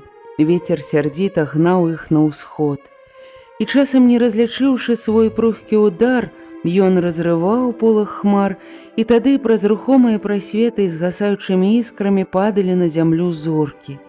Цемра ўсё больш і больш згушчалася, халаднела, людзі ў мокрай вопратцы дрыжэлі ад холаду, ціснуліся адзін да аднаго, раненыя, стрымліваючы стогны, кусалі нават рукавы.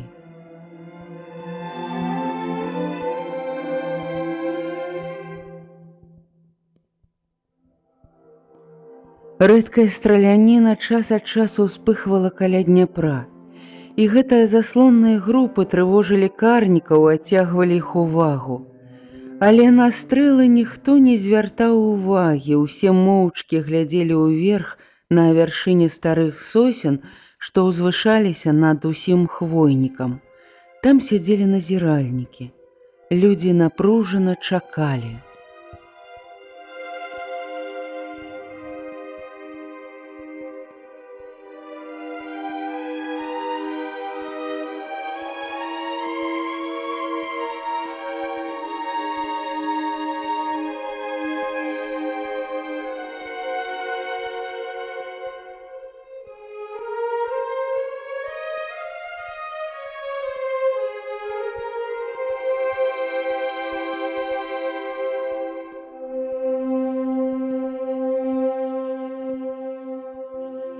Вялікі класны пакой быў заліты яркім святлом электралямп.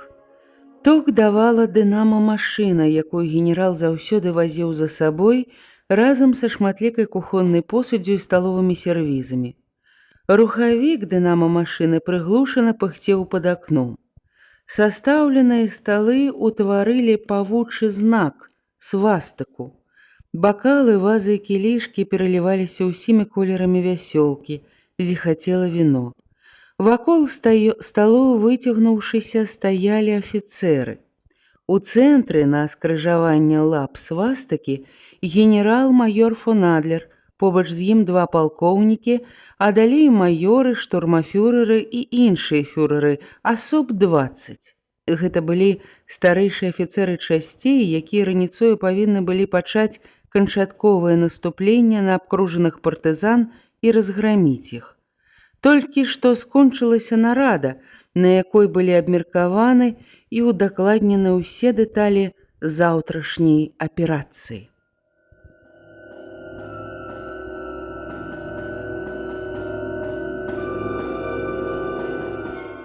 Нарада адбывалася ў кабінеце камандуючага, і кінааператар Адольф Рэхнер не прысутнічаў там.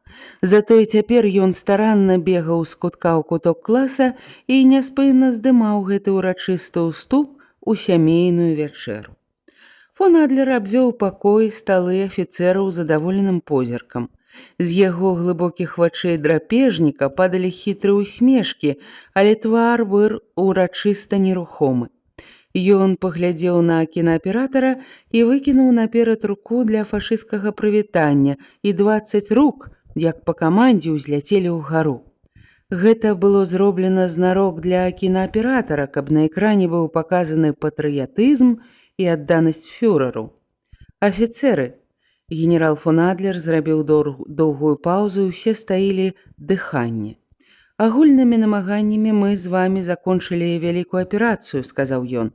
«Я гавару закончылі з упэўненасцю, якая павінна быць усім вам зразумела.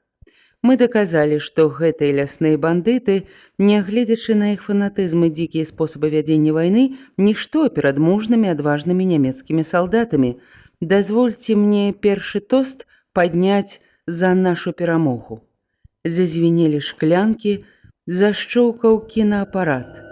Пакой напомніўся стрыманым гоманам. Усе пілі за фюрэра, за вялікую Германію, за рашаючы год вайны. Аб гэтым рашаючым годзе фон Адлер сказаў таямніча, хітра прыжмурыўшыся, але яго зразумелі і, бурна заапладыраваўшы, выпілі з асаблівым уздымам. Кожны намагаўся перапіць суседа, гоман мацнеў, а сярод маладзейшых ужо нехта п'яны смяяўся і хацеў зрабіць нешта такое, чаго яго са смехам стрымлівалі. Фон Адлер, задаволена усміхаючыся адныма вачыма, павярнуўся да кінааператара. «Пан Рэхнер, хопіць вам здымаць. Гэта ўжо не ўяўляе цікавасці для гісторыі, сядайце». Генералу падабаўся гэты чалавек. Наогул жа праз усё жыццё ён меў дрэнны погляд на людзей гэтай катэгорыі, на аператараў, артыстаў, журналістаў, і ён лічыў іх людзьмі ніжэйшага гатунку, якія па сваіх інтэлектуальных і ўсіх іншых якасцях стаяць значна ніжэй за іх вайскоўцаў і кадравых афіцэраў. Але гэты Рэхнер здзівіў яго сваёй усебаковай адукаванасцю, культурнасцю і, што асабліва важна, разумнымі перакананнямі сапраўднага патрыёта вялікай Германіі. Фон Адлер з прыемнасцю і нават з асалодай, якой ён не адчуваў ужо даўно, гутарыў з кінааператарам некалькі разоў.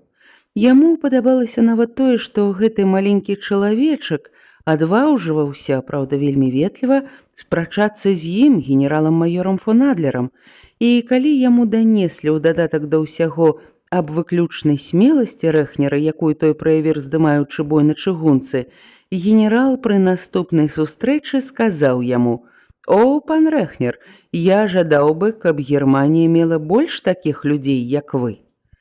Цяпер за сталом ён па-апякунску кіўнуў яму галавой і ціха сказаў: «Заўтра ў вас, пан Рэхнер, будзе вельмі многа цікавай работы». І, памаўчаўшы, паўтарыў: «Вельмі многа». Рэхнер ветліва пакланіўся. «Дазвольце задаць вам адно пытанне, пан генерал, а што вы будзеце рабіць з палоннымі партызанамі?» Маленькі палкоўнік з надзвычайна чырвоным носам, пераціснутым пенсне, засмяяўся. «А вы спытайце аб гэтым оберштурмфюрэра Ганца. Гэта ўваходзіць у яго абавязкі». І ён нечакана паклікаў: «Аберштурмфюрэр Ганц, пан кіназдымшчык цікавіцца, што вы будзеце рабіць з палоннымі партызанамі». Вялікі рыжы эсэсавец з чырвоным тварам і бычынай шэяй п'яна зарагатаў: «Заўтра я пакажу вам, што я буду рабіць з імі. Запрашаю вас у маю роту, вось дзе ў вас будзе сапраўдная работа». Рэхнер усміхнуўся, але твар яго на няўлоўны міг пацямнеў, а рука спаўзла пад стол, і пальцы моцна сціснуліся ў кулак, ажно затрашчалі суставы. «Мяне асабіста цікавяць толькі двое з іх», — сказаў генерал фон Адлер. «Гэта іх камандойры Лясніцкі і камандойры Прыборны. Так, здаецца, капітан, іх я жадаў бы ўбачыць перад сабой жывымі». Гутарку перарваў рэзкі трывожны тэлефонны званок, які прымусіў усіх, нават і п'яных, змоўкнуць і насцярожыцца. Ад'ютант генерала, прыгожы малады капітан, падскочыў да апарата, што стаяў на падаконніку, схапіў трубку, але праз хвіліну павярнуўся да фон Адлера. «Камандзір 6-й роты настойліва просіць асабіста вас, пан генерал». «Што ён там лезе праз галовы?» – прабурчэў лысы майор. «Гаворыць, надзвычайна важная справа». Генерал фон Адлер цяжка падняўся, відаць, незадаволены, што яго турбуюць, і, не спяшаючыся, падышоў да тэлефона. У Андрэя трывожна стукнула сэрца, і ён зразумеў, што здарылася нешта такое, што раптам можа прымусіць усіх афіцэраў пакінуць гэтую залю, і тады ўсё праваліцца. Трэба не губляць часу.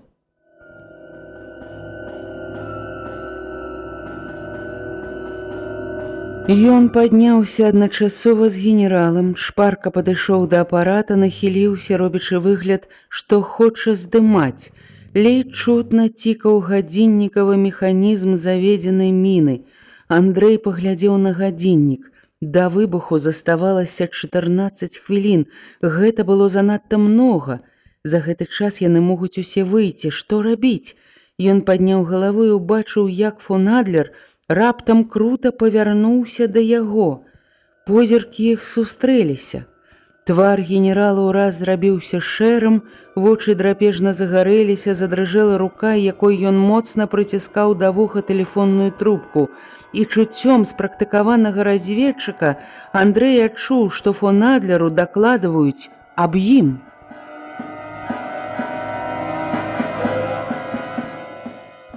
Прадаў хтось, маланкую бліснула думка, ухадзіць позна, так, позна, кінуцца, паваляць апарат, пашкодзіць механізм ці зусім здагадаюцца, і не зводзячы вачэй з генерала, вытрымліваючы яго праніклівы драпежны позірк, ён рукою намацаў на корпусе апарата сярод шматлікіх вінцікаў і шрубачак знаёмую кнопку і выцягнуў засцерагальнік.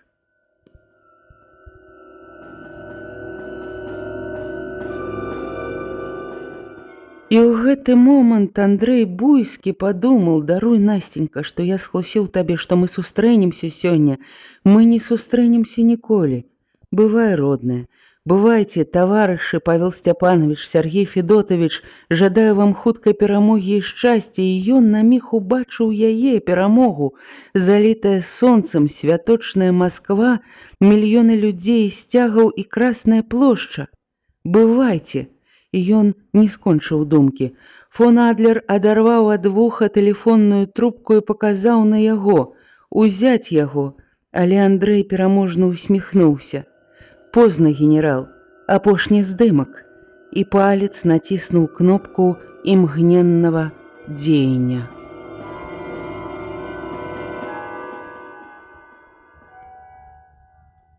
Выбух! Адначасова крыкнулі ўсе назіральнікі.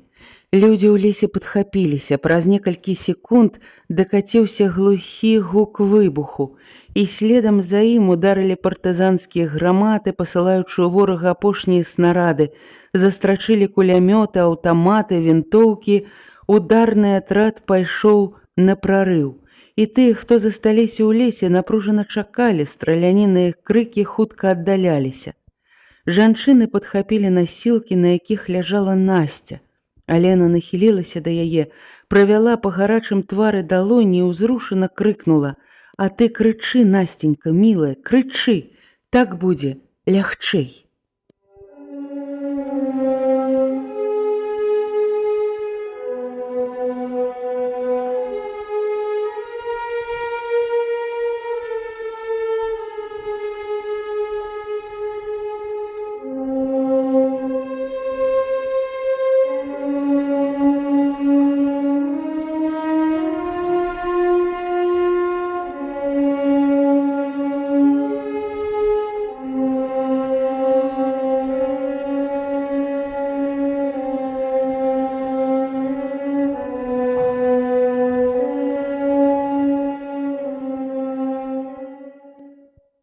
Хто мог прадаць Андрэя?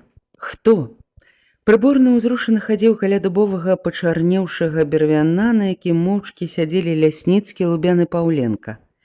Камандзір брыгады ў час прарыву быў паранены ў руку і цяпер трымаў яе ў шырокім вышываным ручніку, што вісеў у яго цераз шыю. Твар яго асунуўся, пацямнеў, зарос за час блакады густой барадою, але вочы ліхаманкава ззялі. Высокі, сутулы, ён рабіў крокаў 10 у адзін бок, спыняўся, хвіліну задуменна стаяў, а потым нечакана па-вайсковаму спрытна паварочваўся і ішоў назад, цяжка, з хрыпам дыхаючы. Час ад часу здаровай рукой ён цёр лоб і кудлачыў валасы. Ну хто мог прадаць Андрэя? Жэнька уважліва сачыў за кожным рухам і адценнем твару камандзіра. Яму таксама не сядзелася на месцы. Надзвычайна вялікая была усхваляванасць.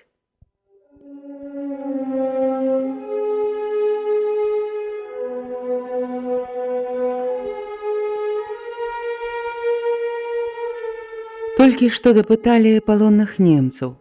Некалькі раненых афіцэраў, цудам уцалеўшых і выкапаных з-пад развалін школы, расказалі аб гераічнай смерці Андрэя. Палонны тэлефаніст удакладніў іх расказ, паведаміўшы змест тэлефоннай размовы паміж камандзірам 6-й роты і нябожчыкам генералам фон Адлерам. Камандзір роты далажыў генералу, што ад партызан прыплыў перабежчык і сцвярджае, што ў штабе экспедыцыі знаходзіцца вядомы савецкі разведчык. Ноччу ён наведаў лагер, і здраднік сам чуў, як на развітанні сказаў жонцы: «Іду здымаць фон Адлера». Пасля допыту адразу стала зразумела, што Андрэй Буйскі загінуў у выніку здрады, і гэта страшэнна ўразіла ўсіх.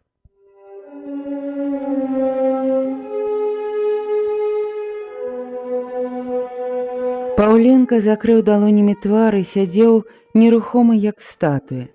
Лясніцкі намагаўся быць спакойным і разглядаў захопленыя дакументы, фотаздымкі, але рукі яго прыкметна дрыжэлі, а на шырокім чыстым ілбе і на скронях надуліся вены, нібы яму не хапала паветра ў вялізным прасторы лесу, напоўненага гоманам майскай раніцы.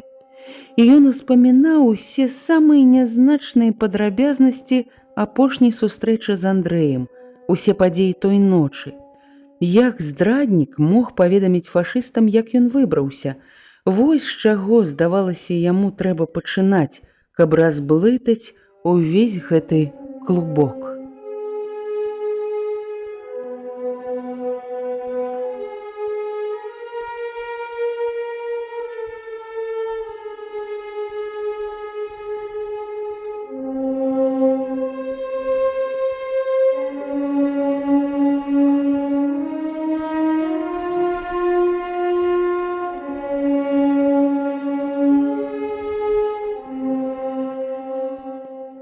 У час прарыву 16 чалавек загінула без вестак. Спачатку Лясніцкі пачаў меркаваць, што здраднік – гэта адзін з гэтых 16, але пасля высветлілася, што ўсіх гэтых людзей бачылі перад самым выбухам, і ўсе яны былі ва ўдарным атрадзе. Целы забітых адшукалі, раненыя таксама ўсе падабраны. А больш, як падказаў падлік, ніводзін чалавек з атрадаў не знік, аднак палонны тэлефаніст сказаў: прыплыў перабежчык. Іменна перабежчыка, а не іх агент, не нейкі там 27 ці 359. Хто ж гэта мог быць? Чаму губляецца ў падліку гэтая агідная адзінка? І раптам бліснула думка: перабежчык мог у час бою вярнуцца назад. Лясніцкі схапіўся за гэтую думку. Так, магчыма, 6-я рота карнікаў стаяла на левым флангу. Удар па ёй нанёс Лубян. Атрад яго знаходзіўся ў ар'ергардзе, ён павінен быў абараняць раненых і хворых. У бой ён уступіў апошнім, калі мы ўжо прарваліся. І ў атрад улілося шмат хворых і раненых, і вось сярод іх... Хто з хворых і раненых з'явіўся ў атрадзе ў час бою? Спытаў Лясніцкі ў Лубяна. Жэнька паціснуў плячамі. Усіх не назаву, Павел Сцяпанович.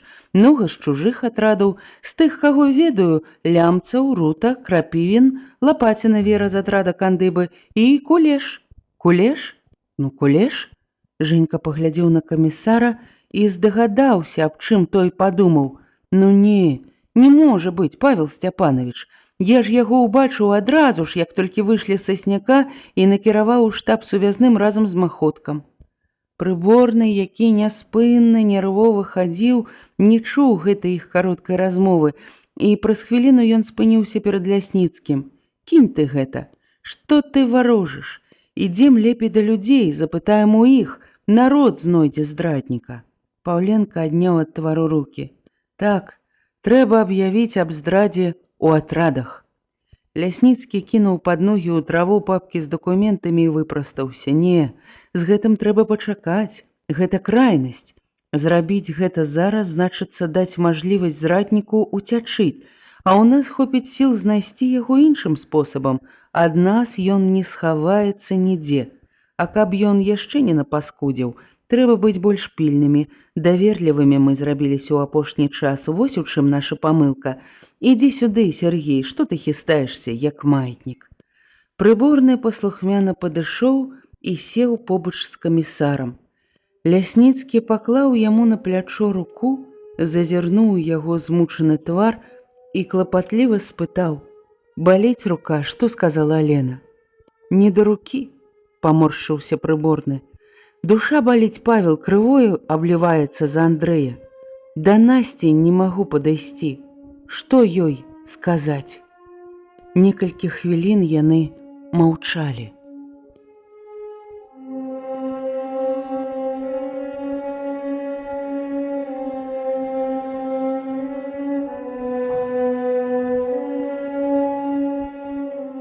Потым Лясніцкі ціха сказаў: «Але пара, таварышы, падумаць і аб далейшым. Жалоба жалобая, справы справамі.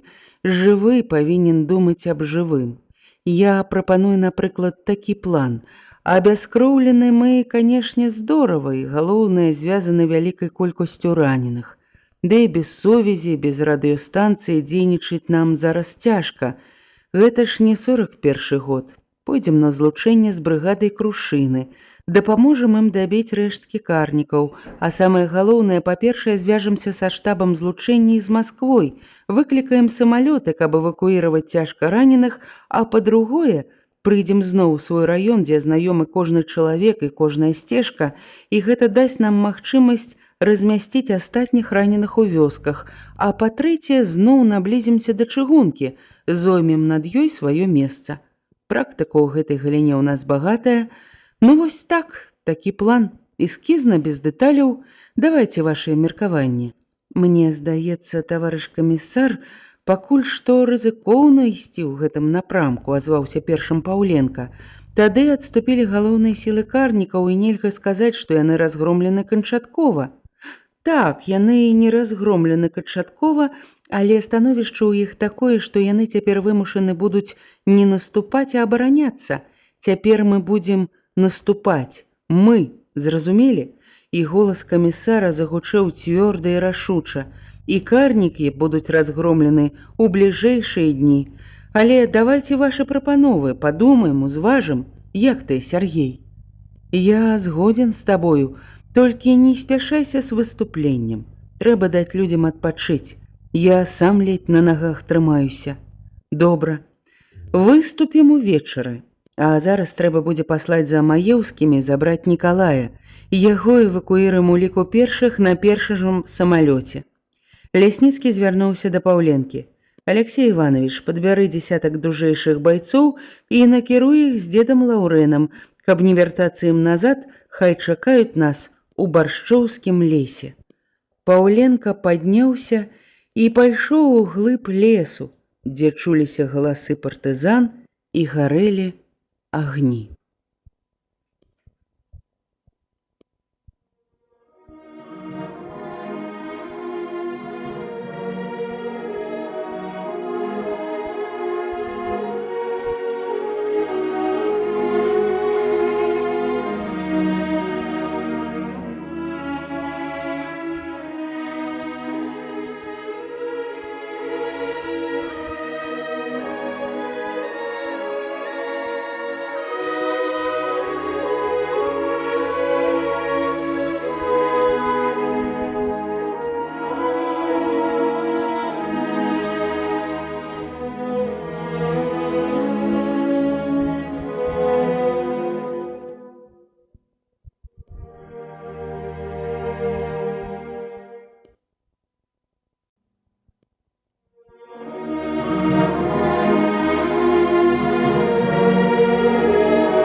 Паўленка падняўся і пайшоў у глыб лесу, дзе чуліся галасы партызан і гарэлі агні. «Ну, а нам з табой, — працягваў гаварыць Лясніцкі, — таксама трэба, Яўген Сергеевич, папрацаваць. Рэдактар наш ранены, друкарня наша часткова пагублена, часткова папсавана, а газету ўсё адно мы выпусціць павінны. Абавязкова трэба расказаць людзям аб разгроме карнікаў і аб смерці гэтага генерала фон Адлера. Хай парадуецца народ і яшчэ раз пераканаецца ў нашай сіле і ў нашай непераможнасці. На наше шчасце, у адной захопленай машыне кілаграмаў 100 паперы ёсць, так што давай падумаем над матэрыялам. Немцы раззванілі ва ўсе званы аб нашым знішчэнні, а мы вось і ўваскрэснем». Яны падсунуліся адзін да аднаго, схіліліся над паперай, якая ляжала ў разгорнутай папцы ў Лясніцкага на каленях. І тут раптам падышла Лена. Яна была ў акрываўленым халаце, рукі яе таксама былі ў крыві, а твар бледны, з застылымі рысамі. У кожным яе руху адчувалася вялікая зморанасць. Яна падышла непрыкметна, як здань, і моўчкі села на калоду, пацёрла далонямі скроні. Ну што мне сказаць ёй? Супакою не дае, пытае да пытае, дзе Андрэй, дзе ён. Вы ведаеце, дзе Андрэй? Голас яе таксама быў абыякавы, змораны, глухі, нібы далятаў з ямы. Яна зусім не была ўпэўнена, што атрымае адказ на сваё пытанне, ды непакою Насці не надавала асаблівага значэння. Ці мала што прыходзіць у галаву парадзіхам, асабліва пасля такіх пахутных родаў. Тым больш, што ў час родаў яна ні разу нават не ўспомніла яго, а цяпер раптам дзе Андрэй ды дзе Андрэй. «Андрэй загінуў», — ціха сказаў Лясніцкі. Алена хутка павярнулася да яго, і адразу на яе твары і ў вачах зніклі абыякавасць і зморанасць. Загінуў? Ёй захлынула дыханне. А што ж мне цяпер сказаць ёй? Лясніцкі падняўся. А пайшлі, таварышы, усе да яе. Пайшлі, Сяргей. Брыгада размяшчалася ў гушчары дубовага лесу.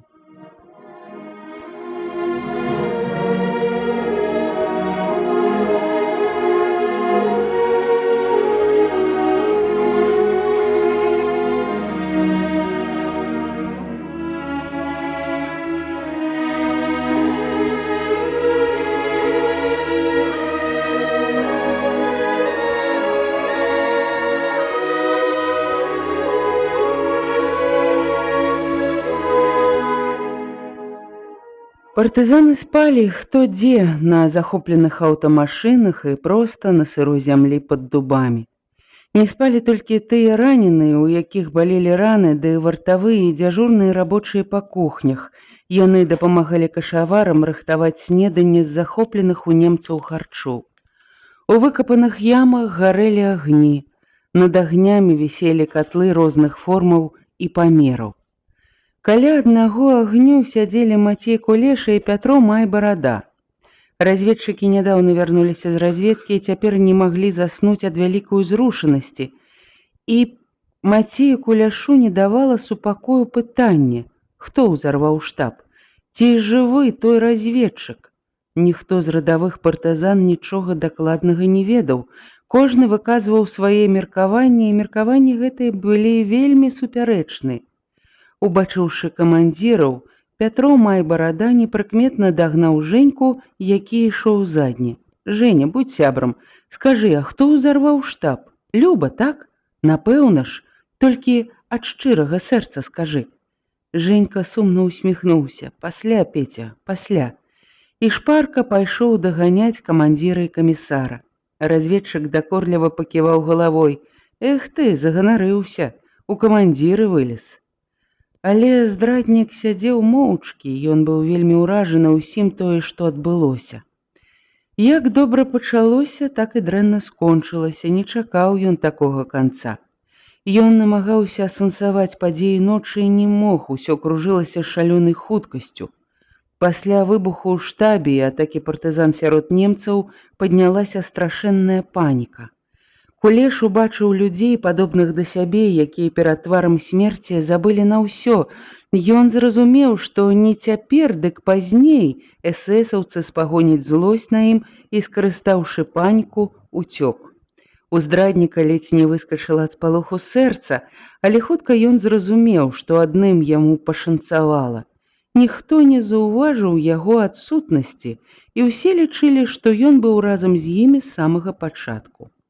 Женька Лубян нават накіраваў яго сувязным у штаб брыгады, і ўсё камандаванне ўбачыла яго як актыўнага партызана, які ў адказны момант забыў на сваю хваробу і ўйшоў у баі плячо-плячо з усімі. Цяпер ён здагадаўся, што гэта Андрэй загінуў, і радаваўся гэтаму, бо трус заўсёды радуецца смерці героя. Магчыма, лічыць гэта за перамогу сваёй трусасці над адвагай і мужнасцю.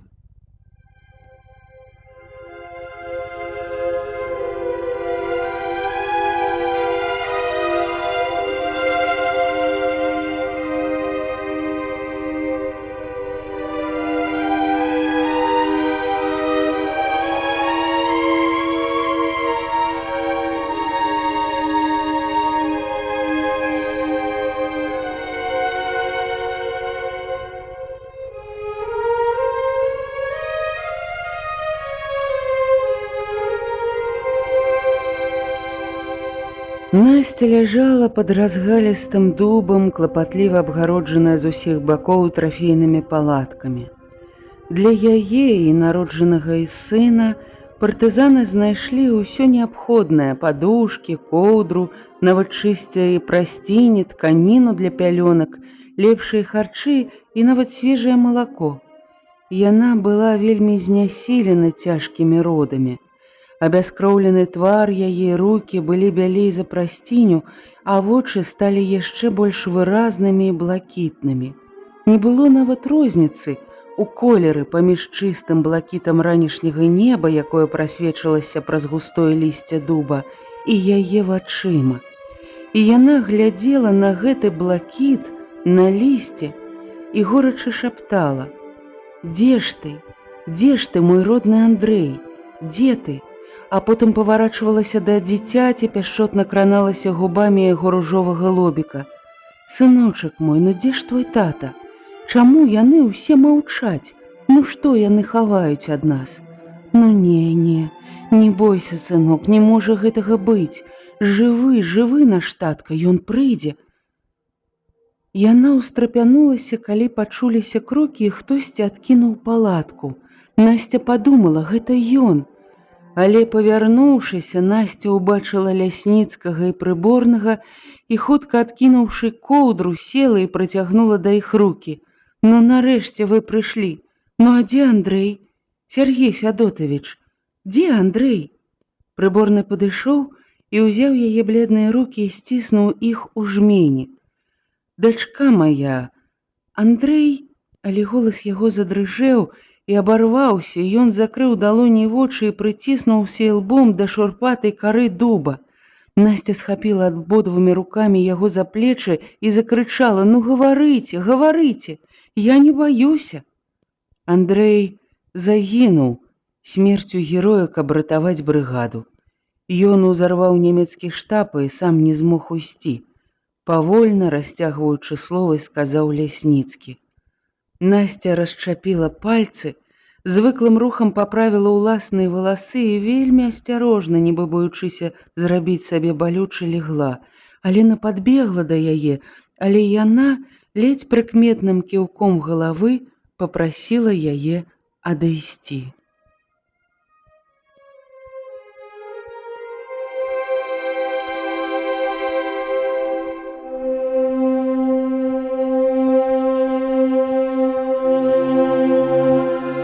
Ляжала яна доўга, ляжала нерухома, і позірк яе блакітных вачэй быў утароплены у нейкую адну кропку ўгары, у нейкі адзін ліст на дубе. Але не бачыла яна ў гэты момант ні ліста, ні блакіт неба, нічога. Некалькі хвілін было нейкае душэўнае здранцвенне. Потым яна захацела ўявіць твар Андрэя і не магла. Перад вачыма плылі твары маці, братоў, сяброў па атраду, а вось яго не было. Колькі месяцаў яна не бачыла яго пры дзённым святле, і якой кароткай была гэтая сустрэча. «Заўтра мы зноў сустрэнемся», – узгадала яна яго словы. А што ён гаварыў яшчэ? А больш нічога яна не магла ўспомніць. Вельмі балюча кальнула ў сэрцы і хацелася нават закрычаць ад гэтага болю. Яна сціснула зубы, паглядзела на прысутных і ўбачыла, што камісар нешта сказаў Алене і павярнулася, каб непрыкметна ён выйшаў. Яна спыніла яго. «Павел Сцяпанович, ну, куды ж гэта вы? А што ж вы не паглядзелі майго сына, Андрэевага сына?» Яна хутка паднялася і ўзяла яго на рукі. «Вось глядзіце, які ён, мой Андрэй!» Дзіця заплакала, яна нахілілася да яго.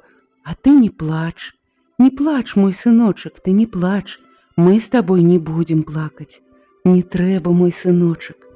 Тата загінуў, каб ратаваць нас, каб мы жылі. Тады ж не плач, мой маленькі Андрейка».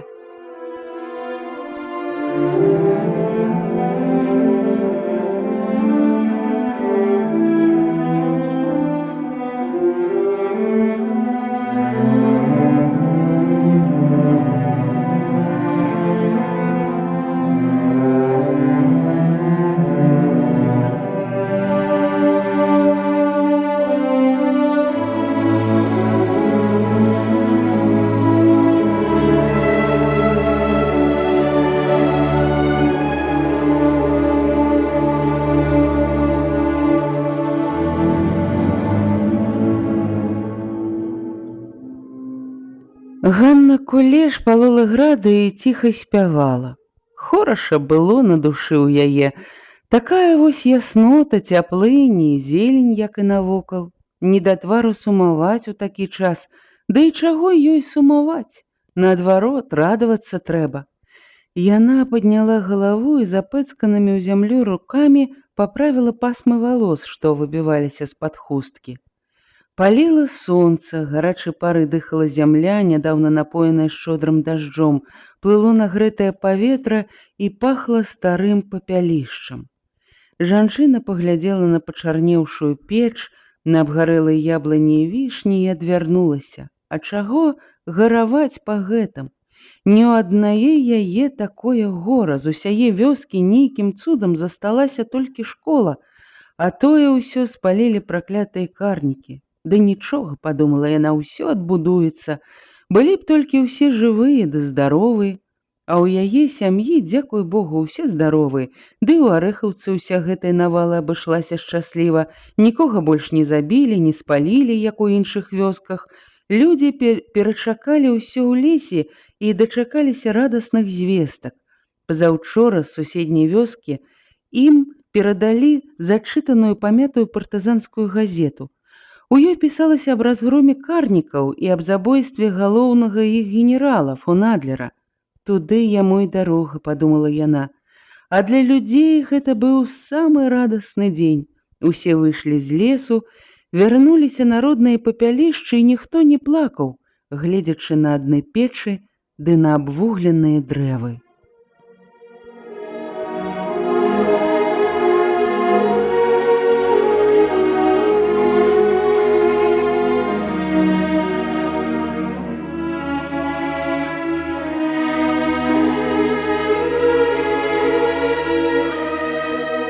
Але асабіста для Ганны асабліва радасны дзень быў учора. Вёску наведаў з атрадам партызанаў-коннікаў Жэнька Лубян. Праязджаючы міма і ўбачыўшы яе на гародзе, ён заскочыў на хвілінку і весела сказаў: «Добры дзень, цётка Ганна, прывет ад Мацея. Чакай хутка ў госці». Як радасна ў яе забілася сэрца. Нарэшце ты яе непуцёвы муж разам з усімі людзьмі, разам з Лясніцкім, з Жэнькам, з Маеўскім. Ну цяпер ужо ў яе не будзе ніякіх сумненняў. А то колькі пакутавала яна з-за яго паводзін. Невядома чаму вярнуўся з арміі і дома жыў не як усе, нечакана знікаў, нечакана з'яўляўся, прыносіў нейкія грошы, рэчы, а калі яна пачынала распытваць і адмаўлялася ад чужога дабра, ён чамусьці злаваўся, лаяўся і нават спрабаваў біць яе. Розныя страшныя думкі з'яўляліся тады ў яе, і праўда, у апошні час ён быў ціхі, пакорлівы і ласкавы, але ад гэтага не было лягчэй. А вось цяпер адразу стала на душы лёгка і ясна. Цяпер і яна можа ганарыцца сваім мужам і лічыць сябе салдаткай, як і ўсе жанчыны.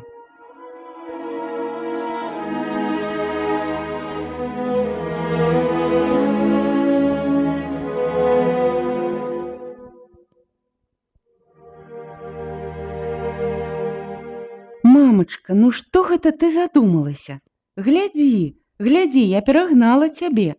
Ганна схамянулася. Яе дачка Клава глядзела з суседняй градкі на маці і весела жмурылася. Глядзела на цябе, мамачка. Ганна вінавата усміхнулася і пачала хутка палоць. Нельга марудзіць. І так, пакуль яны былі ў лесе, пустазелле заглушыла ўвесь гарод. Трэба хоць тут навесці парадак, бо ў полі мала чаго пасеяна. Давядзецца жыць з гароду, але і гэта нічога. Вернуцца свае не згінем. А што да зімы яны вернуцца, аб гэтым ужо ўпэўнена гавораць усе, хутчэй бы надыходзіў канец гэтым пакутам. Досыць уже нацярпеліся людзі. У другі раз яе думкі прабіў 5гадовы Дзяніска. Ён падбег і пацягнуў маці за спадніцу. «Ма, глядзі!»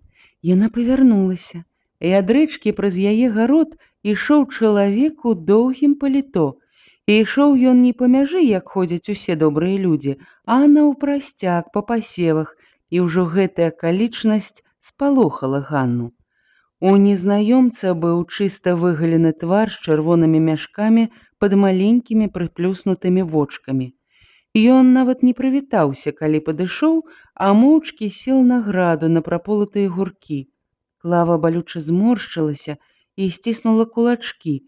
Чалавек аглядзеўся навокал, спыніў цяжкі позірк на дзецяў і хрыплым голасам сказаў: «Дзеці няхай адыдуць». Але Клава і Дзяніска глядзелі на маці, чакаючы, што скажа яна. А Ганна маўчала, употайкі разглядаючы гэтага страшнага чалавека і паглядаючы, ці далёка працуюць суседкі. «Ну?» Дзяніска шмыгнуў носам. «Вось-вось заплакаць». «Клавуся, а вы ідзіце нарвіце цяляці травы», нарэшце сказала маці, і яна адразу ж паслухалі яе, дзеці пабеглі ў поле. Гэты чалавек звярнуўся да Ганны. «Гэта ты, жонка Мацея Куляша?» Яна кіўнула галавой. «А дзе твой муж?» «Я не ведаю, дзе мой муж. Ён не кажа мне, куды ўходзіць». «Брэшаш ты». Абражаная Ганна ўспыхнула і паімкнулася падняцца, пайсці да суседак, што працавалі непадалёк, і цяпер з цікавасцю паглядалі ў яе бок. Але ён прытрымаў яе за руку. Яна з агідай выхапіла руку. «Ну-ну, чакай. Я табе скажу, дзе ён, калі ты не ведаеш. У партызан. Гэта нам дакладна вядома. Захацеў замазаць сляды праныра, прыстасавацца пад канец, ды прамахнуўся, не выйдзе. У нас яшчэ хопіць сілы, каб прымусіць яго працаваць. Перадай яму, што калі ён на працягу 5 дзён не з'явіцца да нас, у камендатуру, на 6 яго павесяць партызаны, бо ім стане вядома ўся яго служба ў нас, усё. І тое, як ён выдаў сем'ям партызан, і справа маеўскіх, і лагер на ласіны, ды і яшчэ тое-сёе, зразумела». Ганна не зводзіла вачэй з гэтага страшнага чалавека, які прынёс яшчэ страшнейшую вестку. Незнаёмы падняўся, пагардліва усміхнуўся. «Ну, само сабой зразумела. Калі хочаш, каб жыў твой ненаглядны мужанёк, трымай язык за зубамі, нікому ні гугу, вось так. Спяшайся знайсці яго». І ён павярнуўся і хутка пайшоў назад, паглядаючы ў бакі.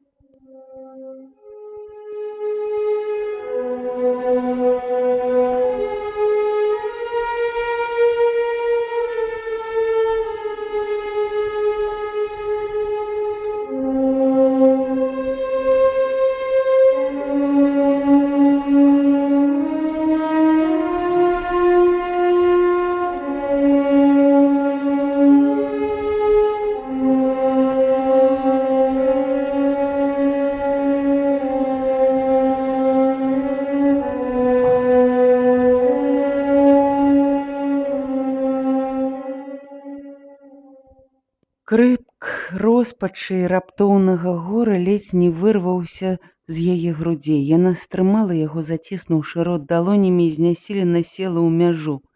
Падбеглі дзеці. Клава спытала: «Мамачка, а што ён сказаў табе?» «Нічога, нічога, Клавуся», сама думала. Дык вось адкуль грошы і рэчы. Ён прадаваў людзей, родных сваіх, прадаў маеўскіх, лубянавых, дзяцей.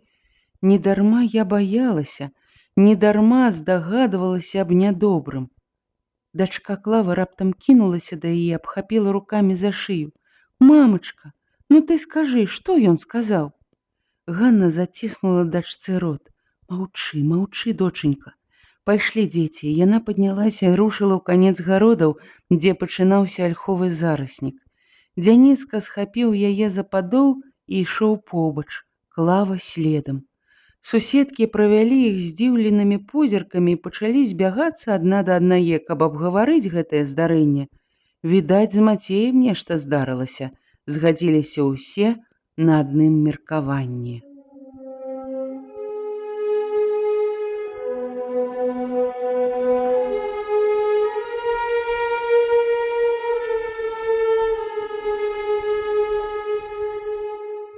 Ганне здавалася, што дастаткова зайсці ў лес, каб без асаблівай цяжкасці знайсці партызан.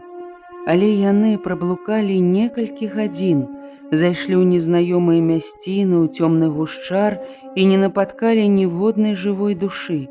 Ужо забалелі яе рукі і плечы ад Дзяніскі, бо яна несла яго. Падбілася і прыстала Клава, пакалола босыя ножкі, пачала адставаць. У маці разрывалася сэрца ад жалю і роспачы. Некалькі разоў яна намервалася закрычаць, паклікаць партызан, але не было голасу. З грудзей вырываўся нейкі жудасны хрып, які толькі палохаў дзяцей. Ёй захацелася заплакаць, каб слязьмі выліць гора, але не плакалася. Пякучы боль палеў грудзі.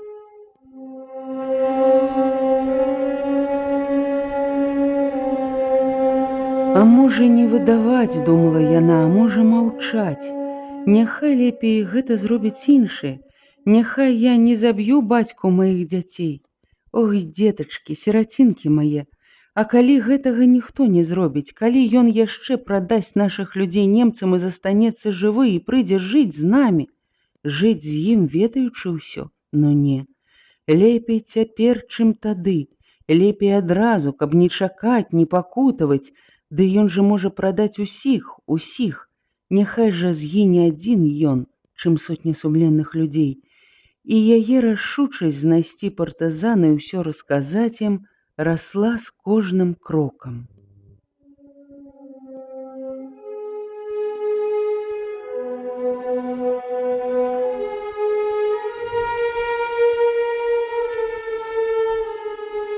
Ужо вечарэла. Заплакаў Дзяніска. «Я хачу есці, ну ідзем дамоў, ідзем». «Ну патрывай, Дзянісачка, хвіліначку, патрывай, мой маленькі, скора прыйдзем да партызан, і яны ўсяго-ўсяго табе дадуць».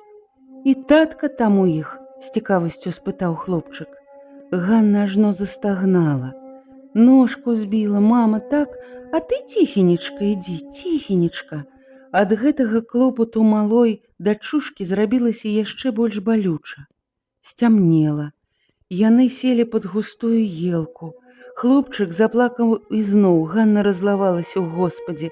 «Ну дзе ж я табе вазьму хлеба? Ну ўжо спі ты, неўгамонны». Дзяніска хвілінку пахліпаў і заснуў. Маленькая ж Клава не магла заснуць вельмі доўга.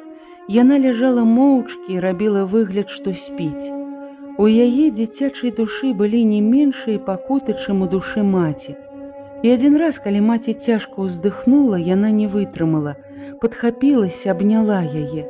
«Мамачка, ну скажы ты, скажы, з таткам здарылася што?» «Ты спі, Клавуся, спі, ну маўчы, маўчы хоць ты». І тады дзяўчынка змоўкла, але заснуўшы плакала і стагнала ў сне.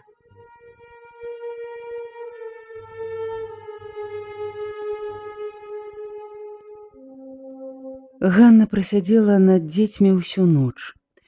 І ўсю ноч яна ўспамінала сваё жыццё, толькі і было радасці ў ім, дружная, вясёлая праца ў калгасе, ды вось яны, дзеці. А ад Мацея не бачыла яна асаблівай радасці. Усё жыццё ён бадзяўся, усё шукаў нечага лягчэйшага ды цяплейшага. І вось да чаго дашукаўся. Сваіх людзей пачаў прадаваць чужымцам. На світанні яна разбудзіла дзяцей і пайшла назад. Але раніца была хмурная, і яны закружыліся, зблудзілі і зноў доўга бязмэтна блукалі па лесе. Ніколі яна не ўяўляла, што лес такі вялікі і што можна хадзіць дзень і не выйсці на край яго.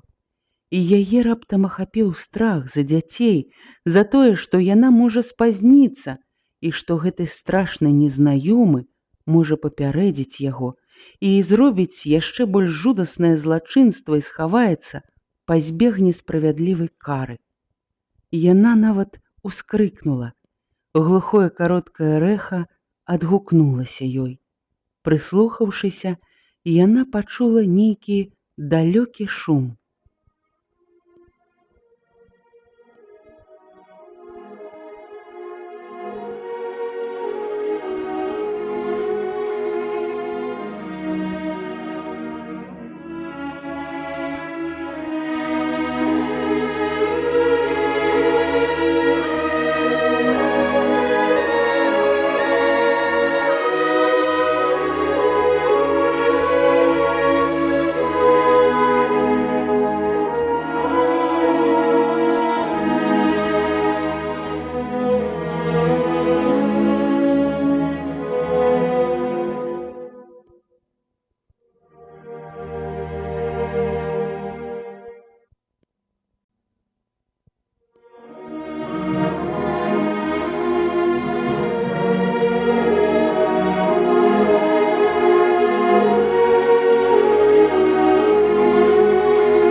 Ганне здавалася, што дастаткова зайсці ў лес, каб без асаблівай цяжкасці знайсці партызан.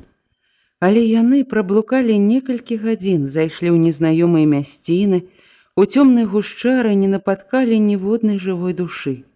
Ужо забалелі яе рукі і плечы ад Дзяніскі, бо яна несла яго.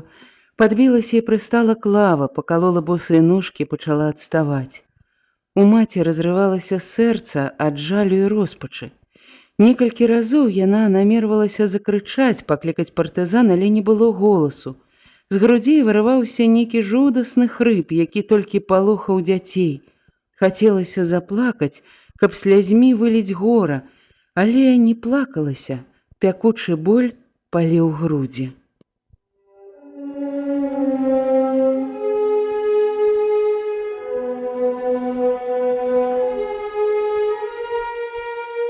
А можа не выдаваць, думала яна, а можа маўчаць.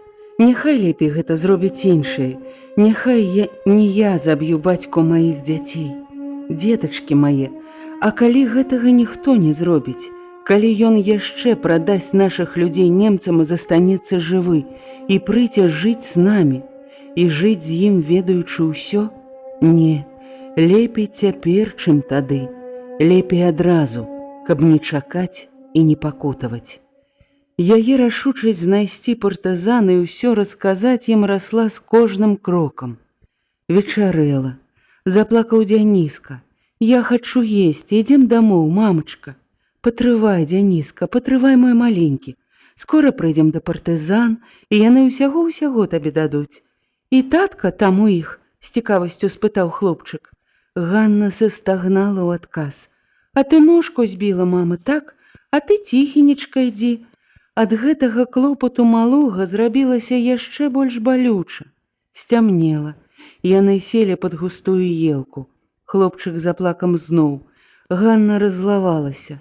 «Ну дзе я табе возьму хлеба, сыночак? Ну спі ты ўжо неўгамонны».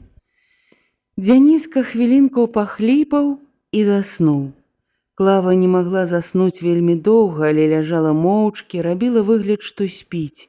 У яе дзіцячай душы былі не меншыя пакуты, чым у душы маці. І адзін раз, калі маці цяжка ўздыхнула, яна не вытрымала, падхапілася і абняла яе. «Мамачка, ну скажы ты, з таткам здарылася што? Ты спі, Клавуся, ты спі, і маўчы, ну хоць ты маўчы». Дзяўчынка змоўкла, але заснуўшы плакала і стагнала ў сне.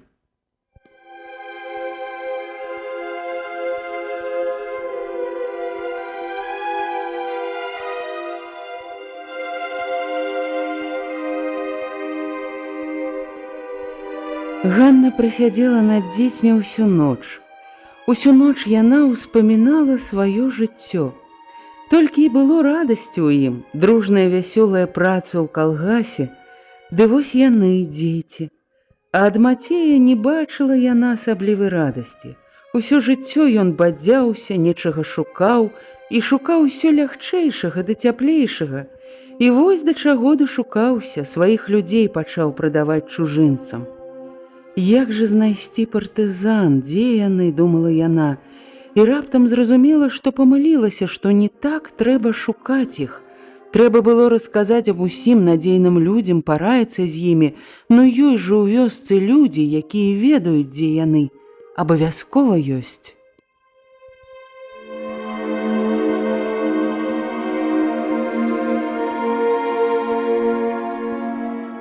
На світанні яна разбудзіла дзяцей і пайшла назад. Але раніца была хмурная, яна закружылася, зблудзіла і зноў доўга бязмэтна блукала па лесе.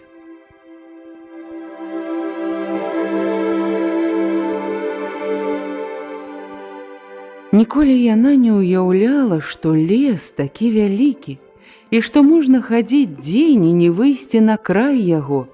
І яе хапіў страх за дзяцей, за тое, што яна можа спазніцца і што гэты страшны незнаёмы можа папярэдзіць, і ён зробіць яшчэ больш жудаснае злачынства і схаваецца, пазбегне справядлівай кары.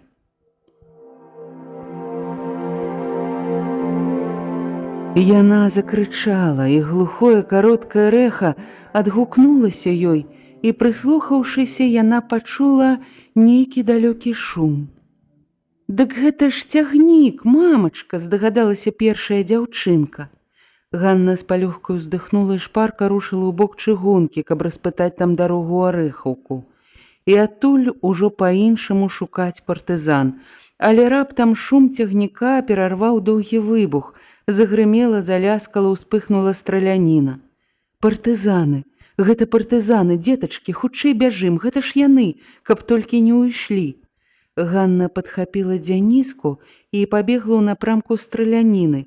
«Вы патрымайцеся, родныя, патрымайцеся!» – шаптала яна, прабіраючыся праз гушчар. Але чыясьці дужая рука схапіла яе за плячо. «Куды ты лезеш, чортава баба? Застрэліць там!» Яна павярнулася і ўбачыла барадатага чалавека з аўтаматам на шыі. Ён ласкава усміхаўся і дакорліва ківаў галавой. «Ганна, ты від чаго трапіла сюды?» За дрэў выйшаў Карп Маеўскі і здзіўлена аглядаў яе. І разам з дзецьмі? Што здарылася, Ганна? Яна кінулася да яго.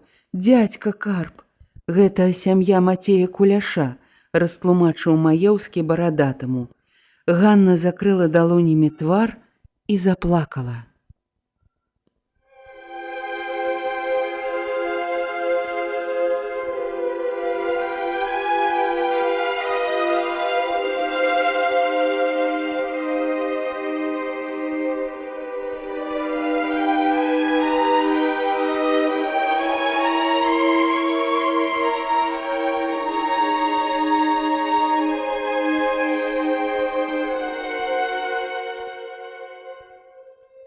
Увесь лагер абурана шумеў.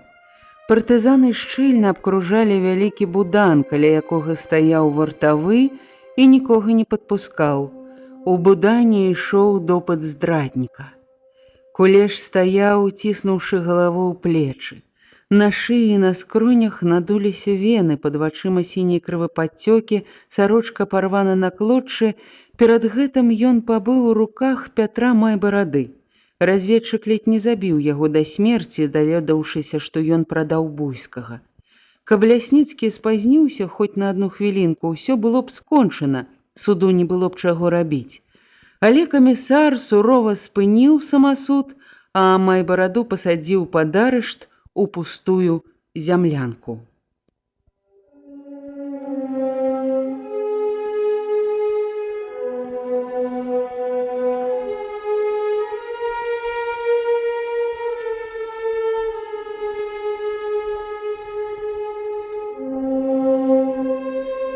За сталом сядзелі Лясніцкі, Гняткоў, Павленка, Карп Маеўскі, Лубян. Прыборна ўсхвалявана хадзіў па будані і сціскаў кулакі. У душы ён падтрымліваў Майбараду і нават паспрачаўся за яго арышту з Лясніцкім. Навошта яшчэ траціць час на гэтага нягодніка? Без допыта і суда ўсё зразумела. Допыт вёў Гняткоў і рабіў гэта паважна па ўсіх правілах судавядзення. Кулеш адказаў на некалькі пытанняў і раптам упаў на калені, залямантаваў: «Даруйце, даруйце, злітуйцеся, пашкадуйце маіх дзяцей». «Няма ў цябе дзяцей», – крыкнуў прыборны, – «ты прадаў іх фашыстам, гад». «Злітуйцеся, ну рабіце, што хочаце, у турму, на катаргу, на ланцуг, ну куды хочаце, толькі не забівайце», – амаль завыў Кулеш. Женька Лубян накіраваў на яго пісталет: «Падымайся, інакш застрэлю». Кулеш глянуў у чорнае вока дула пісталета і спрытна падхапіўся, выпрастаўся.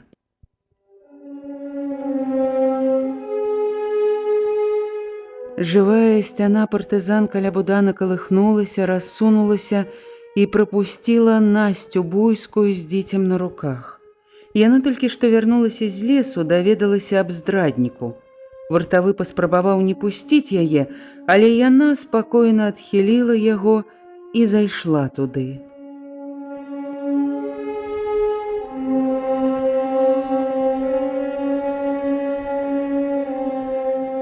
Гняткоў змоўк, разгублена глянуўшы на Лясніцкага.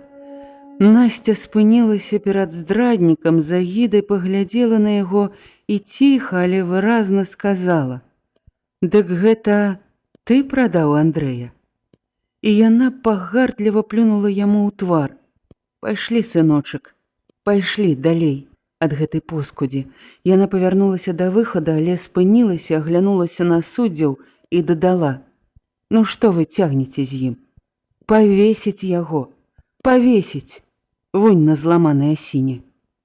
Кулеш жудасна завыў, зразумеўшы, што гэта прысуд, і праз гадзіну ён быў прыведзены ў выкананне.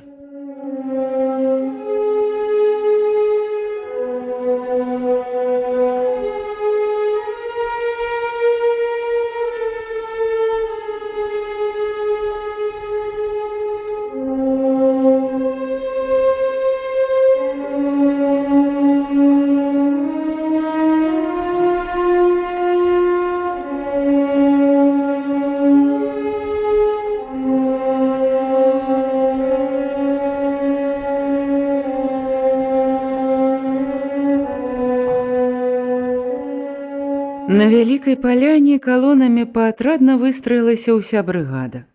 На ўсходзе і на поўдні грымела артылерыйская кананада. Нізкае восеньскае сонца ляцела на захад, насустрач ветру, ныраючы ў кашлатыя клоччы парваных хмар. Трывожна гудзеў бор, хісталіся верхавіны дубоў, стукаліся голым галлём. Жалобна скрыпела прыціснутае дрэва. Над палянаю крыжыўся залаты рой кляновага лісця, яно засцілала зямлю, шалясцела пад нагамі і пахла ўсімі пахамі лясной восені, прэлым лісцем, жалудамі, журавінамі, сухімі травамі, дымам і чалавечым жытлом. Вакол паляны каля зямлянак і буданаў дагаралі агні.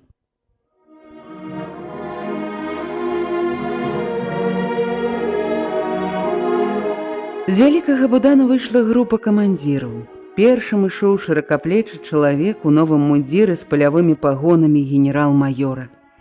Гэта быў камандзір партызанскага злучэння «Ружак». За ім ішлі яго ад'ютанты Лясніцкі і Паўленка, які камандаваў цяпер брыгаду Днепра замест раненага ў апошніх баях і накіраванага ў тыл Прыборнага.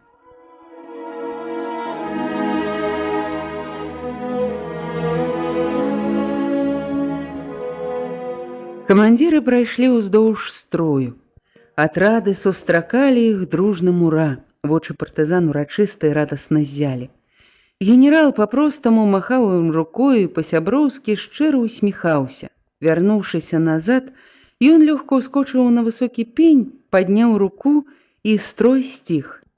«Таварышы партызаны, героі усенароднай барацьбы, сябры мае», – пачаў ён гаварыць. «Вы чуеце гром кананады? Чырвоная армія прыйшла на нашу родную беларускую зямлю, каб канчаткова ачысціць яе ад фашысцкай нечысці». І тысячагалосае ура перарвала яго прамову. Доўга мы чакалі гэтага часу. Але мы не проста чакалі яго, не сядзелі, склаўшы рукі. Мы ішлі насустрач нашай арміі, дапамагалі ёй хутчэй разграміць ненавіснага ворага. Цяжкі быў наш шлях, як цяжкі быў і шлях чырвонай арміі. Слязьмі і крывёю нашага народа паліты гэты шлях. Дзясяткі тысячы герояў аддалі сваё жыццё за шчасце, свабоду і незалежнасць нашай радзімы. Але ні на хвіліну мы не гублялі веры ў перамогу. І мы перамаглі, таварышы.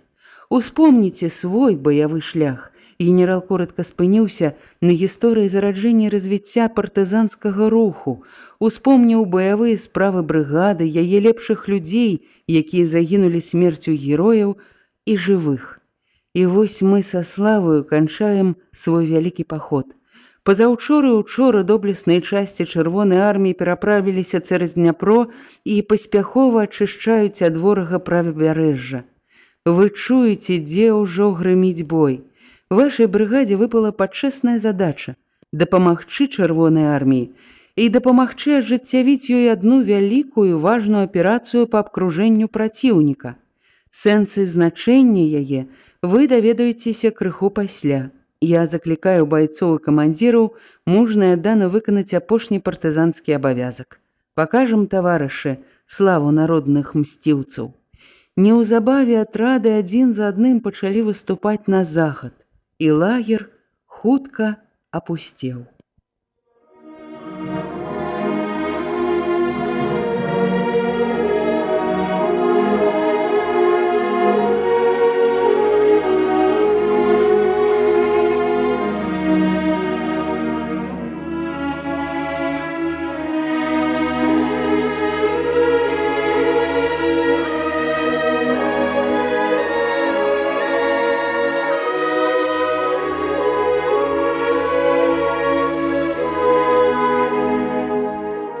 На краі паляны каля зямлянкі стаяла невялікая група партызан. Гэтыя людзі заставаліся ў лагеры, каб дачакацца прыходу чырвонай арміі. Былі тут жанчыны, раненыя, старыя, дзеці, і сярод іх Карп Маеўскі, Тацяна і Нікалай. Тады вясной пасля аперацыі ён рашуча адмовіўся эвакуіравацца і, адляжаўшы ў вёсцы пад наглядам Тацяны, вярнуўся ў брыгаду і працягваў выконваць абавязкі начальніка штаба. З вялікім сумам праводзіў ён сяброў, стрымліваючы цяжкія ўздыхі.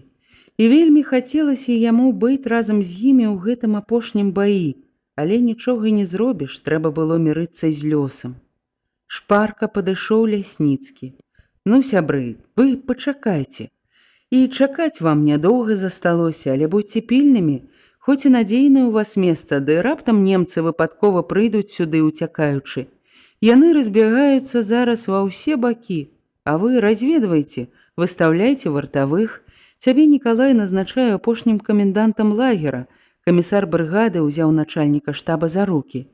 «І яшчэ раз прашу, я магу затрымацца, магу пайсці з арміі далей і не ведаю, куды накірую партыі. Адным словам, ты першы прыедзеш у вызвалены раён.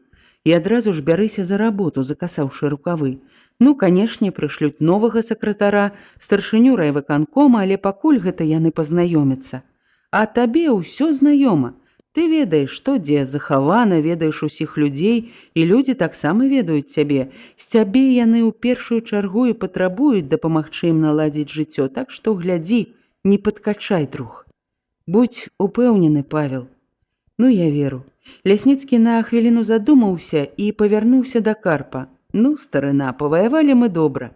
Ідзі бярыся за свае вуллі, засумаваў па іх так. Не з вулляў трэба будзе пачынаць, Павел Сцяпанович, уздыхнуў Карп. Ну, гэта правільна, не з пчол, і ён двойчы паўтарыў.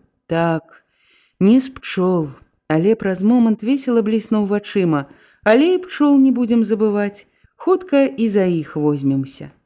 Падышлі Люба, Женька Лубян і Алена Рыгораўна. Ну, глядзі, Карп, як вырасла твая сям'я. Калектыў і ўсе героі, адзін у адзін. З такімі можна і зрушыць, проста зайздрошчу табе, з усмешкаю сказаў Лясніцкі. А ты не чырваней, Евген Сергеевич. Усе даўно ўжо ўсё ведаюць, што ты член гэтай сям'і, на вяселле прыйдзем да цябе ўсёй брыгадай, так і ведай. Ну, бывайце, таварышы, мне пара.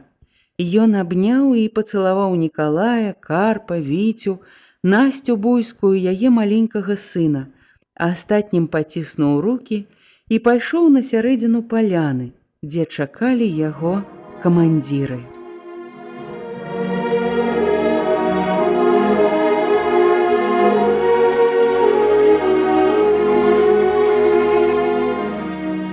Алена, не саромячыся прысутных, абняла мужа. Ну ты глядзі, беражы сябе. Гэта ты беражы сябе, Лена. Са мной ужо нічога не здарыцца. А вось за цябе мне яшчэ давядзецца пахвалявацца. А ты не хвалюйся, чакай, я хутка вярнуся. А мяне хутка не чакайце, звонка і весела сказала Люба, звяртаючыся да ўсіх адразу. Я без перасадкі і да Берліна, і толькі адтуль згодна вярнуцца назад. Тацяна і Женька непрыкметна адышлі ў глыб лесу і развіталіся без сведкаў.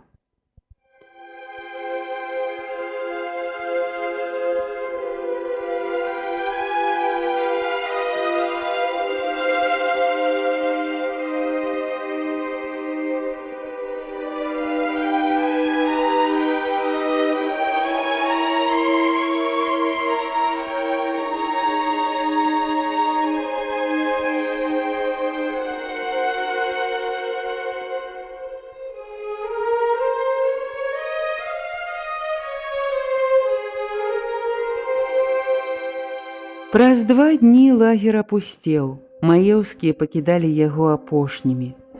Уначы грымеў бой каля Дняпра, яны не спалі ўсю ноч, напружана слухалі. Страляніна паступова аддалялася на поўнач, заціхала. Пачаўся новы дзень, дзень на вызваленай зямлі. Раніца была ясная, марозная, і не пасерабрыў паляну і дрэвы. Пушча сціхла, як сціхае натоўп людзей у першую хвіліну ўрачыстасці. Смела стукаў дзяцел, адчуўшы сябе гаспадаром у гэтай цішы. Жалобна ціўкала нейкая маленькая птушка, мабыць, яна шукала сваіх сябровак ці дзяцей. Маеўскія доўга стаялі на паляне, моўчкі слухалі гэтыя знаёмыя родныя гукі.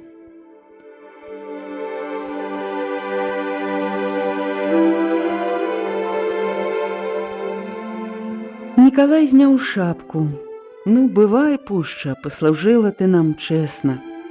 І яны рушылі па вузкай засыпанай лісцем сцежцы на ўсход.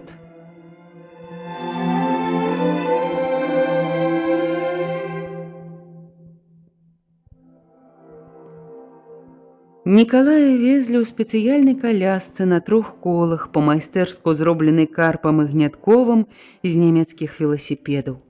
Звычайна ў лагеры ён лёгка і спрытна рухаўся на ёй сам з дапамогай ручных педаляў, але на такую доўгую дарогу ў яго, безумоўна, не хапіла б сілы, і каляску цягнулі Карп і малады партызан з ліку лагернай варты. Наперадзе ў калясцы сядзеў і Віця, захутаны ў вялікі кажух. Віднелася толькі адна яго галава, абавязаная цёплай хусткай. Яго чорныя жвавыя вочкі з цікавасцю зіркалі ў бакі, і сядзець яму, відаць, было не вельмі ёмка, і ён раз-пораз паварочваўся, намагаўся вылезці з кожуха. Нікалай прытрымліваў яго рукой, ласкава бурчэў: «Ну ты, сядзі ціха, скакун, а то выкіну, будзеш бегчы следам». Хлопчык круціў галавой, усміхаўся і адказваў: «Ух ты, мамка цябе выкіне, вось як». «Вельмі я баюся твае мамкі», – адказаў Нікалай. «Баішся, баішся». Ва ўсіх быў урачысты святочны настрой. Нікому не хацелася маўчаць. Нікалай нават адчуваў патрэбу заспяваць і быў упэўнены, што такую ж патрэбу адчуваюць і ўсе. Гаварылі аб усім адразу, успаміналі мінулае, марылі аб будучым, абмяркоўвалі знаёмых людзей і нават дубасілак, што трапіў на дарозе, і замёрзшы грыб баравік, і дзятла, і пераспелую брусніцу.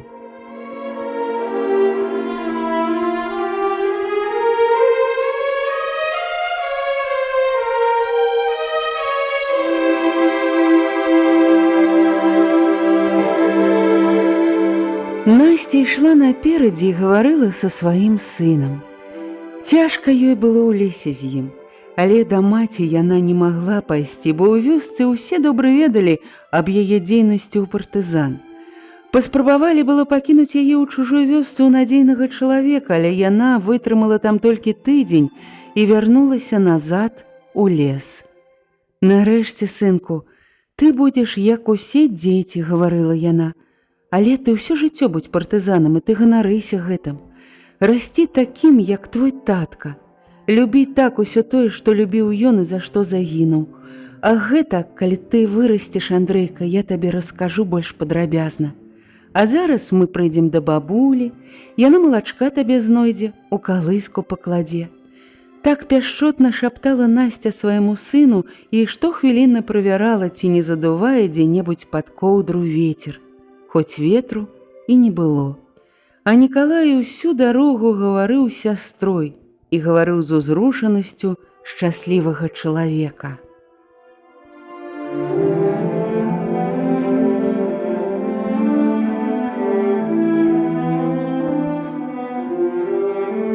Пад вечар яны выйшлі з пушчы, падышлі да Дняпра. Там пераначавалі, а на світанне наступнага дня знаёмы рыбак з радасцю перавёз іх на родны бераг, як назваў яго Карп. На ўсходнім беразе яны неўзабаве падышлі да вялікай прыфрантавой дарогі.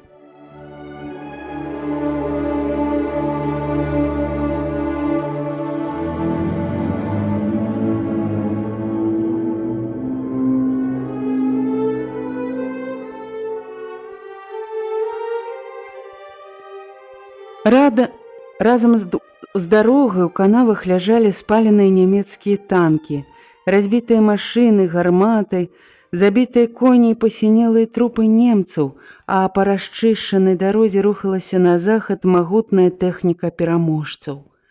З грухатам прайшлі танкі. Запэцканыя танкісты выглядвалі з люкаў і весела махалі рукамі і шлёмамі сапёраў, што рамантавалі дарогу.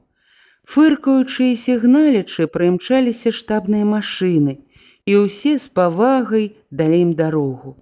Бесперапынна ішлі грузавікі, прыціскаючы абозныя фурманкі да кюветаў. Абознікі лаяліся і пагражалі шафёрам пугамі. Усе смяяліся, крычалі і спявалі. Адным словам, быў гэта самы звычайны малюнак прыфрантавой дарогі. Але як усхваляваў ён партызан, якой светлай і велічнай здаўся ён ім. Як заварожаныя стаялі яны ў лесе, не дайшоўшы крокаў 20 да дарогі, і глядзелі на гэты няспынны поток людзей і машын. Вось яно, вызваленне. Вось дзень, аб якім яны марылі 2 гады. І як усё гэта было проста, непрыкметна і разам з тым велічна.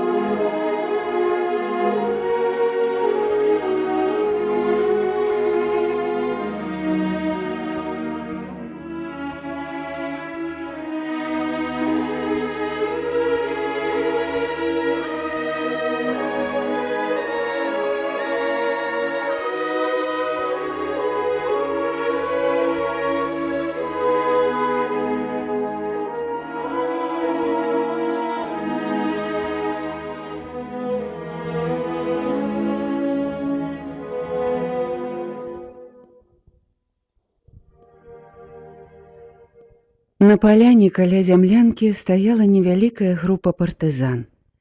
Гэтыя людзі заставаліся ў лагеры, каб дачакацца прыходу чырвонай арміі. Былі тут жанчыны, раненыя, старыя, дзеці, і сярод іх Карп Маеўскі, Тацяна і Нікалай. Тады, вясной пасля аперацыі, ён рашуча адмовіўся эвакуіравацца і, адляжаўшы ў вёсцы пад наглядам Тацяны, вярнуўся ў брыгаду. Ён працягваў выконваць абавязкі начальніка штаба. З вялікім сумам праводзіў ён сяброў, стрымліваючы цяжкія ўздыхі. Вельмі хацелася яму быць разам з імі ў гэтым апошнім баі, але нічога не зробіш, трэба было мірыцца з лёсам. Шпарка падышоў Лясніцкі. «Ну, сябры, чакайце. Але чакаць вам нядоўга засталося, але будьце пільнымі, хоць і надзейнае ў вас месца, ды раптам немцы выпадкова прыйдуць сюды уцякаючы. Яны разбягаюцца зараз ва ўсе бакі, а вы разведвайце, выставляйце вартавых. Цябе, Нікалай, назначаю апошнім камендантам лагера». Камісар брыгады узяў начальніка штаба за рукі. «І яшчэ раз прашу, я магу затрымацца, магу пайсці з арміі далей, не ведаю, куды накіруе партыя.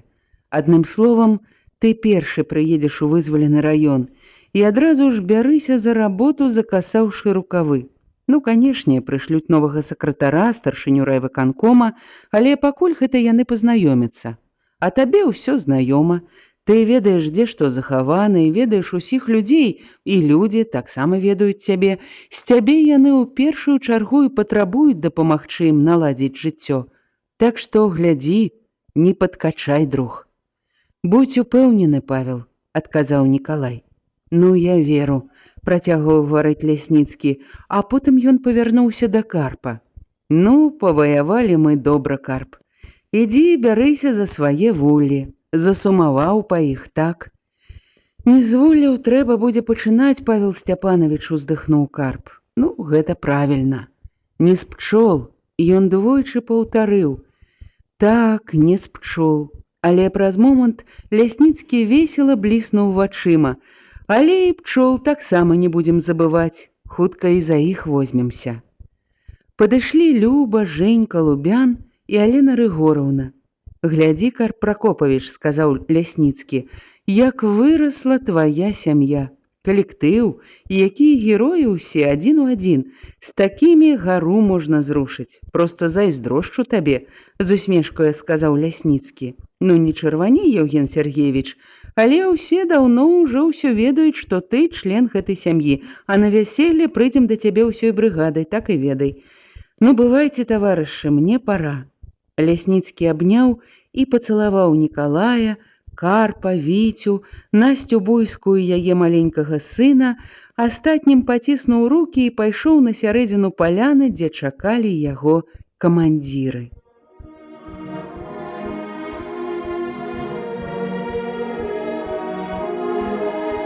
Алена, не саромячыся прысутных, абняла мужа. «Ты глядзі, беражы сябе. І ты беражы сябе, Алена. Са мной ужо нічога не здарыцца, а вось за цябе мне яшчэ давядзецца пахвалявацца». «А ты не хвалюйся», — адказала яна. «Ты чакай, я хутка вярнуся». «А мяне хутка не чакайце», — звонка і весела сказала Люба, звяртаючыся да ўсіх адразу. «Я без перасадкі і да Берліна, і толькі адтуль згодна вярнуцца назад». Тацяна і Женька непрыкметна адышлі ў глыб лесу і развіталіся без сведкаў.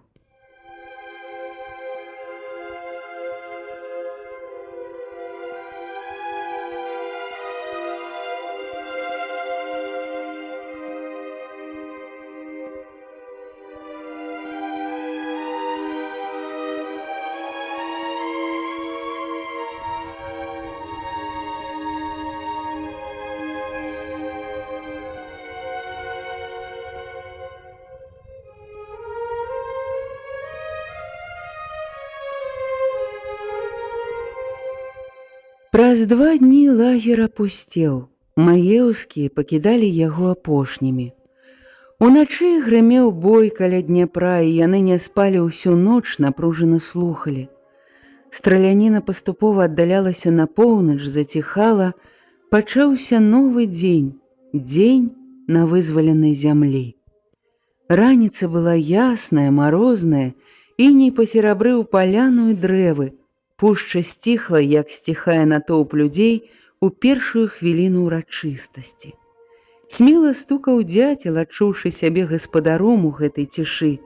Жалобна ціўкала нейкая маленькая птушачка, мабыць, шукала сваіх сябровак ці дзяцей. Маеўскія доўга стаялі на паляне, моўчкі слухалі гэтыя знаёмыя родныя гукі.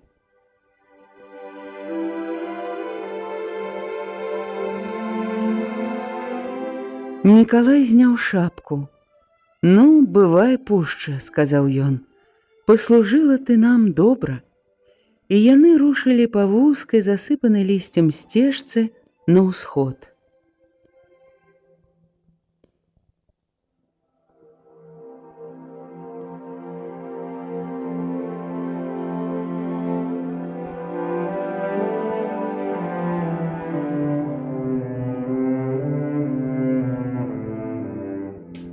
Нікалая везлі ў спецыяльнай калясцы на 3 колах, па-майстэрску зробленай карпам і гнятковых з нямецкіх веласіпедаў. Звычайна ў лагеры ён лёгка і спрытна рухаўся на ёй сам з дапамогай ручных педаляў. Але на такую доўгую дарогу ў яго, безумоўна, не хапіла б сілы, і каляску цягнулі карп і малады партызан з ліку лагернай варты.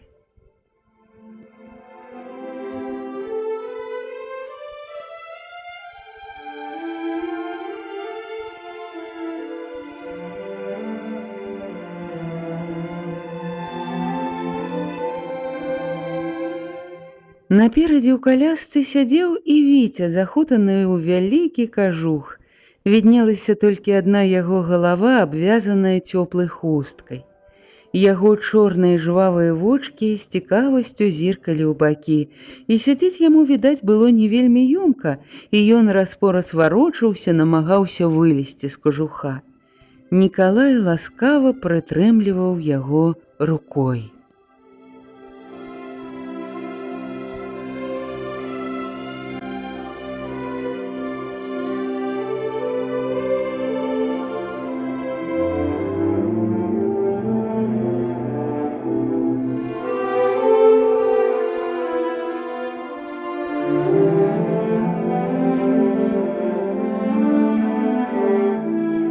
Ва ўсіх быў урачысты святочны настрой, і нікому не хацелася маўчаць. Нікалай нават адчуваў патрэбу заспяваць і быў упэўнены, што такую ж патрэбу адчуваюць і ўсе. Гаварылі аб усім адразу, успаміналі мінулае, марылі аб будучым, абмяркоўвалі знаёмых людзей і нават дуб асілак, што трапіў на дарозе, і замёрзшы грыб баравік, і дятла, і пераспелую брусніцу.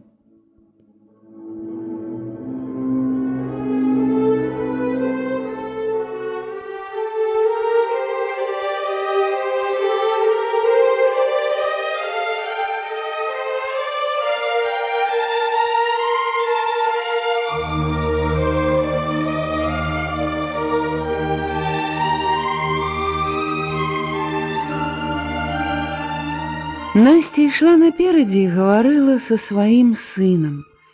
Цяжка ёй было ў лесе з ім, але да маці яна не магла пайсці, бо ў вёсцы ўсе добра ведалі аб яе дзейнасці ў партызан, паспрабавалі было пакінуць яе ў чужой вёсцы ў надзейнага чалавека, але яна вытрымала там толькі тыдзень і вярнулася назад у лес.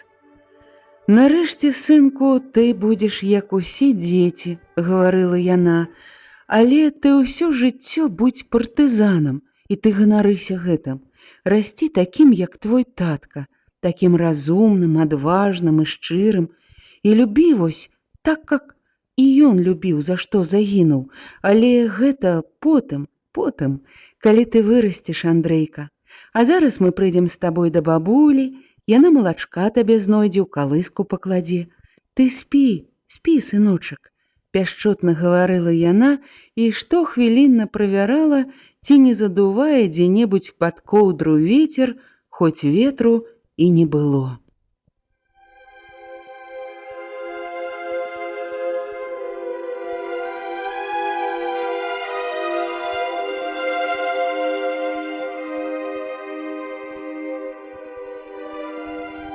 Нікалай усю дарогу гаварыў з сястрой і гаварыў з узрушанасцю шчаслівага чалавека. Не, ты зразумей, як выкрышталізаваліся людзі ў змаганні, нібы агнём выпалена ўсё дробязнае, нікчэмнае, непатрэбнае, і засталося ўсё сапраўды чалавечае. Ты памятаеш, як у Горкага? Чалавек – гэта гучыць горда. Так, а наш чалавек гэта гучыць не толькі горда, але і велічна. Гэта сапраўды так. Ён доўга з захапленнем гаварыў аб людзях, а потым выказаў сваю мару, свой жыццёвы план. Вось наладжу справу ў раёне, паеду ў Маскву, зраблю там пратэзы і пачну новае жыццё і новую працу, новае шчасце, Таня. І прыгожае яно будзе, наша шчасце, праўда?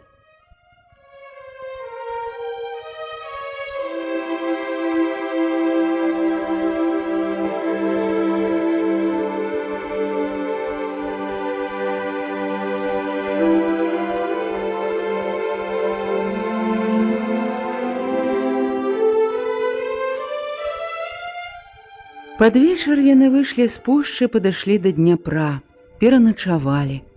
А на світанні наступнага дня знаёмы рыбак з радасцю перавёз іх на родны бераг, як назваў яго Карп. На ўсходнім беразе яны неўзабаве падышлі да вялікай прыфрантавой дарогі.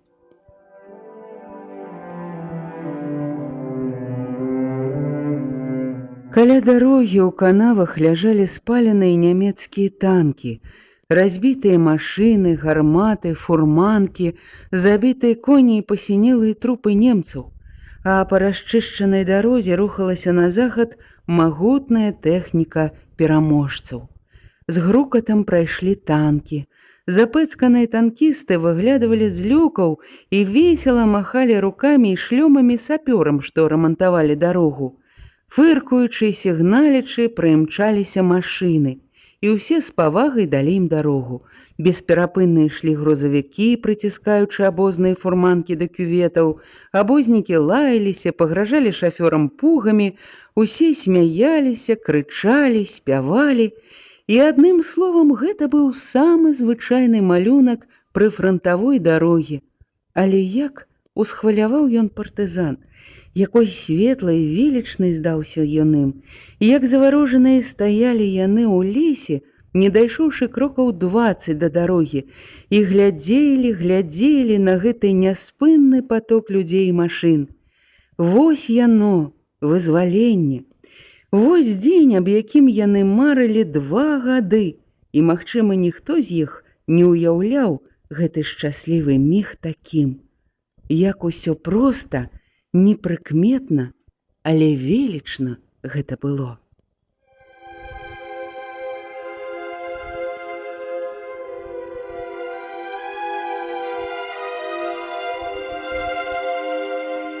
Насця бязгучна плакала, схіліўшыся над сонным дзіцем. Яна ўспомніла Андрэя, яго светлую мару аб будучым жыцці. Яна нават чула яго голас. Ён гучэў у песні праехаўшых на грузавіку салдат у грукаце прайшоўшых самаходак. Вось яно, шчасце, а Андрэя няма. Няма.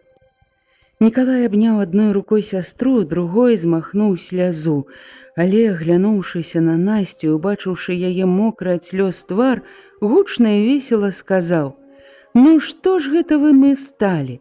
Пайшлі, сябры!» І яны выйшлі на шлях.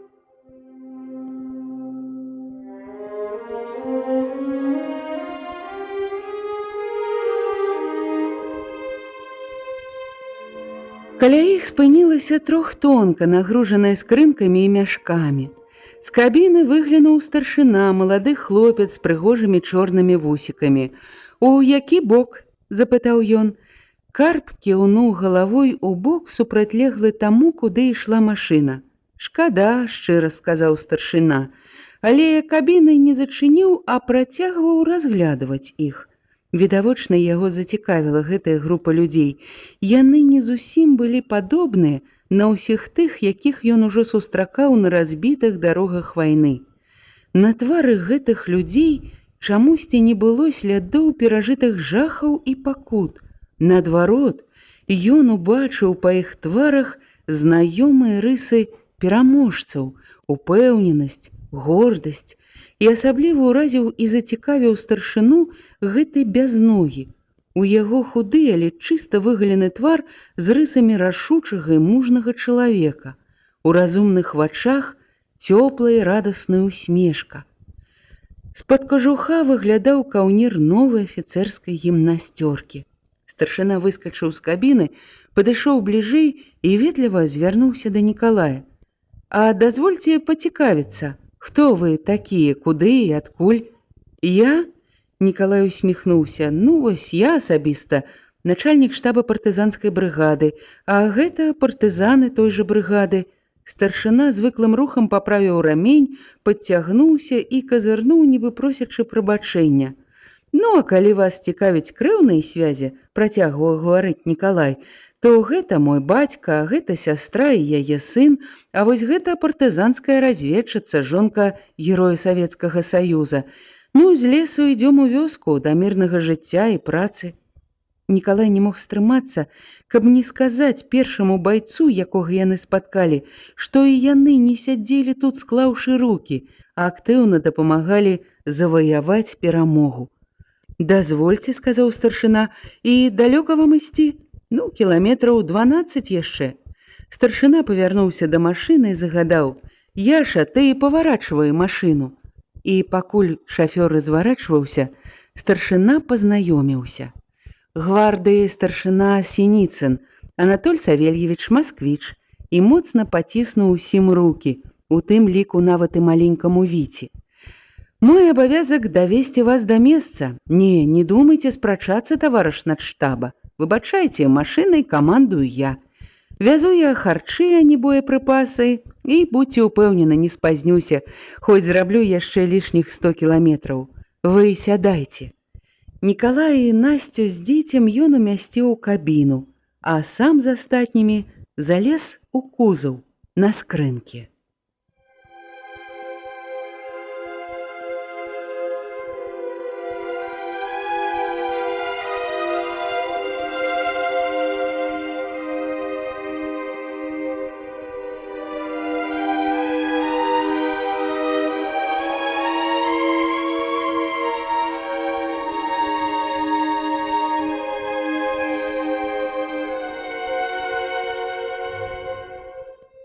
Праз паўгадзіны яны прыехалі ў Арэхаўку, ці, правільней, на тое месца, дзе калісьці была вёска. Цяпер тут не было ніводнай будыніны.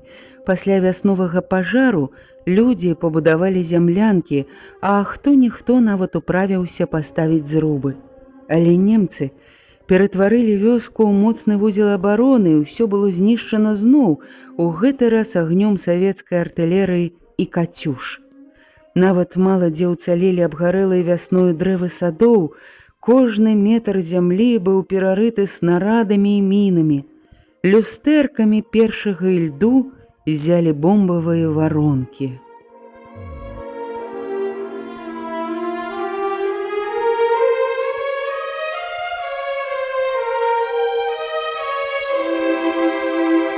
Нікалай не пазнаў роднай вёскі і разгублена спыніў машыну каля лесу. «Ты далей, сынок», – сказаў Карп. Ён пазнаў месца сваёй хаты па 2 абгарэлых бярозавых пнях, ды і па 3 вішнях, што сіратліва стаялі ў канцы былога саду сярод узаранай скалечанай зямлі.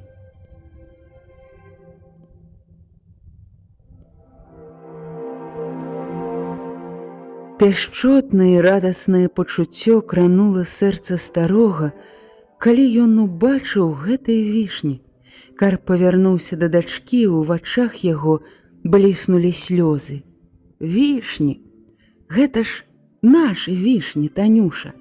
Стаяць, скажы ты, якія жывучыя. Тацяна зразумела яго і з замілаваннем ціха адказала: «Вось як мы, тата». І тут машына спынілася.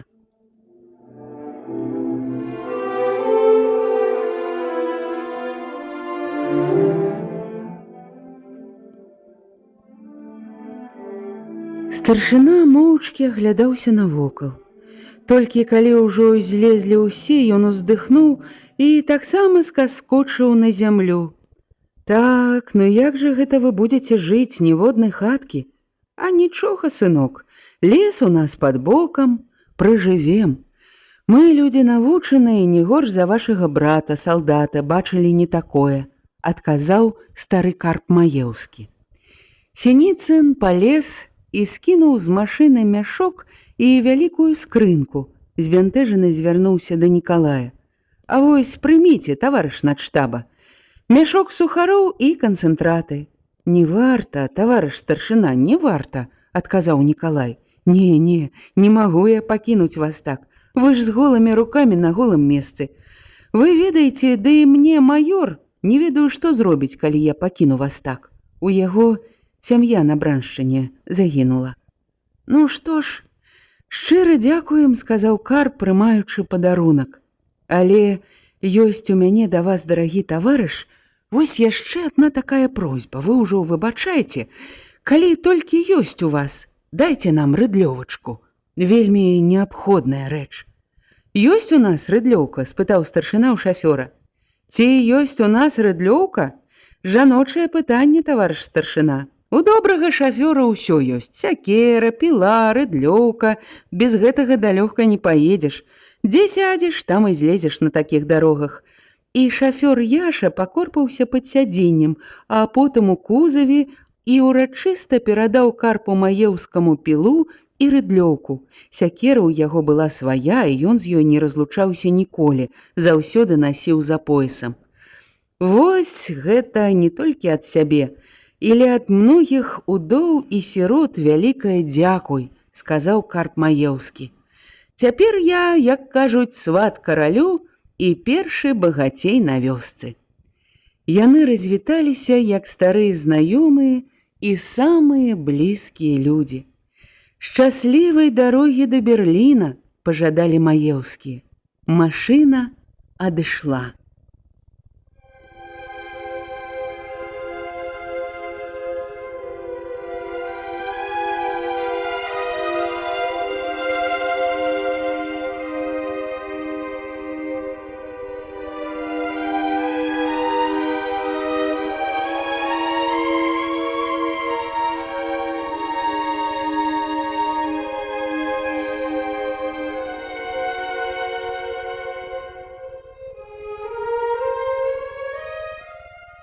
Маеўскія глядзелі машыне ўздагон і развітальна махалі рукамі, ажно пакуль яна не схавалася ў лесе.